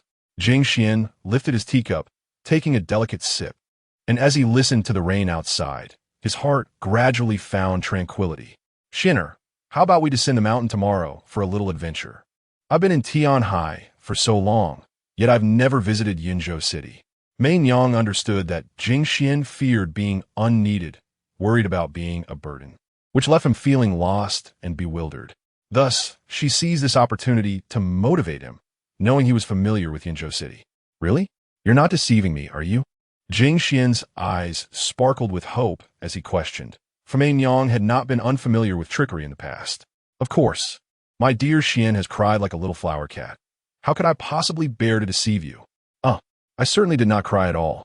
Jing Xuan shifted from sorrow to joy, for Meinyang had consented to accompany him down the mountain. A tremendous delight, indeed. He had been cooped up on that mountain for far too long. Ha ha ha, Xuan is truly tsundere. He indeed cried like a little flower cat. In the courtyard, Kuan Kuan wore a joyful expression as well. With this little demon descending the mountain, his myriad siblings would no longer have to endure torment. However, there were conditions for coming down. Xuan must comply with my request first. Jing Xuan had anticipated this, but in order to stretch his limbs and partake in some activity, he would agree to anything that was not too outrageous. "Very well then, speak your mind." Jing Xuan crossed his arms, embodying a childlike demeanor. "My request is quite simple. I want Xuan to promise me that henceforth Regardless of the matter, he must not keep his thoughts hidden, but share them with me. I wish to be your pillar of support, rather than have you bury everything within. If you do not confide in me, I will worry incessantly, left in the dark about what transpires. Upon hearing this, Jing Xuan was momentarily taken aback. He had not expected Mei Yang to present such a request. He nodded earnestly and declared, "Very well, I promise you, I shall never conceal my thoughts again." Xian is the best. The wind on the rainy night carried a hint of chill, brushing against Jing Xian's face, causing his youthful visage to flush. As night deepened, after a while, the two returned to their chamber and drifted into slumber. The once boisterous courtyard fell into silence, with only the gentle whispers of the breeze caressing the surroundings. The rustling of the peach trees in the courtyard sounded like a natural lullaby under the night sky. Chapter 39. Arrival at the world's highest mountain, the morning sun cast its warm glow upon the streets, where the invigorating aroma of fresh air mingled with the bustling activity of industrious families who had risen early, pushing their carts and peddling their wares. The lively morning market was alive with the scent of smoke and food, imbuing the entirety of Yunzhou City with an effervescent vitality. Within a quaint inn, the soft clamor of the coal ball stirred Su Yu from her slumber, her little stomach growling in response to hunger that came upon her swiftly. "If you keep eating, you'll truly become a ball," she teased, playfully stepping on the coal ball's body. The coal ball, eager to please, rolled onto its back, inviting her to tread upon it.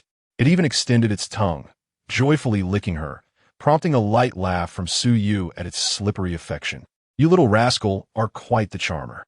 After adorning herself in her garments, Su Yu settled at the tea table, pouring herself a cup of milk that was rich, fragrant, and sweet with a lingering aftertaste.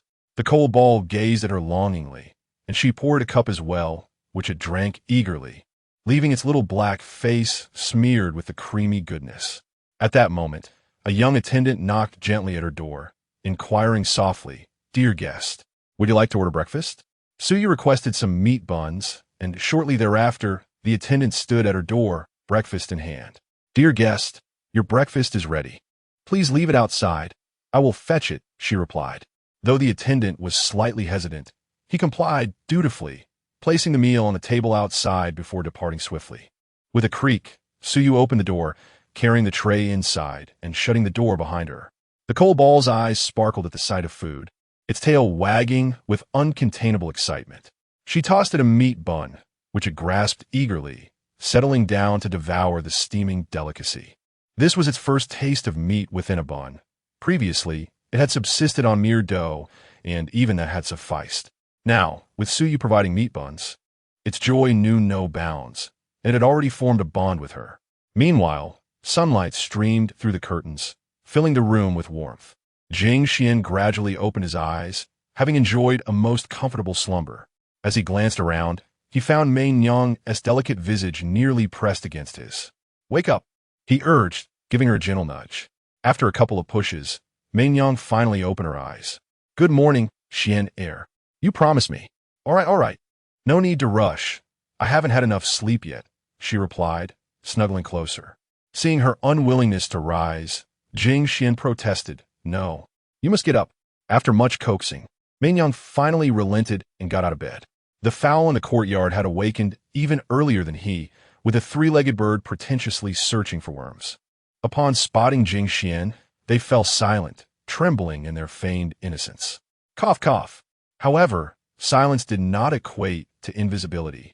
As Jing Xuan's cough summoned a flock of chickens that quickly gathered around him, standing in neat rows, their demeanor suggesting they had experienced trauma. "Excellent. Very spirited." Jing Xuan clapped his hands, embodying a miniature leader amidst the avian assembly. A pitiful group of Kuin, perpetually on edge, obliged to partake in the whimsical role-playing games of this little imp. "Today, I have summoned everyone for an important matter. I must ascend the mountain for a while, and you are to guard our abode vigilantly. Do you hear me? Isn't this a bit of a burden for you, Brother Cohen? I dare say, before they even make their move, the mere sight of them would provoke laughter from the adversary. Oh, enough of this. Let us not torment them any further. Come. Breakfast awaits." Mei Nyang stood at the door, holding a bowl and chopsticks, and upon Jing Xuan's command, the guard team was disbanded as he hurried to the table. A banquet of seafood porridge, meat pies, and an array of mountain delicacies lay before them. Mei Yang, holding a small bowl, playfully patted the long legs clad in black stockings, their texture delightfully springy. "Begin now, let me feed you," she cooed. "Such a good child. Eat plenty of meat to grow tall." She scooped another spoonful of seafood porridge and brought it to his lips. "Is it delicious? I crafted this with great care. You know, delightful. The finest delicacy in the world." After breakfast, Suyu tidied her spirits and set out with little cold ball from the inn. Intent on exploring the summit of Yufeng Mountain today, she wondered if Jing Xuan awaited there or if someone else had taken his place. Should it be the latter, they might possess some knowledge of Jing Xuan's affairs. "Cold ball, let's go." Little cold ball followed closely. She had no intention of involving Xiao Qi, for she was merely an ordinary person, and unexpected events could prove troublesome. Soon, they reached the other side of Yinzhou City, and after traversing a stretch beyond the city gates, they arrived at the foot of Yufeng Mountain. "Hello, may I inspect you?" The guard halted her. Upon hearing this, Suyu lifted her veil. Apart from an oil paper umbrella and the adorably naive cold ball by her side, she carried nothing else. Seeing this, the guard refrained from further inquiry and allowed her to pass. After exiting the city and walking for a short while, they came upon a stretch of farmland, where an elderly man toiled in the fields, accompanied by a young boy herding cattle atop an old cow. Suyu approached an elderly woman nearby to ask for directions. "Excuse me, do you know which way leads to Yufeng Mountain?" The woman looked up and pointed in a direction. "Just go straight that way, but I have heard that it is not very peaceful there." "Young lady, what brings you to such a place?" "I'm looking for someone." "Thank you very much." "Oh, it's nothing. Please be careful on your journey." After inquiring about the path, Suyu quickened her pace, crossing the farmland until she soon arrived at the foot of Yufeng Mountain, where several villages were scattered around. The imposing Yufeng Mountain loomed before her, a grand spectacle, as if it were the most magnificent poem in existence. A few children approached her, curious, as she appeared to be a stranger to the village. "Sister, what are you doing standing here? You don't look like you're from around here. Are you here for fun?" Suyu gently nodded, and the little girl, noticing the cold ball beside her, was filled with curiosity. At such an age, everything seemed novel, especially this cold ball, fluffy and round, with a dark face and short limbs, resembling a cold ball itself, which the little girl found utterly adorable. "Sister, your dog is so dark and chubby. It's so cute. May I pet it?" Upon hearing this, Suyu gently nodded and inquired, "Little ones, may I ask you something? Are you familiar with Yufeng Mountain?" A child in the crowd, with a runny nose, eagerly raised his hand and exclaimed, I know. Yufeng Mountain is the most famous mountain in our Yuzhou city. I heard from my mother that it used to be the dwelling place of a great sword immortal." At this, Su Yu's expression subtly shifted, and she produced a piece of candy, presenting it to the child, eager to glean further information. "What else do you know?" The child pondered for a moment and replied, "All right, my mother also mentioned that Yufeng Mountain is not safe and we should keep our distance. She said there are tigers that might eat us. But let me tell you a secret. Once I wandered off too far while playing, and when I turned back, I saw smoke rising from the mountain. I thought to myself, there must be someone living up there. I reckon the tigers are just something my mother uses to scare me." "Smoke, you say? That indicates someone is cooking." If what he spoke was indeed true, Su Yu's heart surged with excitement, and she rewarded him with another piece of candy. "Thank you. But do remember to behave, all right? Do not wander off. It is too dangerous." With that, in an instant, Su Yu vanished from sight. A bewildering scene that left the group of children wide-eyed. The little girl clutched her piece of coal, now mysteriously absent. "Manga, I encountered a ghost." The child, who had previously thought her mother was merely trying to frighten her, began to cry and ran towards the village, with the other children closely trailing behind. Concealed beneath a tree, Su Yu chuckled at the spectacle. This way, they would be deterred from straying too far and potentially encountering any misfortune. Kolme, let us ascend the mountain and find your father. Chapter 40. Missed opportunities after satisfying his hunger. Jing Xuan let out a contented burp, then repeatedly instructed his avian guards. "Guard our home well. If anything goes awry, I shall pluck your feathers." The flock of chickens and ducks nodded fervently, eager to prolong their lives. Once Mei Nyang had finished her preparations, she stepped out of the house. Her formerly straight black hair was elegantly styled with a golden hairpin, exuding a gentle and refined demeanor, a subtle smile gracing her lips. With a touch of vermilion on her cheeks, she donned a robe adorned with peach blossoms, complemented by lustrous black silk stockings that captivated all who beheld her. Standing there, she was utterly enchanting. Her delicate white embroidered shoes paired harmoniously with the black silk, radiating dignity and grace, alluring yet tasteful. Jing Xuan was momentarily taken aback, and Mei Nyang playfully poked his cheek, inquiring, "What is the matter? Is this beauty too much for you to handle?" Indeed, Mei Nyang is stunning. She looks splendid in anything. Jing Xuan generously complimented, nodding in agreement. He was quite adept at charming women, yet the intricacies of their hearts remained an enigma to him. Such sweet words. Mei Nyang approached and bestowed a fragrant kiss upon him. Jing Xuan, puzzled, remarked, "But I'm hardly a delicacy." "Ah, but my dear Xuaner, you are indeed a prized treasure," she teased. "With such words, others will know you are already claimed." Jing Xuan was bewildered. Was this what they referred to as possessiveness? A desire to leave one's mark upon that which they cherish, to assert ownership. Enough chatter, let us depart. Otherwise, we shall arrive at Yunzhou City as night falls. Upon hearing this, Mei Nyang affectionately nuzzled his cheek and said, "Have you forgotten, dear? I'm quite swift." With that, she summoned her celestial sword, lifting the still unprepared Jing Xuan into her arms, standing firmly atop the sword's hilt. "What are you doing?" he exclaimed. He let Xuaner relive the thrill of soaring on a sword. With that, the Fengxian sword gradually ascended, soon hovering 2 or 3 meters above the ground, causing Jing Xuan to shut his eyes tightly, clinging to Mei Nyang's delicate form. "Ah, ich schon erfreutend. You used to fear nothing." "Of course. I am merely an ordinary mortal now," he protested. "A fall would leave me bruised and battered." Mei Nyang gently arranged his wind-tossed bangs, her smile reassuring. "Do not worry. I shall ensure you suffer no harm." Jing Xuan remained silent, keeping his eyes firmly closed. The sensation of being enveloped by petals instilled a profound sense of security within him. Who wouldn't relish such comfort? Xuaner, hold on tight." "I am holding on," he stammered. "Then let us set forth."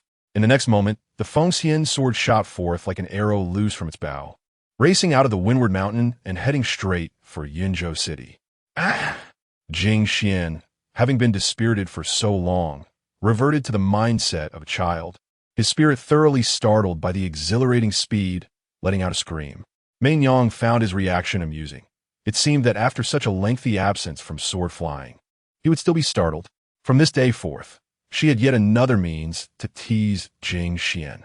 As the two departed, the chickens and ducks in the courtyard were filled with exuberance, rejoicing in their newfound freedom. At this moment, Suyu was preparing to ascend the mountain when she heard a chilling scream coming from the horizon. However, the dense forest obscured her view, as she could only catch a glimpse of a figure, seemingly a person, soaring through the air on a sword.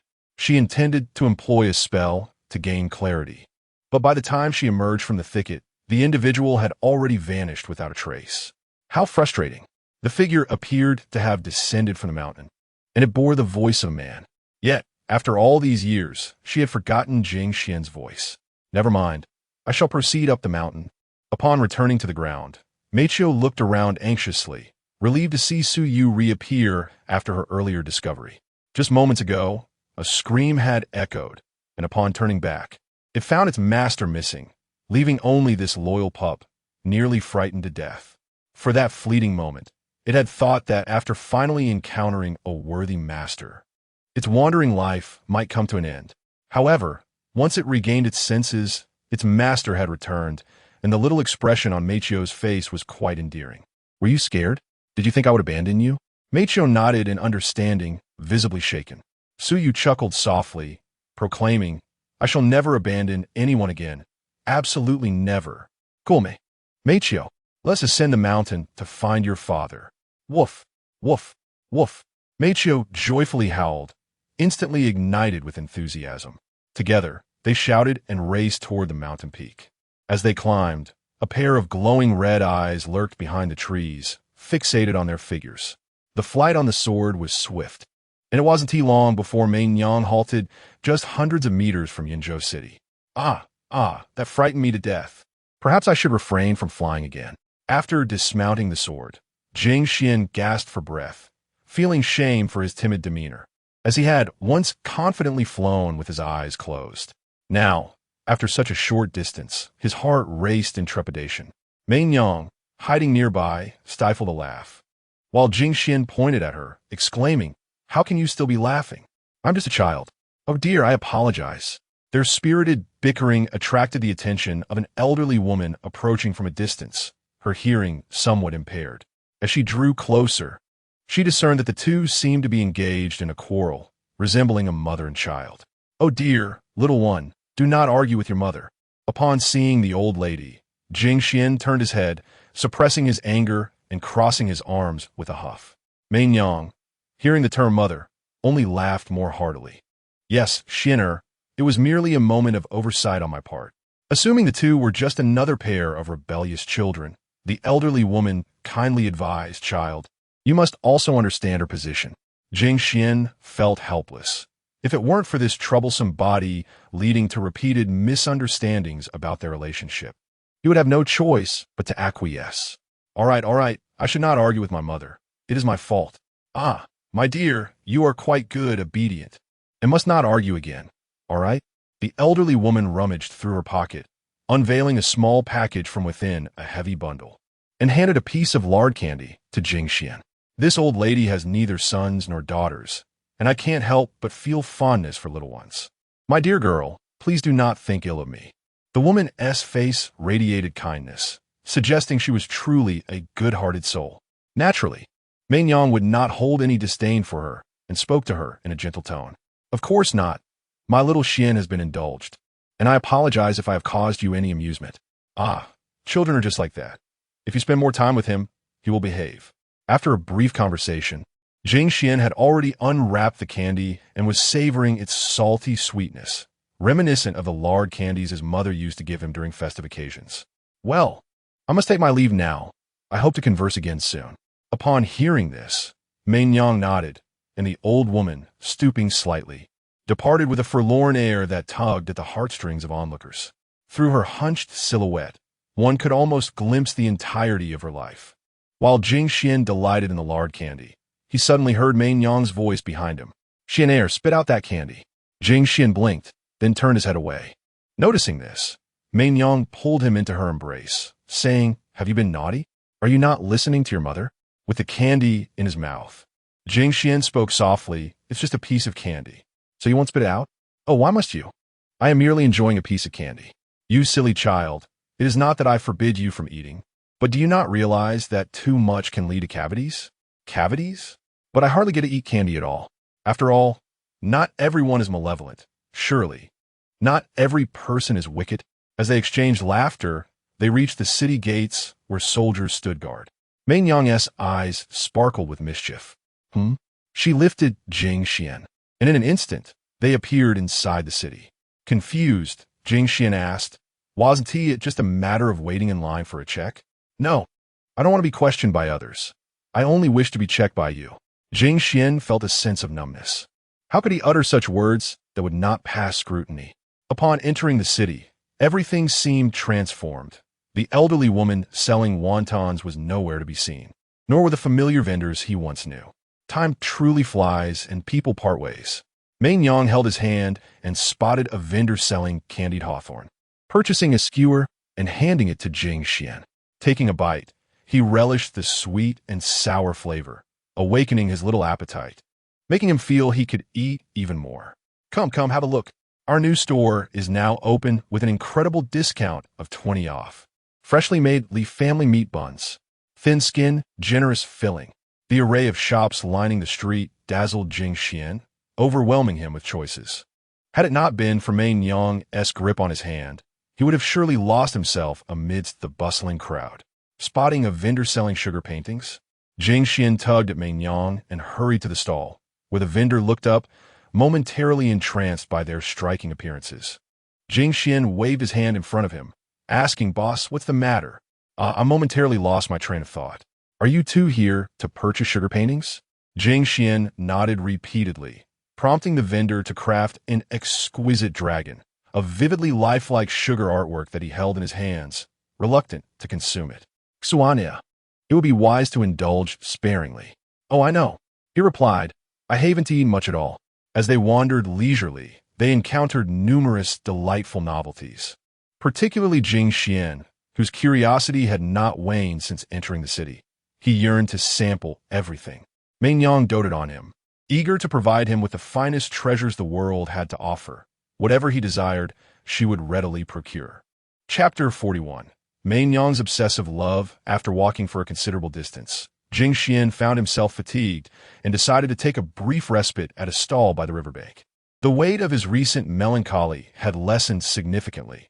Indeed, it is true that one cannot remain confined to a singular environment. However, this sentiment, upon reaching Mei Yang's ears, took on an entirely different connotation. "So, does Xianer find spending time with me rather dull?"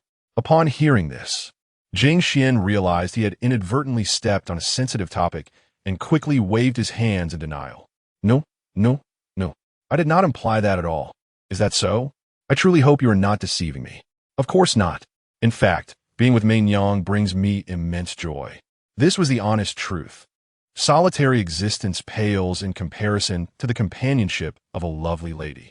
Mei Yang's expression brightened at this revelation, and she playfully bestowed a kiss on Jing Xuan's cheek. Xianer mustn't be lying to me, right? Those who speak falsehoods must swallow 1,000 needles. The gravity of her words made Jing Xuan quite uncomfortable, prompting him to nod vigorously. "Rest assured, that will not be the case." Xianer once mentioned that we would traverse the vast lands together. Jing Xuan recognized his fault. In the past, he had harbored dreams of journeying across the realms, vanquishing all malevolent beings. However, after being heartlessly rejected by Su Yu, he had sworn off romance, though Mei Yang remained an exception. Previously, he had relied on his cultivation to suppress her inclinations, and their relationship had merely deepened a bit. Yet, since that incident, Mei Yang had crossed a boundary with him. "I apologize for leaving you in solitude for so long." Mei Yang could not help but express her grievances. She understood that Jing Xuan's departure was for her own good. Severing ties and dissolving their bond were all actions taken to elevate her to greater heights. "From now on, you cannot abandon me, all right? That life of solitude, those endless days without your presence, are truly arduous. Look into my eyes, will you? I do not seek the title of the world's greatest. All I desire is you, even if you are currently ordinary. Perhaps in the eyes of others, he may appear to be a failure, but to her, he was the most precious treasure. The eyes are the windows to the soul, and as Jing Xuan met her gaze, his eyes reflected a plea and a desire to appease. "Very well, I promise you. Those who break their word must swallow 1,000 needles." She could not fathom the hesitation in Jing Xuan's gaze, whether it stemmed from an overwhelming disparity or some unspoken burden. Nevertheless, she wished for him to understand that she cared not for anything else but him. Jing Xuan scooped a spoonful of sweet rice porridge and offered it to Mei Yang, grinning as he said, "It's quite sweet, you know?" This was the first time he had taken the initiative to share utensils with her, and she eagerly parted her lips.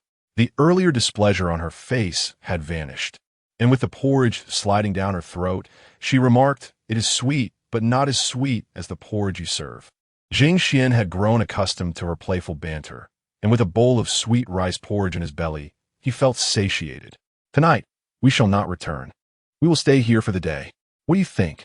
Mei Yang's suggestion instantly invigorated Jing Xuan, as they had always returned on the same day after their outings. "Is that truly the case?" "Of course, dear mother. When have you ever deceived me?" You have certainly misled me on numerous occasions." Mei Yang playfully pinched his cheek, choosing to disregard his latter remark. Hand in hand, Jing Xuan followed her to the stall, where they settled the payment for the sweet rice porridge before departing from the vendor. As they strolled along, the vibrant sounds of hawkers filled the air, and the bustling marketplace made Jing Xuan feel invigorated, unlike the monotony of residing on the mountain, where he could only entertain himself with the chickens and ducks, nearly driving himself to madness from boredom. Before long, They arrived at the elegantly adorned inn. The attendant stationed at the entrance noticed their halt and approached them with keen interest. "Are you two in search of accommodations?" he inquired. Main Yang nodded gently, and the attendant's eyes brightened upon observing their splendid attire. "Ah, you have indeed come to the right place." Under the attendant's guidance, they entered the inn, which was illuminated brilliantly, with furniture that appeared brand new, as if it had just recently opened. "Our inn is reputed to be the finest in Yinzhou City, if not the best," he boasted. True to his words, the inn was spacious and meticulously arranged. As they stepped inside, a chorus of welcoming voices greeted them. "Welcome, esteemed guests," the attendant continued. "We boast an abundance of rooms. From the luxurious room 1 to the simplest accommodations, we have it all." Main Yang raised her index finger and softly declared, "I would like room 1. The attendant nodded repeatedly, thinking to himself that they must indeed belong to a prominent family. "Please, follow me, and I shall escort you to room 1. Jing Xuan, filled with curiosity, was captivated by a plump yellow dog in the hall, just as he was about to reach out to pet it. However, Main Yang grasped his hand, leading him towards room 1 under the attendant's guidance. Outside the room stood 2 beautiful maidservants who greeted them with a curtsy. "Greetings, esteemed guests," the attendant explained. "These 2 are the maidservants assigned to attend to your needs. You may summon them for any requests." As soon as he finished speaking, Main Yang frowned and expressed her displeasure. "I do not require their assistance." "What? I do not require it. Do you understand?" The attendant, slightly embarrassed, hastily dismissed the maidservants, which allowed Main Yang's brow to relax. The 2 maidservants departed with their heads hung low, while Main Yang's gaze remained fixed on Jing Xuan. He felt a bead of sweat trickle down his back, too apprehensive to glance elsewhere. "Umph." Main Yang withdrew her gaze, likely her possessiveness stirring within her again. The attendant, oblivious to the underlying tension, produced a key and unlocked the door to room 1. Upon entering, they were greeted by a grand octagonal table crafted from exquisite mahogany, adorned with delicate tea sets. Looking out through the open window, one could behold the stunning panorama of Yinzhou City. Here, at night, the riverside scenery would unfold, offering unparalleled comfort. Further inside, there lay a bed spacious enough for 2. "And this bed is ample for you and the young master," he remarked. Main Yang beamed at this statement and promptly paid for the room, prompting the attendant to smile radiantly. "Very well, I shall not intrude any longer." After securing the payment, the attendant turned to leave, while Main Yang pulled Jing Xuan to sit at the table. After thoroughly cleaning the tea set, Main Yang poured in the tea leaves, mistakenly believing the water in the teapot was cold, only to discover it was quite hot. This revelation pleasantly surprised her. After preparing a delightful pot of tea, she poured a cup, gently blowing on it before offering it to Jing Xuan, saying, "Xuaner, have some tea." Jing Xuan took the cup and drank it in one gulp. It was a decent brew, yet it paled in comparison to the exquisite tea leaves used by Main Yang. In the hall, there was a plump dog resembling a ball. "May I pet it?" Jing Xuan inquired softly. Main Yang poured herself another cup of tea, her enchanting eyes lifting to gaze at Jing Xuan. That look alone conveyed her unspoken message. It was futile. "Well, it's not entirely impossible," she teased. Jing Xuan cradled the teacup and poured himself another serving. "Unless Xuaner agrees to fulfill a small request of mine."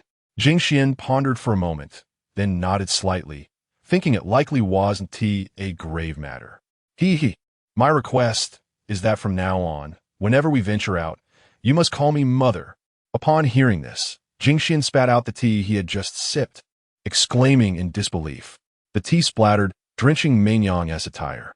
The warm liquid trickled down her curves, reaching the upper part of her thighs, soaking her black stockings. Cough, cough. I didn't mean to. Jing Xuan looked at Main Yang in utter confusion.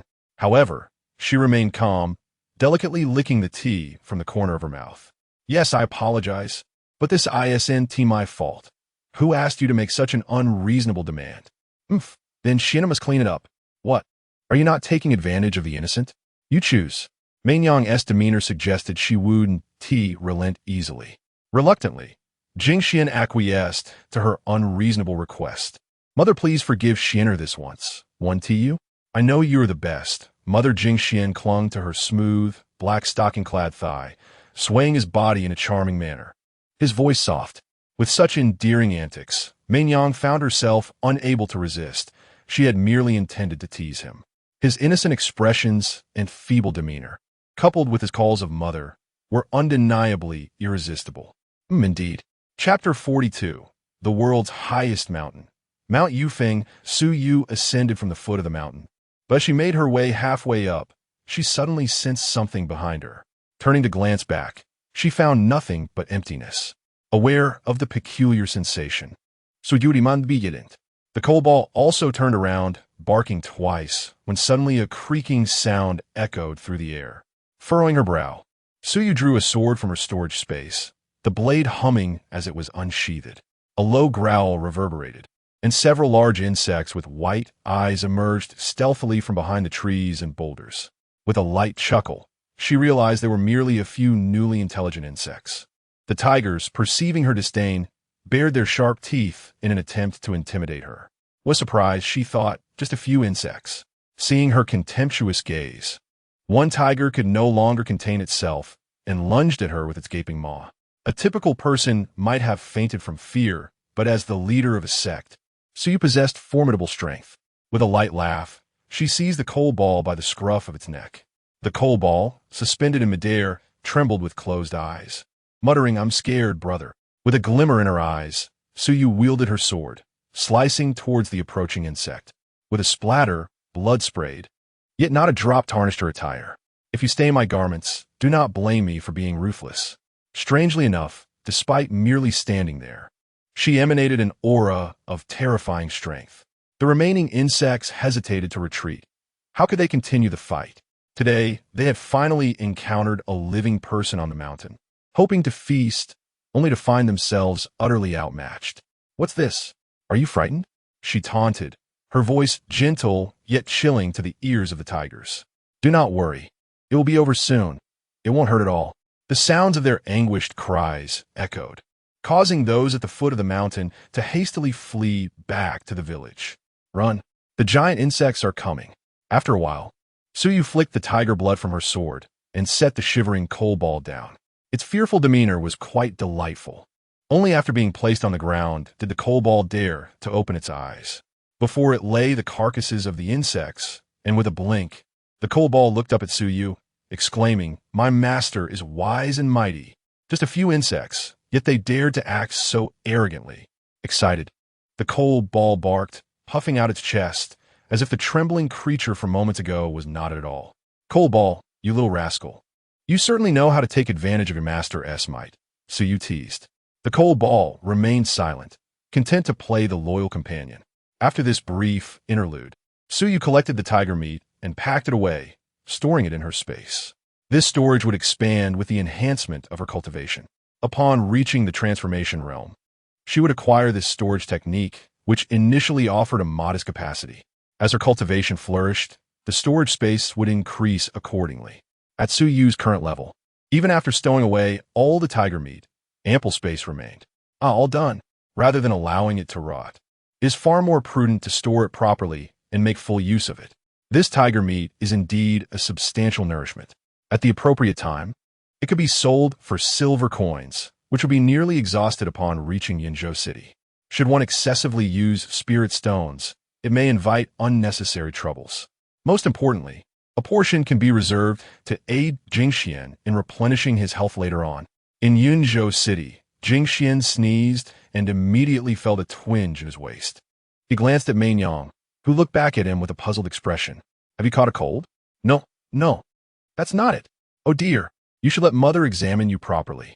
"Oh, what are you doing?" "Don't." Suyu tossed a piece of tiger meat before the little coal ball, who blinked its small, dark eyes. "Woof woof, can this really be eaten? Is little coal ball about to enjoy tiger meat? Go on and eat it. You must grow bigger from now on, but do not become too thin, or else you will lose your charm." Coal ball did not comprehend and merely gnashed its teeth at the piece of tiger meat. After biting into it, it devoured it ravenously, showcasing impressive dental prowess, and soon finished it off. "All right, let us proceed." They continued their ascent, encountering few beasts along the way, though many were spotted halfway up the mountain. The journey was filled with enigmas, flying silhouettes, monsters lurking in the mid-slope, and the whiff of fireworks as described by children. Once they reached the summit, the mysteries would unveil themselves. So you simply picked up Coldball. Woof! In the bewildered gaze of Coldball, she leaped into the air and vanished in an instant. Her speed was remarkable. Not even a shadow remained, causing Coldball to huddle in fright. At the pinnacle of Yufeng Mountain, life thrived. There was a small courtyard, a kitchen, chickens, ducks, and a lush vegetable garden. An ancient pavilion stood alongside an old guzheng, and she recalled that Jing Xuan could also play the guzheng. This scene before her quickened her heartbeat. The signs of life were abundant, and the disturbed vegetable patch. Could it be? Goo goo! In the courtyard, Kunkin leisurely pecked at insects, lifting its head just in time to spot Suyu. Goo goo goo! Kunkin cried out, truly confirming what that little demon had foretold. It hastily summoned its companions. This unusual spectacle naturally caught Suyu's attention. She observed as a dozen chickens lined up aggressively, resembling a well-drilled army. Coldball squatted to the side, feeling queasy from the bumpy journey, believing it might nearly have perished. Suyu stepped forward, intending to enter the courtyard, when suddenly a wave of intense chill washed over her. Surprised, Suyu exclaimed. A formation? Before she could retreat, a sword formation materialized, with dozens of swords hovering in midair, aimed directly at her. Another sword array. Without affording her a moment to react, the swords surged towards her, radiating a frigid aura and aiming straight for her brow. Suyu quickly drew her treasured sword while lifting Coldball, retreating and struggling to defend herself. Strangely, however, upon stepping outside the courtyard's boundary, the swords retreated as well. Suyu set down the Coldball, clutching her heart. Had she reacted any slower, she would have had no assurance of escaping unscathed. Fortunately, the formation had a limit on distance. Meanwhile, the Kuan in the small courtyard stood in stunned silence, having forgotten about the formation altogether.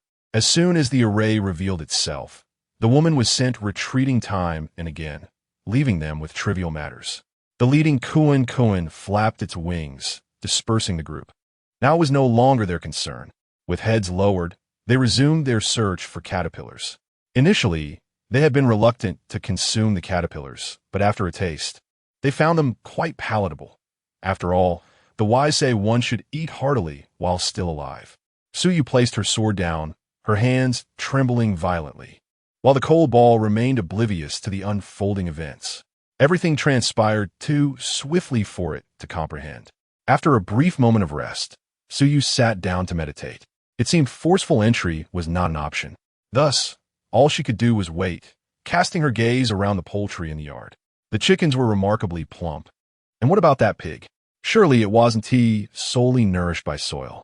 Someone would eventually arrive. When they did, she would inquire for clarity.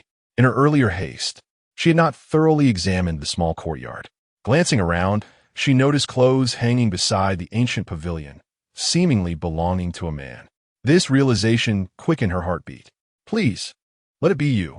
Suyu clasped her hands together in prayer. Despite being a practitioner of demonic cultivation, she found herself beseeching fervently. Coldball, don't wander off. It could be perilous. This admonition startled the restless Coldball, which immediately settled down beside Suyu, its round belly nearly emptied of contents. Within Yinzhou City, at the esteemed Tianzi No. 1 Inn, the formation was triggered, and Mei Nyang sensed it. She rose and approached the window, gazing towards Yufeng Mountain, where the two resided. What is happening? Jing Xuan inquired, tiptoeing to catch a glimpse of what had captured her attention. The formation at home has been activated. Activated?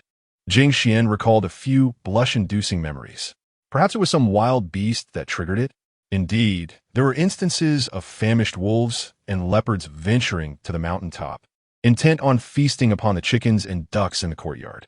Yet upon entering, they had set off the formation, instantly reduced to mere pulp. This time, however, the activation period was brief, and after a moment's contemplation, Mei Nyang dismissed the thought. Perhaps it is just that. After all, your poultry guard is still there, right? It was one thing to utter such words herself, but hearing them from another's lips felt somewhat embarrassing. Just wait and see the fruits of their training. I trained them myself. Wow, Xian'er is so impressive. Mother loves it so much. Chapter 43. Yinzhou City. As twilight descended, the lights of Yinzhou City gradually flickered to life. In the morning, the city was not particularly breathtaking, but as night fell and the city illuminated, sitting by the window to observe the vibrant atmosphere was indeed a delightful experience. Jing Xuan leaned on the window ledge, gazing at the thriving Yinzhou City, his heart filled with myriad reflections. He recalled how this place was once merely a small locale, and now it had burgeoned to rival the sleepless Chang'an. Unconsciously, he felt a hint of fatigue creeping in, yet having come down from the mountains with great effort, how could he squander this time? Jing Xuan leapt down from his cushion, remembering he had seen a hot spring establishment upon arrival. Mother, what is it, Xian'er? Mai Niang, seated beside him and engaged in her needlework, paused upon hearing his call. I'm so bored. Why don't we go soak in a hot spring? A hot spring? It's not as if I haven't been to one on the mountain, though I merely played the role of a pillow and had no freedom at all. All right, if Xian'er wishes to go, then we shall. After gathering their belongings, Mai Niang took his hand, leading him out of the room. Arriving at the counter, she reminded the attendant to keep an eye on their room, to which the attendant assured with fervent confidence, Rest assured, esteemed guest, I will guarantee it. Yixianju. Seeing the familiar name, Jing Xuan blinked in surprise. When did Yixianju open here? Noticing Jing Xuan's peculiar expression, Mai Niang gently inquired, Xuaner, what troubles you? Oh, it's nothing, just thought the name sounded quite pleasant. He could hardly confess that he had once been robbed of his clothing while bathing there. Given Mai Niang's temperament, she would likely cause quite a ruckus. Upon entering Yixianju, the proprietress approached them, her appearance quite charming and graceful. Welcome. May I ask who the two of you are? Jing Xuan inquired. Is this a new establishment? Did it come from Chang'an? How did you know, young master? Just as you mentioned, we indeed hail from Chang'an. It is part of our market expansion. At this moment, Mai Niang recognized a potential issue, squatting down to pinch Jing Xuan's small face in interrogation. Xuan, are you a frequent visitor here? With his cheeks pinched, he pondered 1,000 questions. Was she not the one who would feel jealous? Well, I used to come often. He spoke the truth. It was not a matter to be ashamed of, and he had done no wrong. Alone? Or were there other women? Of course I was alone. After locking eyes for a moment, Mai Niang finally released him, planting a kiss on his forehead as an apology. I'm sorry, I was being overly concerned. Their interaction left the proprietress somewhat astonished, though she chose not to dwell on it. Jing Xuan sighed helplessly. Why did he always inadvertently tread upon her sensitive boundaries? Since Jing Xuan was a regular, it was naturally appropriate for the proprietress to inquire further, but as she bent down to speak, Mai Niang obstructed her view, her gaze seemingly communicating a warning about the intentions behind her inquiry. Please do not be anxious. I have noticed that the young master visits frequently, and, thus, I inquired about his arrangements. A private room, you say? Oh, what do you mean? Is there a problem? No, dear guest, please come in. Upholding the principle of customer satisfaction, the proprietress arranged for the two to enjoy a private bathing chamber. This secluded sanctuary boasts a central pool, where gentle spring water steams invitingly. Various entertainment facilities are abundantly available, and the surroundings are meticulously shielded, with only a few small openings in the corners for air circulation. This is the private bathing room of Yixianju, and I shall not disturb you further.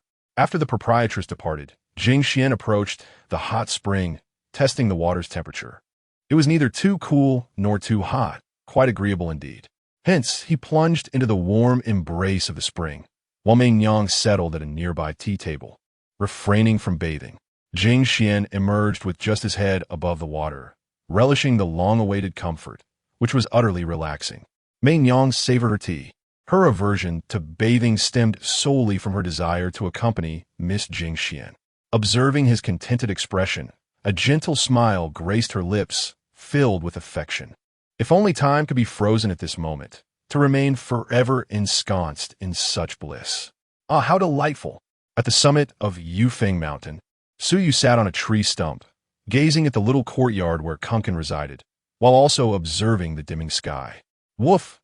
After a brief slumber, Meiqiu awoke, her stomach grumbling pitiably as she looked toward Suyu. Hungry again? All you think about is eating and sleeping. Despite her words, she retrieved a piece of meat, tossing it to Meiqiu. Curiously, how is it that no one has arrived, even as dusk approaches? Suyu had been waiting from dawn until now, growing restless.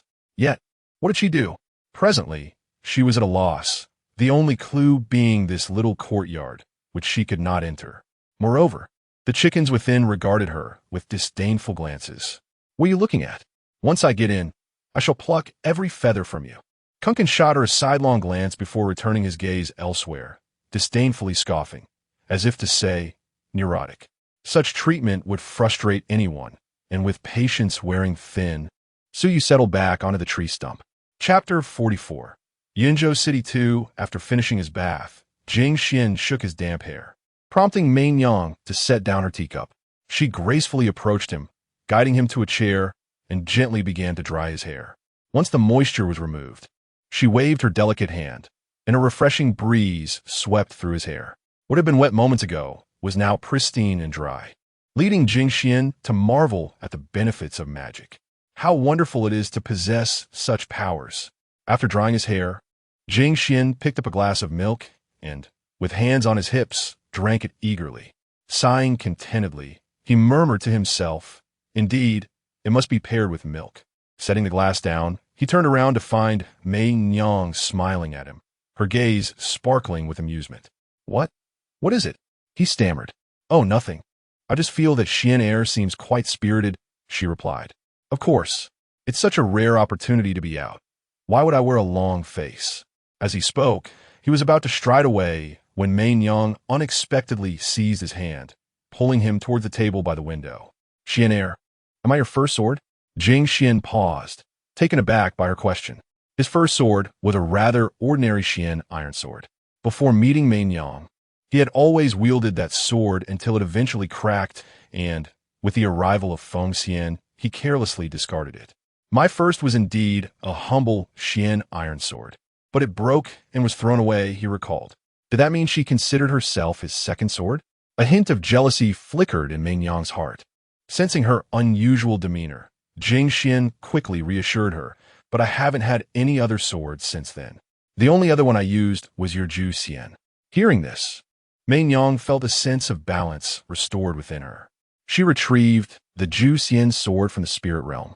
Ju Xian, the sword of Feng Xian, was one she had captured in her early years when it was without a master. Although its quality was slightly inferior to Feng Xian's, it was still a remarkable blade, having been wielded by Jing Xuan on a few occasions. However, she knew that using it too often might provoke her jealousy again. Seeing her present the Ju Xian, Jing Xuan was perplexed, scratching his head in confusion. "So, what do you intend to do with it?" he inquired.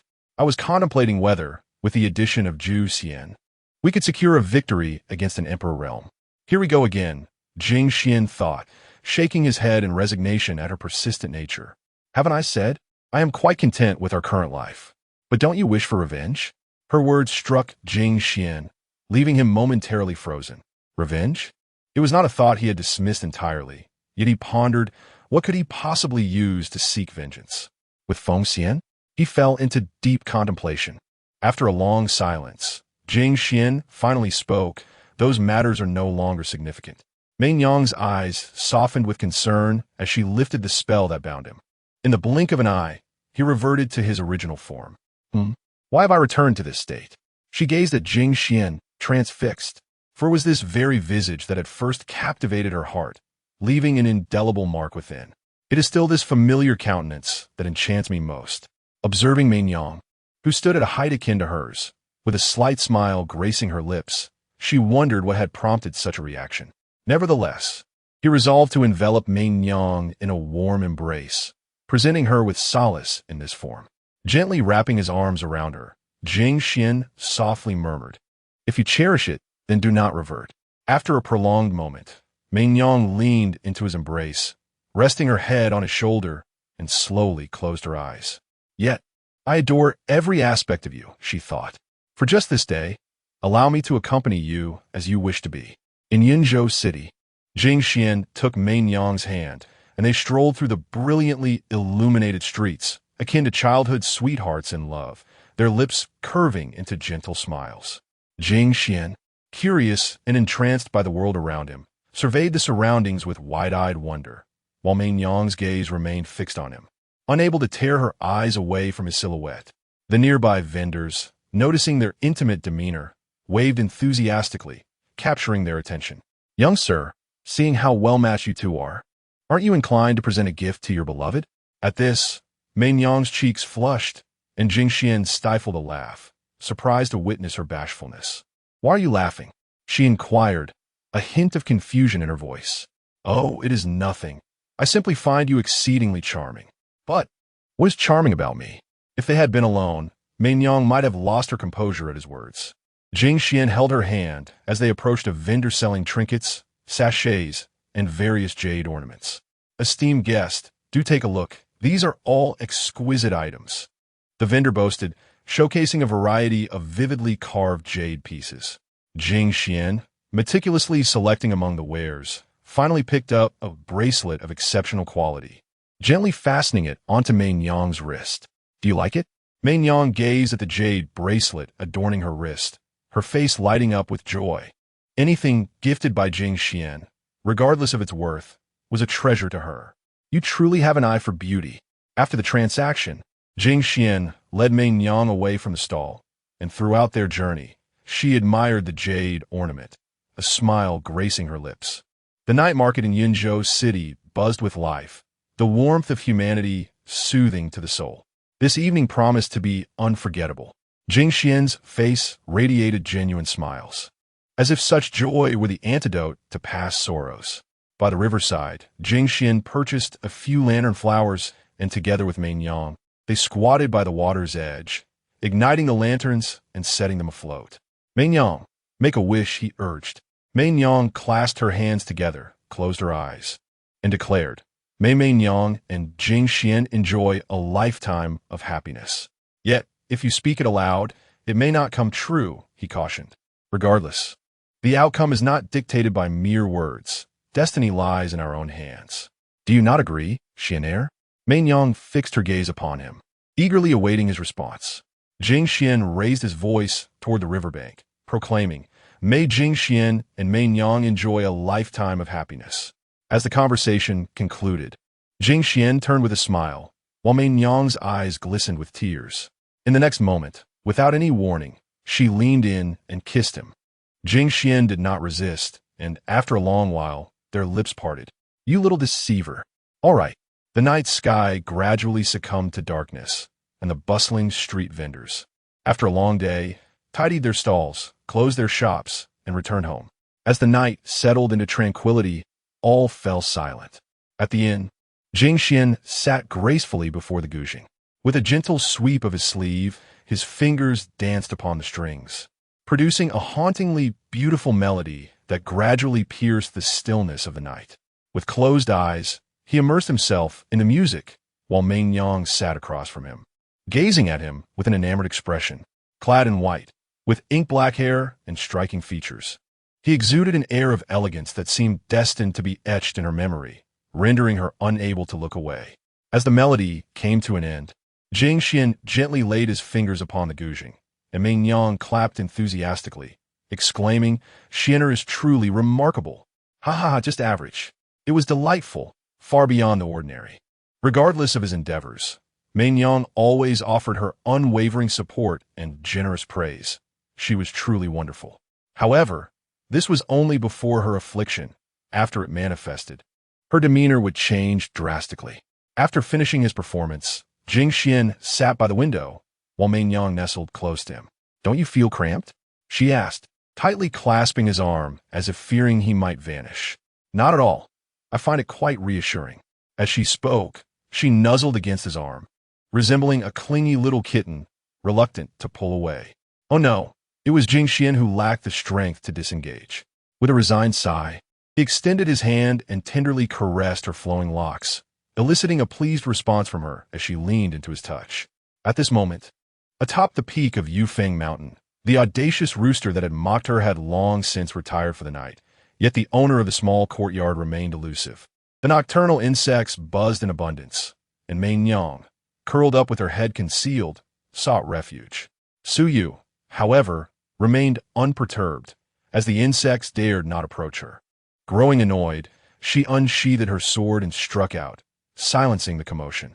Mei Yang raised her head, her eyes sparkling with curiosity as they met Su Yu's. Rest now. It seems no one will come tonight. Despite the prolonged absence of visitors, she showed no inclination to leave, resolutely choosing to wait.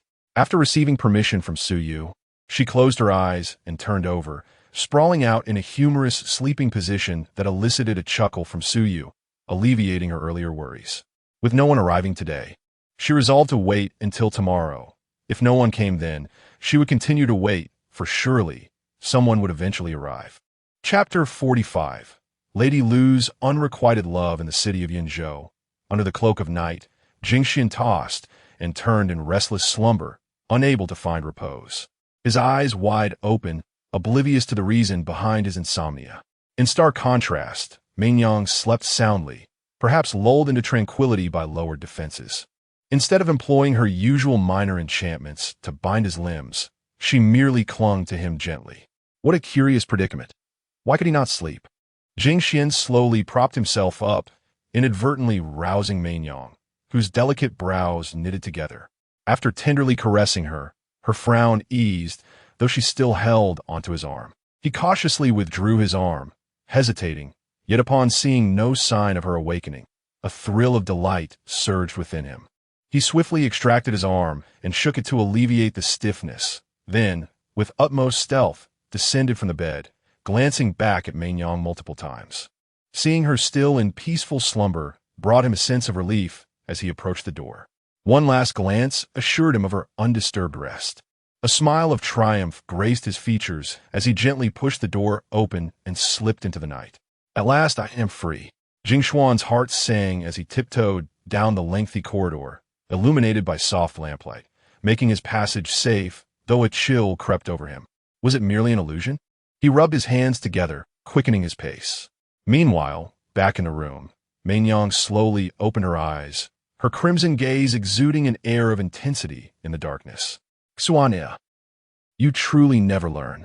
Rising from the bed, she lifted her hand and softly exhaled into her palm, sending a flicker of ethereal light seeping through the door's crack. Moments later, it caught up with Jing Xuan, clinging to his back with a faint red glow. She did not rush to retrieve him. Rather, she marked him first, ensuring that even if he fled, she could locate him within half an hour and confine him once more. Disobedient children require stringent lessons. Simultaneously, she yearned to discern whether Jing Xuan sought to abandon her yet again, or if another motive lay beneath. Twisting a strand of hair around her finger, Mei Yang's eyes gleamed with a perilous red light as she murmured, "Do not make the wrong choice, my dear Xuaner. Otherwise, before long." Jing Xuan emerged from the inn, stretching languidly before the entrance. Ah! A wave of satisfaction washed over him as he turned his gaze to the roadside. Even at this late hour, there were still noodle vendors? His nocturnal escape stemmed from both restlessness and a gnawing hunger. "Old man, one bowl of Yanshan noodles, please." The vendor, an elderly gentleman, nodded slightly. Noticing his advanced age and frail frame, Jing Xuan inquired, "Why are you still out here at this hour?" With a sigh, the old man shook his head. "My unfilial son gambled away the family fortune, leaving debts unpaid. Here I am, forced to buy noodles. Yet after a long day, I hardly make enough to satisfy him, and returning home means enduring his torment." Jing Xuan remained silent, having long understood the myriad struggles of life. Every household wrestles with its own burdens. He yearned to extend a helping hand, yet found himself utterly powerless. In days gone by, he could have offered assistance to others, but now he had lost even his own freedom, rendering any notions of altruism futile. After a considerable time, a steaming bowl of Yanshan noodles was prepared. Jing Xuan accepted the bowl and chopsticks, settling into a nearby chair. "Here, I present you with a bowl of noodle soup. It will bring you some comfort," the old man said as he placed the bowl on the table. "Thank you," Jing Xuan replied. Just as he sat down, perhaps lured by the enticing aroma, a stray cat peered from around the corner. It scampered a short distance away from Jing Xuan, gazing at him with longing, its tongue darting out to wet its lips. Upon noticing the feline, the old man chuckled. "You little rascal, you've come out drawn by the delightful scent." Jing Xuan beckoned to it, and the cat ambled over, perching itself at his feet. He picked up some noodles from the bowl and tossed them before the creature, which devoured them with surprising speed, finishing in mere moments. In the grand residence of the Liu family within Chang'an City, Lu Manyu reclined gracefully in the main seat, her delicate hand propping up half her face, exuding a languid yet enchanting allure. Upon entering the hall, Lung Yin offered a respectful greeting, to which Lu Manyu waved her hand dismissively, indicating it was unnecessary. "No, this formality is essential," Lung Yin insisted. "Very well, do as you wish." Lung Yin was indeed rather obstinate, and Lu Manyu preferred not to sever their ties too harshly. "Now, what progress have you made in investigating that young fellow?" Lung Yin rose slowly, revealing that the intelligence department of the Liu family had been tirelessly working through the nights and had finally unearthed more detailed information about Jing Xuan. He was born in Tianhai Yunju, into an ordinary family, yet his parents had perished under tragic circumstances, seemingly victims of malevolent cultivators, leading to the destruction of their entire village. In his early years, he had been taken in by a lesser sect before the discovery of his sword physique. However, the circumstances surrounding his departure from the sect remained a mystery, after which he awakened his sword body. It was quite peculiar that someone from such humble origins could produce a prodigy of Jing Xuan's caliber. Upon hearing this, Lu Manyu narrowed her beautiful eyes. Logically, given Jing Xuan's astonishing talent and the possession of a sword body, how could his parents have been mere commoners? Once Jing Xuan began to make a name for himself, he surmounted every obstacle in his path, perhaps blinded by the hatred within his heart. He would slay any malevolent cultivator he encountered, leaving an indelible shadow of fear in the hearts of many. It was precisely because of him that, during those years, no malevolent cultivators dared to show their faces in Tianhai, allowing the common folk to live in peace. However, times had changed, with Jing Xuan absent. The ambitions of those malevolent cultivators began to resurface. He was undoubtedly a savior, yet he fell victim to treachery, rendering his once great prowess a mere jest. As Lu Manyu spoke, her expression was a tapestry of compassion for Jing Xuan's plight, mingled with a desire to offer him warmth and love. "Is it possible to ascertain who harmed him?" she inquired, her gaze icy. However, Lung Yin sighed and shook her head. "I have had inquiries made, but those who besieged Jing Xuan back then are either deceased or have fallen to the blade of that phoenix immortal. To this day, those who are aware of that incident are likely not solely the denizens of the abyss."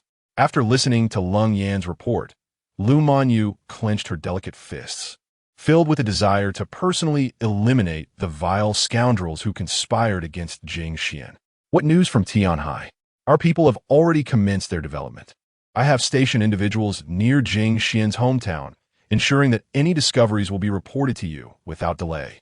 Though she harbored deep affections for Jing Xuan, he had never reciprocated her feelings. It was merely unrequited love on her part.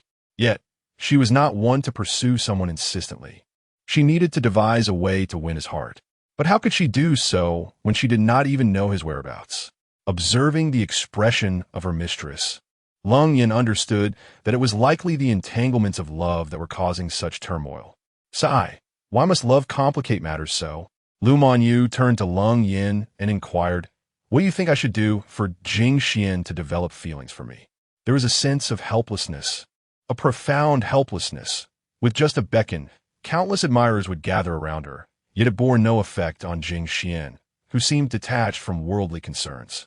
"I am not quite certain either," Lung Yin replied. Lu Manyu gazed blankly out of the window, seemingly transported back to that fateful day when she first encountered him. Chapter 46. The first encounter with Lu Manyu. On that particular day, he ventured into the tavern under her name, not to indulge in wine, but to savor beast's milk, drawing the attention of many onlookers. Indeed, he was the first to seek beast's milk in a tavern, and this peculiar behavior piqued her interest. How curious it was. A tavern where one refrained from drinking wine in favor of beast's milk. That day, she was engaged in a business discussion with her partner when she inadvertently caught a glimpse of him, a fleeting glance that lingered in her mind long after. It was perplexing, despite the many distinguished youths who had previously failed to capture her attention. Jing Xuan managed to etch himself into her thoughts with just a single look. The enigma of love at first sight is perhaps the most challenging to decipher, elusive, and ineffable. Jing Xuan sat there, his gaze forlorn, an overwhelming sense of fragmentation emanating from him, compelling her to understand him better. Thus, she paused her discussion, descended the stairs, and approached him, offering a jug of wine. How could one visit a tavern, yet abstain from drinking? It seemed rather dull. Jing Xuan glanced up at her, finding her strikingly beautiful, more so than most women he had encountered. Is the wine palatable? She inquired. Wine is a peculiar elixir. It has the power to suppress one's innermost thoughts while simultaneously fostering candor.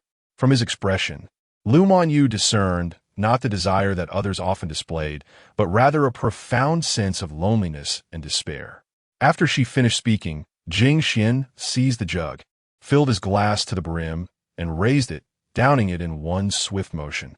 The coarse liquor burned his throat, and he stifled a cough, nearly choking. His awkward demeanor made him wish he could flee the scene, prompting a gentle laugh from Lu Monyu. It's quite normal to cough when drinking for the first time. It's not even good, he retorted, lifting his head like a petulant child, his anger lacking any semblance of intimidation. Upon hearing this, Lu Monyu beckoned to a waiter, who hurried over upon noticing her. Madam, how may I assist you? Lu Monyu rose, smiling slightly, her regal demeanor captivating the attention of all present. Would you care to converse with me? Not interested, he replied curtly, swiftly gathering his beast's milk and departing the tavern, as if fearing that lingering a moment longer would result in losing his fortune. This left Lu Monyu, the waiter, and a multitude of astonished patrons behind. Did he truly reject Lady Lu's invitation? Exclaimed one incredulous guest. Quick, someone slap me. I must be dreaming. The patrons were in disbelief. How could the beloved Lady Lu of Chang'an be spurned? And by a man, no less. They all wondered if they had perhaps drunk too much. How strange it was to dream such a thing. How could Lady Lu be rejected when she was usually the one turning others down? Lu Monyu watched his retreating figure, a faint smile gracing her lips, her gaze akin to that of one beholding a cherished object. Had he accepted her invitation, she might have assumed he was just like the other affluent youths. Yet, it seemed he was not, and this stark contrast only heightened her intrigue. Intriguing. Lu Monyu returned to the elegant chamber and summoned her companion, Lung Yin, instructing her to investigate the individual's background. Lung Yin nodded gently and departed the chamber, while Lu Monyu toyed with the jade in her hand, a subtle smile gracing her lips. Meanwhile, after leaving, Jing Xuan found solace in a nearby grove, resting against a tree, with the sky as his blanket and the earth as his bed. In the depths of the night within the Lu residence, Lu Monyu sat in her study, her index finger tapping rhythmically as she awaited news from Long Yin. A series of knocks interrupted her reverie. She paused her delicate manipulation of the jade and softly commanded, "Enter." Upon receiving permission, Long Yin gently pushed the door open, stepped inside the study, and turned to close the door behind her. How did the investigation fare? Lu Monyu inquired. Long Yin shook her head, replying, "No leads. No one knows his identity. It seems he has only recently arrived in Chang'an." Oh, this piqued her curiosity. To arrive in Chang'an for the first time without leaving any trace was indeed intriguing. She lightly touched her crimson lips, her eyes narrowing in contemplation before asking, "Can we trace his recent whereabouts?" Certainly. During his days in the city, he is not engaged in any wrongdoing, merely indulging in food and leisure, appearing harmless. He even fed stray animals, showing kindness during these tumultuous times, which is quite rare. After hearing this, Lu Monyu nodded slightly, noting him as a compassionate individual. As night enveloped Chang'an, the bustling city cast a long shadow over Jing Xuan's solitary figure. The vibrant lights and revelry of this sleepless city seemed to isolate him, creating a stark dichotomy. Perched on a stone bench by the roadside, Jing Xuan gazed vacantly at the moon, which shone brightly in the sky.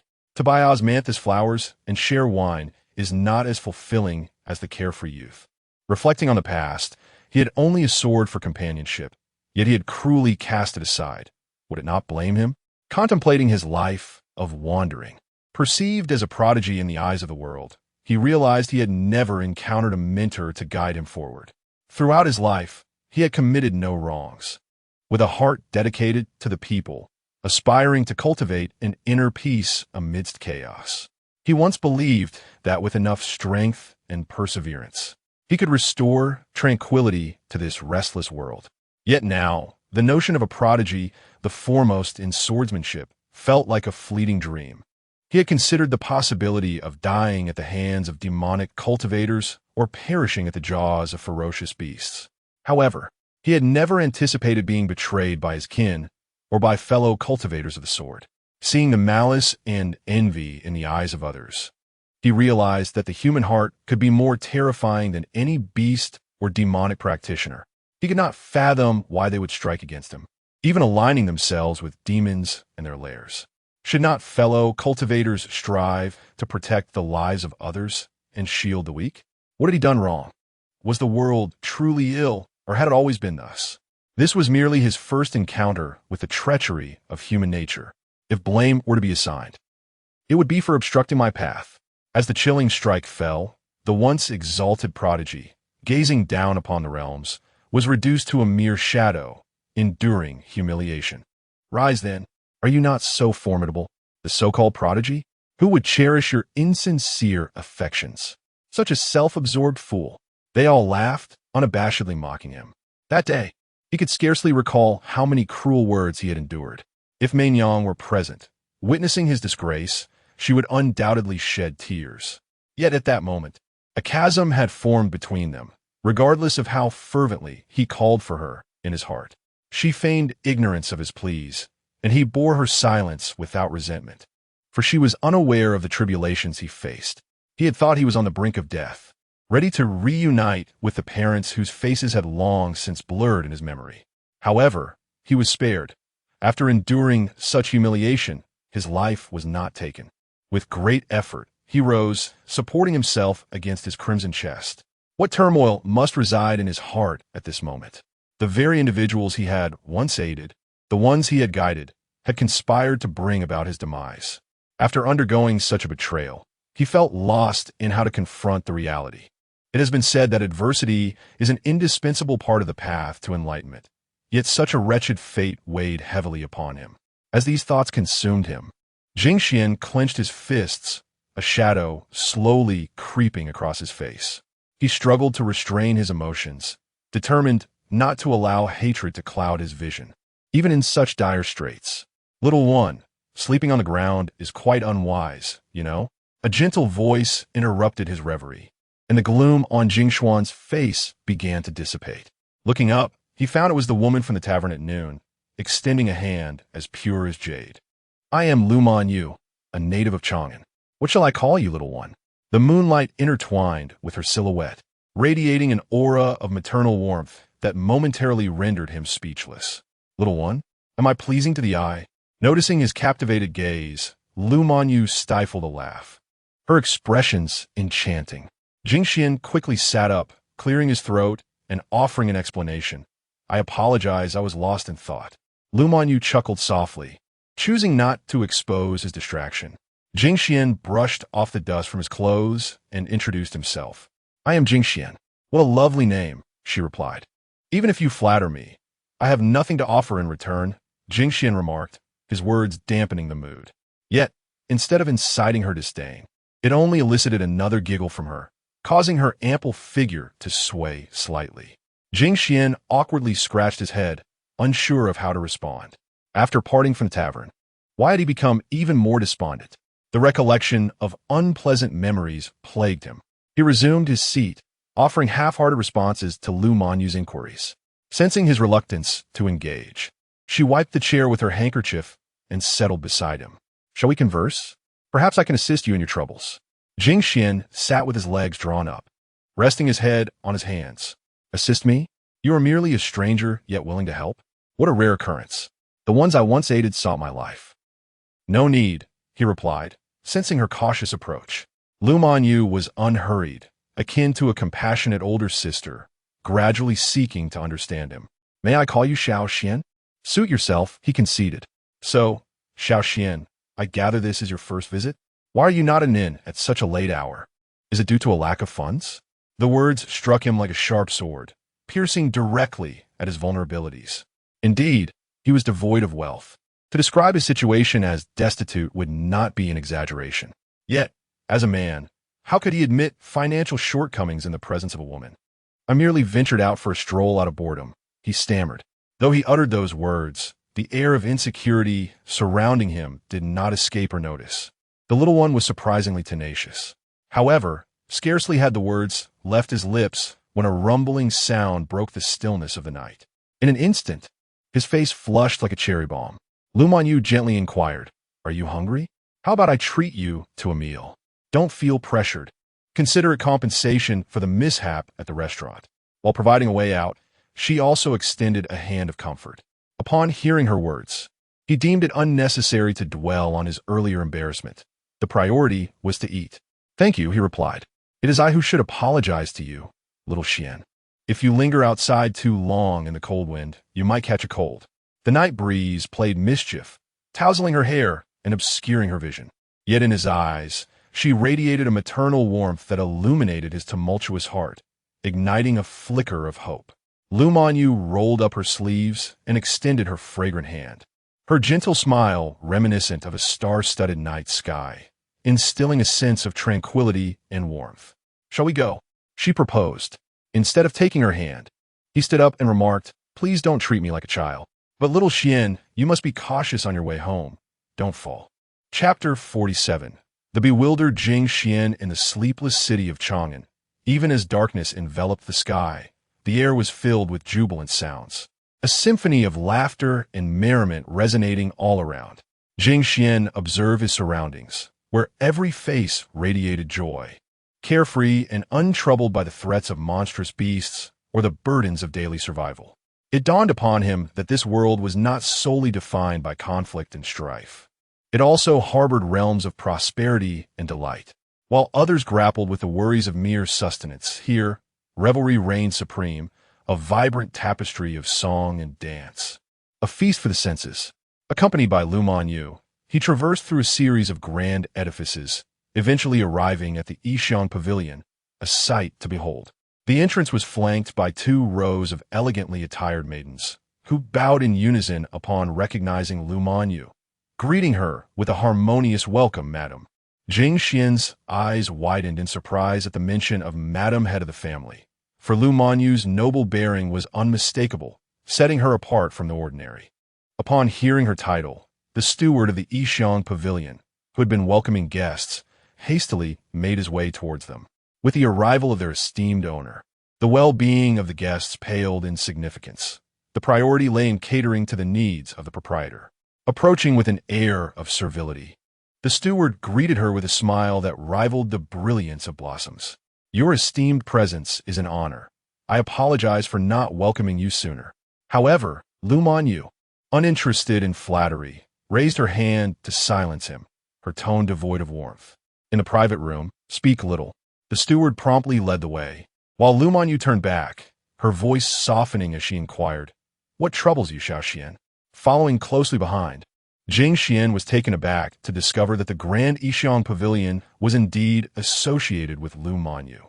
Within the opulent hall, numerous patrons queued, as the establishment was perpetually bustling, requiring reservations to dine. A particular room remained perpetually available, reserved for Lu Manyu to entertain guests or enjoy a meal in comfort. The steward's ostentatious display caught the attention of many diners, and upon spotting Lu Manyu, a ripple of excitement surged through the crowd. "Is that Madame Lu?" One whispered in awe. "It must be. Did you not see the steward clearing the way for her?" Another replied, taken aback. "This is my first time witnessing her in person.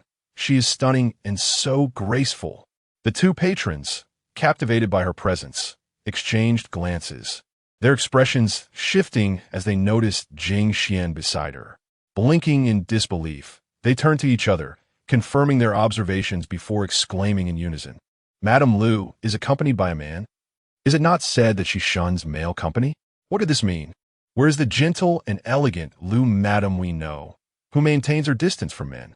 In the private room, the steward stood by, bowing like a subordinate, presenting the menu to Lu Manyu.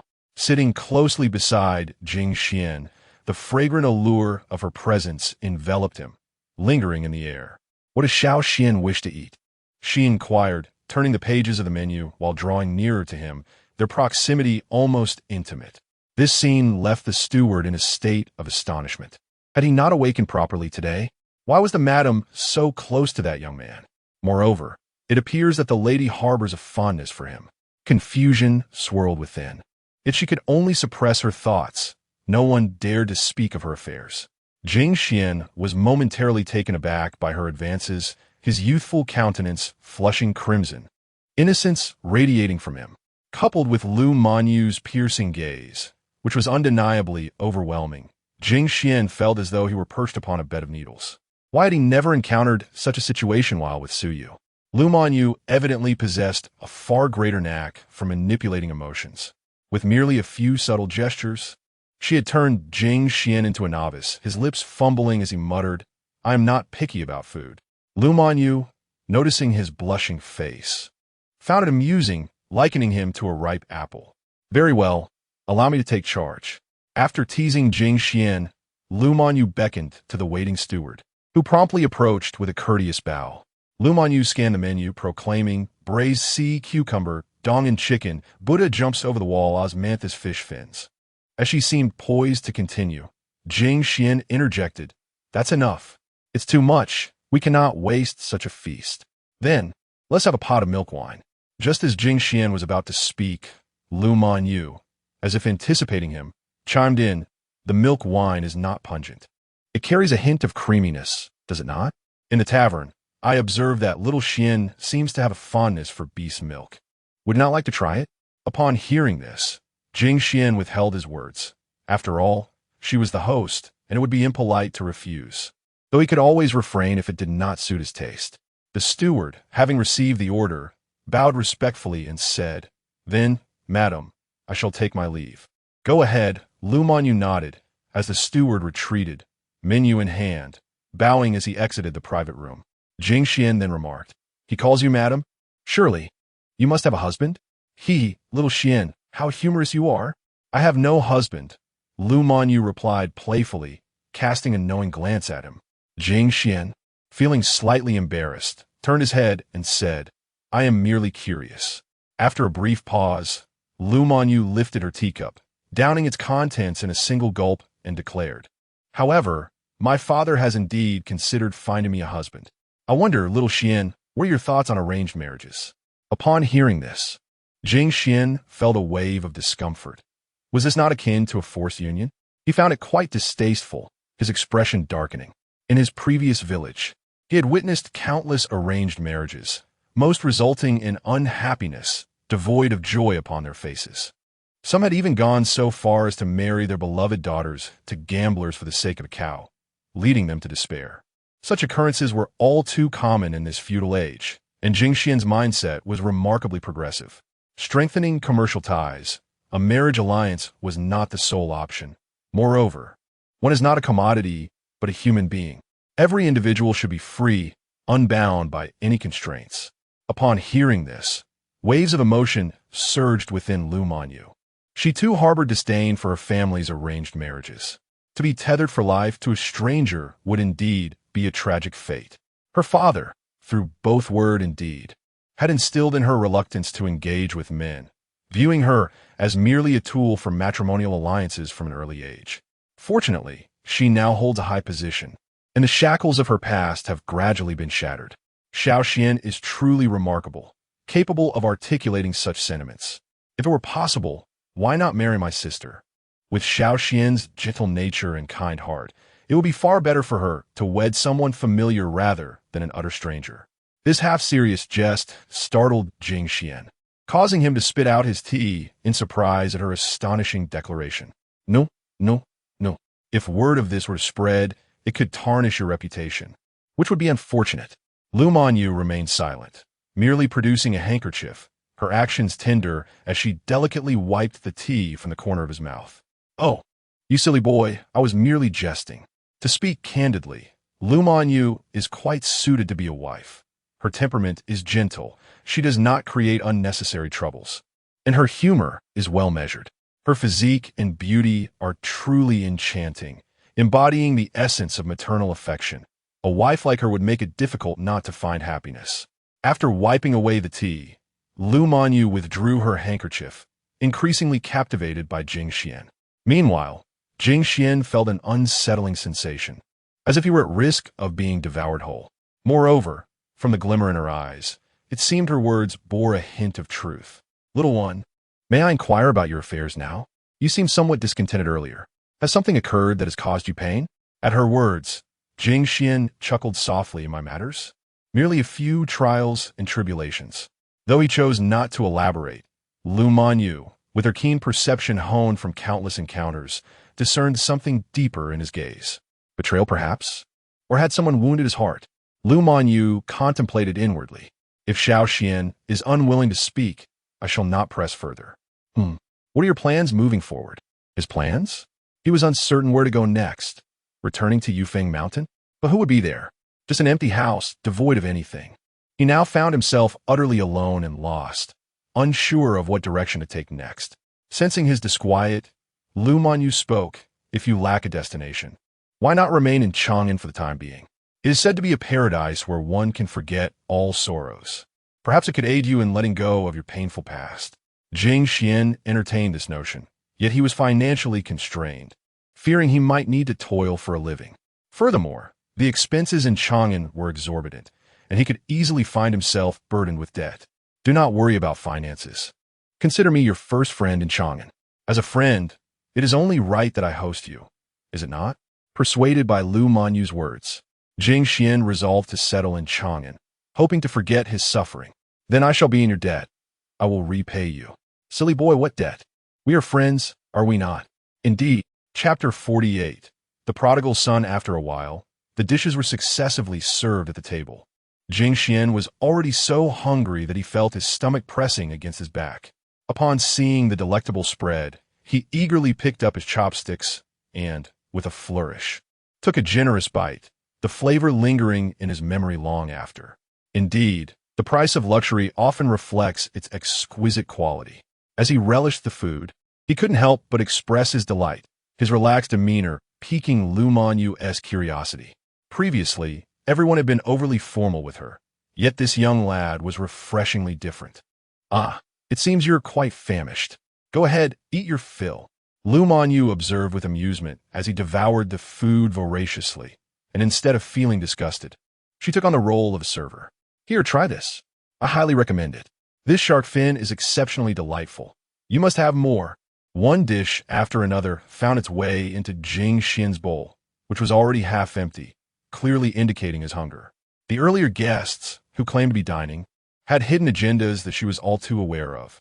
Jing Xuan, taken aback by the attention, nodded enthusiastically, for he had a profound appreciation for fine cuisine. Witnessing his earnest enjoyment brought a smile to Lu Manyu's face, her eyes sparkling with warmth. Cough, cough. Eating so rapidly after a long period without food, it was no surprise that Jing Xuan choked. Lu Manyu promptly poured a cup of milk wine and handed it to him, retrieving a handkerchief from her possession. With a gentle smile reminiscent of a caring mother, she dabbed at the crumbs at the corners of his mouth. Observing his innocent clumsiness only deepened her desire to understand him better. Unbeknownst to them, something peculiar was awakening within. After wiping away the remnants of his meal, Lu Manyu suggested, "Would you like to try the milk wine? I wonder if it suits your palate." Jing Xuan appeared to grow accustomed to this motherly attention, gradually lowering his defenses. After all, he was alone in the world now, with little left to lose. "All right, thank you," he replied, lifting the cup to his lips. The taste was pleasantly sweet, yet with a hint of alcohol, and upon careful savoring, he detected a creamy fragrance. The milky white liquid exuded a captivating aroma, making it an excellent choice for a novice drinker like him. "Delicious. Lu, madam, you truly have exquisite taste." Lu Manyu, lifting her own cup, savored the drink as well.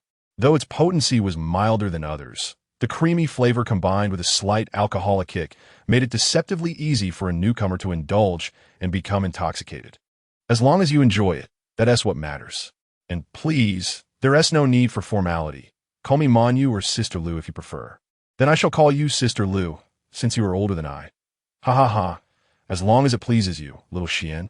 After several rounds of drinking, Jing Xian's complexion became flushed, though he couldn't quite recall how many cups he had consumed. All he remembered was that whenever Lu Monyu poured, he drank, initially unconcerned about the alcohol content. However, as he continued, he realized that this wine was indeed potent. In stark contrast, Lu Monyu showed no signs of intoxication, her demeanor remaining composed while Jing Xian appeared quite tipsy. Xiao Xian, how do you feel? I feel a bit dizzy. Hee. It's quite normal to feel lightheaded during one's first encounter with alcohol. If Mei Nyang were here to witness your inebriation, she would surely lecture you. However, now he is utterly alone. His parents have departed, and no one will concern themselves with him anymore. Observing the desolation in Jing Xian's eyes, Lu Monyu gently brushed aside the loose strands of hair from his forehead and spoke softly. What troubles you? I miss home. He recalled scenes from his childhood, as if everything had transpired just yesterday. Some moments felt timely, while others seemed irretrievably lost. You long for home, do you? With that, Lu Monyu slowly rose and retrieved a pipa, its surface resembling pure white jade, a clear indication of its considerable worth. Music possesses the power to soothe the soul. If you do not mind, dear sister will play a tune for you. In a dazed manner, Jing Xian nodded.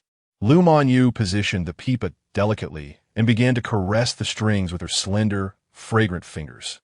The melodious and heart-stirring notes emerged gradually, capable of calming both the musician and the audience. The music flowed through the gaps of the private room, gradually silencing the once boisterous hall. Patrons closed their eyes, settling their minds to appreciate the ethereal melodies, immersing themselves in boundless beauty. In the bustling Chang'an city at Yixiang Pavilion, several individuals approached the entrance with an air of aggression, led by a young man. Are you here to dine at Yixiang Pavilion? Asked a young attendant, bowing low in a display of humility. Yet, the leader of the group paid him no heed. Get out of the way. With that, he shoved the attendant aside and strode inside. Sensing trouble, the attendant felt a wave of unease wash over him. This man was notorious in Chang'an City, known for his unruly behavior, preferring to engage in troublesome antics rather than any meaningful pursuits. It was common knowledge in Chang'an that this young scion, buoyed by his prominent lineage, acted with disdain towards others. The attendant hastily followed him into the hall and rushed to the innkeeper, anxiety etched upon his face. Innkeeper, that man has returned. Upon hearing this, the previously jovial innkeeper's expression turned icy in an instant. TSK, who leaked the news. He could easily surmise that the visitor aimed for Lu Monyu, given the collaborative ties between their families. The patriarch had even suggested a union between the two. Yet in his eyes, this individual was utterly unworthy, a man lacking in virtue to match his station. Nevertheless, for the sake of their family's relationship, he suppressed his emotions. Young Masterly, may I inquire what brings you here today? The audacity you possess. Young Masterly expects you to inform him the moment you see Madame Lu at Yixiang Pavilion. Yet you, it seems, have taken no heed. Before young Masterly could speak, two sycophants at his side launched into a tirade against the innkeeper, as though he had committed an egregious offense. The urgency of the matter lay in the fact that Madame had expressly instructed that no one was to disturb her. Upon hearing this, young Master Li's brow furrowed deeply. He had received word from his informants that Lu Monyu was dining at Yixiang Pavilion with a man. This revelation struck young Master Li, who had faced countless rejections. With a blow to his pride, he was determined to discover who dared to tarnish his woman. The sound of the pipa resonated in the air. Upon hearing the familiar strains of the piano, his curiosity intensified. Who, he pondered, could possibly inspire Lu Monyu to play? Li Xiao, today is truly not appropriate. Perhaps you might consider another day. However, Li Xiao brusquely pushed him aside, casting a fierce glare before retorting. Change what day? Today. I shall see for myself who dares to claim what is mine. Clearly, this was an ungrateful character. Judging by Lu Manyu's regard for that young man and their intimate manner of address, their relationship was undoubtedly complex. Should this obstinate youth persist in disturbing Madame Lu, even if he were a person of high status, he would be easily disregarded before the Lu household. Yet, One must maintain an appearance of civility. Otherwise, should he invite trouble upon himself, it would be regrettable. Li Xiao, it truly cannot be. Madam has expressly instructed against disturbing her in the private chamber. You must not go. Please, do not go to the private chamber. Despite his earnest entreaties, it was evident that Li Yu was resolute in his intention to visit the private chamber. Everyone witnessed that he was determined to proceed, unprompted by anyone else. Let us go. With a decisive wave of his hand, Li Yu, accompanied by his sycophant, disregarded the disdain and revulsion of the surrounding crowd. Striding with purpose toward the private chamber, the innkeeper hastily followed, knowing that even if he could not thwart Li Yu's advance, he must ensure Madame Lu understood that he had made an effort to intervene rather than standing idly by. As they ascended to the second floor, the group exchanged crude remarks, as though the Yixiang pavilion belonged to them. How dare they harbor intentions toward Madame Lu? When I see him, I shall certainly teach him a lesson. This raucous display affected the mood of the diners, yet they felt powerless to act.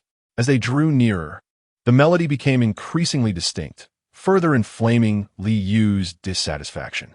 He had pursued her for so long, never receiving even a glance, while another man could elicit her music. At that moment, he was seething with rage, determined to make the interloper who dared to encroach upon Madame Lu's affections pay dearly. Chapter 49. The interests of Lu Manyu, the clamorous voices of the crowd, caught the attention of the two individuals in the elegant room, and the disturbed Lu Manyu slightly furrowed her brows. She cast an apologetic glance at Jing Xuan, her tone becoming increasingly gentle. I apologize, Xiao Xian, for interrupting your enjoyment. She had sternly instructed that the Yixiang pavilion must maintain a serene atmosphere, free from loud disturbances that might disrupt others' rest and enjoyment. This was well understood not only by her subordinates, but also by the patrons who frequented the establishment. Yet, she was taken aback to find individuals audacious enough to create such uproar. Her eyes narrowed dangerously. Outside the elegant room, the manager was desperately attempting to intervene, speaking until his throat was dry. But alas, young Masterly paid him no heed, continuing with his reckless demeanor. This cannot continue, young Masterly. If the madam becomes displeased, no one will be able to shield themselves from her wrath. In response, young Masterly merely scoffed. How absurd! My relationship with the Lu family is exceedingly cordial. How could Madame Lu possibly blame me? The manager's expression shifted from one of concern to alarm. This young man was indeed taking advantage of his connection with the Lu family, often displaying an air of superiority. This is unacceptable. Today, the madam is hosting esteemed guests. However, in his furious state, young Masterly was in no mood to heed the manager's counsel. Esteemed guests? I shall see for myself who these guests are. With that, he brusquely pushed the manager aside and strode purposefully toward Lu Manyu's private chamber. Standing at the entrance, he raised his hand to knock, but Lu Manyu, having heard the ruckus, had already approached the door. As he extended his hand, Lu Manyu was quicker, opening the doors to the elegant room. Yet, his hand still reached forward, and Lu Manyu swiftly evaded his unwelcome advance, her expression frosty. Upon hearing her speak, he initially felt elated, confidently assuming she had come to greet him. However, upon witnessing the icy disdain in her eyes and her evident displeasure, he faltered. Lu, Madame Lu. Lu Manyu regained her composure, casting a glance at Jing Xuan, who seemed unperturbed by the commotion outside, resting with his upper body sprawled across the table in a drunken stupor. This sight reassured her. What is the foremost rule of Yixiang Pavilion? At this inquiry, young Masterly appeared struck by lightning, his gaze flitting away as his earlier bravado dissipated. Just then, the manager squeezed through the crowd, humbly approaching with his head bowed, acknowledging his failure. I could not prevent young Master Li's subordinates from causing a disturbance. I apologize for disturbing your enjoyment. Lu Manyu was well aware of young Master Li's disposition and chose not to hold the manager accountable, allowing him to exhale in relief. With her frigid gaze fixed upon young Master Li, she continued, What is the primary rule of Yixiang Pavilion? Have you forgotten, young Master Li? Or do you regard my Lu family as inconsequential? Though her voice was gentle, Each word resonated with an icy sharpness that sent chills through all present. I dare not forget. It was a moment of impulsiveness on my part. Young Master Li, unusually contrite, soon redirected his finger toward Jing Xuan, who appeared to be asleep within the chamber. But I wish to know, by what right do you associate with him? Why do you refuse to accept my invitation? The Li family, a respectable lineage in Chang'an, paled in comparison to the Liu family's stature. As the eldest son of the Li family, he had never laid eyes on Jing Xuan, so what right did he have to command Lu Manyu to play the zither for him? His voice boomed, rousing Jing Xuan from his slumber, who was already burdened with a multitude of concerns. Under the influence of alcohol, he abruptly stood up and shouted, "What are you shouting about at this late hour? You fool!" Infuriated by the insult from a mere nobody, he was ready to confront Jing Xuan. However, before he could step into the elegant chamber, Lu Manyu swiftly seized her pipa and struck him with considerable force. Bang! The sound resonated like thunder. Li Xiao, caught completely off guard, was slammed against the wall as if propelled by a cannonball, leaving him pinned there, his mouth spilling fresh tomato juice. By heavens! Li Xiao has been knocked away. The crowd of sycophants gasped, their eyes wide with disbelief, utterly astonished that Madame Lu would resort to violence. Meanwhile, the innkeeper, witnessing the scene unfold, felt a wave of satisfaction wash over him. This arrogant brat had finally been put in his place. In stark contrast, Lu Manyu calmly put away her pipa, her demeanor indifferent, as if she had merely swatted away an annoying fly rather than the esteemed Li Xiao. To her, he might as well have been just that, an irritating insect. She had clearly rejected his advances, yet he persisted in pestering her, disrupting her peace and stirring a burgeoning animosity within her. Turning to Jing Xuan, she approached him with concern, anxious that the earlier commotion had frightened him. "Xuan, I hope I didn't startle you," she asked softly. Jing Xuan, momentarily awakened, pondered whether he had truly witnessed someone being flung away by Madame Lu. Yet, after rubbing his eyes, it felt as though it might have been a mere figment of his imagination. Had he indulged too much in drink? Xuan? Lu Manyu, now devoid of her earlier aloofness, radiated warmth and worry, akin to a mother concerned for her child. "I am fine." Just then, a pair of hands clung to the doorframe as Li Xiao, disheveled, stood at the entrance, his gaze fixed upon Jing Xuan as if he were staring at the murderer of his kin. "Lu Manyu," he spat through gritted teeth, but she feigned ignorance, focusing instead on wiping the drool from Jing Xuan's mouth with a handkerchief. She thought to herself how adorable it was that this little one drooled in his sleep. Feeling entirely disregarded, Li Xiao's heart sank deeper than if he had lost both parents, and he angrily pounded on the door. Jing Xuan, still dazed, observed Li Xiao's pitiful state and recalled the figure that had been struck down. It bore a striking resemblance to him, though his clothing appeared tattered and worn. After a prolonged silence, Lu Manyu continued to ignore him, igniting Li Xiao's fury. "Lu Manyu, your father has decreed that we should unite in marriage. Don't act foolishly." He intended to leverage the authority of their parents to intimidate her, yet Lu Manyu merely responded with a cold smile. "Do you believe yourself worthy of such a union with me?" Her words struck him like a blow, yet they were undeniably true. Had it not been for their father's childhood friendship and mere pleasantries exchanged at the banquet, this imbecile would not have taken it seriously. "You, do not push your luck." Jing Xuan finally understood the situation. He was having dinner with someone else's fiancée. A wave of embarrassment washed over him. "Should I even be here?" he timidly inquired, feeling as if he were an unwelcome third party disrupting another's feelings. Lu Manyu, sensing his misunderstanding, quickly grasped his hand to clarify. "Xiao Xian, do not misconstrue. I have no relationship with him." "Oh, then why did he mention a marriage alliance?" "Wait, what? I can't believe it. He's actually involved in such a farce. An enforced union? How intriguing." "Oh, I see. Well, as long as you understand, Xiao Xian, my intentions are pure." Hey, if it's pure love, then why are you holding my hand?" Despite feeling a sense of injustice, he realized he was merely an ordinary character in this unfolding drama. After explaining, Lu Manyu positioned Jing Xuan behind her, her voice firm and unyielding. "Liu, out of respect for my father, I refrained from confronting you initially, but your repeated provocations have tested my patience. Do not blame me for disregarding our past. Today, you have disturbed my esteemed guest. Even if your father were here, you would not be spared." Her words pronounced a death sentence upon him, and Li Yu was left genuinely alarmed. "Lu Jia, you cannot treat me this way. I truly have feelings for you," he pleaded, yet Lu Manyu did not even grant him a glance. "Take him away, and imprison the rest of the troublemakers." Her cold decree was followed by the sudden arrival of enforcers who seized Li Yu and his sycophants. Li Yu attempted to resist, but his protests were silenced, and those around him seized the opportunity to deliver harsh kicks to his sides in a show of vengeance. The mindless lackeys, now regretting their allegiance, realized they had risked their lives for foolishness. With the chaos quelled, the patrons began to cheer, and Lu Manyu stepped forward. "Today, all expenses at Yixiang Pavilion are on the house, as an apology for the disturbance." The diners rejoiced, showering Lu Manyu with praise.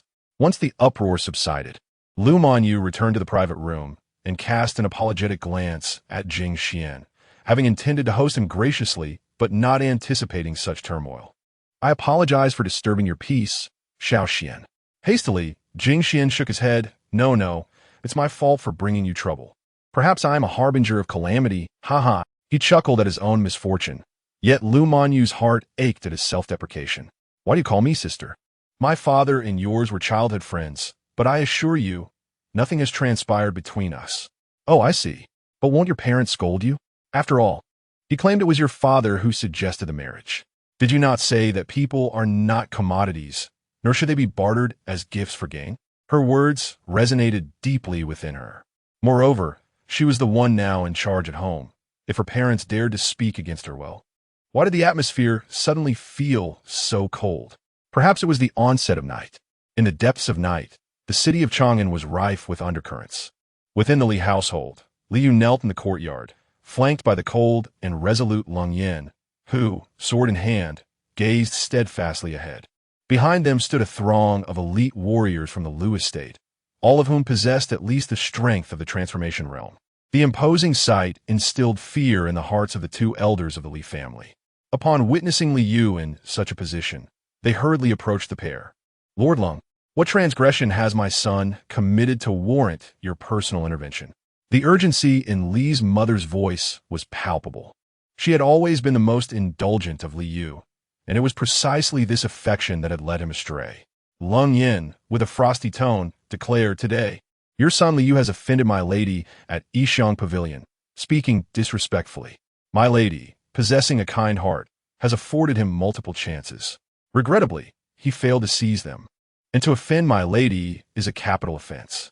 Do you have any objections?" Her words detonated in the minds of the two elders, leaving them momentarily paralyzed with fear. In Chang'an, to provoke the Lu family meant certain doom, and their foolish son had dared to provoke Lu Manyu. Today, no one could save him. We have no objections," Li's father uttered with a heavy heart, realizing the dissent would likely lead to the obliteration of the Li family. Upon hearing this, Lung Yin slightly nodded. Li Yu's eyes brimmed with despair and regret. However, at this juncture, he could blame no one but himself. "Take him away," she commanded. Li Yu was escorted out, leaving the two elders in the courtyard, embracing one another and weeping. It was only due to the reputation of Lu Manyu's father that they had escaped further repercussions. As crimson stains began to mar the once pristine ground, the night fell into an eerie silence. "Xiao Xian, shall we depart? The hour is late." After a satisfying meal, Jing Xuan was led by Lu Manyu out of Yixiang Pavilion. "Xiao Xian, you have no place to stay, do you?" Jing Xuan awkwardly scratched his head, having lived these past few days with the sky as his roof and the ground as his bed. "Perhaps you could stay at my sister's place? Her home is rather spacious." "That might not be appropriate. I've already troubled you enough." Jing Xuan hesitated, sensing Lu Manyu's reluctance to press the matter. Thus, Lu Manyu guided him to a guest house under her purview. The elegant pavilion was the most luxurious in Chang'an, where an ordinary person would spend a lifetime savings for just a few nights in a modest room. Lu Manyu secured for him the highest standard suite, furnished with every conceivable amenity. "From now on, you shall reside here, and it is conveniently close to my sister's home," she remarked. "Thank you," he replied gratefully. "By the way, what should I call you?" "Lu Jia." Such a lovely name. I do enjoy it. She responded with a smile. He was always apprehensive about burdening others, feeling uneasy with their kindness. Yet Lu Manyu had ample time to nurture his interest. Chapter 50. Lady Lu's dilemma as her thoughts drifted back to the moments spent with Jing Xuan in the grand city of Chang'an. A smile, almost delirious in its fervor, danced upon her lips. That little fellow truly captivated her heart. Fearless in the face of authority and possessing an unwavering integrity, he remained impervious to her repeated overtures, as if nothing could penetrate the fortress of his heart. Yet, the more elusive he became, the more she yearned for him. "Oh, what must I do for you to comprehend my affections?" Observing her mistress in such a state, Lung Yin too was engulfed in worry. Since encountering Jing Xuan, the once poised and elegant lady had become a mere shadow of herself, lost in a trance akin to a woman waiting endlessly for her husband to return home. "Mistress," she ventured, with all due respect, rather than languishing in a manner, "you might consider undertaking endeavors that would endear you to Jing Xuan." At these words, Lu Manyu turned her gaze toward Lung Yin and softly inquired, "What do you believe would win his favor?" "Presently, I do not even know where he is." After a moment of contemplation, Lung Yin raised her head and proposed, "We could assist in the development of his homeland. While Yinzhou City may thrive, many regions still struggle to meet even their basic needs. The beauty and prosperity we see are but facades, hiding many untold hardships beneath." "Do elaborar, Liu Manyu urged." According to the reports from our investigation team, the area around Tianhai, particularly Jing Xuan's hometown, Yinzhou, is generally quite underdeveloped, with some even failing to secure basic sustenance. We could focus our efforts on advancing Yinzhou, which would also provide an opportunity for broader expansion. If Jing Xuan were to learn that you were contributing to the development of his homeland, he would surely harbor a favorable impression of you. Upon hearing this, Lu Manyu fell into deep thought. She had never engaged in ventures that yield no profit or are disadvantageous. As a merchant, her priority had always been profit. However, she was no longer the empty-hearted Lu Manyu of yore. "Very well, let us proceed as you suggest. In due course, that little fellow will surely express his gratitude." A hint of joy graced Lu Manyu's countenance. For the sake of her beloved, even if it meant investing in impoverished areas devoid of profit, losses were a trivial concern. "Yes, I shall instruct the servants to set this in motion."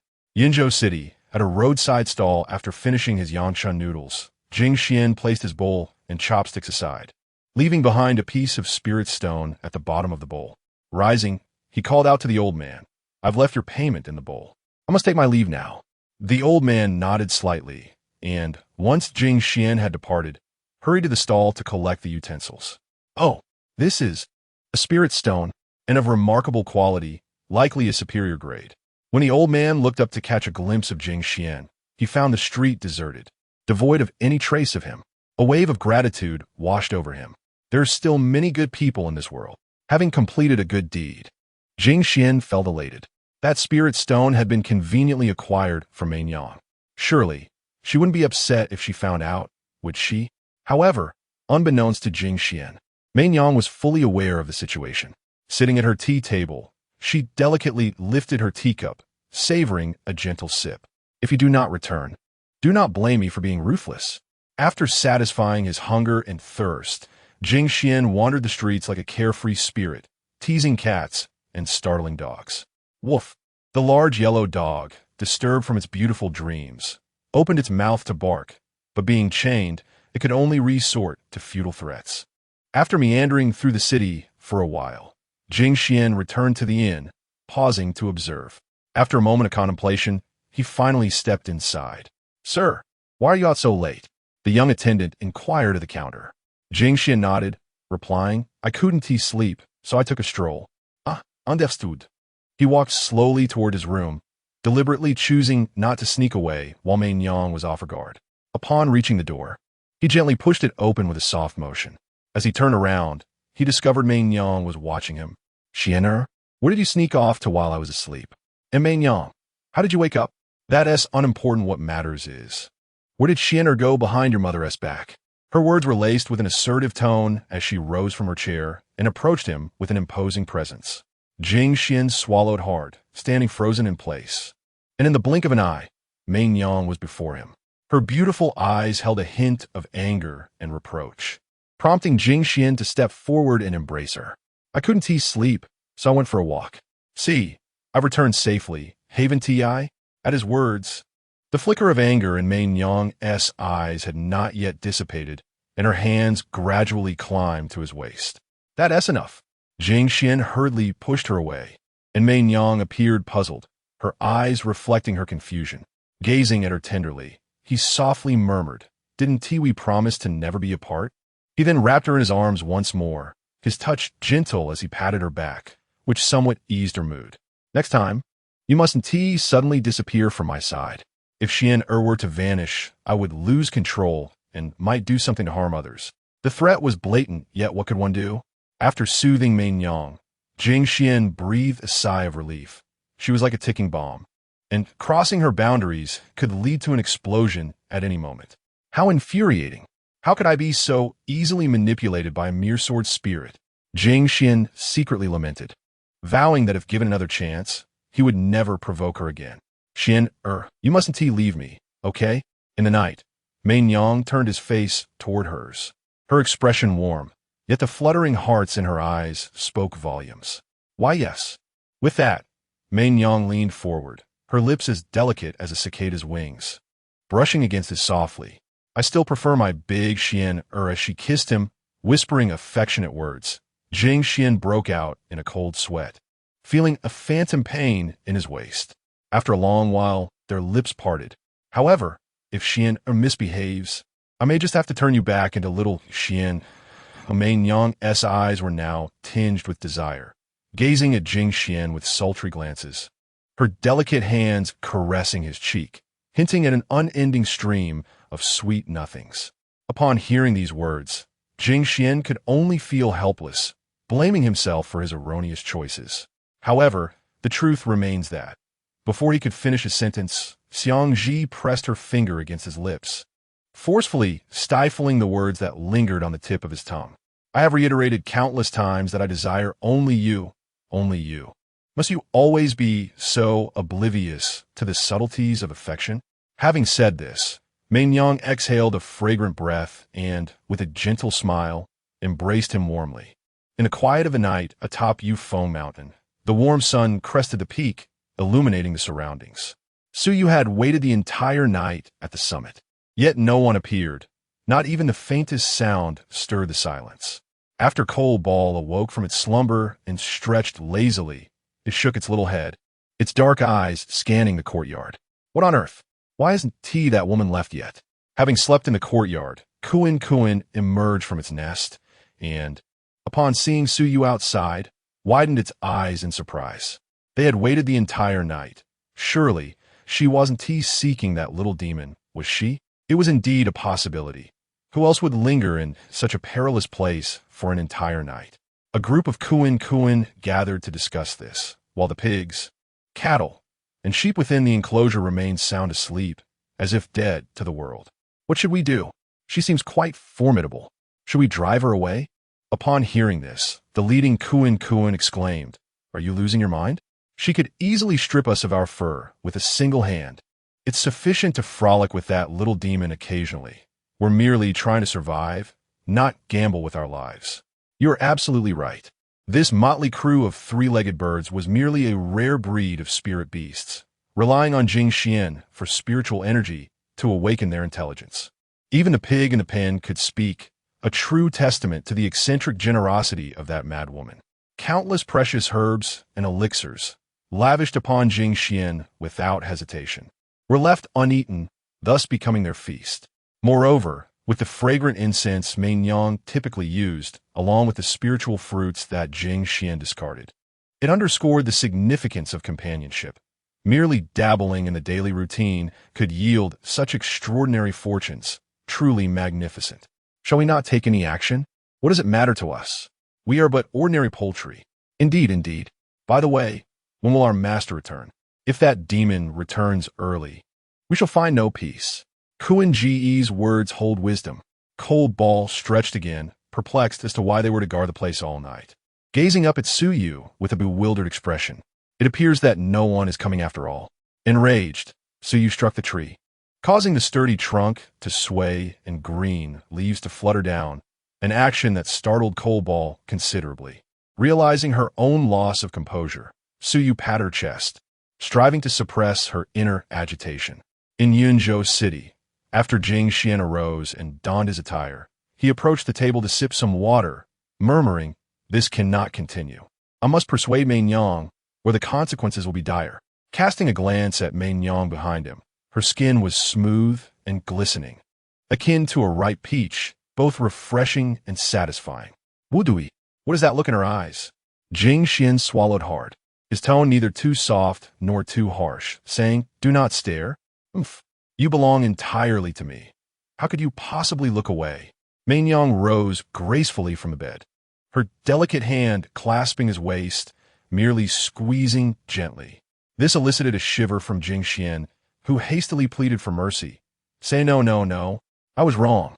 Upon hearing his admission, Mainyang finally released her grip and then drew him into her embrace. With her alluring gaze fixed upon him, Jing Xuan dared not even breathe, subtly turning his head away. This, however, crossed a boundary for Mainyang. Her eyes shifted, and her slender fingers grasped his face. Like a child S-ball, she forcefully turned him to face her, declaring, "Your eyes should see only me. Do you understand?" Jing Xuan nodded fervently, not daring to defy her. When directed east, he would not venture west. Such a good boy, a well-behaved child, deserves a reward. Without warning, Mainyang pressed her lips against his, her soft mouth meeting his as her warm tongue pried open his defenses, delving deep within. Chapter 51 Encounter after enduring teasing reminiscent of a rogue's antics. Tranquility finally graced Jing Xuan as he leaned against the edge of the bed, his garments slipping from his shoulders. His demeanor was one of despair, akin to a once pure maiden sullied by misfortune, seated on the bed, lost in melancholic thoughts. "Do rise quickly, or else." Under the coaxing and subtle coercion of Mainyang, Jing Xuan gradually descended from the bed, donned his attire, and exited the room with her. Mainyang took his hand and guided him to the inn's counter, where the attendant, upon recognizing their presence, put away his abacus and bowed low, humbly inquiring, "How may I assist you?" "Check out." After settling the room charges, the two departed the inn. In Mainyang's heart, the vast Yunzhou city felt less serene than the tranquil Yufeng mountain, particularly at night when the cacophonous sounds might corrupt Jing Xuan's innocence. "Are we returning so soon?" he pondered, wishing to linger a while longer. After all, it had taken considerable effort to descend from the mountain and venture so far. Why not to relish the experience fully? Yet, upon hearing his response, Mainyang nodded lightly and promptly took his hand, hastening through the bustling crowd until they reached a narrow alley. With a graceful wave of her delicate hand, they exited Yunzhou City. Jing Xuan turned back to gaze at the distant city, whispering, "Alas, farewell to my freedom." "Shinner, you are quite the performer," Mainyang laughed softly, covering her mouth as she summoned the exquisite sword from the spatial realm. As it hovered before them, sensing her intention to soar through the skies on her sword, Jing Xuan hurriedly proposed, "What if we walk back instead?" "Why is that?" Mainyang tilted her head in confusion. Jing Xuan smiled and replied, "I wish to walk with you." "Of course, it is not fear of heights that compels my choice to walk," he added, though she discerned his true intentions. Mainyang chose not to expose him, responding with a playful agreement. "Very well. It has been quite a while since I accompanied you on a stroll." Indeed, on the mountain, it was either back pain from discomfort or enduring the whims of your sudden possessiveness, he chuckled. Together, they strolled through fields and beside babbling brooks, reminiscent of their past leisurely escapades. In those days, Jing Xuan often chose to walk rather than take flight, relishing the beauty along the way and observing the world's myriad forms. "Back then, you had not yet transformed into who you are today," he remarked, casting his gaze into the distance, unable to meet Mainyang's eyes directly.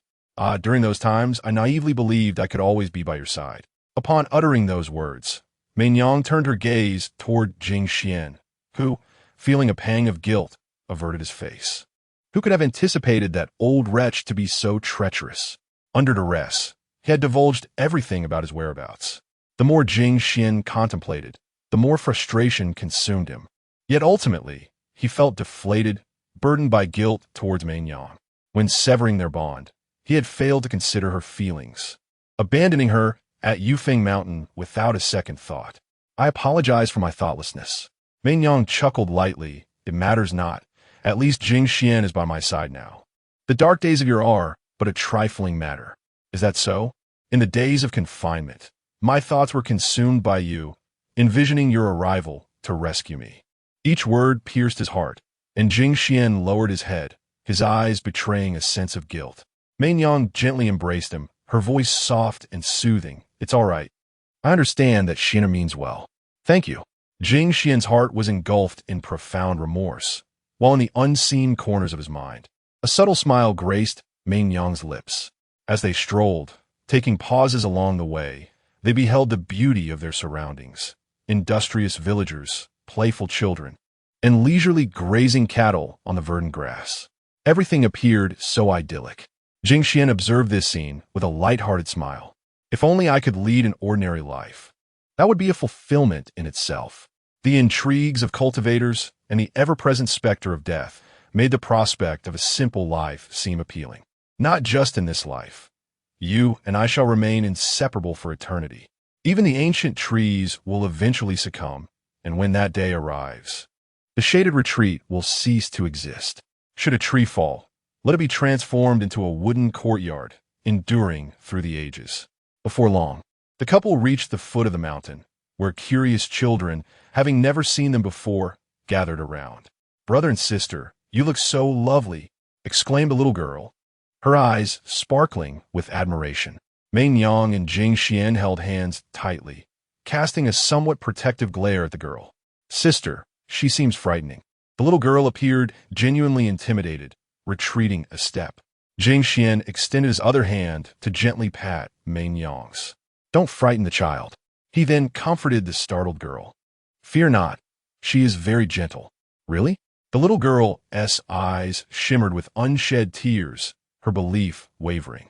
"Certainly." Jing Xuan retrieved some candies from his sleeve, offering them. "This is a treat from your sister, as an apology for scaring you." With candy, the brother and sister must be good people. "Yes, yes. Nyo, don't be afraid." Upon seeing the sweets, the children's fears vanished, and they joyfully indulged in the candy. "So sweet. The brother and sister are wonderful." The candies were pilfered from the inn, intended for secret consumption at home. Mei Yang remained silent at the side, and after Jing Xuan played with the children for a while, he prepared to return to the mountain with her. "Next time, I'll bring you more candy. Goodbye." The children waved farewell, and the couple made their way along the path towards Yufeng Mountain. Seeing this, a group of children called out, "Big brother, you can't go into the mountain." Hearing their voices, Jing Xuan halted and turned around, noticing an older child running towards him. "You cannot enter the mountain." The child's insistence left Jing Xuan perplexed, and the child tugged at his hand, explaining, "Our parents told us that Yufeng Mountain is very dangerous. Moreover, we have heard the cries of monsters. Terribly frightening." "Monsters? Dangerous? Is it truly perilous?" With Mei Yang by my side, what could be more dangerous than her? "Indeed. Moreover," at this moment, Deshir glanced around nervously and exclaimed, "Just a few days ago I saw a ghost." "A ghost? A ghost?" At this very moment, on the mountain peak, Su Yu let out an inexplicable sneeze. "Indeed, I Deshir swear I am not lying." His gaze was resolute, devoid of deceit. Jing Xuan pondered for a moment and pointed behind him. "Are you referring to her?" This question made Deshir's hair stand on end as he stiffly turned his head. Simultaneously, Jing Xuan exchanged a knowing glance with Mei Yang, who responded with a smile. "You simply enjoy teasing the child."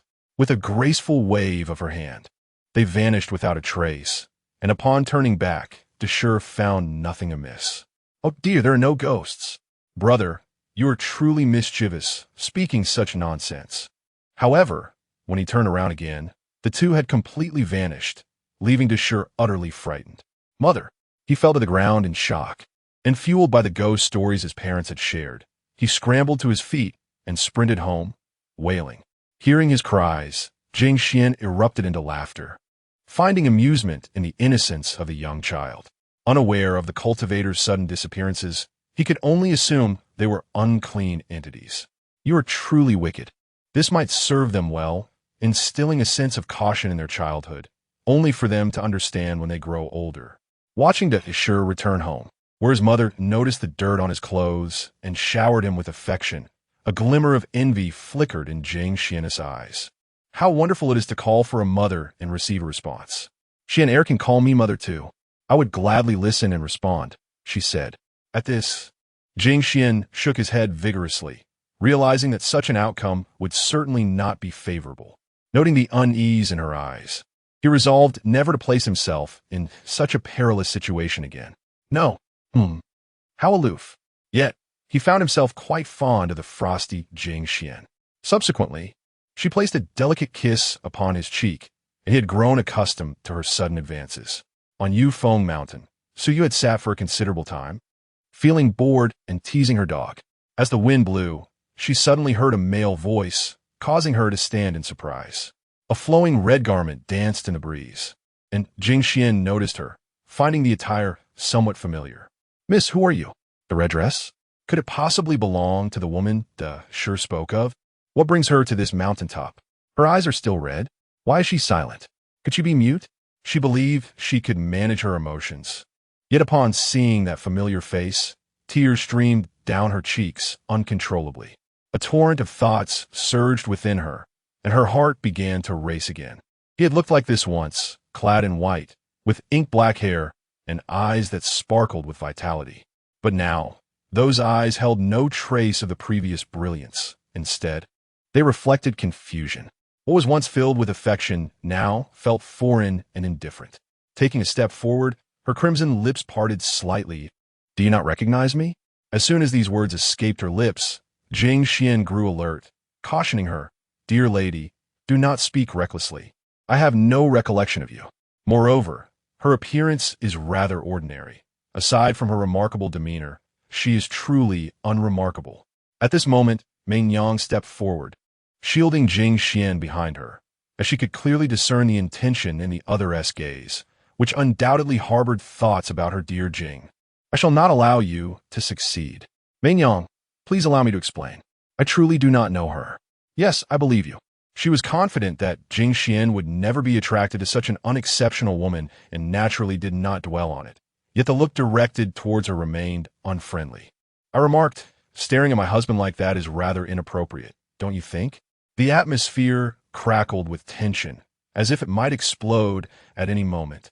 And it was only then that Suyu recognized Meng Yang presence. The gaze that had been filled with tenderness and guilt withdrew, turning cold and indifferent. You say, what is he to you? My husband, and what of it? Do you not have one? Do you not? She once had a husband that made all women envious, but had foolishly lost him. As the two were on the verge of an altercation, Jing Xuan hastily interjected, Hey, let us not quarrel. We can discuss this civilly. Meng Yang, please remain calm. Let us first inquire who she is. After soothing Meng Yang, Jing Xuan turned to the young woman and inquired, Miss, we are complete strangers. May I ask what brings you here? Complete strangers. Indeed, I have never laid eyes upon you before. Upon hearing this, Suyu finally realized that she had indeed altered her appearance. This fool surely would not recognize her. Chapter 52. The Arena of Chaos. As Suyu gracefully turned her delicate hand to conceal her visage, a flurry of peach blossoms danced before her eyes. Her formerly unremarkable countenance underwent a breathtaking transformation. Her gaze shimmered like autumn waters, her brows slightly arched, imbued with a hint of languorous allure that stirred the heart. With each step she took, her skirt fluttered lightly, her enchanting poise reminiscent of a celestial maiden from a painting, captivating all who beheld her. Her ruby lips and pearly teeth, skin as smooth as cream, and eyes brimming with emotion rendered her movements a cut above the rest. Her softly parted lips seemed to harbor an endless stream of romantic whispers, laden with repressed guilt yearning to escape. Do you remember me? With every smile and frown, Suyu pierced Jing Xuan's heart, leaving his mind in a tumultuous void. The petals of peach blossoms, carrying her intoxicating fragrance, wafted past his eyes, and her graceful silhouette lingered in his thoughts, refusing to fade. He had thought he could forget her completely, yet her reappearance, as stunning as ever, shattered that illusion. Xuania. Who is she? Just as Jing Xuan's lips parted to speak, Su Yu preemptively declared, I am his woman. The moment those words escaped her lips, the atmosphere turned frigid, and Mei Nyang's gaze turned icy, devoid of any pretense. No, no, no. It is not as she claims. Jing Xuan embraced Mei Nyang and continued, Mei Nyang, please calm down. I will provide you with an answer. Just trust me, all right? As he spoke, he reached for her hand, intertwining their fingers, his eyes pleading with sincerity. Witnessing this scene, Su Yu's heart felt as though it were being cleaved in two. The man who once loved her dearly now held another in his arms. That place was rightfully hers. All of Jing Xuan's affection should have belonged to her. Unbeknownst to them, Su Yu's expression was gradually consumed by a pathological love and possessiveness. Within the courtyard, Kuan, initially pecking at insects, lifted his head in shock at the transformation of this little demon into a formidable one. Observing the escalating tension, he realized that a confrontation was imminent. This was dire. He must retreat to his nest. In the blink of an eye, all the poultry and livestock scurried into their shelters, not daring to utter a sound. Mei Nyang slowly regained her composure as Jing Xuan pressed a tender kiss to her forehead, soothing her. Do not worry. I will not leave you. Trust me. He then turned to Su Yu with a cold demeanor, questioning, what are you doing here? Confronted by his icy inquiry, Su Yu felt a sharp pain in her heart. Was she not once as unyielding? No, she had been even more ruthless then. You used to call me Su. Xian. Before she could finish, Jing Xuan interrupted, silence. What right do you have to speak of the past? Interrupted by his harsh tone, a fissure opened within Su Yu's fragile heart. Tears streaming down her cheeks once more. I am sorry. If you truly regret it, you should not have sought me out. I am sorry. I was the one who hurt you. Memories of the past flooded Jing Xuan's mind, a myriad of emotions surging within him. Ultimately, he sighed softly. I do not hate you. I merely lament that I could not capture your gaze. Seeing his reaction, Su Yu's expression turned frantic as she hurriedly explained. No, it is not as you think. In the past, his affection for Su Yu stemmed from their shared misfortune. Both had lost their parents and were left without support. Her eyes often reflected sorrow, evoking sympathy, and Jing Xuan genuinely wished to provide her with a home. Yet, with the coldest of words, she shattered all his aspirations. Can a broken mirror truly be mended? Even if it were, would it not forever bear the scars of its fracture? I am aware of your kindness, how you bring me joy, how you would not hesitate to procure osmanthus cake at the mere mention of my desire. I understand your love, and I too yearn for a home with you, but as the saintess of the Hahuan sect, I cannot make such decisions. Initially, I wished to escape with you, but that wretched old woman threatened to kill you if I dared to run. I was terrified. I did not wish to lose you, which is why I acted with such indifference. I wanted to prevent your permanent departure. I thought that if I were sufficiently heartless, you would retreat in the face of difficulty. Rather than witnessing your demise before my eyes, I chose to disillusion you. Yet, you foolish one, at this moment, tears streamed down Su Yu's cheeks uncontrollably, cascading like a flood, her exquisite makeup rendered a mess by her sorrow. It is all my fault. I was too weak. The heartbreaking sight of Su Yu left Jing Xuan momentarily stunned. So, you too were a prisoner of circumstance in those times? Yet, your gaze then was an unprecedented chill that plunged him into the depths of despair. Not long after your departure, that old woman sought to turn me into someone else's furnace. Su Yu bit her crimson lip, reluctant to revisit the past, yet compelled to clarify her truth. I did not fulfill her wishes. I loved you. Seizing the opportunity while they were distracted, I killed that person. Perhaps it was divine favor, for I managed to escape, but the sect has relentlessly pursued me. I intended to seek you out, but I was too weak. During that time, I hid everywhere, training tirelessly to gain strength until I could vanquish her. She has been slain by my hand. No one stands in our way now. Will you return to me? I recognize the absurdity of my mistakes, and I long to make amends, to earn your forgiveness. Regardless of how you treat me, I hold no resentment. Will you come back to my side? Her expression gradually morphed into one of illness, her eyes alight with a rosy affection, reminiscent of a lovesick maiden in a fever. Did you not say you wish to marry me? Return to my side, and I shall wed you. proclaiming our union to the world. I promise to grant you whatever your heart desires. Jing Xuan snapped back to reality. Why did they seem so unfamiliar upon their reunion? Between us, it had long since concluded. Jing Xuan's demeanor remained composed, indifferent to her words, causing Su Yu to panic, her heart racing as if it might leap from her chest. No, no, we have not ended. Seeing her still ensnared in her delusions, Jing Xuan intended to remind her of the heartless words she had once uttered. It was you who told me to leave. You who claimed to have never harbored any affection for me, even stating that you would rather love a wicked cultivator than me. You are aware that my parents fell victim to malevolent forces. Despite my profound love for you, you have inflicted the deepest wounds upon my heart.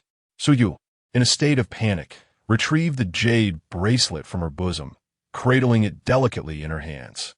Look, she implored, this is the bracelet you gifted me, and I have preserved it meticulously. It bears no scratches, no dents. I understand this may not suffice to express my love. The jade bracelet, once bestowed upon Su Yu, was inscribed with vows of eternal love, a testament to their shared memories, as well as Su Yu's heartbreak. Grant me a chance. I yearn to make amends. Even if it means serving as your maid, I am willing, as long as I can remain by your side. This portrayal of Su Yu was a stark contrast to the image he held in his mind, tear-streaked, her demeanor exuding humility. Gone was her former icy elegance. Jing Xuan clicked his tongue in dismay, pondering how to navigate this unexpected shift. One enchanting maiden was already a challenge. To encounter another was a thought too daunting to entertain. What is the purpose of this? He mused. I believe you will encounter someone far better than I. Her qualities were exceptional, and admirers were abundant. Their fates had run their course. Any attempt to rekindle what was lost would be futile. Jing Xuan's brows unfurled as he chuckled lightly. Is it not preferable to consider it as though you never met me? With a mere wave of your hand, countless suitors would flock to you. Why persist in this endeavor? Su Yu lowered her head, obscuring her expression, her voice losing its previous gentleness. So, you reject me? Her eyes shimmered with a mix of defiance, confusion, and the sorrow of rejection. Was this truly the sting of refusal? Yet, she quickly transformed her sorrow into determination, her gaze fixed intently on Jing Xuan. Even if you refuse to return with me today, it matters not. Whether you despise me or scorn me, I shall take you away. No one can stand in my way. With that declaration, she retracted the jade bracelet and in an instant drew the sword from her waist, its cold gleam illuminating the space before her. Today, no one would deter her. However, her declaration was met with a derisive laughter. After listening for a while, the enchanting maiden realized that her naive companion was simply too kind-hearted. So, you believe you are formidable? Please, cease your fighting.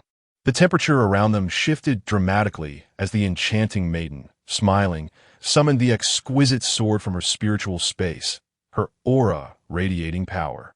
In an instant, an overwhelming sword intent surged forth. Su Yu's eyes widened in shock, and she hastily drew her sword, channeling her spirit energy to counter the oppressive force. The blade's energy violently pushed her back several meters. With fierce determination, Su Yu raised her wrist, redirecting the sword energy upwards. The fierce blade of energy soared into the heavens, dispersing the clouds and creating a distinct parting in the sky. Ah, you possess some skill, she acknowledged, momentarily impressed by Su Yu's ability to withstand her pressure, though it was merely a fleeting glance. As the two prepared to engage, Jing Xuan hurriedly interjected. Do not engage in combat. What's the matter? Are you reluctant to see your former beloved harmed? The enchanting maiden feigned reproach, her eyes glinting with a melancholic sentiment as she pointed the exquisite sword toward Su Yu. The sound of clashing swords echoed, as if seeking to pierce the very heavens. A magnificent display that left Su Yu momentarily awestruck by the overwhelming sword intent emanating from her opponent. The surrounding leaves were severed into countless strands. The oppressive atmosphere was terrifying. Rest assured, Xin'er, I do not seek her life. However, those who provoke me must face retribution. Jing Xuan stood aside like a mere henchman, wishing to intervene, but unable to do so, left only to watch. My first love was engaged in a duel with my sword spirit? Huh. The outcome remains uncertain. Su Yu let out a cry. Though her cultivation was inscrutable, she was not so feeble as to be incapable of exchanging blows. Suddenly, a sword rang out. Su Yu, wielding her sword, unleashed a chilling aura, as if to take her life. The momentum surged like a rainbow towards Mei Yang, who remained calm and nonchalant, effortlessly blocking the attack with a casual deflection. "Are you in such a hurry?" In response to her relentless thrust, Mei Yang merely parried with her exquisite sword, effortlessly countering Su Yu's moves. "Huh!" Seeing the disdain in Mei Yang's eyes enraged Su Yu, prompting her to channel her spiritual energy, increasing the force behind her strikes. Yet, in Mei Yang's eyes, there was little change. Witnessing this, Su Yu swung her sword wildly in a frenzy. "Is that all you've got?" Sparks erupted from the collision of their blades. Even as her hands tingled from the impact, she continued to wield her sword. Mei Yang, patient and composed, matched her strikes. But in Jing Xuan's view, the two were not of the same caliber.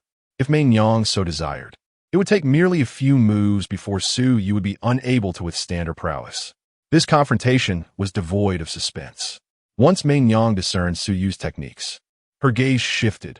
As she raised her hand, she reversed her exquisite sword and struck the hilt against Su Yu's chest. Caught off guard, Su Yu received a heavy blow. However, Mei Yang held back, refraining from delivering a fatal strike. Su Yu staggered backward, a hint of blood visible at the corner of her mouth. "You are too weak." Unwilling to accept defeat, Su Yu questioned her own strength. Being at the pinnacle of the true immortal realm, could she truly be so easily vanquished? True immortal realm? "You're still too weak." At that moment, Jing Xuan grasped her hand, fearing she might suddenly strike Su Yu. Such a scene was not what he wished to witness. "What? Are you really that worried about her?" Jing Xuan shook his head repeatedly. He did not want to see a river of blood, for in that case, it would likely spell the end for them on Yufeng Mountain. "Do you wish to continue?" Su Yu slowly rose, her sword still pointed at Mei Yang, declaring, "Unless you kill me, you best not provoke me, or even Shinner shall be unable to protect you." As if deaf to her warning, Su Yu steadied herself and lunged once more at Mei Yang, who swiftly pushed Jing Xuan aside. He stumbled back several meters, and before he could speak, Mei Yang cast a spell, transforming once again into a child. "What the? Why am I reverted again? Why must you turn him back while you fight?" Confusion swirled within him, and upon seeing Jing Xuan's altered appearance, Su Yu's expression faltered, swiftly demanding of Mei Yang, "What have you done to him?" In response, Mei Yang chuckled lightly, easily evading her attack while mocking, "I would never harm him as you have. You have no right to question me, at the very least. I have not injured him gravely." As she spoke, Mei Yang unleashed her sword domain, countless blades standing guard in all directions, isolating Jing Xuan from the outside world. With a swift kick, she sent the stunned coal ball rolling out, its rotund form tumbling several times before coming to a halt. Witnessing this formidable display, Jing Xuan felt a sense of foreboding. This sword formation was only deployed when she intended to kill. "It seems the array in this courtyard was also laid by you. Did you activate my formation? So, you're not some wild beast after all?" But then, Mei Yang let out a disdainful laugh. "Humph. If you can't even break my formation, what give you the right to take him away? How would I know without trying?" Su Yu exclaimed, leaping vigorously into the air, stepping upon the void, closing her eyes as dark energy enveloped her. Noticing the familiar dark aura, Mei Yang's brows furrowed slightly. She had actually practiced forbidden magic? Su Yu opened her eyes once more. This time they glowed a deep crimson, exuding a sinister energy. In the next moment, her aura surged, nearing the pinnacle of the true immortal realm, just a step away from completion. "Break for me," she shouted towards the heavens, and in an instant, she actually broke through to the golden immortal realm. Seeing her engulfed in demonic energy, Jing Xuan immediately understood. She had utilized forbidden magic to ascend to the golden immortal. Su Yu's crimson attire transformed into a dark red, and the color of her lips shifted to a deeper shade. "Are you insane?" Jing Xuan shouted at Su Yu in midair. This forced breakthrough could severely harm her essence if not restored in time. It might even lead to a catastrophic decline in her cultivation. He never expected she would go to such lengths for him. "I have long been mad. Ever since I rejected you, I have been lost to madness. I admire your courage, but a golden immortal is merely trivial in my eyes. I have said I would not take your life." With that, Mei Nyang's aura diminished, suppressing her cultivation to the peak of the true immortal realm, even a full realm below Suyu. "I lower my cultivation, so don't say I'm heartless," she remarked, casting a glance towards Jing Xuan outside the sword domain. A true immortal against a golden immortal. Suyu's eyes flashed, and in the next instant, she appeared right before Mei Nyang. "Stop being so self-assured." Suyu brandished her sword, a chill emanating from it. Mei Nyang sighed lightly, effortlessly evading the attack. Even with her cultivation suppressed, their realms were still not on par. In terms of strength and comprehension of the sword path, Suyu was no match for even half of Mei Nyang's prowess. She was, after all, the spirit of the Fengxian sword, and no sword in this world could rival her. "I will unleash all my might to demonstrate the chasm that lies between us. Of course, this is merely the extent of my true immortal power." With that, Mei Nyang retracted the Juxian sword, slowly ascending into the air, her jade-like hand gracefully reaching into the void. Suddenly, the sky transformed. A cacophony of birds filled the air. Thunder rumbled ominously, as if a remarkable treasure was about to emerge. The void was torn apart, the earth shook, and the Fengxian sword, radiating an aura of terror, was drawn forth. The very fabric of the void was rent asunder, the Fengxian sword once again making its presence known, and merely its emergence sent ripples of chaos throughout the land. The beasts of Yufeng Mountain were all driven back in fear. Dark clouds gathered ominously above, a scene never before witnessed, startling everyone present. In the city of Yinzhou, Jiang Ro, who was secretly investigating Jing Xuan's whereabouts, witnessed a breathtaking spectacle. Was that Yufeng Mountain? The family head had mentioned that Jing Xuan resided there. Prompted by this thought, she quickly took out a recording stone to capture the moment. She then instructed those around her, "Return and report to the family head. There is an anomaly at Yufeng Mountain." The sky shimmered with golden light, and the Fengxian sword glimmered with a layer of brilliance. The two characters Jing Xuan on the hilt shining exceptionally bright. Its entire body, adorned with patterns reminiscent of phoenix feathers, occasionally sparkled, exuding a formidable aura. The emergence of the Fengxian sword created an earth-shattering commotion, its resonance echoing through the heavens, stirring endless imaginations among the sword cultivators of the 9 provinces and 5 paths. Such a tremendous disturbance piqued my curiosity about its source. Naturally, the heavenly Tao was no exception. It too took notice. An eye appeared in the sky, and upon recognizing the Fengxian sword, its initial displeasure was swiftly repressed. After all, it had been frightened by that encounter before. Even if she were to tear the heavens asunder, it dared not harbor a trace of anger, for that woman was terrifyingly formidable. It even felt compelled to commend her prowess, truly deserving of the title of the world's foremost sword. Holding the Fengxian sword with casual grace, Mei Nyang effortlessly unleashed a wave of sword energy, cleaving through a swath of forest with a mere flick of her wrist. She turned her gaze to Suyu and softly remarked, "If you fear, I can spare you this time." Suyu's sword trembled in her hand, gripped by fear. Facing such a divine weapon, victory was utterly unattainable. "TSK, you're a sacred artifact after all. How could you be so timid?" Yet, this was not entirely its fault. Anyone who confronted the Fengxian sword faced only the fate of being cleaved and subdued. If it were merely a mundane weapon, it would be unable to control itself, falling under the dominion of the Fengxian. "Calm yourself." Suyu infused spiritual energy into her sacred sword, gradually regaining composure, though her heart remained apprehensive. "Am I truly a sacred artifact contending against a divine weapon? Is this for real? I commend your courage, but that is all you possess." During the days spent fighting alongside Jing Xuan, who had ever encountered her without being left tongue-tied, some even unable to steady their swords. Do not become too arrogant." The moment Jing Xuan beheld the Fengxian sword, her heart raced. Was it necessary to resort to the Fengxian for a lesson? Even a casual sword would suffice, wouldn't it? Without further ado, the two engaged once more, sword light flashing in coal balls, along with a flock of livestock, rendered utterly bewildered. Rather than a battle, It was more a one-sided suppression by Meinyang. With each contact with the Fengxian sword, she felt her sacred sword tremble. This was an absolute suppression. The opponent merely needed to execute a couple of casual moves, and she found herself struggling to cope. Is this all? Hadn't she previously boasted with great bravado? Her strikes grew increasingly swift, almost imperceptible, each assault taking on a myriad of directions. Suyu was forced to retreat repeatedly, her hands numb from the impact, her spirit unwilling to yield.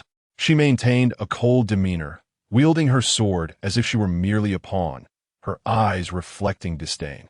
Enough of this chatter. With a forceful withdrawal, Suyu displayed no hint of fear, prompting Meinyang to narrow her beautiful eyes slightly at this sight. In the next moment, taking advantage of Suyu's momentary distraction, Meinyang appeared behind her, wielding the Fengxian sword, and struck down heavily with the hilt. Suyu, caught off guard, was left in a state of disarray from the painful blow. In an instant, Meinyang reappeared before her, swinging the Fengxian sword towards her with ferocity. Although Suyu attempted to defend herself, in Meinyang's eyes, she appeared riddled with vulnerabilities. With a resounding clash, her sword was mercilessly sent flying from her grasp. Chapter 54. The Death of Jing Xuan. The sacred sword in her hand was ruthlessly sent flying, spinning 2.5 times before landing in Meinyang's grasp. Have you surrendered? Suyu gritted her teeth, sensing the defiance within her. Meinyang tossed the sword at her feet, declaring, "Will you leave on your own? Or shall I take your life?" In an instant, Suyu seized the sword, erupting into a flurry of dark energy that enveloped her entirely. The sacred sword, too, had been tainted by this malevolent aura, its once pristine colors now a sinister blend of black and crimson, seemingly augmented in power. Meinyang, quick to react, evaded the oncoming attack, leaving Suyu's sudden strike to fall short. Only by eliminating "You can you return home with me." At this moment, her mind was singularly fixated on the objective of reclaiming Jing Xuan. Observing this, Meinyang ceased her restraint, sweeping her sword across, forcing Suyu to the ground with her overwhelming sword energy. Blood erupted from Suyu's mouth, her pitiful appearance striking fear into the hearts of onlookers. Yet, she swiftly regained her footing, brandishing the demonic sword as she charged once more. Do you not find your current state laughable? It was you who once wounded his heart, who brought him shame. You merely cling to his tenderness. He cared for you selflessly, fulfilling your desires, while you do not truly love him. At these words, Suyu surged forward again, her eyes burning crimson, blood trickling from her lips, resembling a vengeful spirit. How dare you question my love for him? The sword rained down upon Meinyang, who found herself momentarily forced back, realizing that this woman was no ordinary adversary. You are nothing but a selfish wretch. Silence yourself. Suyu unleashed her full arsenal, each strike aimed at Meinyang's vital points. Even the formidable Meinyang found herself temporarily subdued by Suyu's overwhelming fury. The battle raged on, and outside the realm of swords, Jing Xuan watched in desperation, powerless to intervene. He could only witness the two women who loved him engage in a deadly clash, much like the helpless child he once was. His entire village had been massacred by wicked cultivators, and he could do nothing but cower in a corner, unable to act. He watched in horror as beloved companions and kind neighbors fell one by one into pools of blood, mirroring his current sense of powerlessness. Why? Why does it always end this way? Within the sword domain, the clash of blades echoed as both combatants sustained varying degrees of injury. Suyu appeared impervious to pain, relentlessly pursuing Meinyang, akin to a relentless leech. The exquisite red silk of her attire was pierced by the Fengxian sword, blood splattering as it cut through her skin. The once regal garment became tattered, riddled with punctured holes. Meinyang fared no better. Her peachwood robe bore several gaping wounds. Yet, remarkably, the stockings adorning both women's feet were equally tattered, drawing even more attention. Ha! Ha! Suyustud, banting febidi. Her gaze fixed intently on Meinyang. Observing her injuries, a smile crept upon her lips. Wounds, you say? It has been an eternity since I last felt pain. Staring vacantly at the wounds upon my body, I never anticipated that I could be injured. This woman possesses formidable strength. Ha ha ha! Aren't you supposed to be powerful? Why are you bleeding? Su Yu laughed heartily as she charged forward like an arrow loosed from its bow, while Mei Nyang gripped her Fengxian sword, ready for battle once more. Today, one of us must perish. If I cannot be with Jing Xuan, I would rather die in this struggle than watch him find happiness with another. Apart from Jing Xuan, she is the first sword cultivator to ignite a spark of excitement within Mei Nyang. The blood flowing from their bodies exhilarated them, liberating their every movement. Yet, as Su Yu fought with the flames of her own essence, she began to falter against Mei Nyang's relentless assault. Gradually, she could no longer keep pace with Mei Nyang's speed, and her body bore several fresh, gaping wounds. However, even as blood trickled from her lips, she showed no sign of retreat. In the midst of the clash, her jade bracelet slipped from her wrist. Despite facing Mei Nyang, she never displayed a hint of panic. The bracelet! Yet, upon witnessing its fall, her hand trembled as she instinctively reached to grasp it. Are you mad? The sudden halt caused Mei Nyang to lose her momentum, and the Fengxian sword aimed directly at her. Su Yu shut her eyes, resigned to this outcome, lamenting the many words left unspoken. Just as the Fengxian sword was about to descend, Jing Xuan ignited in flames, a mere instant's transformation. He propelled himself forcefully, breaking through the sword domain. His body sliced by the blade, blood streaming forth. The spell cast by Mei Nyang shattered instantly, and he returned to his original form, rushing towards the two. He positioned himself between them, barehanded, grasping the sword's edge. The moment Mei Nyang beheld him, a flicker of panic crossed her eyes. As she sought to withdraw, it was already too late. Jing Xuan, no! The Fengxian sword, sensing its master's aura, quickly adjusted its lethality. Yet the blade still pierced his palm, causing him to frown slightly as he expended his last ounce of essence. Gripping the sword's edge with unwavering resolve, even as pain coursed through him, he would not relinquish his hold. The Fengxian sword halted mere inches from him, and Su Yu heard Mei Nyang's desperate plea for Jing Xuan to stop. She opened her eyes to discover Jing Xuan shielding her, his body riddled with sword wounds, a forced smile gracing his lips. Why are you still so foolish? Blocking that strike, Jing Xuan collapsed, blood pouring from his mouth. His dantian was shattered, now further depleted by the sacrifice of his essence. No, don't! Mei Nyang hastily dropped her Fengxian sword, tears streaming down her face as she embraced the weakening Jing Xuan, her hands trembling violently. Jing Xuan, why must you be so foolish? As his destined divine sword, she could sense Jing Xuan's life force plummeting rapidly, the cost of burning his essence made painfully clear. Su Yu was not faring much better. Her breath unsteady, blood trickling from her mouth, she was in a disheveled state. Yet she swiftly dashed to Jing Xuan's side, disregarding her own injuries, and retrieved various elixirs from her storage space. Trembling, she offered them to his lips, but to no avail. He expelled them all. In his hazy consciousness, Jing Xuan's weak voice questioned, why must it be a fight to the death? Xuanea, do not speak. Quickly, think of a solution. Consider what else can be done. Panic overwhelmed her mind, leaving her momentarily devoid of strategies. She fed him every elixir she possessed, none proving effective. It's all your fault. You have harmed my Xianer. In a daze, he seemed to see the villagers, each face adorned with smiles, as if they had come to welcome him. What to do? What to do? After a while, Mei Nyang suddenly had a thought. Regardless of its efficacy, she resolved to give it a try. She summoned the celestial sword, transforming it into its blade form, and then infused it into his body. If Jing Xuan's chaotic sword body did not reject the blade, he would survive, perhaps even reshape his dantian, allowing him to re-enter the realm of cultivation.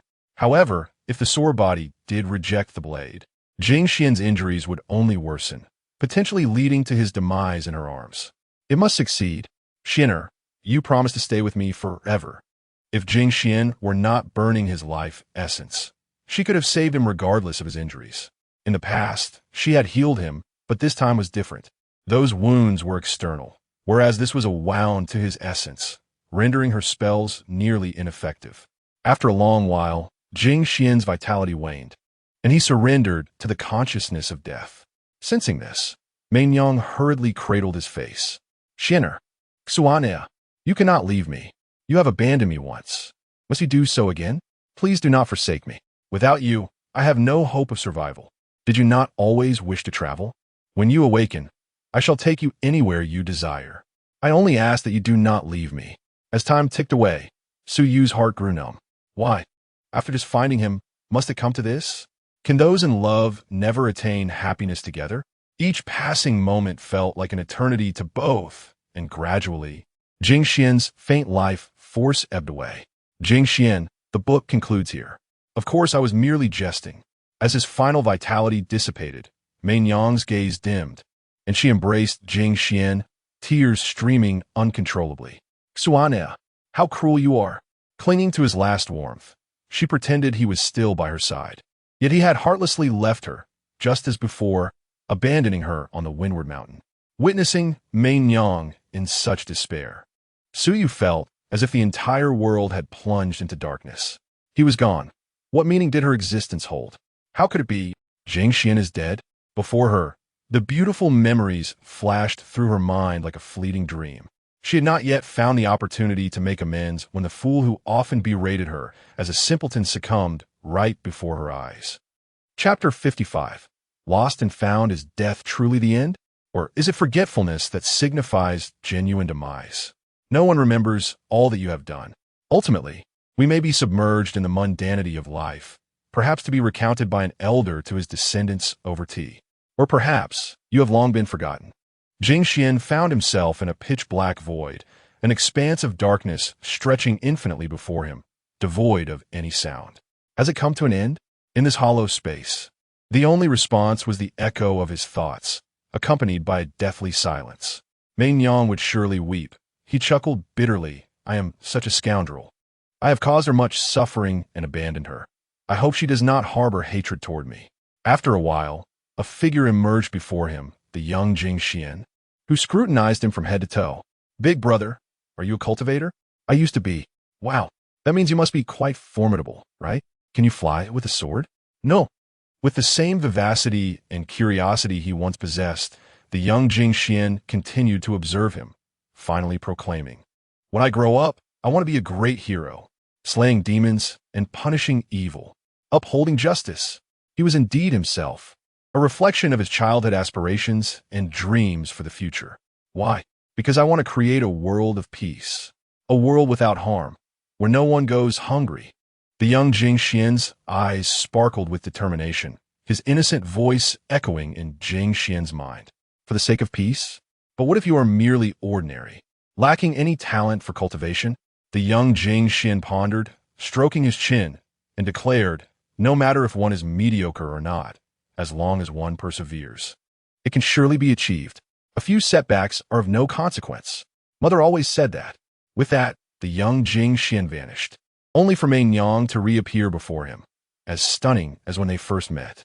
Xuaner, if you wish to cry, come to my embrace. Immediately after, Su Yu also materialized, teasingly exclaiming, Jing Xuan, you big fool. We promised to be together forever. What? It was clearly about being with me. Absolutely not. It was about being with me.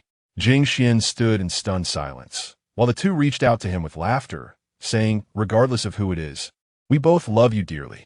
Memories of yesteryears, beautiful and happy scenes, illuminated the darkness with a light called hope. The young Jing Xuan cheered him on. Big brother, you can do it. Believe in yourself. Even if you are an ordinary person, you can still shine. Two gentle hands enveloped him, their voices tender, dispelling all the gloom and silence surrounding him. We are waiting for you. The one who breaks promises must swallow 1,000 needles. He had broken promises many times before. This time, he vowed he would not falter. Within him, the long silent chaos sword body stirred at the sight of the diminutive sword embryo before him. What is this? Let me have a taste. Without a second thought, he devoured the sword embryo of the absolute immortal sword, and to his astonishment, the long-dormant sword body began to shimmer with a glimmer of light. How peculiar! I must take another bite. The sword embryo had been thoroughly digested, and the chaotic sword body radiated brilliance as the shattered dantian began to function once more. The chaotic sword body, a remarkably domineering constitution, could cleanse and digest anything, achieving a nourishing effect. Upon merging with this transcendent, celestial sword, a rich and profound spiritual energy instantly spread throughout his being. Jing Xuan's eyes sparkled with brilliance, reminiscent of his once-renowned self, and perhaps even surpassing it.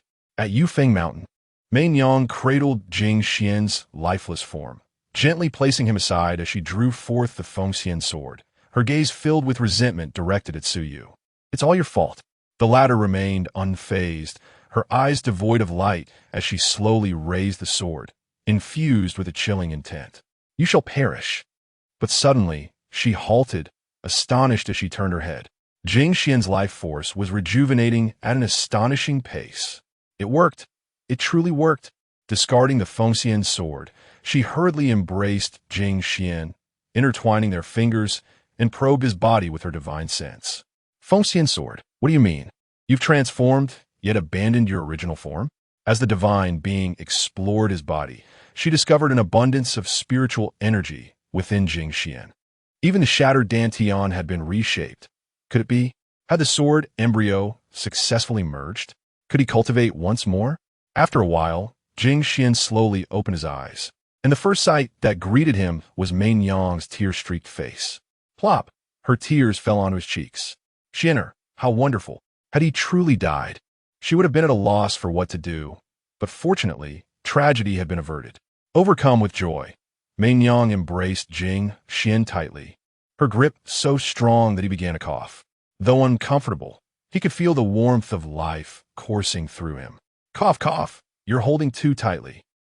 Only then did Mei Yang loosen her embrace.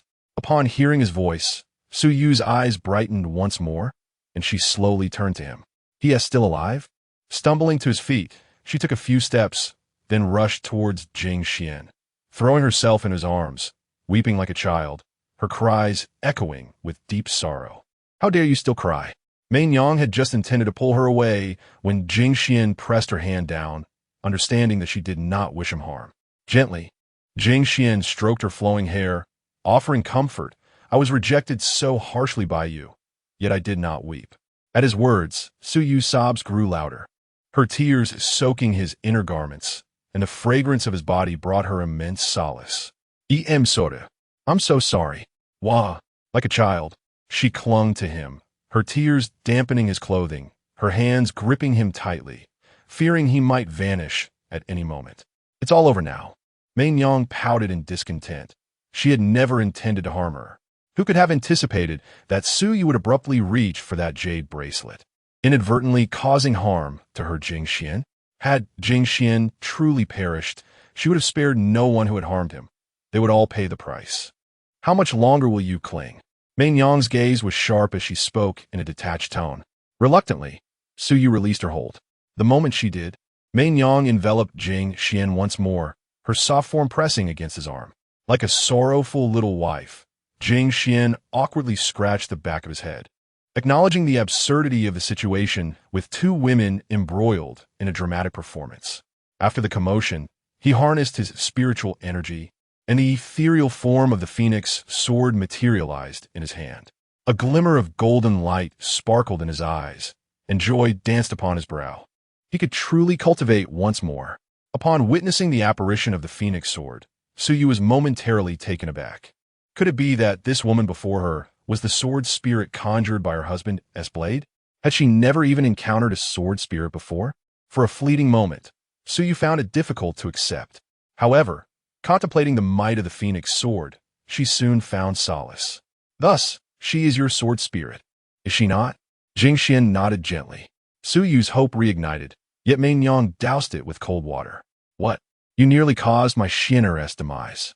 Are you not rolling away to await my wrath?" In response, Jing Xuan stood, placing a hand on his chest to ease the tension. "Mei Yang, please do not be angry. I am quite well, thanks to her.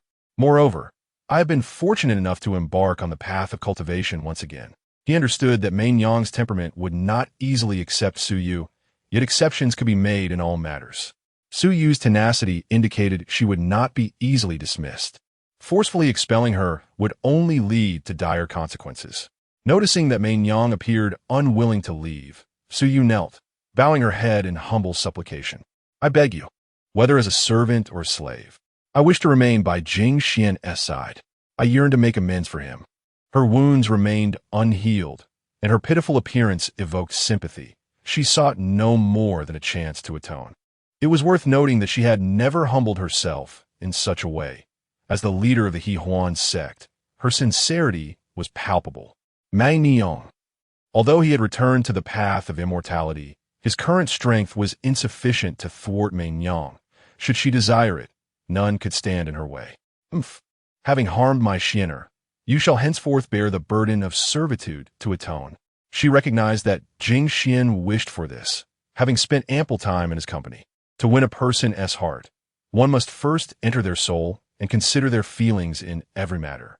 Gradually, they must adapt until ultimately, she would wield control over all that he was. Su Yu's eyes sparkled with renewed hope, and she wept tears of joy. Thank you. Her response took Jing Xuan by surprise. He had never anticipated that the ailing Mei Niang would acquiesce to her request. Mei Niang, thank you. Stepping forward, he embraced Mei Niang, who gently wrapped her arms around his back and softly replied, I have promised not to do anything you dislike. If this is what Xiener desires, I shall endeavor to restrain my reluctance. Jing Xuan felt a chill run down his spine. Was this a veiled threat? A mix of harshness and sweetness?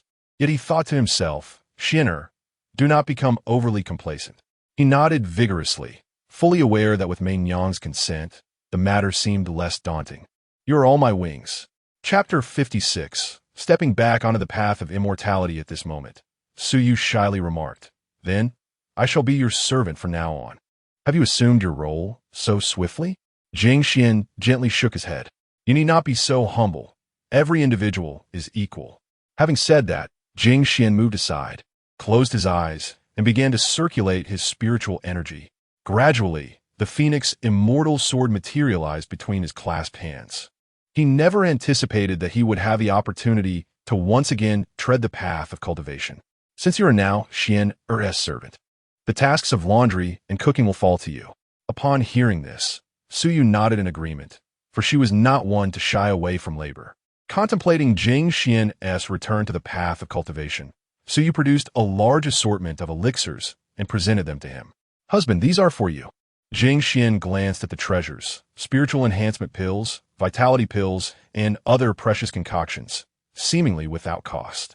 He was momentarily taken aback and exclaimed, You haven't emptied the sect's resources, have you? The sect belongs to me.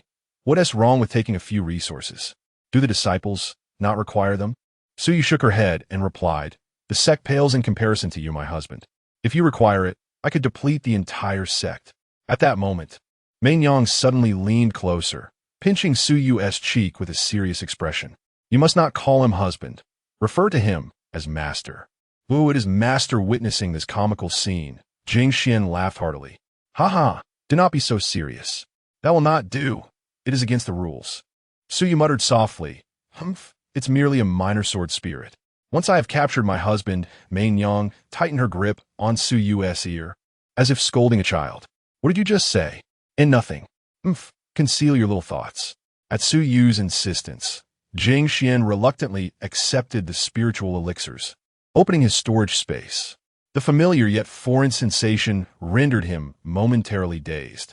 He recalled how, at the outset of his journey into immortality, even a small storage space had brought him immense joy.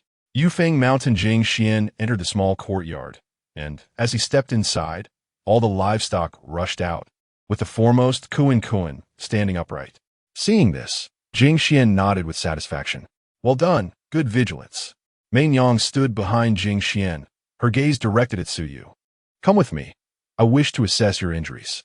The two entered the bedroom, leaving Jing Xuan in a state of bewilderment, wondering how they had so swiftly transformed into close companions. Was it merely his illusion, or were women's minds truly inscrutable? In the bedroom, Mei Niang instructed Su Yu to sit on the bed. Su Yu complied, closing her eyes to allow Mei Niang to examine her. Placing her hand on Su Yu's shoulder, Mei Niang closed her eyes to probe. The condition was rather dire, having forced a breakthrough. Su Yu had also been tainted by demonic energy. Mei Niang withdrew her hand and stated, I believe you understand your own situation better than I do. Fool. Do you think this will incite feelings of guilt in Xian? I did not. Mei Yang paid no heed to her excuses, for were it not for Xian, she would not have cared for her well-being at all. As she circulated the vital energy within her body, strands of pure essence gradually permeated her being, slowly mending her fragile foundation. You, be quiet. Su Yu obediently silenced herself. Sensing the pristine spirit energy and pondering that this sword spirit might not be so bad after all. In the small courtyard, Jing Xuan approached the entrance, crouching down to poke the trembling coal ball that had yet to recover. What are you afraid of? This little creature, plump and round, seemed to amuse him. Upon hearing his voice, the coal ball cautiously lifted its head. Jing Xuan chuckled at its fearful demeanor and gently grasped the nape of its neck. The coal ball did not resist. It could sense that this handsome man bore no ill intent. Yet, the way he held its neck was strikingly similar to how its master did. Returning to the courtyard with the coal ball in tow, he set it down and said, "You must be Su's little dog, right? What did she feed you to make you so rotund?" He poked the coal ball's belly with his finger. Su also found this fluffy creature quite charming, though she had never mentioned raising a dog. Could it be one she encountered on the road? After amusing himself with the coal ball for a while, Jing Xuan made his way to the storeroom, where he grabbed a generous handful of rice and scattered it in front of a group of three-legged birds. This was no ordinary rice. It was spirit rice purchased at great expense by Mei Yang, worth a substantial sum. The flock of birds immediately began to peck at the rice, their movements so swift that they nearly left behind afterimages. The coal ball, curious, leaned in and licked the spirit rice, swallowing it with delight. The potency was extraordinary. Thus, the coal ball joined the feast, reveling in the abundance. Seeing the coal ball enjoying its meal, its little tail wagging in excitement, Jing Xuan chuckled softly. "I never expected you to be so unpicky. You even eat raw rice." After feeding the poultry, Jing Xuan proceeded to the backyard, summoning the exquisite sword and holding it firmly in his grasp. "I hope I haven't become rusty," he mused, his gaze shifting as he tightened his grip on the Phoenix immortal sword and swung it toward a tree stump. With a mere casual stroke, the stump was cleaved in two, and the sword energy surged forth, slicing through the heavens. Startled by his own display of power, he inadvertently attracted the attention of Mei Yang and her companion within the bedroom. What was that noise?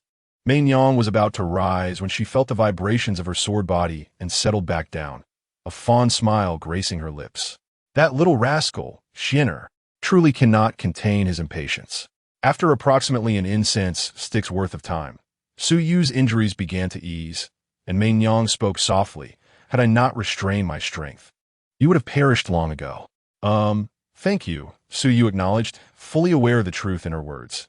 If Mei Yang had not held back, she indeed would have met her end. "Do not be overly sentimental. I have no desire to grant you such an easy demise. If you hurt Xianer, your death would be far from absolution." Upon hearing this, Su Yu lowered her head in shame. Jing Xian's ability to forgive past grievances was indeed a tremendous blessing. Even though she had acted without control at that moment, it was inexcusable to utter hurtful words that drove him away. She must live with this guilt, but she ought not to perish carelessly. After finishing her words, Mei Yang withdrew her hand and turned to leave the bedroom. Rather than waste time with her, it would be more prudent to check on her Xianer. Oh, and remember to take care of the household chores. Before departing, she did not forget to assign her household chores, as if she were the mistress of the home, exhibiting a commanding presence.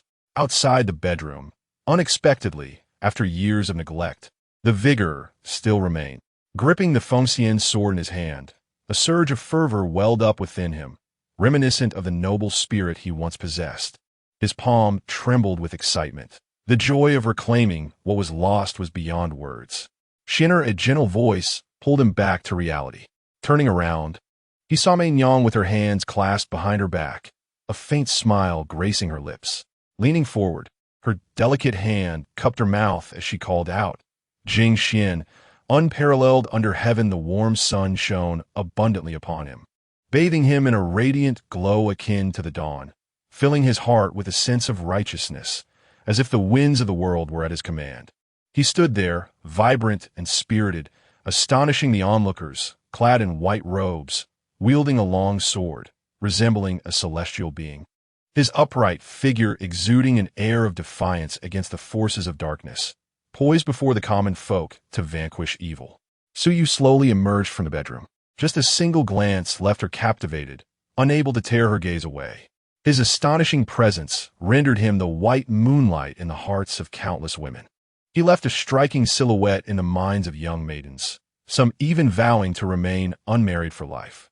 After all, how could the ethereal white moonlight be easily replaced? As Jing Xuan sheathed the Fengxian sword, having traversed the myriad experiences of the world, his mind had matured during that time. Temporary failures and adversities were insignificant.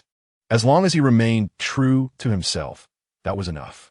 Suyu, entranced, murmured, "Just like before, you occupy my thoughts, and from now on, no one else can take your place." Mei Nyang gradually approached Jing Xuan.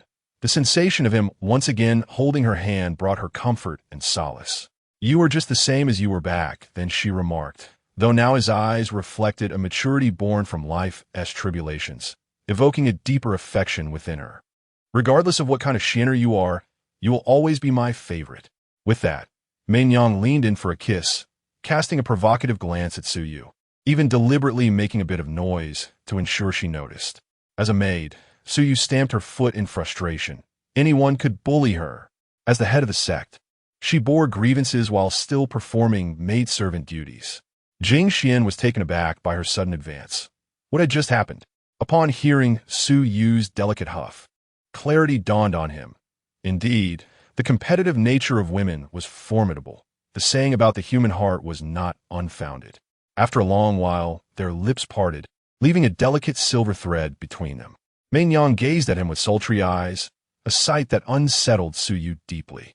Yet what could she say? She could only endure it, though the shadows of jealousy stirred within her. So this was what it felt like? To be envious? The Jing Xuan who had once been wounded by her words must have suffered far more. Having finished the spirit rice, her stomach full and round, she intended to rest for a while. "Yu, come here. You're watching them kiss and not comforting me." Suyu called out to the little ball of fur. The little creature, noticing her distress, scampered over, its round, dark figure carrying an amusing charm. Upon hearing the term coal ball, Jing Xuan turned to Suyu and remarked softly, "It truly aligns with your character. The name coal ball suits it well." Naturally, she added, "Of course, one must consider whose maid I am." She referred to herself as a maid with such ease that Jing Xuan was momentarily taken aback. Casting a puzzled glance at Mei Nyang waved her hand in explanation. "It's not about mother, dear. You must not suspect me so frivolously." Suyu interjected, clarifying, "It is not her affair. This is my own choice, as it reveals my sincerity." Nevertheless, Jing Xuan still felt a sense of discomfort in his eyes. There existed no distinction of nobility or servitude, and moreover, he harbored no peculiar fondness for such a hierarchy. "Perhaps it would be better not to address me that way. Simply call me Jing Xuan." Upon hearing this, Suyu nodded slightly, for at least her husband did not reject her, which signified that she still held a chance to rise in status. "Just wait. On that day, I shall have you behind your husband, and that will be the price for your bullying." Before her fantasies could fully unfold, Mei Nyang took hold of Jing Xuan's hand, leaning in close to his ear and seductively whispered, "Dear, let us return to the chambers, so mother can properly see your progress." Without waiting for Jing Xuan's response, she seized his hand and led him away from Suyu. Jing Xuan found himself forcefully drawn into the bedroom, where Suyu's face was already darkened with displeasure. "No, this is unnecessary," he protested. "Oh, it is very necessary. Let mother have a good look. Be obedient now." Chapter 57. Your little husband is quite charming at her feet. The coal ball noticed her displeased expression and nuzzled up to her in a bid for affection, only to be met with a callous kick. The coal ball, feeling utterly speechless, pondered, "Am I really such a despicable creature? Do dogs not possess dignity?" In a state of frustration, it scurried away, while Suyu mistakenly thought it was sulking. Upon further inspection, it had dashed off to scavenge food from the chickens. Coal ball. Hearing its owner's call, the coal ball reluctantly turned its head, contemplating the enigma that is the female psyche, with an expression of innocence. It made Suyu sigh. What was she even angry about? Forget it, just eat to your heart's content, she muttered, turning to leave the small courtyard and stepping into the lengthy corridor, reminiscing about the myriad moments of life with Jing Xuan. As her fingers brushed against the corridor's surface, she envisioned Jing Xuan's presence, each stride echoing in her memory. As she walked, her gaze fell upon Jing Xuan's undergarments drying nearby, including a notably smaller apron. Suyu felt her cheeks flush as she murmured, "As a maid, inspecting my master's garments is quite ordinary, isn't it?" That apron, she surmised, was likely crafted by the sword spirit for her husband, who affectionately called out to Xian, "Heir," a display of maternal affection that was overwhelming. Holding the apron closely, she examined it intently, even catching a whiff of a delicate fragrance that stirred a torrent of emotions within her. Her delicate form trembled, her complexion flushed, and soft gasps escaped her lips intermittently. In the bedroom, Jing Xuan reclined in a chaise lounge, gazing at Mei Yang with a look of perplexity. "What exactly do you want, Mei Yang?" he inquired. Her gaze faltered for a moment before she met his eyes and asked, "Do you still have feelings for her?" This question illuminated Jing Xuan's thoughts. The supposed examination of his cultivation was merely a ruse, while the inquiry itself bore the weight of truth. The concept of love had long troubled him. He had pondered extensively. Regarding Suyu, his feelings had transformed from the initial infatuation. Learning that all she did was for him evoked only a minimal emotional response. His sentiments towards her were more akin to shared sorrow, both having endured the loss of their parents and the solitude that followed. It was an emotional reciprocity, a form of mutual salvation. "So, does that mean he does not love her?" "More or less. I suppose now I feel more sympathy than affection," he concluded. Mei Yang, having received her answer, felt her worries dissipate as she embraced Jing Xuan's arm. "You aren't deceiving me, are you?" "Of course not," he replied. After sharing a tender moment with Jing Xuan, Mei Yang gently placed her hand on his chest, closing her eyes to sense his essence. Though diminished compared to the past, it remained a level of strength envied by many. "Is this the initial stage of refining the void?" she mused, "or have your injuries been too severe?" Once, he had been capable of transcending realms, defeating foes effortlessly. A remarkable feat, it's all right. My mother has her ways. Though refining the void had positioned him as a formidable figure in a lesser domain, for someone of Jing Xuan's prodigious talents, possessing the sword body, it was hardly sufficient. "I am content to seek the immortal path once more. Even starting from scratch fills me with joy." He harbored unwavering confidence in reclaiming what was rightfully his. Fixing his steadfast gaze upon Mei Yang, "Take some time to accompany me to the wilderness beast forest, so I may reminisce about the techniques of yesteryear." The beast forest, a favored training ground for many cultivators, is fraught with peril, particularly in its denser regions where dangers abound. Typically, novice practitioners engage in skirmishes with lesser beasts at the periphery. The beast cores within these creatures are consumable and can significantly enhance one's physique, though they come at a steep price. However, high rewards are invariably coupled with high risks, as the wild continent is a lawless territory where theft and murder are commonplace. I once believed that my resources were scant and nearly eradicated the beasts beyond the depths. That astonishing display left a profound impact locally, resulting in an atmosphere of respect towards sword cultivators during that time. No one desires to offend a being capable of single-handedly conquering the beast forest. Though I yearn to venture there immediately, I know that, in accordance with Mei Yang's disposition, she would never acquiesce without first insisting that I recuperate for a while. Artfully suggesting that she accompany me serves to lower her defenses, considering I had promised to always keep her by my side. As anticipated, upon hearing my words, Mei Yang softly replied, "Not just yet. Shienna must first recuperate at home. During this period, Shienna should focus on assimilating the pills gifted by Xiaoyu. Even if one were to do nothing but consume the towering pile of pills, it would take quite some time. In truth, my health is rather robust. It would be splendid if I could expedite my recovery." Upon hearing this, Mei Yang leaned closer with a fiery gaze and inquired, "Shall we indulge in some exploration tonight? If I find myself satisfied, it may not be out of the question." With her words, The fervor in her eyes enveloped me, and I felt a pang of anxiety. I would rather perish in battle than succumb to the confines of tent. Steadying myself, I feebly protested, cough, cough, my health has not been optimal lately. I still require some time to recuperate. Oh, just a moment ago, you appeared quite confident, she teased. Cough, cough, perhaps a continued period of rest would be wise. All right, all right. I was merely jesting, she laughed, though her gaze betrayed her amusement. My body instinctively reacted to her intentions. Fortunately, Meinyang did not make any further advances. Just as I began to relax, a wisp of spiritual energy floated from her fingertips, slowly drifting toward me. Seeing the mischievous grin on her face filled me with trepidation, and I swiftly turned to flee, exclaiming, "Antidote! Shinner, don't run.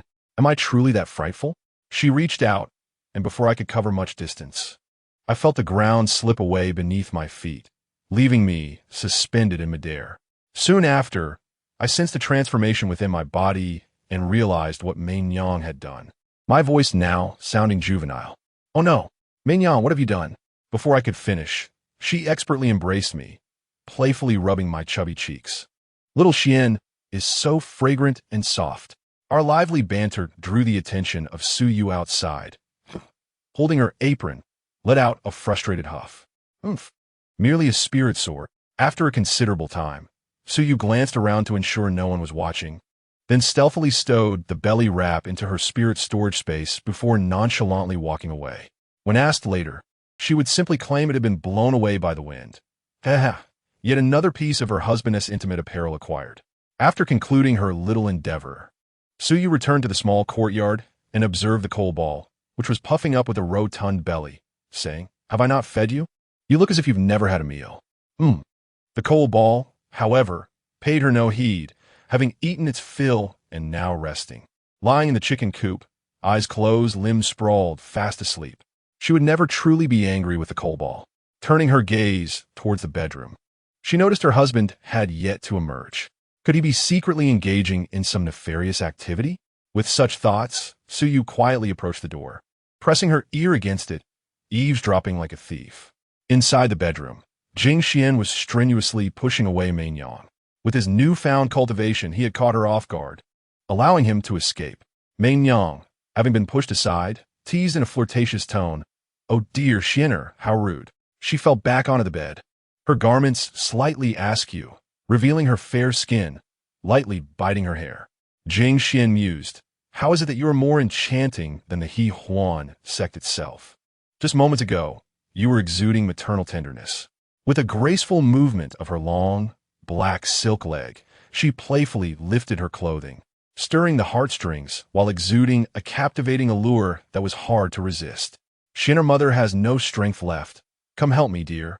Seeing Meinyang's predatory demeanor, Jing Xuan instinctively stepped back, then hastily exited through the door. "I won tea," he exclaimed. "Humph, you just claim to be unwell, yet you can run so swiftly." Meinyang slowly sat up, adjusting her loose garments, and leisurely exited the bedroom. Meanwhile, Jing Xuan, having pushed the door open, was scampering away, glancing back every few steps. Suddenly, he collided softly into Su Yu's embrace, stars dancing before his eyes as he rubbed his head. However, a sultry voice soon made him realize something was amiss. This doesn't feel right." Jing Xuan shook his head, and upon recognizing the warmth of the embrace, he instantly regained his clarity. At that moment, Su Yu was gazing at him with sultry eyes, her face flushed with emotion, her lips slightly parted in delight. During her tussle with Meinyang, she had glimpsed a miniature version of Jing Xuan and felt no surprise at his diminished form. Initially unaware of what had suddenly bumped into her, she quickly recognized him as he rubbed his head against her. With a fervent breath brushing against her, Su Yu's heart fluttered with excitement. "Little husband, I didn't mean to." Jing Xuan hurriedly withdrew his hand, intending to escape, yet was seized from behind by Meinyang, who then cradled him in her arms. Meinyang gently pinched the soft flesh at his waist, lamenting, "Oh, how bold you are, Xianer, my little husband." Upon encountering Meinyang, Su Yu's previously delightful fantasies were instantly shattered. The atmosphere was laden with subtle tension, and the expressions were far from pleasant. Jing Xuan hastily explained, I merely bumped into her by accident. I am wronged. Really? Indeed. However, before Jing Xuan could finish his explanation, Mei Nyang suddenly pressed her lips against his, executing the gesture with fluidity and confidence, her gaze provocatively directed at Su Yu. How could she be unaware?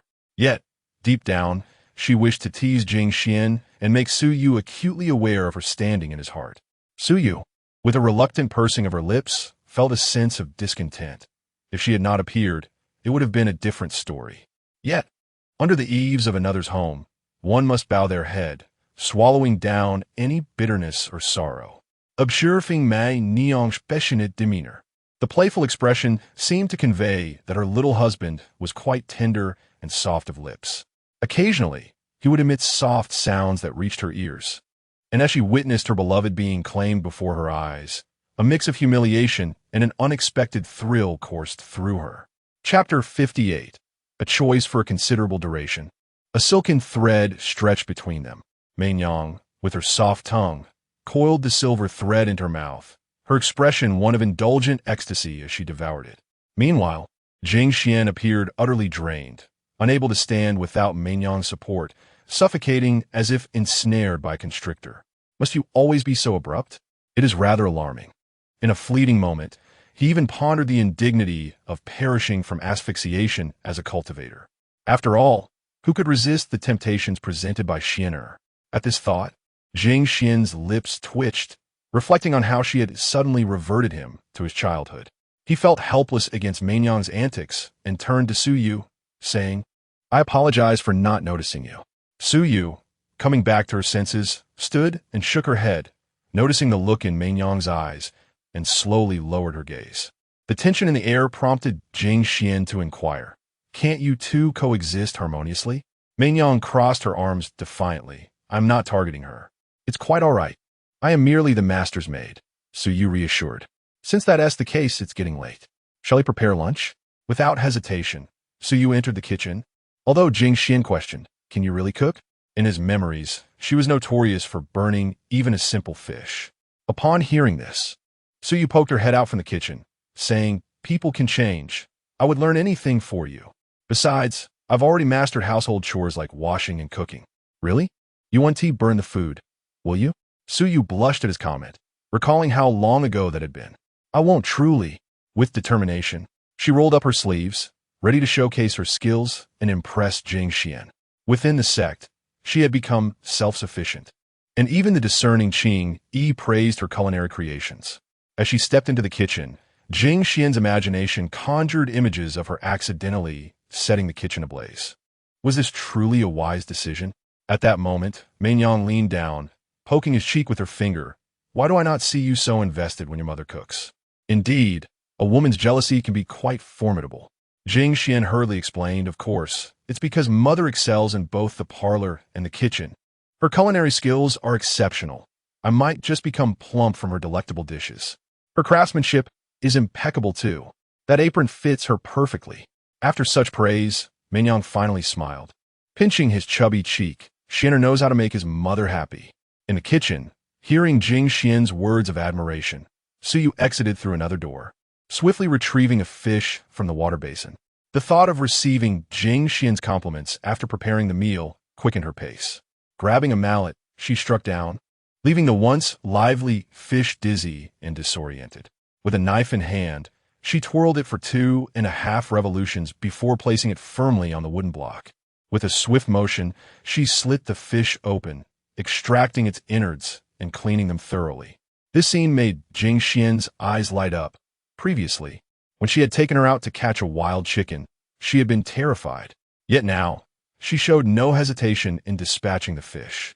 Sensing Jing Xuan's gaze, Su Yu turned around, resembling a child eager for praise. See, I wasn't lying.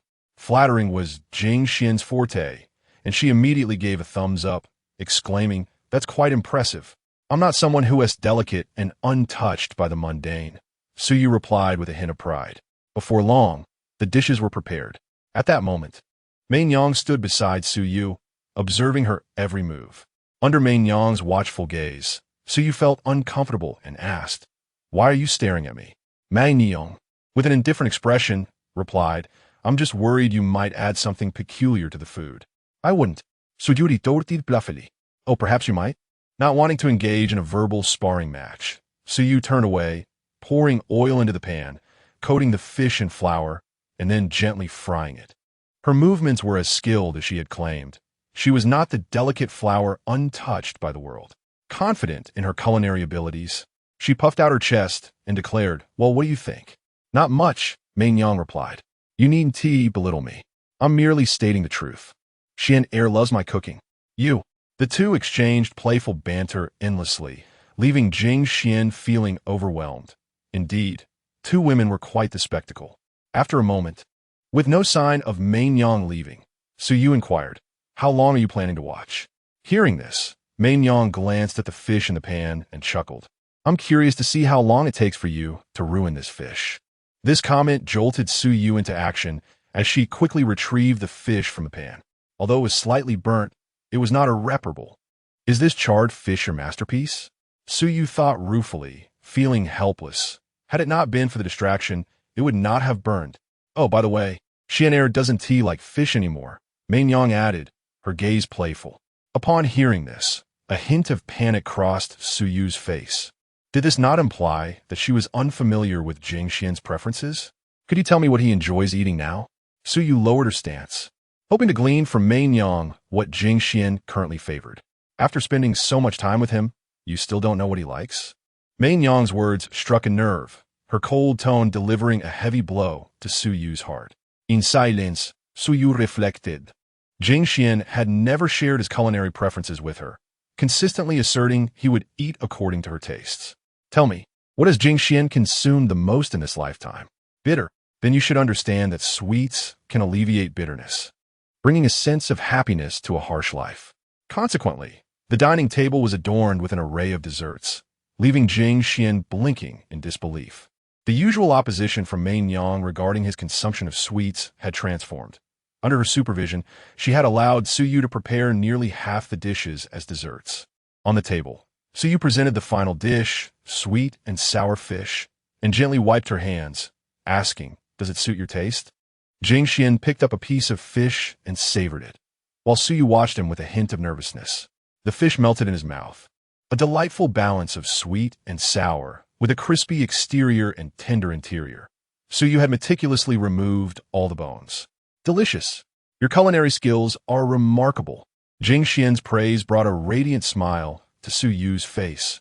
Her satisfaction stemmed from his acknowledgement. "As long as it pleases your palate." Main Yang, too, took a bite and, after relishing the flavor, thought that she had underestimated her.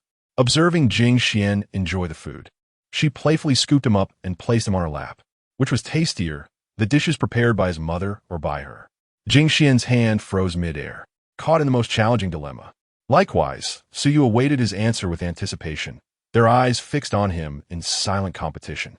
"I believe they're both delicious."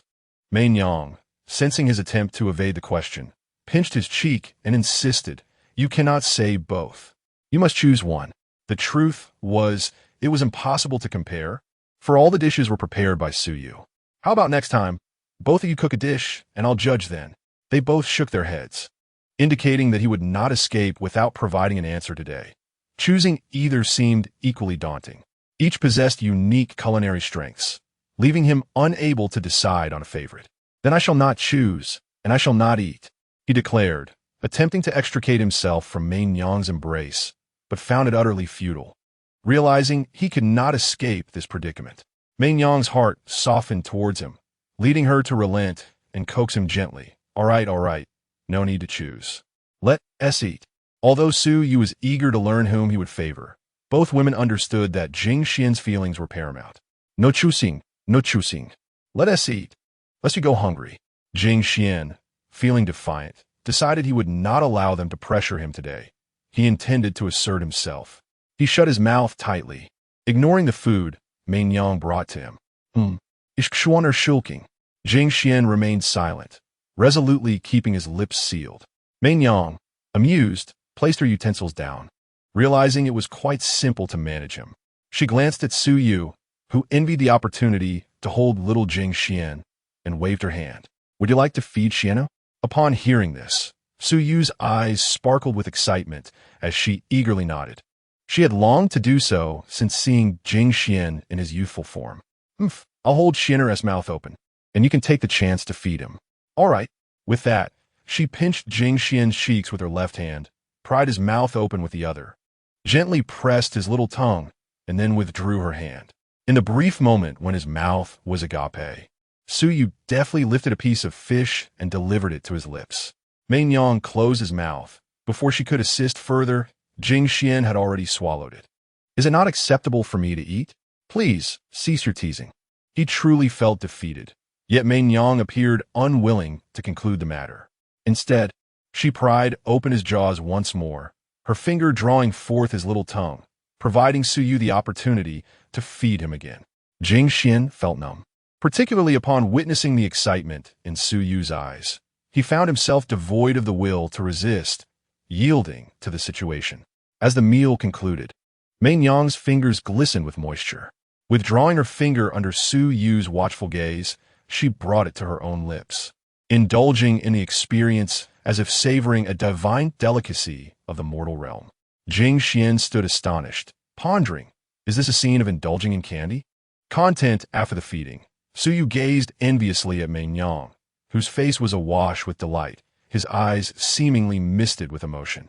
After a significant pause, Mei Yang exhaled a warm breath, imbued with an enchanting fragrance that wafted towards Jing Xuan's face, both of them licking their lips as they turned their gaze upon him. Why are you both looking at me? He stammered. Mei Yang chuckled lightly. Oh dear, look how frightened Xian'er is. There's no need to be so scared. It seemed that, due to Su Yu's presence, she refrained from any further actions, allowing Jing Xuan's anxious heart to finally relax. Chapter 59. The stubborn father of the night was silent, with the pristine white moon hanging high in the sky, casting its reflection upon the water's surface. Gently disturbed by the soft caress of the breeze, creating ripples, golden leaves gracefully descended, and as time passed, the water gradually regained its tranquil state, returning to its original serenity. Outside the pavilion, a graceful figure was gathering the laundry, meticulously checking each piece to ensure none had been whisked away by the wind and fallen into another's possession. Curiously, where was Xian'er's apron? Upon finishing the task, she realized that the apron she had made for Jing Xuan was, in fact, missing. How strange. There was no wind today. After pondering for a moment, Mei Yang's gaze fell upon Su Yu. Could it be that she had secretly taken it? With this thought in mind, Mei Yang approached her and inquired, have you seen the apron that was drying? At the mention of this, Su Yu froze momentarily, thinking, has she discovered my secret? Yet, she had no evidence. The apron had already been stowed away in her storage space. Feigning ignorance, Su Yu replied, what apron? The clothes drying outside the pavilion? I don't know much about them. Mei Yang persisted. There was an apron among those clothes. Su Yu continued to shake her head. I just arrived. How could I know so much? I'm unfamiliar with many of the rooms. Could it truly have been blown away by the wind? She found it hard to believe, yet could decipher no flaw in Su Yu's demeanor. That apron had been personally woven by her, adorning Jing Xuan with such charm. Losing it would indeed be a pity. Very well then, I shall weave another, she resolved. Once her anxious heart had settled, Su Yu inquired, then, where shall I sleep tonight? In the guest room, but do refrain from sleepwalking, Mei Yang instructed. And, what about the master? Su Yu timidly asked, lifting her gaze, with a playful glint in her eyes. Mei Yang replied, why? You will of course sleep with me. Su Yu stood frozen, her expression filled with provocation, while a smile danced at the corners of her mouth, tormenting her relentlessly. She had initially intended to use sleepwalking as an excuse to stealthily enter Jing Xuan's room, but who would have thought they would share a bed? Just wait. I shall surely turn the tables. Wreathed in wisps of smoke, the kitchen was filled with the tantalizing aroma of cooking as Jing Xuan rubbed his growling stomach. Mei Yang, seated beside him, pinched his cheek playfully. You little glutton. Please don't pinch me. Is it a crime to enjoy a meal? After a time, Su Yu brought the dishes to the table, which was laden with a feast, each dish vibrant and fragrant, exuding an irresistible allure. Without further ado, Jing Xuan picked up his chopsticks and began to eat heartily. After all, one must never forsake good food. Delicious, simply exquisite. In a cozy cabin atop the mountain, a joyous atmosphere prevailed, starkly contrasting with the somber ambience of the Liu residence. Under the cover of night, Jiang Ro entered the Liu manor, greeted respectfully by a maid. "Good evening, Lady Jiang Ro. Where's the head of the household?" she inquired. The maid pointed towards the main hall. "The master is in the main hall, seemingly embroiled in a dispute with his father." "His father?"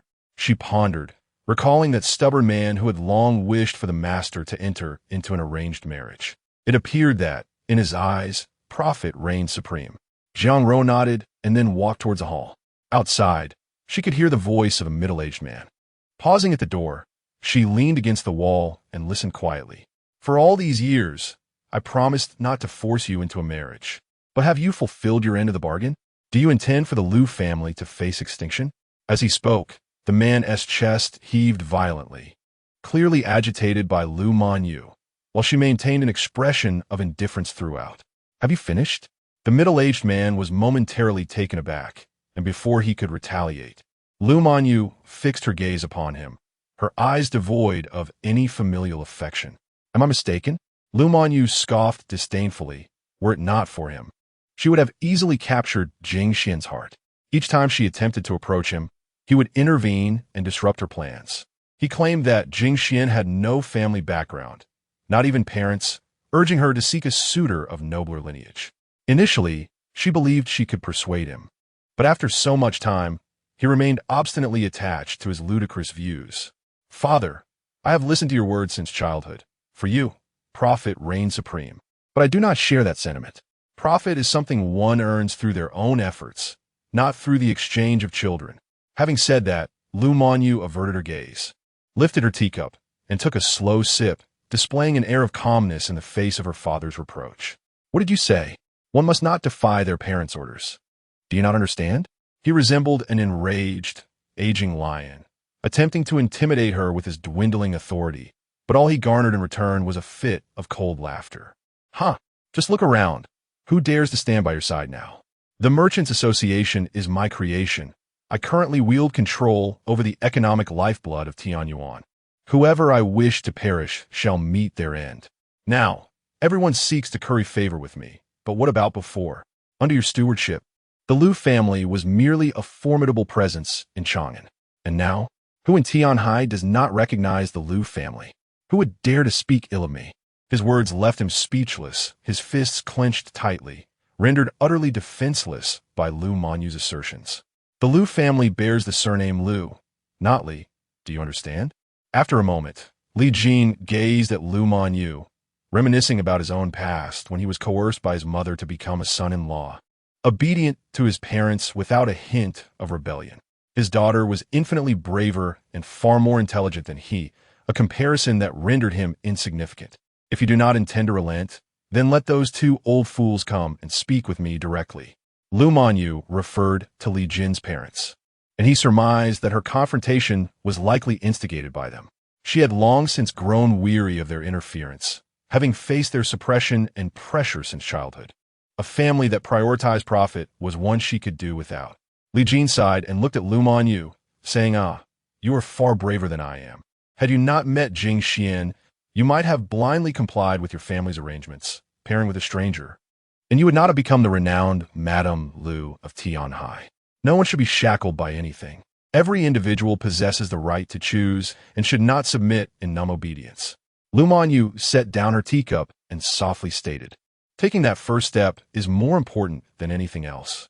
In such a moment, it would be more worthwhile to return and spend time with my mother." Upon hearing this, Li Jin maintained his composure and replied, "Indeed, during those years when I was subjected to ridicule as a son-in-law, she offered me immense support." He continued, "Since that is the case, I shall not press you further. I merely hope that you will grant us the joy of a grandchild soon." With that, Li Jin rose from the hall and stepped outside, noticing Jiang Ro, who had been eavesdropping, yet chose not to comment. Once Li Jin exited the Liu residence, Jiang Ro gently knocked on the open hall door.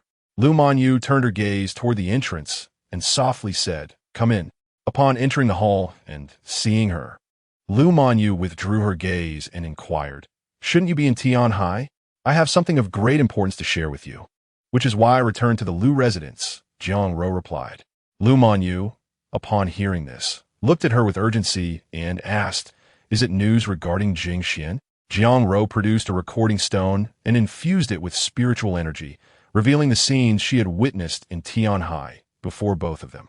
In the imagery, the sky transformed abruptly, and a fierce sword aura sliced through the clouds, followed shortly by the appearance of the Fengxian sword. The Fengxian sword? Lu Manyu inquired. Yes. The Fengxian sword has manifested at Yufeng Mountain in Yinzhou, seemingly engaged in combat, and then it vanished shortly thereafter. Yufeng Mountain? Have you dispatched someone to investigate the mountaintop? Jiang Ro nodded slightly. Having sent someone to the peak right after recording the footage, they should have arrived by now. Lu Manyu bit her lip, troubled by the thought of the Fengxian sword causing such a disturbance. Could it be that the little one was injured? With a furrowed brow and a heart heavy with concern, she commanded, "Increase the number of personnel. If there is any sign of disturbance, inform me at once." Jiang Ro nodded repeatedly, preparing to dispatch more individuals, but Lu Manyu interrupted her, stating, "Never mind, go prepare. I shall go to Yinzhou myself." "No, there is no need for you to go in person, head of the family." However, Lu Manyu was resolute in her decision, unable to quell her worries. What if something unfortunate befell Jing Xuan? Enough of this. We depart tomorrow. Jiang Ro fell silent, pondering the enigmatic allure that Jing Xuan possessed, compelling such devotion. This was unprecedented. Could it be that this was the terrifying resolve of a woman in love? Very well, I shall make the necessary preparations. After Jiang Ro took her leave, Lu Manyu stepped out of the hall, returning once more to the sycamore tree, clutching the sachet tightly. "Little one, you must not come to harm." That evening, within the city of Yinzhou, unfamiliar faces began to emerge unnoticed, setting up numerous stalls throughout the streets. After dinner, Jing Xuan instructed Mei Yang to release the vow, and then proceeded to practice in the courtyard, surrounded by countless ethereal sword shadows. As fallen leaves brushed against them, they were instantaneously severed into countless fragments by the formidable sword aura, leaving Su Yu in awe, thinking to himself that his beloved indeed was perfection incarnate. Standing to the side, Mei Yang, her face reflecting astonishment, remarked, "What? Has Jing Xuan captivated you?" Su Yu gazed intently at Jing Xuan as she nodded, and Mei Yang continued, "In the past, he was several times stronger than he is now, unmatched among his peers. No royal heir or sex holy son could hold their head high beneath his shadow. In those days, he left an indelible impression on countless hearts." Listening to Mei Yang's words, Su Yu, in a moment of reverie, envisioned Jing Xuan as invincible, and the loneliness that accompanied such greatness. How much more solitary would it have been without her companionship? "Thank you for always being by his side." Su Yu's words came from the depths of her heart. At least during her absence, the sword spirit had been there to accompany him. Upon hearing this, Mei Yang felt a wave of guilt surge within her and confided to Su Yu, "Do you know why I agreed to let you stay with Jing Xuan?" "Why?" she inquired, sensing the weight of guilt and remorse. Observing Su Yu's puzzled expression, Mei Yang explained, "Had it not been for my quarrel with him at that time, he would not have fallen to such depths." A quarrel? Chapter 59, untitled. Su Yu was unaware of the complexities between the two. She merely believed that Jing Xuan had been wronged, and that their lack of preparation had led them into a perilous trap. At that moment, when Xin'er fell victim to another's schemes, I was not by his side, causing him to endure great humiliation. Yet this foolish man, despite the blame resting squarely on me, did not show any dissatisfaction. He even considered my feelings and severed our pact, leaving me trapped on Yufeng Mountain. After that, he hid away, claiming that I should not follow a mere waste of space. How could this fool not comprehend that I merely wished to be his sword? He did not want to hinder my future. Oh, this foolish man. Later, I broke free from my constraints and frantically searched for him, inadvertently uncovering the truth. During that time, I was consumed by guilt, even resorting to eliminate those connected to that incident. Each recollection of those events made me wish I could strike my past self with a blade, questioning why I had quarreled with Xin'er. Why? Knowing full well he possessed only me as his sword, yet still ignoring his calls. I truly was a fool, a sinner for eternity. We are all sinners. Upon hearing this, Su Yu felt an even deeper sorrow. What had his solitary figure endured that caused such a profound transformation in his demeanor? It is undeniable that both had inflicted pain upon him. The fact that Jing Xuan could forgive without holding grudges was a stroke of fortune amidst their misfortunes. Now, all that remained was a desire for atonement. How did you feel upon discovering the truth? Su Yu inquired, to which Mei Nyang, her eyes glistening with tears, replied, My heart feels as if it has been cleaved in two. I long to eliminate all who stand in my way. That does align with your temperament. I am usually composed, but anything concerning Xian'er proves difficult to manage. From the earlier confrontation, she had already discerned this. Su Yu's gaze turned once more toward Jing Xuan, her heart flooded with myriad emotions. In the stillness of the night, Jing Xuan sheathed the Fengxian sword, wiped the beads of sweat from his brow, and turned to the two, asking, Why do you both stare at me? They remained silent, merely chuckling softly. After a while, they prepared for sleep, with Su Yu's room situated a distance away from them. Yet the cacophony of sounds throughout the night disturbed her restless slumber, stirring a bittersweet ache within her, mingled with an odd excitement. What a wretched creature! Why should my husband be so exhilarated by another?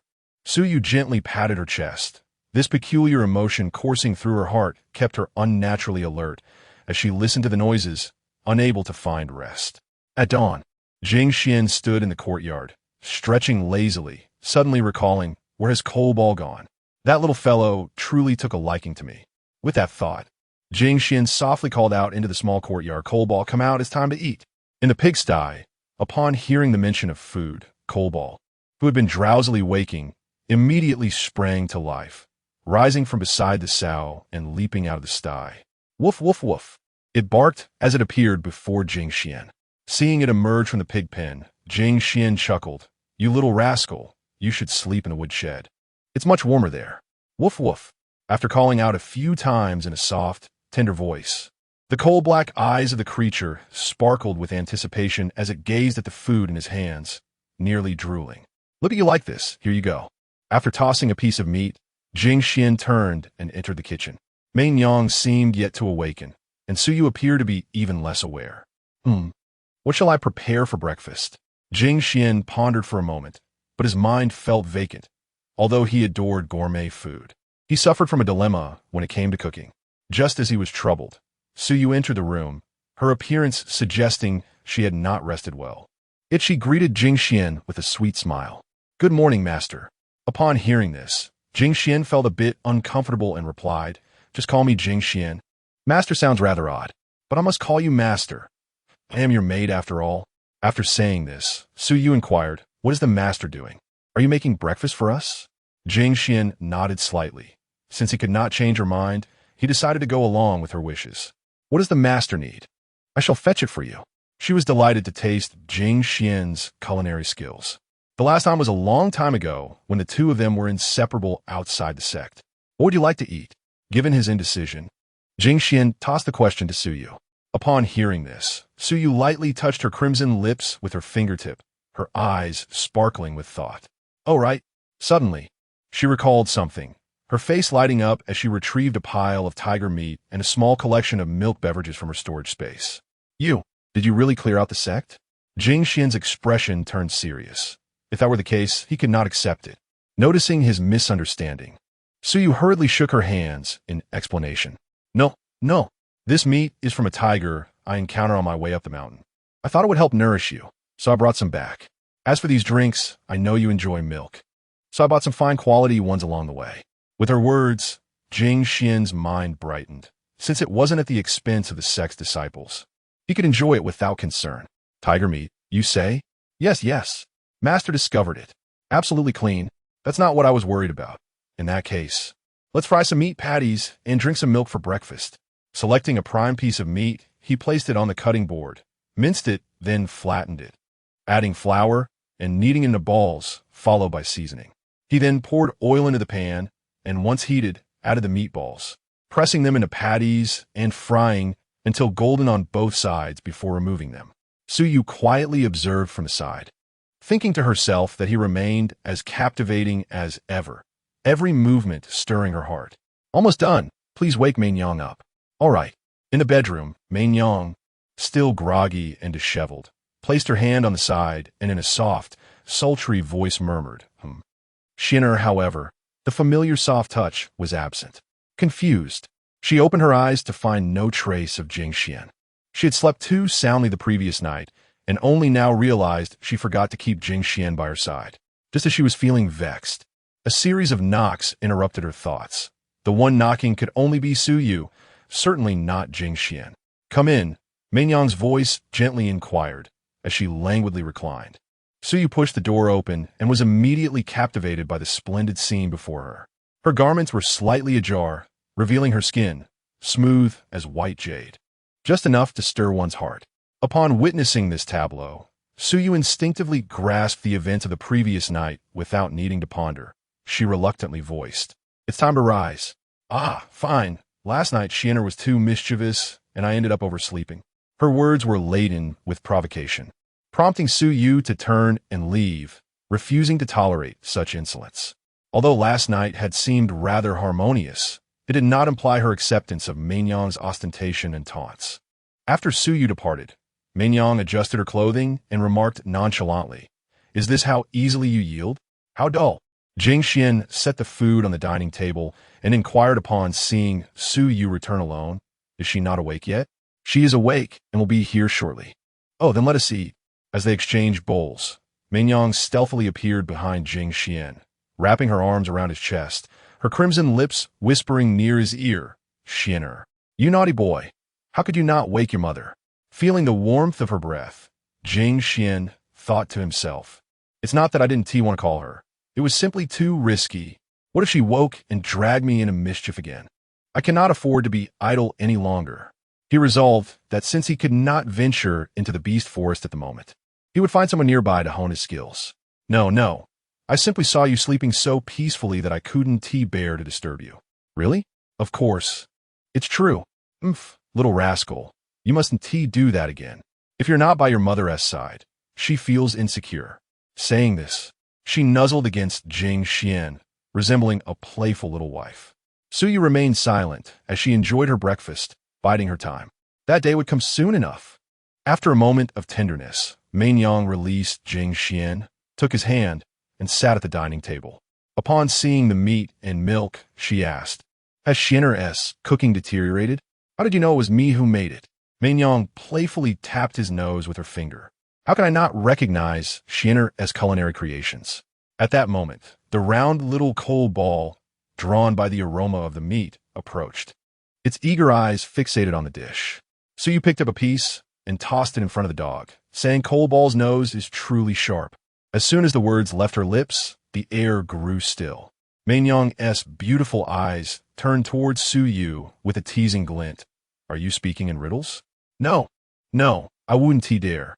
Seeing that the two were on the verge of another exchange, Jing Xuan quickly interjected, Hey, let us eat first. Otherwise, it will get cold. At Jing Xuan's interruption, the two fell silent. He genuinely admired Su Yu's audacity. She was brazenly flirting. Xin'er's meat is truly delectable. One can never tire of it. Jing Xuan nearly dropped his bowl, casting an annoyed glance at Mei-Nyang as he coughed. Ahem, it's better to eat in peace.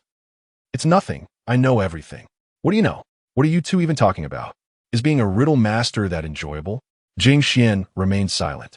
Excessive explanation would only complicate matters further. It was better to let thoughts flow freely. Chapter 60. Discussion. Su Yu's face flushed slightly as she delicately placed her hands between her legs and remarked, Who among you consider my feelings last night amidst all that commotion?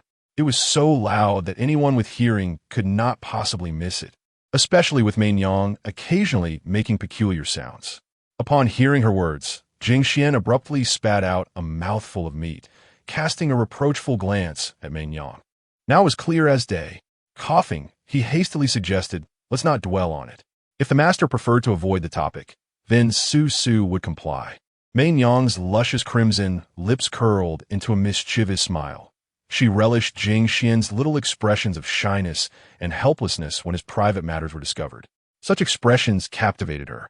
And after a moment, Mei-Nyang withdrew a handkerchief from her bosom, tenderly wiping Jing Xuan's mouth. As she did so, she teasingly inquired, "Is Xian'er feeling shy?" Clearly. Last night, sensing she was about to utter something inappropriate, Jing Xuan quickly covered her lips and exclaimed, "Ah, you didn't hear anything." Suyu, with her cherry-red lips slightly parted, chuckled, the master is fine. Su doesn't mind." Perceiving that she seemed to misunderstand the situation, Jing Xuan intended to clarify, but then felt a slippery sensation in his palm. Warm and moist, it wriggled like a little serpent. Startled, Jing Xuan turned to find Mei Nyang's eyes glistening with mist and her gaze brimming with desire, causing him to panic. This meal was destined to be anything but tranquil. In desperation, Jing Xuan fled with his bowl, seeking solace among the poultry. Anything was preferable to risking his life. Once Jing Xuan had dashed away, Mei Nyang returned to her usual composure, adopting a serene expression as she picked up a piece of meat and took a gentle bite. Suyu exclaimed, in surprise. "You switch expressions so swiftly?" In response, Mei Nyang set down her chopsticks and looked at her. "Do you truly think I am that desperate a woman?" She yearned to affirm, yet under her gaze, she shook her head and uttered a falsehood. "Of course not. It's merely in front of Xian'er. Don't you find his bashful little expressions utterly charming?" "I cannot dispute that, but I believe little Jing Xuan is even more endearing." Su Yu's gaze was earnest, causing Mei Nyang to pause before she responded with a laugh. "Is it because he is so small? Do you feel an overwhelming maternal instinct in his presence?" This assertion held truth. Little Jing Xuan was indeed delightful, and that tuft of silly hair atop his head was particularly enchanting, making Mei Nyang enjoy twirling it between her fingers. It was all too easy to feel maternal affection for someone so diminutive, particularly since he was conveniently situated just before her abdomen. As she reached this point, Su Yu's face flushed with warmth, leaving one to wonder what thoughts occupied her mind. Mei Nyang continued, "Xian'er's parents left early, and he has few friends, aside from me. I believe you are the one he interacts with the most. Ever since I transformed, I have called him Xian'er, and he always responds with a smile. He adores that name. In truth, he is merely a child, forced to mature in this harsh world of cultivation, with scant opportunities to receive love. During our travels across the seas, I witnessed the envy and loneliness in his eyes when others celebrated family reunions. Since that moment, I vowed never to allow Xian'er to suffer any harm again, yet I have broken my promise." A heavy silence enveloped the two, both lost in unspoken thoughts. It was not until Jing Xuan entered the room after finishing his breakfast that they regained their composure. With a bowl in hand, he looked at them quizzically and asked, "What are you up to?" Both shook their heads, asserting that nothing was amiss. Jing Xuan, not pressing further, washed his bowl, dried his hands, and stepped into the small courtyard. The warm sun hung overhead, and after stretching languidly, he glanced around before stealthily slipping out while Mei Nyang was momentarily distracted. As soon as Mei Nyang noticed his departure, she hastily abandoned her bowl and appeared beside him in an instant, blocking his path with an outstretched hand. With a smile that belied an underlying pressure, she inquired, "Xian'er, where are you off to?" Unfazed, Jing Xuan calmly explained, "I wish to find some wild bees to practice my skills. There's no need to trouble you with such trivial matters." However, Mei Nyang was unconvinced by his rationale, moving closer until their eyes met. "Are you planning to use a different sword? And have you forgotten how you ought to address me?" An unspoken sense of pressure washed over Jing Xuan, causing a pang of regret within him. Had he known, he would not have acted so impulsively. Moreover, how could she have discovered him so quickly, barely 10 meters from the house?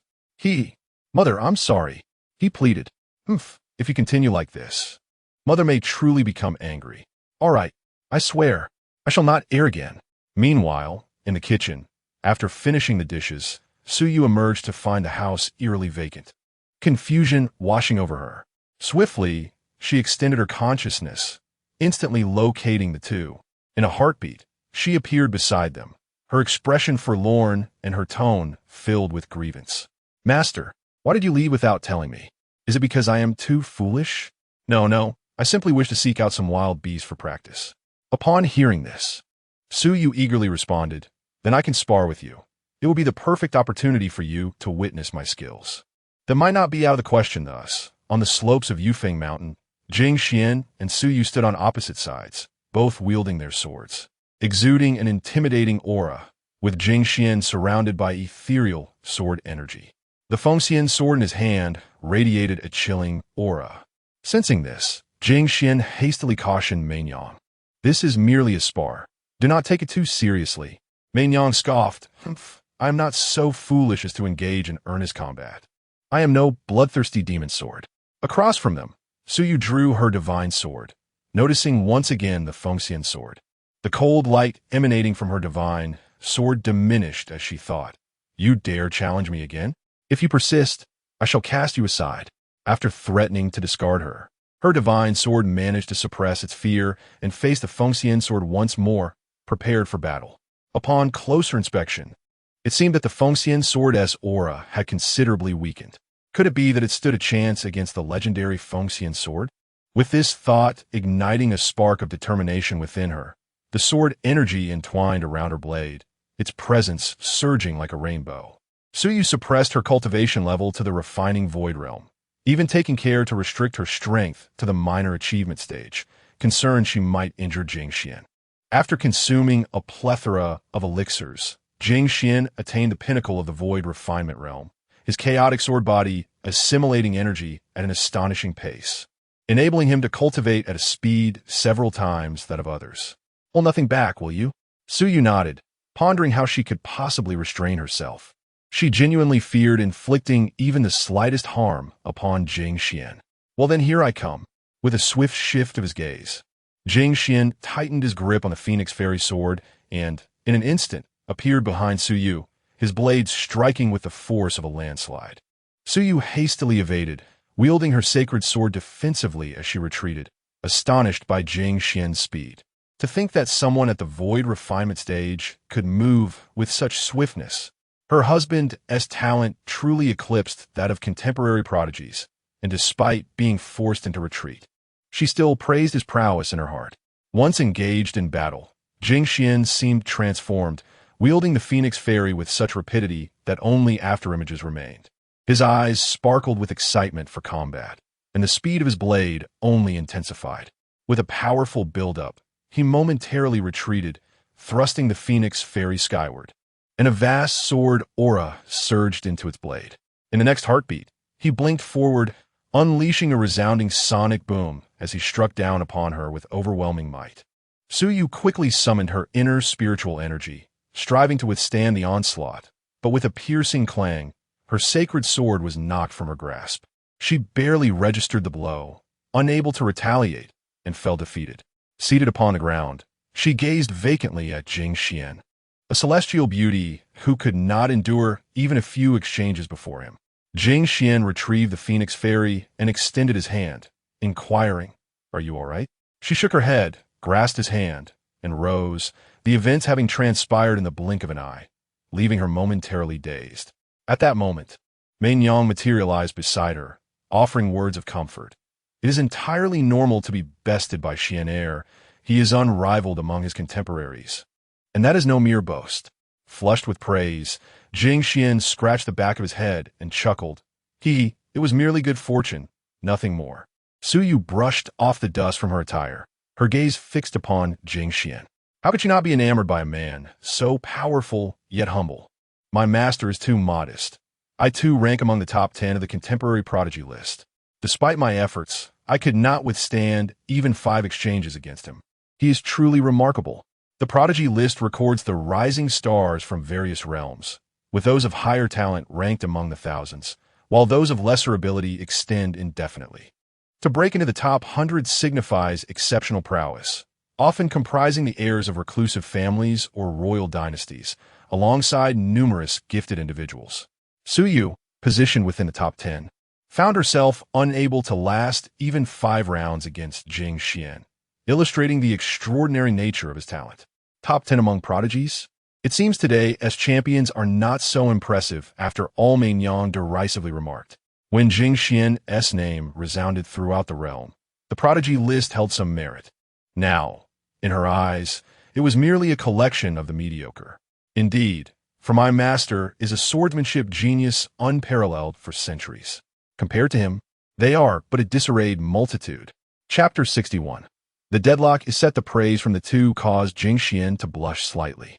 However, upon reflection, he realized that there were indeed no remarkable prodigies to be found, perhaps due to the prevailing peace. The reclusive families had shown no significant movements, and during that time, he had encountered several formidable peers. That year, Xian'er emerged like a comet, astonishing the world, causing those prodigies to appear rather dim in comparison. Jing Xuan waved his hand and said, "Enough, enough. This is nothing of consequence."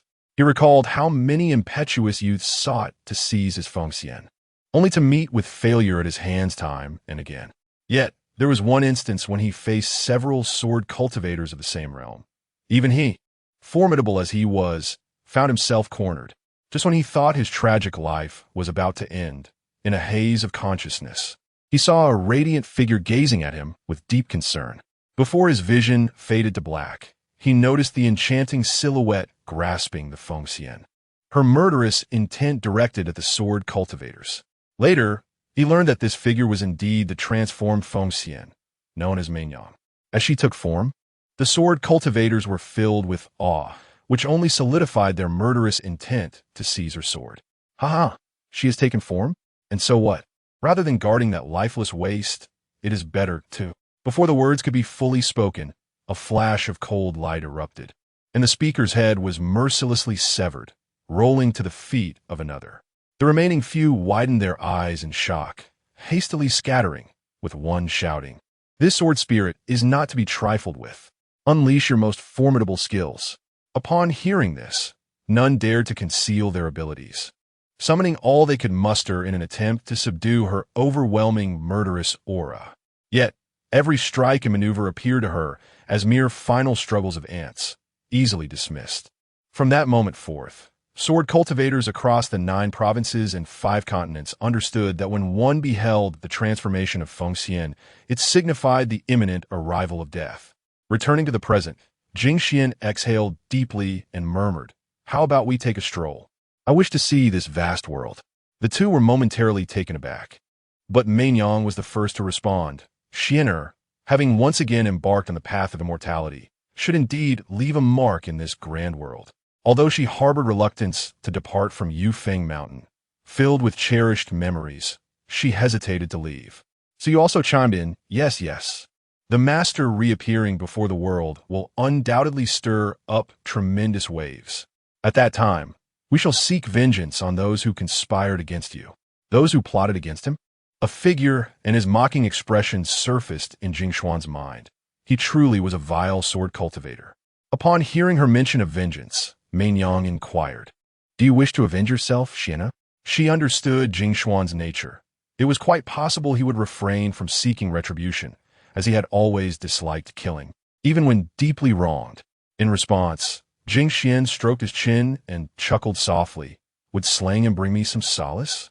Isn't avenging a great grievance a source of joy?" Reflecting on this, a glimmer of coldness emerged in his eyes. Meinyang, catching sight of this icy resolve, felt a smile curve her lips. It seemed he was indeed inclined to seek vengeance. Of course, revenge is essential. His soul must be shattered, cast into the 18 layers of hell, never to be reborn. Su Yu, the esteemed leader of the Hehuan sect, undoubtedly possesses a sharp tongue. In her eyes, anyone who schemes against Jing Xuan deserves a fate akin to this. "Ha ha! How amusing it is that you remain unchanged, consistently ruthless towards your adversaries." Unconsciously, Su Yu puffed out her chest, uncertain whether Jing Xuan's words were complimentary or disparaging. Nonetheless, in her heart, she interpreted them as praise. "Should we cross paths in the future, do not blame me. In the realm of cultivation, killing and seizing opportunities are commonplace. Unseen, childhood friends may engage in fierce battles over chance, vying for each other's lives. The bitter reality of former friends turning into foes unfolds daily, a relentless and stark drama. Some mortals envy the cultivators who traverse the world, soaring through the skies on swords and vanquishing evil, yet remain oblivious to the fact that some cultivators also yearn for the stability of mundane life. Sometimes, living an ordinary life is preferable to navigating the treacherous path of cultivation filled with deceit. Meanwhile, at the Jing Xuan sect. Beichun had been mulling over matters for several days, yet soon returned to his previous demeanor. Qing Dao sighed at the sight of his slothful appearance. It is precisely this laziness that has hindered your progress over the years. Even the ordinary disciples within the sect far surpass you. Qing Dao's words dripped with disappointment, and Beichun felt a surge of irritation at the remark. In recent days, Xiao Rong had been ignoring him, adding to his vexation and darkening his expression. What is the meaning of that expression? What I speak are merely facts. Were it not for your utter negligence, how could Yin Yuling possibly look down upon you? You cannot even compare to a fraction of a light she holds in her heart. Faced with Qing Dao's admonishment, Beichun remained sullen and deaf to the words. Infuriated, Qing Dao brandished his whip, striking the air with fury, his eyes ablaze with anger. Go and cultivate. Otherwise, I shall strike you down. The whip cracked resoundingly, and memories of unpleasant experiences flooded Beichun's mind, prompting him to leap to his feet. No, no, no. He shall go. He shall go. With that, he covered his behind and fled, prompting Qing Dao to exhale a weary sigh at his somewhat comical retreat. At that moment, an elder, concealed in the shadows, emerged and placed a hand on Qing Dao's shoulder, saying, Daoan, you must understand, one who is obstinately foolish cannot be tolerated. Beichun is a child who indulges in pleasure and lacks the heart for cultivation. Unless you give him a push, he will not take a step forward. With such a poor disposition, keeping him in the sect will inevitably lead to significant trouble. Qing Dao sighed repeatedly, fully aware of this truth. Yet, having encountered a promising talent, he was reluctant to let go. The elder's words rang true. Let us observe further. Should he fail to progress, he must be expelled from the sect. The elder with a beard nodded gently, stroking his beard as he departed. Qing Dao, feeling troubled, stepped outside and made his way to the training grounds, observing the disciples diligently practicing. His heart was filled with mixed emotions, and among them was Cheng Huai, whose plump figure quickly caught Qing Dao's attention. Come here. Qing Dao summoned the manager of the training grounds, who approached and inquired casually, What is your command? Sectmaster? Pointing towards Cheng Huai's position, Qing Dao asked, What is that person's name? The manager followed his gaze and responded, Cheng Huai. Although his aptitude is mediocre, his attitude towards cultivation is worlds apart from Beichun's. Observing Cheng Huai's engrossing cultivation, Qing Dao stroked his chin, lost in contemplation, seemingly pondering something profound.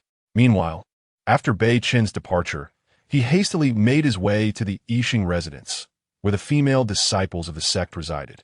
Standing before the building, his gaze flitted between the comings and goings of the women. Upon spotting him, the female cultivators quickened their pace, lowering their heads in feigned ignorance of his presence. Beichun, feeling slighted, furrowed his brows. As the senior disciple, was it truly the case that none would acknowledge him? After waiting for a while, he seized the arm of a passing female disciple, whose expression mirrored that of someone who had encountered a ghost. With a hint of ire, he inquired, Am I truly that frightening? The disciple hastily waved her hands in denial, exclaiming, No, no. How could the senior brother possibly be unattractive? Hearing this, Beichun's expression softened, prompting him to ask, Then tell me, have you seen Xiao Rong? The disciple pondered for a moment, her eyes sincere as she replied, Xiao Rong? I don't know. Don't know? Surely you must have seen her last night? I did see her, but after waking, I haven't noticed where she went. Perhaps she is on a mission for the sect? Realizing he could not extract any further information, Beichun released her, and the relieved disciple fled as if escaping a predator. Beichun's lips twitched in frustration, veins throbbing on his forehead. Was he truly being dismissed? It was one thing for Xiao Rong to disregard him, but why did the other junior sisters treat him as if he were a specter? Determined to wait for her return, he resolved to remain at the entrance. After all, Xiao Rong would eventually come back to rest. With this thought, Beichun settled on the ground before the female disciple's dormitory, exuding an air of unwavering resolve to not depart until he laid eyes on her. During this time, numerous female disciples emerged, only to hastily retreat upon seeing him, as though they had encountered a lecherous fiend. Chapter 62. Expulsion from the sect thus. an unusual phenomenon manifested before the Yixing residence. Every female disciple emerging from its confines scurried away, as if fleeing from lewd ruffians. Beichen sat for nearly an hour, observing this peculiar occurrence, pondering whether his social standing had deteriorated to such an extent. The origin of this predicament can be traced back to the period when Beichen began to withdraw into himself. During those days, he shunned all company, and even Xiaorong, witnessing his relentless dedication, found herself unable to approach him. This cannot continue. I shall not allow you to have your way. Consequently, Xiaorong resolved to return to Yixin residence that evening, her face marked by tear stains and a hesitant expression. As the newest disciple, she was cherished by her seniors, who treated her like a younger sister. Upon seeing her pitiful demeanor, the eldest sister hurriedly inquired, concern etched upon her features. "Xiaorong, what troubles you?" Xiaorong, upon hearing this, lifted her gaze briefly before lowering her head once more, her voice barely above a whisper. "Em fine. Em all right." As her words trailed off, her tone grew increasingly choked with emotion, alarming the eldest sister, who cupped her face and pressed. "What has happened?" Xiaorong remained silent, only shaking her head in sorrow. The eldest sister, filled with worry, had embraced Xiaorong as a sister since her arrival in the sect, pouring all her affection into this bond. Witnessing her sister's distress, she could not remain indifferent. At that moment, a fellow disciple interjected, "Oh, I just remembered something." The eldest sister turned towards her with urgency. "What have you recalled?" Xiaorong mentioned this morning that she was going to seek out Brother Beichen. "Beichen?" The eldest sister's brows knitted together slightly. Observing Xiaorong clutching her arms, she spoke with a quavering voice. "It's not about Brother Beichen. It's my own foolishness." Realizing that something significant had transpired, the eldest sister grasped Xiaorong's hands and drew her into an embrace, softly reassuring her. "Xiaorong, please tell me what happened. Let me help you resolve this, all right?" With genuine concern, the eldest sister deeply admired Xiaorong's vivacity and charm, prompting the other sisters to eagerly inquire, "Yes, Xiaorong, share with us your troubles. We shall support you. Could it be that Beichen has wronged you? Confide in your sisters." Under the relentless questioning, Xiaorong's tears overflowed as she softly confessed, "Brother Beichen." With tears streaming down her face, she recounted her ordeal. And upon hearing her tale, the eldest sister's expression darkened. So, Beichen has taken advantage of Xiaorong, and yet disregards her feelings. Determined, the eldest sister prepared to confront Beichen, but Xiaorong grasped her hand, pleading earnestly, "Sister, please don't go." "Xiaorong, are you foolish? He has treated you thus." "No, it's not like that. Brother Beichen must be too focused on becoming stronger. He wouldn't ignore me on purpose. He is not that kind of person." With Xiaorong's fervent objections, the eldest sister reluctantly acquiesced, pulling her close in a comforting embrace. "Xiaorong, you dear fool. Beichen, it appears, is indeed a rather despicable individual. His standing among the female disciples has plummeted, with some even beginning to harbor feelings of disdain towards him, deeming him unworthy of the title of senior brother." Unbeknownst to them, a mischievous smirk played upon Xiaorong's lips. As night deepened at Yixin Pavilion, several female disciples concealed themselves, casting disdainful and contemptuous glances at Beichen while murmuring amongst themselves, "Look at him. Previously he deliberately ignored Xiaorong, and now he seeks her out once more. Indeed, Beichen is nothing but a fickle-hearted cad. Xiaorong is simply too naive." Beichen, however, remained oblivious to their chatter, unusually engrossed in meditation, impervious to the sound around him. After a while, the senior sister emerged from Yixin Pavilion. At a glance, she spotted Beichen seated at the entrance, her expression betraying her contempt. Just then, having completed his meditation, Beichen opened his eyes and noticed her presence. He promptly rose and approached her, knowing that as the steward of Yixin Pavilion, she could certainly provide him with information regarding Xiaorong's whereabouts. "Sister, might I inquire if you have seen Xiaorong?" Upon hearing Beichen's inquiry, the senior sister scoffed. "Oh, is Xiaorong someone you are entitled to call?" Taken aback by his apparent ignorance, the senior sister felt a surge of anger. Did Xiaorong not hold any significance in his eyes? Infuriated, she delivered a sharp slap to his face, leaving Beichun utterly bewildered. Yet, his expression soon darkened, and in a chilling tone, he demanded, "Sister, why have you struck me?" The senior sister, amused yet irritated, raised her hand again to deliver another slap. But Beichun deftly dodged it. "What do you intend to accomplish?" "Accomplish? Are you truly unaware?" The senior sister's sudden outburst left him perplexed. However, his proud nature would not allow him to endure even the slightest offense. He retorted defiantly, "Should I be expected to know?" At this, the senior sister felt a wave of indignation for Xiaorong and resolved to teach this arrogant junior a lesson. "Very well. I shall discipline you before providing an explanation." With that, she unsheathed her sword, confident in her ability to best Beichun, being at the peak of the nascent soul stage and having entered the sect long before him. As she charged at him with her sword drawn, Beichun hastily retreated, seeking clarification, but was met only with the cold edge of her blade. "Do not think your title as senior sister intimidates me.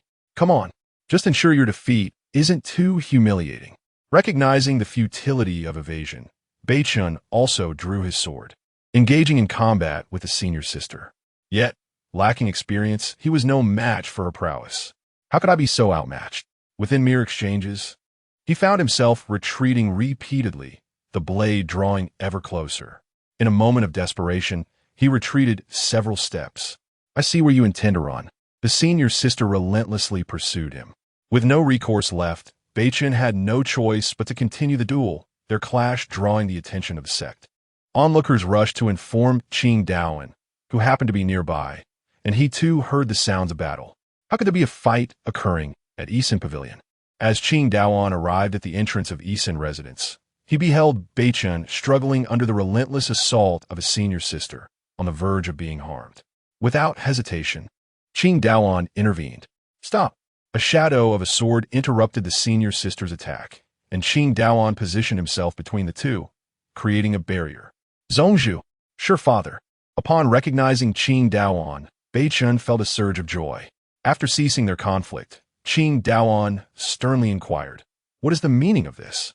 Why are you fighting in Yisan residence?" In response, the senior sister pointed at Beichun, accusing him of enticing their junior sister, Xiaorong, and tarnishing her innocence. When Xiaorong returned that day, she was sullen and had been in tears.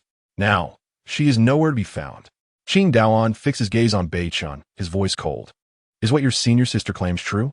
Beichun hesitated, bewildered by the accusation of losing innocence. "What have I done?" Seeing his silence, Jing Xuan's expression darkened further.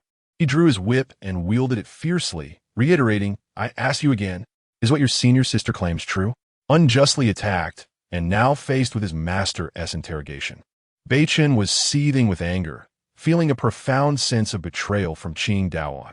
In a fit of defiance, he retorted, "What if I say it is true?" He sought to discern whether he was valued more than the outer disciples in the eyes of others, but his challenge was met with a resounding silence. Unworthy disciple. He never anticipated that his own cherished disciple would stoop to such despicable acts. As Beichun spoke, the whip in his hand lashed out instinctively.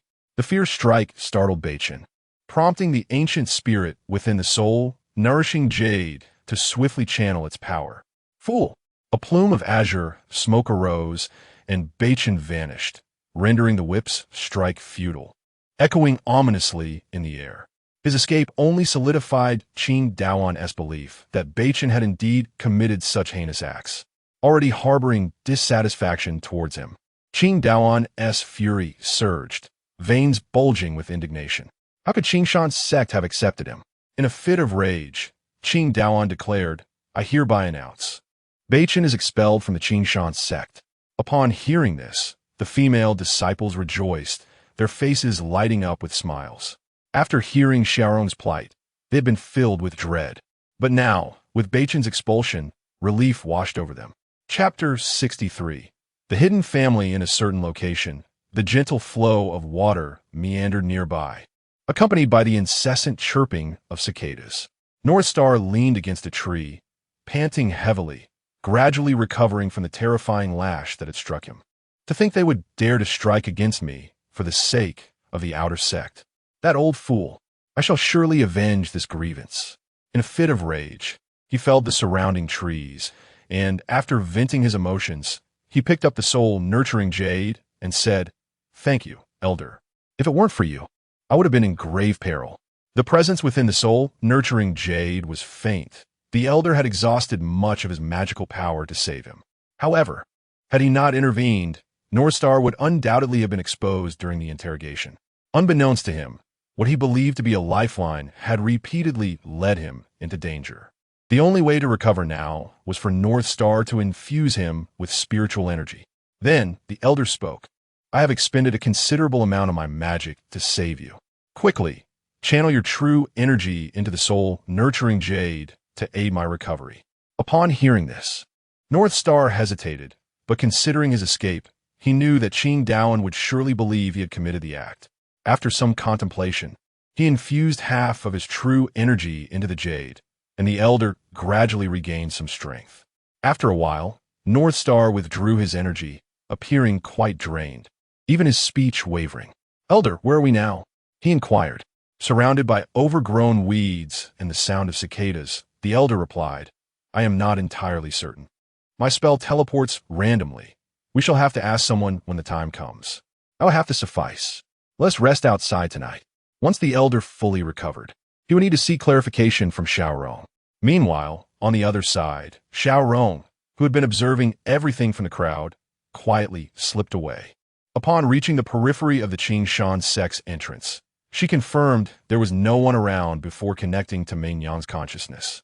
"Master, that scoundrel Northstar has been expelled from the Jing Xuan sect. As per your instructions, that old fool used the remainder of his magic to rescue him." Meng Yang nodded lightly, gently stroking the face of the little Jing Xuan in her arms, conversing with him within the realm of consciousness. And where is he now?" Upon hearing this, Xiaorong produced a positioning stone and, after careful observation, exclaimed with delight, "That fellow Northstar is in the wild lands. Just the right place for Lord Jing Xuan to exact his revenge." With that, Meng Yang mused, Northstar, it seems even fate does not wish for you to linger any longer. Perhaps I shall allow you a few more days of existence." "Very well. We can leave the Jing Xuan sect now." After severing her connection with Meng Yang, Xiaorong glanced back at the Jing Xuan sect. From her storage space, she retrieved a faceless doll, sketched her likeness upon it, and infused it with a trace of true energy. She then cast it onto the ground, and the doll transformed into her form. Controlling it, Xiaorong made her way back to the Jing Xuan sect, though Northstar repulsed her. The care from her senior sisters was genuine, which brought her joy. "I shall accompany my senior sister in my stead. Let her not be saddened." After watching Xiaorong return to the sect, she transformed back into a crimson sword, vanishing into the night.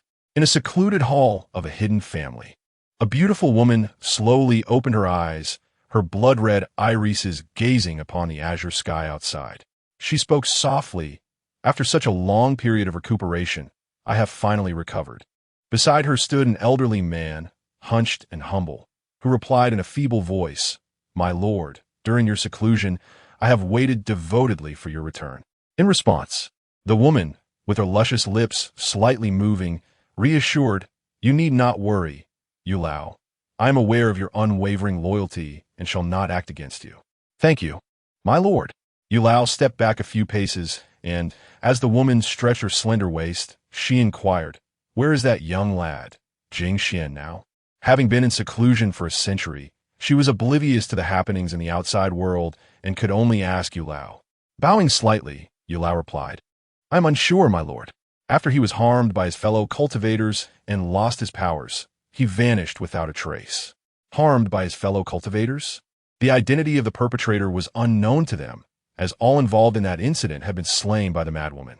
The madwoman he referred to was, of course, Meng Niang.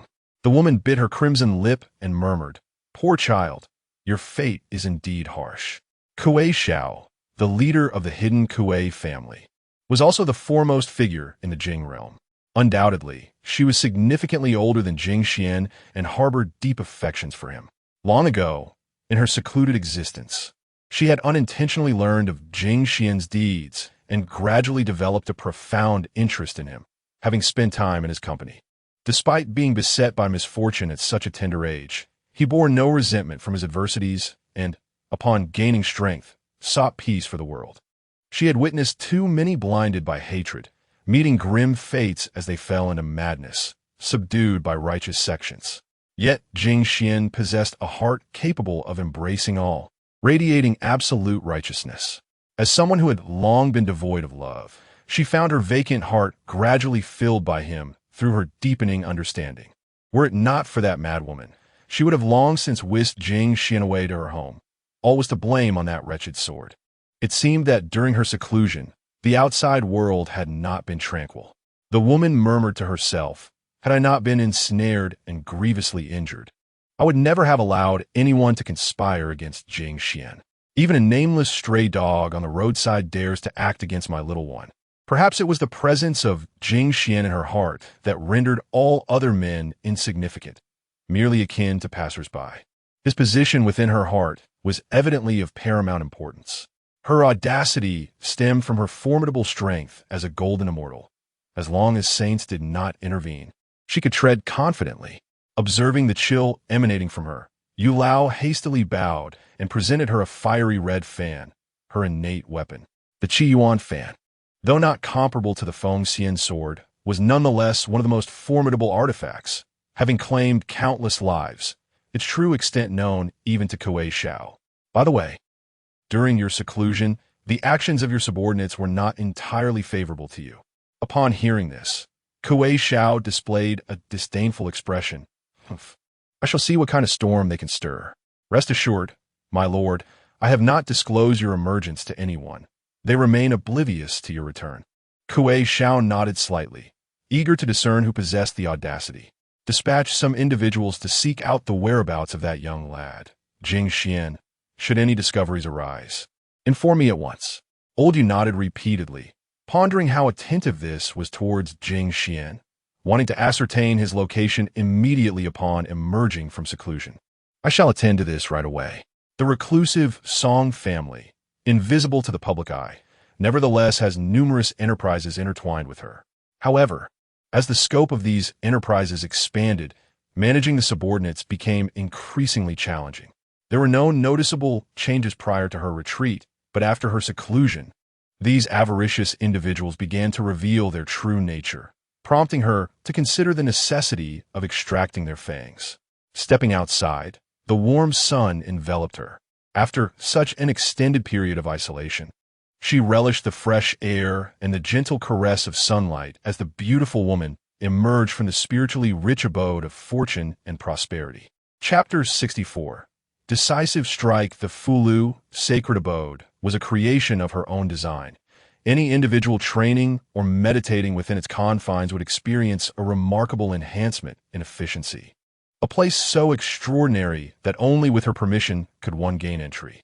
Outside the Fulu, sacred abode, the man tasked with guarding its side, pondering when Lord Kuei Xiao would emerge from seclusion, nearly forgetting how long he had been stationed there. Beside him, a woman dressed similarly whispered. It must have been over a century. That incident years ago truly wounded Lord Kuei Xiao gravely. Upon hearing this, the man's face twisted with indignation, unable to defeat our lord. They resorted to underhanded tactics, such a pack of vermin. The woman nodded in agreement. At that moment, a soft patter of footsteps reached their ears, and both exchanged astonished glances. Elder Yu has just departed. Whose footsteps could those be? They thought, waves of anticipation surging within them. As anticipated, when they turned to look, the figure they had longed to see appeared before them. Lord Kuei Xiao. She raised a hand to signal them to remain silent, and spoke. "Your efforts to guard the Fulu sacred abode for a century have been commendable. And no, it is nothing, my lord. We are just relieved to see you unharmed." Upon seeing Lord Kuei Xiao again, the tension that had gripped their hearts eased. They had previously heard rumors of her possible demise, but witnessing her vibrant presence dispelled any doubt.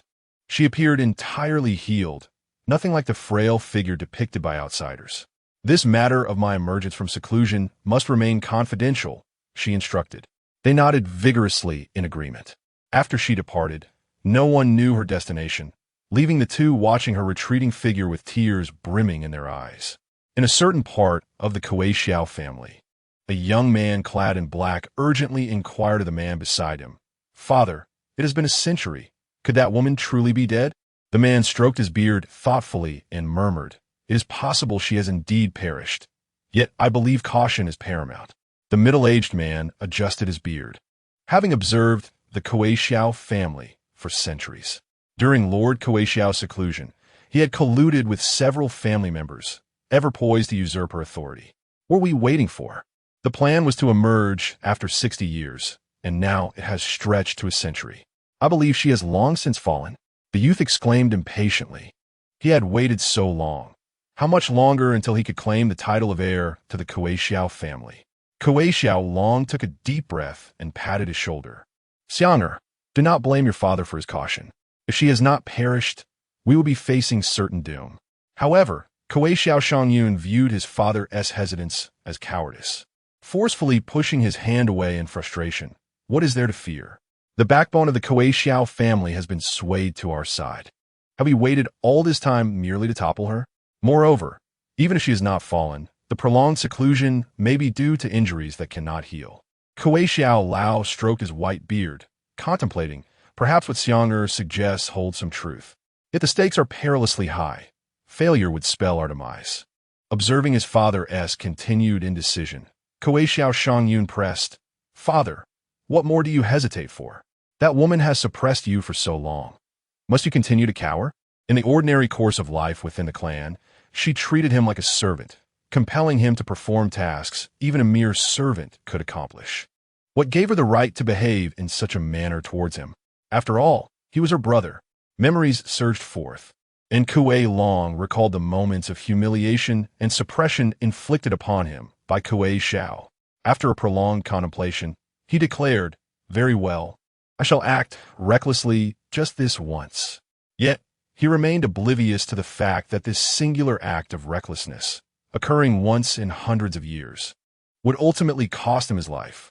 Upon hearing his words, Kuei Shangyun's face lit up with delight, reflecting, "Ah, Kuei Xiao, if you survive this, do not blame me." A wicked smile crept onto his face as he considered that Kuei Xiao had yet to find a companion in her cultivation, her purity remaining intact.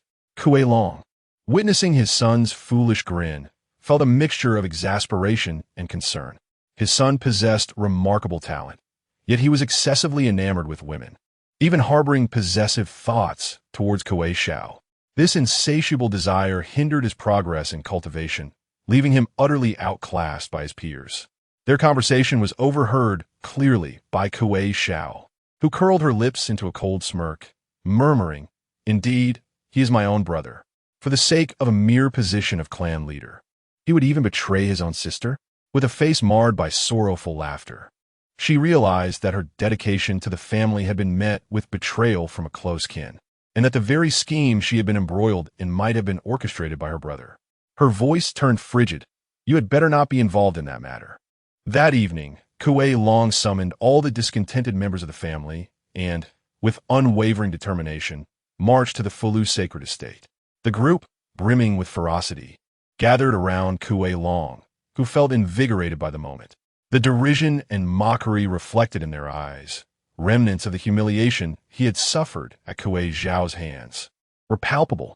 The guardians of the Fulu sacred estate, a man and a woman, promptly shouted, "Intruders in the Fulu sacred estate, depart at once." Kuei Long responded with a disdainful smile, pushing them aside with a dismissive wave. "Fools who cannot discern the situation, begone." The two were forced to retreat, and the elder guardian, Yu Lao, stepped forward to support them, his voice cold as he addressed Kuei Long. "What brings you and this multitude to the Great Hall?" Before Kuei Long could respond, Kuei Shangyun interjected fiercely, "Old man, you have no right to speak here. Know your place and step aside." Hearing the audacity of Kuei Shangyun's words, Yu Lao's expression darkened as he retorted with a chilling smile, "Young one, perhaps you should inquire of your father if he dares to speak to me in such a manner." Kuei Shangyun, like a feral beast cornered, erupted in fury, but Kuei Long restrained him with a gesture. Turning to the hunched figure of Yu Lao, he smiled, "What purpose does guarding this sacred estate serve?" The clan leader was said to be in seclusion for 60 years, yet it has been over a century. If I am not mistaken, she must have fallen long ago. Hasn't she? Upon uttering these words, he perceived a flicker of anxiety cross Yu Lao's face, reinforcing his conviction that Kuei Xiao had indeed perished, as he suspected. Yu Lao straightened, his countenance dark. You truly are ungrateful wretches. The master dedicates herself to the clan, while you seek to exploit her absence. Seeing the panic in Yu Lao's eyes, Kuei Long erupted in laughter, reveling in his arrogance. Ha ha! How many years has it been? She should have perished long ago. The individuals behind him also began to laugh, their earlier concerns about whether Kuei Xiao would fall dissipated by the expression on Old Yu's face. Ha ha ha, Old Yu! Why don't you join our side? Perhaps the head of the Kuei Long family might spare your life. Oh, how can you say he would spare his life? It should be said that he might spare a dog's life instead. Old Yu gazed at their faces, those who once flattered Kuei Xiao now reveling in his misfortune. How pitiful! Do you truly believe you are worthy of the head's regard? Old Yu's eyes burned with intensity as he regarded them. If the head were to fall as they wished, what a tragic event that would be. Do not mention her to me, if you know what is good for you. Step aside. Bring her body to me. Kuei Shangyun shouted from the crowd. Upon hearing this, Kuei Long cast him a strange glance, but said nothing. He turned his gaze to Old Yu, genuinely wishing to recruit him, and thus extended an olive branch. Old Yu, what use is it to guard a corpse? It would be far better to join my ranks and grow stronger together. However, Old Yu laughed heartily as if he had heard a joke. Ha! Do you think you are worthy of saying such things? You are more likely to fail than to succeed. By what right do you speak? With a wave, he dismissed 2 gatekeepers, and a wave of overwhelming pressure surged forth. Do you wish to drink to your own demise? Kuei Long's eyes darkened as Old Yu sneered. It is enough for me to deal with you. You are merely a group of worthless fools. Old man, do not be so arrogant, scoffed the youth. I will make you understand the price of your arrogance. The mocked Kuei Shangyun was the first to charge forward, but having been drained by indulgence, he could not withstand even a single strike from Old Yu and was sent flying backward like a cannonball. Phew! He coughed up a mouthful of thick blood. Kuei Long rushed to his side, worry etched on his face. Xianger, how are you? Old Yu looked on with disdain and remarked, You are worthless. Unable to withstand even my palm, you deserve to die. Kuei Long glared at him with fury, drawing a sword that gleamed menacingly as he charged. Dare to harm my son, I will take your life. Forgive me for my bluntness, but everyone present is a fool. His words instantly ignited the wrath of all, their faces contorting with rage as they surged toward him. Old fool, you will die here today. However, before anyone could make a move, the skies suddenly darkened, a chilling wind sweeping through, causing all actions to halt. Everyone, I trust you are all well. The chilling yet soft voice reached Kuei Long's ears, his eyes widening in disbelief as he looked up to see Kuei Xiao fanning herself with a scarlet feather fan. She regarded him with a cold smile, her lips moving softly. My dear brother, do you so fervently wish for my demise? Chapter 65. Entering the cold valley with a mere glance, Kuei Long found himself entranced. Wasn't Kuei Xiao supposed to have perished? Why had she suddenly appeared before him? He turned to the elder Yu, hoping to glean an answer from his expression, but the elder regarded him with a look of utter incredulity. When did I ever declare that the head of the family had fallen? Fool! At these words, Kuei Long's heart raced, and he instinctively turned to plead for mercy.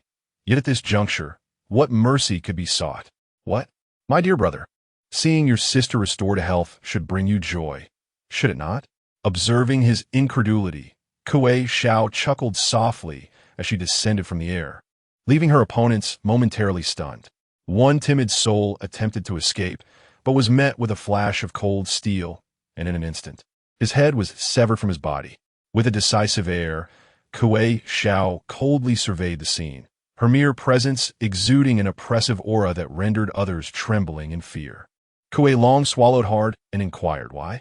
Why did you not inform the clan upon your emergence? The clan? What clan? All I see are traitors attempting to seize the opportunity. Upon hearing this, Kuei Long was momentarily taken aback, while Kuei Shangyun, still bewildered by the situation, blurted out, What are you pretending for? Don't think that just because you've emerged, you can disregard everyone. Even if you survived your retreat, you cannot escape death. Kuei Xiao smiled, her mature and gentle visage marred by scorn. It was an understatement to say her nephew possessed the intellect of a fool, as he still failed to grasp the situation. Fool, soon I shall make you wish for death, she declared ominously, for she would spare no one present today. Those who dare to betray must be dealt with accordingly. Suddenly, Kuei Long burst into laughter.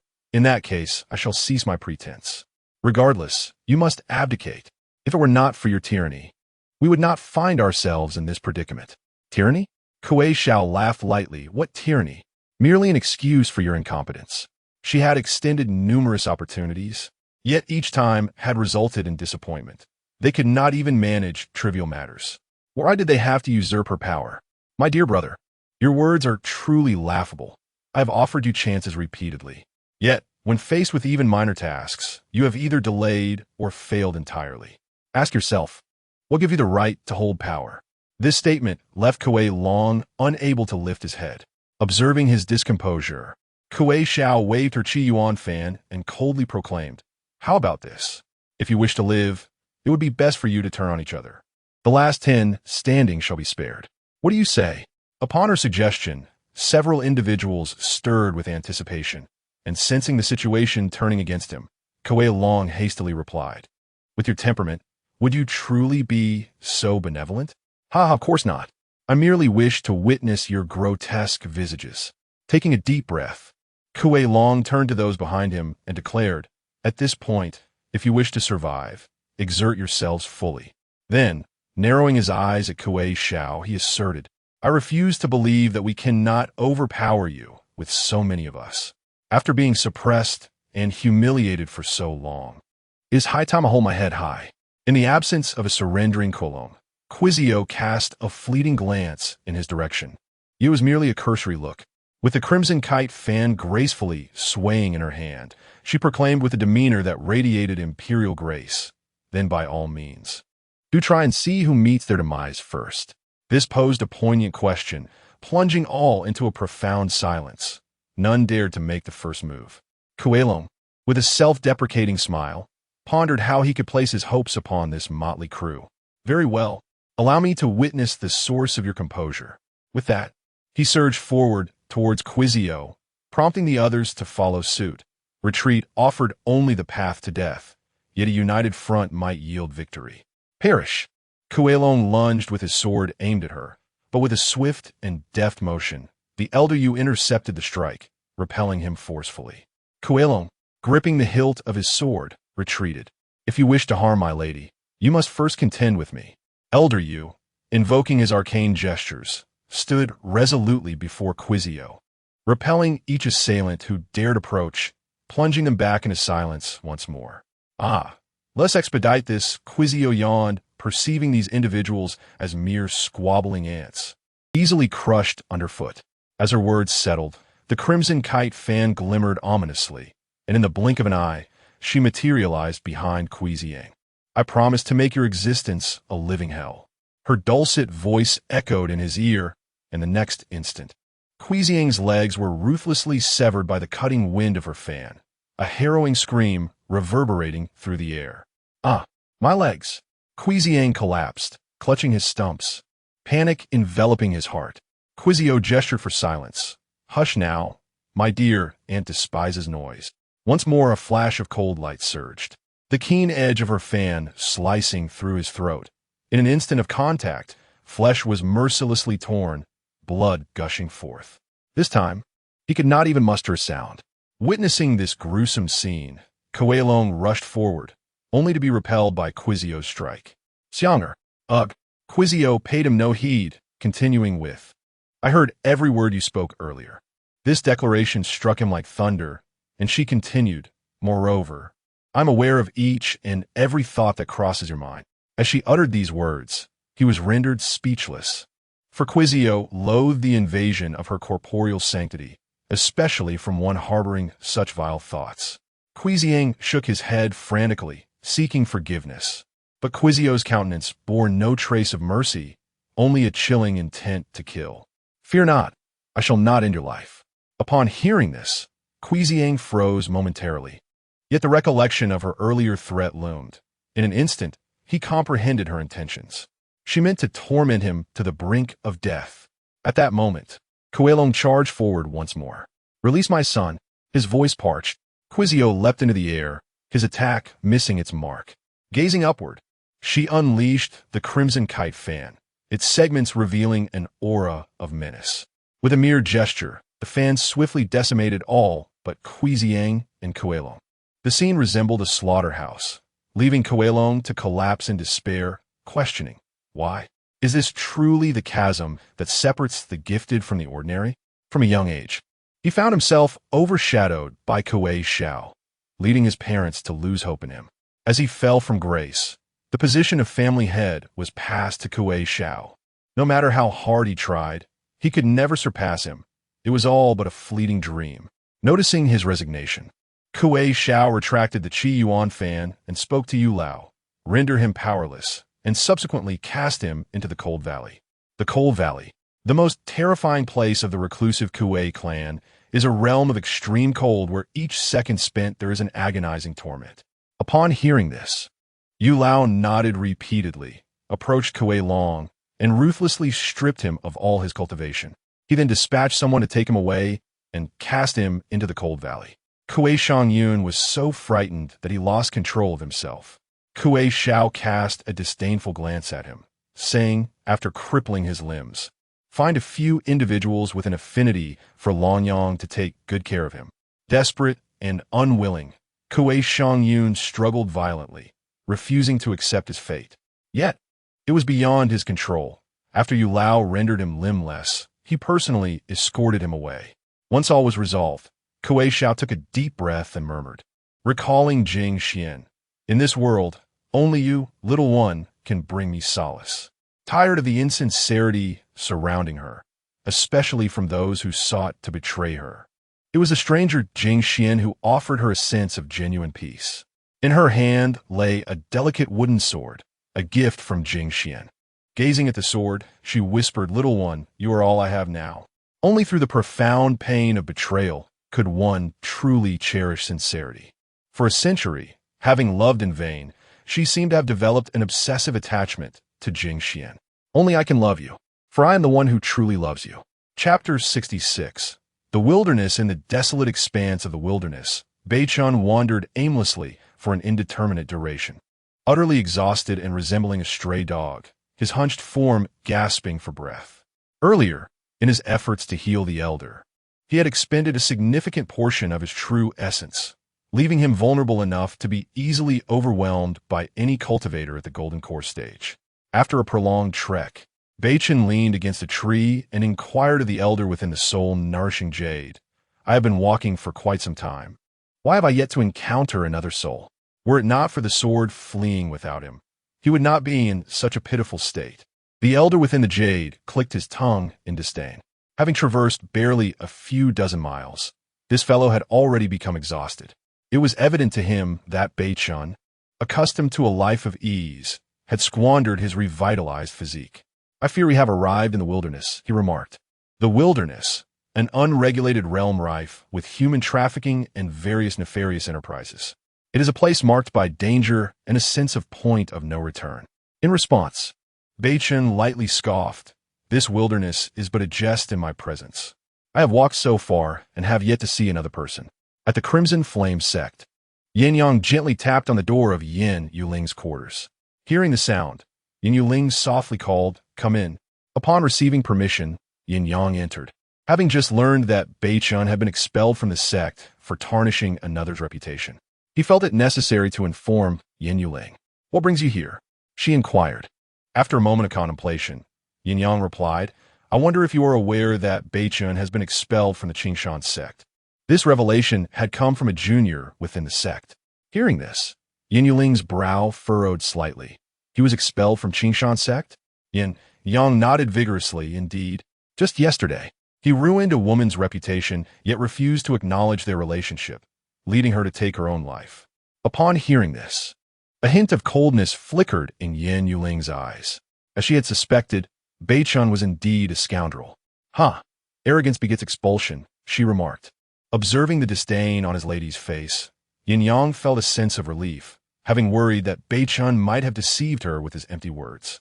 Meanwhile, within the Jing Xuan sect, Cheng Huai had just awakened, bleary-eyed as he stepped outside, yawning and preparing to indulge in breakfast.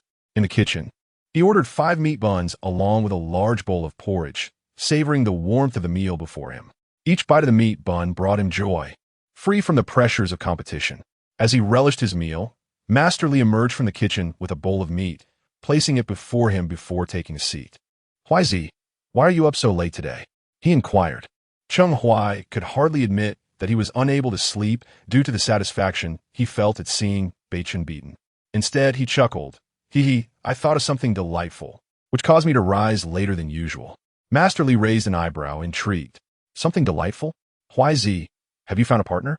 Cheng Huai chewed on his meat bun, pondering the thought. A partner? Surely, no one would be interested in him. Who would ever look at me? Ah, one never knows. Dumplings are best enjoyed piping hot, and a wife ought to be plump. But I am a man, after all. Ha. It's all the same reasoning. Cheng Huai said no more, savoring the meat bun in his mouth, sipping warm rice porridge, and relishing a leisurely moment. We're romantic partners compared to the need to fill one's belly. With this thought, he picked up another meat bun, bringing it to his lips, devouring it with gusto, his appetite astonishingly large. However, Masterly was quite pleased, patting him on the shoulder with a smile, saying, "Good lad, eat more."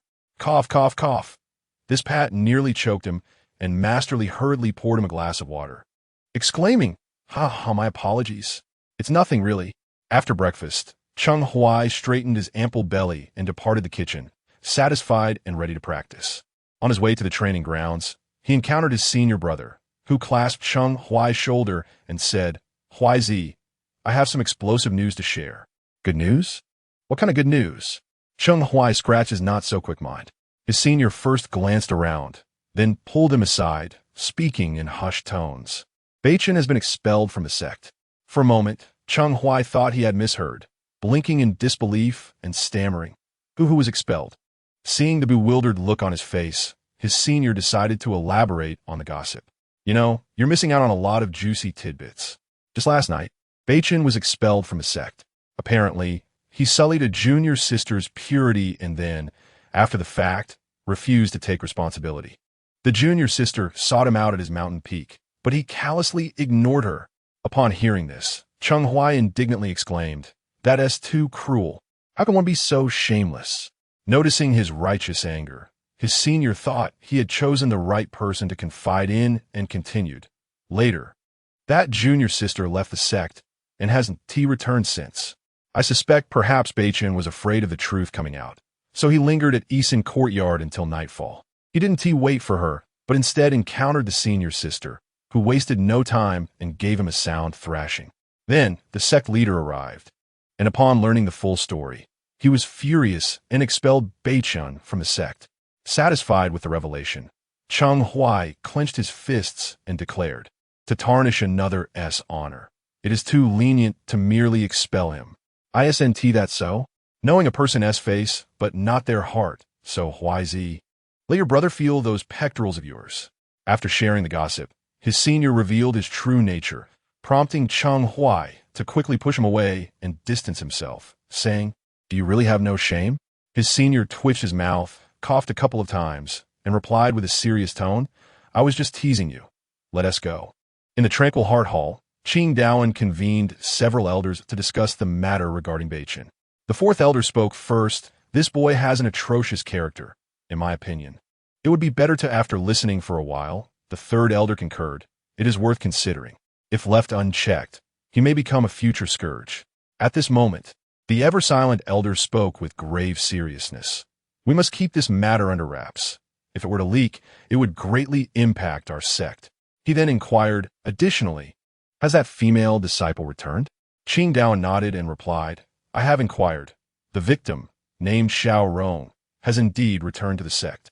The elder stroked his beard and said with solemnity, "Call her here. Let us ascertain the details of the matter." Thus, Xiao Rong was summoned to the tranquil meditation hall, accompanied by her senior sister, who stood protectively behind her.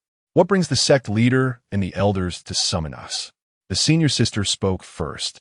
for Xiao Rong was like a younger sister to her, and she wished to shield her from further harm.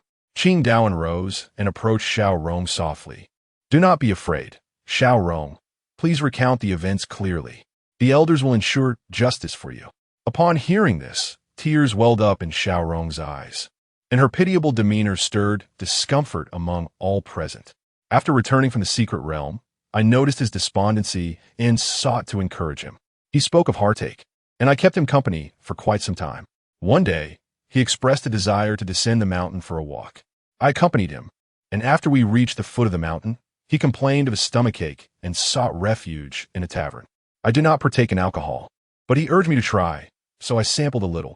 However, to my astonishment, after just a sip, I felt utterly weak and feverish, and then, at this point, the senior sister embraced her, gently stroking her head, while Qing Daoan felt a deep regret, and the other elders fell into a heavy silence. Xiao Rong, rest assured, the sect will provide you with an explanation, Qing Daoan declared, promptly gathering the sect's most skilled disciples. Standing before them, he announced, I trust you are all aware of last night's events. Therefore, I assign you a task. Seek out the traitor Beichun and bring him back to the sect. Nestled in her senior sister's embrace, Xiao Rong felt a surge of shattered emotions, while the assembled brothers bore pained expressions, resolute in their determination. We must capture Beichun. Chapter 67. The Ambush Hatch. Could it be that Xiao Rong is thinking of me? Far away in the wilderness, Beichun yawned, narcissistically believing that Xiao Rong was preoccupied with thoughts of him, wearing a foolish grin. Xiao Rong must certainly be aware of the misunderstanding and be worried sick, thinking of him every day. Indeed, it must be so. Song Lao, upon hearing this, disdainfully shook his head. In my lifetime, I have only stumbled because of you. Alas, if only I had known earlier. At that moment, Beichun remained blissfully unaware that a manhunt had been issued against him. After resting for a while, he leisurely stepped out of the small, wild forest, pondering how to escape this desolate land. Otherwise, remaining in this lifeless, joyless place would be more unbearable than death itself. After Qingdao issued the order, disciples from the Jing Xuan sect, dispatched to wander, began their search for Beichun. Several days passed, and, at last, Beichun emerged from the interminable wilderness, his gaze falling upon the distant city walls, igniting a spark of hope within him. Ha ha ha! I have found the town. Elated, he sprinted towards the town gate, only to find it unguarded, with a few ragged individuals sprawled on either side of the road, their skin darkened as if scorched by the sun for far too long. Upon entering the city, Beichun sensed an unsettling atmosphere. Why was this place so devoid of life? As he contemplated stepping further into the city to uncover the truth, a beggar lying outside the gate suddenly grasped his leg. In an instant, the beggar pulled out a dagger smeared with deadly poison, his eyes glinting fiercely as he lunged at Beichun. The abrupt assault caught Beichun off guard, and before he could evade, he was struck in the thigh. The rogue, wearing a triumphant expression, pressed the advantage. With a flurry of swift strikes, the dagger lunged towards him again. Beichun muttered a curse under his breath and quickly retreated. I have done no wrong. Why do you harm me? He exclaimed, clutching his wounded thigh. The rogue, sneering, replied, In this wild city, killing is forbidden, yet outside, there is no one in sight. What choice do I have but to ambush you at the gate? Hit him. Having resolved his doubts, the rogue charged at him once more. Unarmed, Beichun could only dodge repeatedly. Seizing the opportunity amid his evasions, the rogue summoned his hidden accomplices, each bearing a menacing glare. Realizing the precariousness of his situation, Beichun urgently called out to Song Lao. Song Lao, please save me. Song Lao, trapped within the soul-nourishing jade, cursed under his breath, then executed a teleportation spell, enveloped in a flash of white light. Beichun found himself inside the city gate, while the rogue, momentarily halted. Do not forget to issue a threat. You had better hide there forever and never come out. Judging from his expression, it seemed he would not let this matter rest. However, Beichun retorted mockingly, Aunt, once I acquire the treasured sword, you shall be the one sacrificed. Song Lao, hearing this, could only feel helpless. He had warned from the beginning that killing was not permitted within the city. Yet, Beichun, instead of seeking safety within the city, only retreated further away from the gate. Just after delivering his scornful remark, Bei Chun clutched his thigh, noticing dark blood seeping forth. What shall we do if there is no antidote? The thief, standing outside the city gate, laughed heartily, while Bei Chun, clutching his thigh in discomfort, turned to the elder and asked, "Elder, what should we do?" In response, the elder, somewhat impatiently, replied, "First, find a safe place to circulate your energy and see if you can expel the poison." Understood. With the elder's guidance, Bei Chun swiftly fled, vanishing from sight. Inside the city gate, the atmosphere was rather desolate. Although there were a few stalls, they were sparse, each vendor casting fierce glances. Bei Chun endeavored to appear composed, despite the previous warning that no killings were allowed within the city. Yet, having suffered a setback, he felt the weight of caution pressing upon him. Drip, drip, drip blood flowed profusely, and Bei Chun wiped the sweat from his brow, enduring the pain as he slipped into a deserted alley. Leaning against the wall, he gradually sank to the ground and began to gather his internal energy at the sight of his injury. With a nauseating sound, thick blood oozed forth, accompanied by a foul stench, as Bei Chun gasped for breath. Damn it, I must take my revenge. Without avenging this grievance, his heart would remain tormented by hatred. Thus, he sought out the elder once more for some medicinal pills. The elder remarked, seeking assistance, "How disappointing." After consuming a handful of pills, the wound on his thigh slowly began to heal, though accompanied by waves of pain. At this moment, the elder transformed into his true form, stroking his beard and saying, "Have you come to understand your own frailty and arrogance? Had it not been for the ambush, he would not have managed to wound me." Hearing this, the elder shook his head with a sigh, lamenting the obstinacy of Bei Chun, who failed to recognize that his current predicament stemmed from his own hubris and pride. In this lawless wilderness, a lack of vigilance would surely lead to a short life. As for the thief disguised as a beggar at the city gate, although his strength was modest, he was still a formidable adversary. "Alas, let me tend to my injuries first, then I will seek a weapon. Without one, I am rendered helpless." The current state of disarray he found himself in was a stark contrast to his previous glory within the sect. Yet, every choice he made led him here, and even as he walked upon a path strewn with thorns, he had no option but to continue onward. At Yufeng Mountain, Jing Xuan sat meditating beneath a pavilion, accompanied by Mei Nyang, who held fresh, dew-laden fruits, delicately slicing them into small pieces. With her slender fingers, she picked up a grape, peeled away its skin, revealing the translucent flesh within. "Xin'er, open your mouth." Jing Xuan, upon hearing this, opened his eyes, glanced at her, and complied, biting down on the fruit, which burst with sweetness and juice. "Delicious. Of course it is. This is a spirit fruit, beneficial for cultivation." Ever since he had reformed his dantian, Mei Nyang had begun to feed him various spirit fruits, each one incredibly precious and valuable. He wondered where she procured them. After he finished one, she would produce another, as if her sword spirit space were a treasure trove. Su Yu, emulating her, delicately picked up a piece of fruit and offered it to Jing Xuan, her voice laced with affection. "Master, do give it a try. See how juicy it is." At her words, Jing Xuan nearly spat out the fruit in his mouth. Her unexpected declarations truly astonished him. "Cough, cough, cough. Please refrain from uttering words that may lead to misunderstandings." Su Yu feigned ignorance and inquired, "What misunderstanding?" Su merely wished for the master to sample her offerings, as she had an abundance of delightful treats. "Did you perhaps utter the word fruit in vain? Or do you harbor ulterior motives? You wanton creature, have you never encountered a man before?"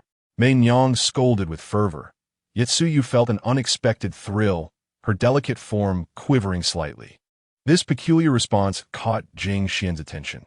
He initially thought she was distressed and was about to offer her comfort. However, upon witnessing the exhilaration in her eyes, he was left bewildered. What was this situation? Su was not at fault. It was merely that the master was too exceptional. "Did you not feel a stir of emotion?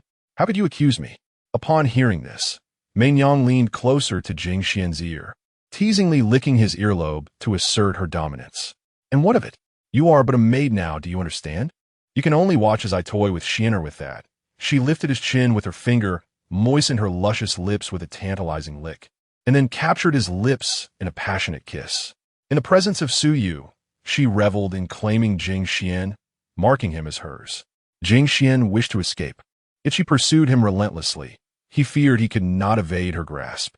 This domineering kiss satisfied her restless heart, alleviating her morbid desire for possession. After a considerable duration, Mei Nyang voluntarily concluded the kiss, a slender silver thread lingering between them. With a sultry gaze directed at the dazed Su Yu, she teased, "What is this? Do you desire some as well?" Su Yu swallowed hard. That overwhelming kiss had left her momentarily speechless. It turned out there were various forms of kissing, far beyond mere flesh-to-flesh contact. "I wouldn't give it to you, you wanting creature." Su Yu's expression bore a hint of grievance, yet her body felt as if it had been ensnared by an intoxicating allure, a flicker of pleasure gradually blossoming within her heart. "I am not a wanton creature." "Certainly not." Su Yu's tone was pitiful, evoking a sense of sympathy even among women, yet it had no effect on Mei Nyang. Mei Nyang playfully flicked her forehead, then smirked mischievously. "If you behave well, I might just allow you to embrace the diminutive Xianer really, truly. Of course I never deceive.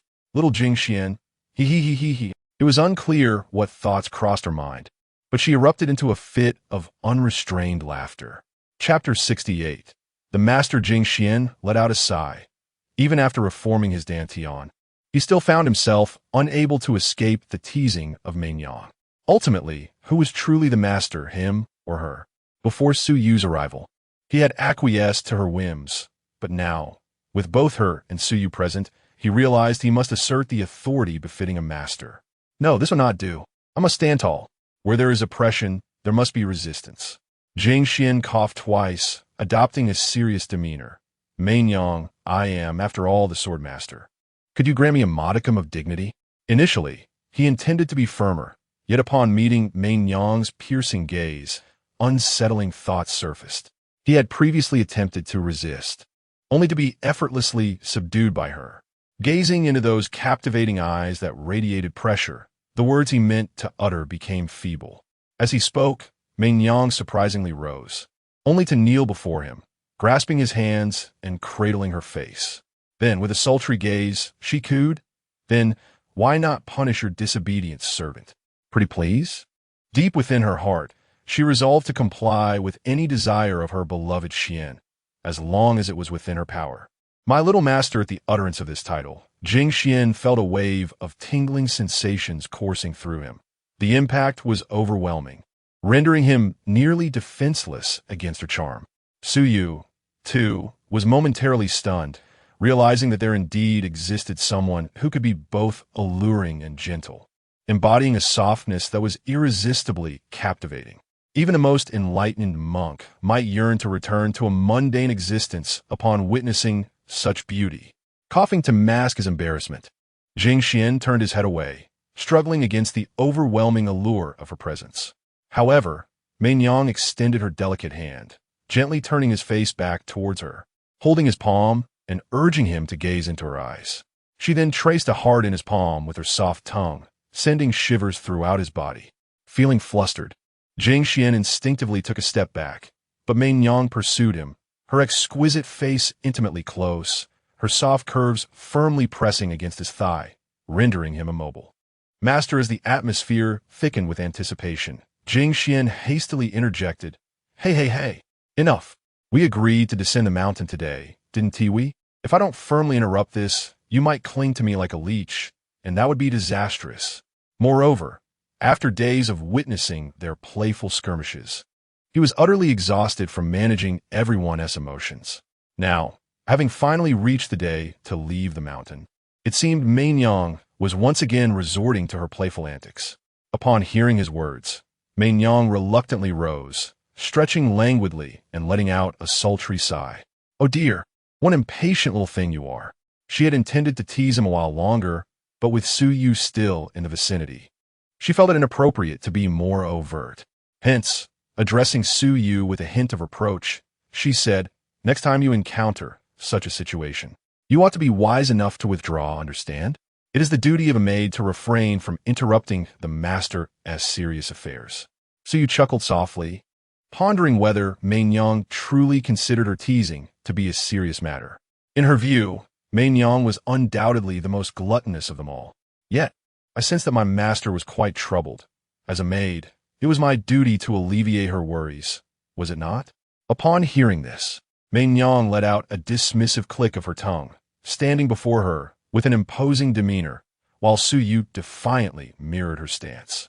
The two voluptuous figures collided, and had it not been for their ample bosoms serving as a cushion, they would have been pressed against one another. Did the little maid dare to retort against her master? My master is not one to be trifled with. If there were to be any retorts, it would be my master rebutting Su. Although she had felt a surge of excitement moments ago, it did not mean she could tolerate the same Mei who had erred before, flaunting her authority before her. A wanton creature, but that was only directed at the master. The two exchanged barbs, and Jing Xuan, with a sigh, stepped between them, assuming the role of peacemaker. Shaking his head, he placed his hands on their shoulders and said, "Enough of this quarrel. Let us diminish the gravity of the matter." After a brief silence, when no one responded, Jing Xuan looked up in confusion and discovered both women gazing at him with eyes full of spring, as if they intended to devour him whole. "What are you two staring at me for?" he inquired. In response, both flashed seductive smiles, grasping his hands that rested upon their shoulders, and each licked their moist lips. At that moment, Jing Xuan realized that the shoulders he had just touched were not merely soft skin, but rather the alluring softness of their bosoms. He had assumed their skin was simply exquisite. Suddenly, with a thud, he found himself unexpectedly toppled by both women. Mei, playfully lifting her hair by her ear, appeared irresistibly enchanting as she purred, "Xian, you are truly audacious, but I rather enjoy it." Before he could clarify himself to Mei, Su Yu, akin to a beguiling serpent, entwined herself around his form. Seeing this, Mei nudged her, saying, move aside, this is not your place." Unfazed, Su Yu leaned closer to Jing Xuan, exhaling warm breaths, her demeanor sweetly enchanting as she said, "Master, the fire you've ignited cannot simply be ignored. Step aside, it's not your turn yet." Observing her indifference, Mei nudged her again, leaving Jing Xuan in a precarious position. Witnessing the passionate glances exchanged between the two and their eager hands, which seemed far from altruistic, he mused, "I believe we ought to engage in a discussion of a more profound nature. We should not succumb to these base emotions." Yet, before he could elaborate, Mei stuffed an unfamiliar fabric into his mouth, silencing him. Jing Xuan could only emit muffled whimpers as the two women, resembling famished beasts in a forest, gazed hungrily at their prey. With a flick of her fingertip, Mei released a spark of energy, which exploded before Jing Xuan's eyes, causing his form to revert to a smaller, more vulnerable state. Su Yu, upon seeing his flushed face and the innocent glimmer in his eyes, felt her heart race, the desires within her expanding infinitely. "Master," she sighed.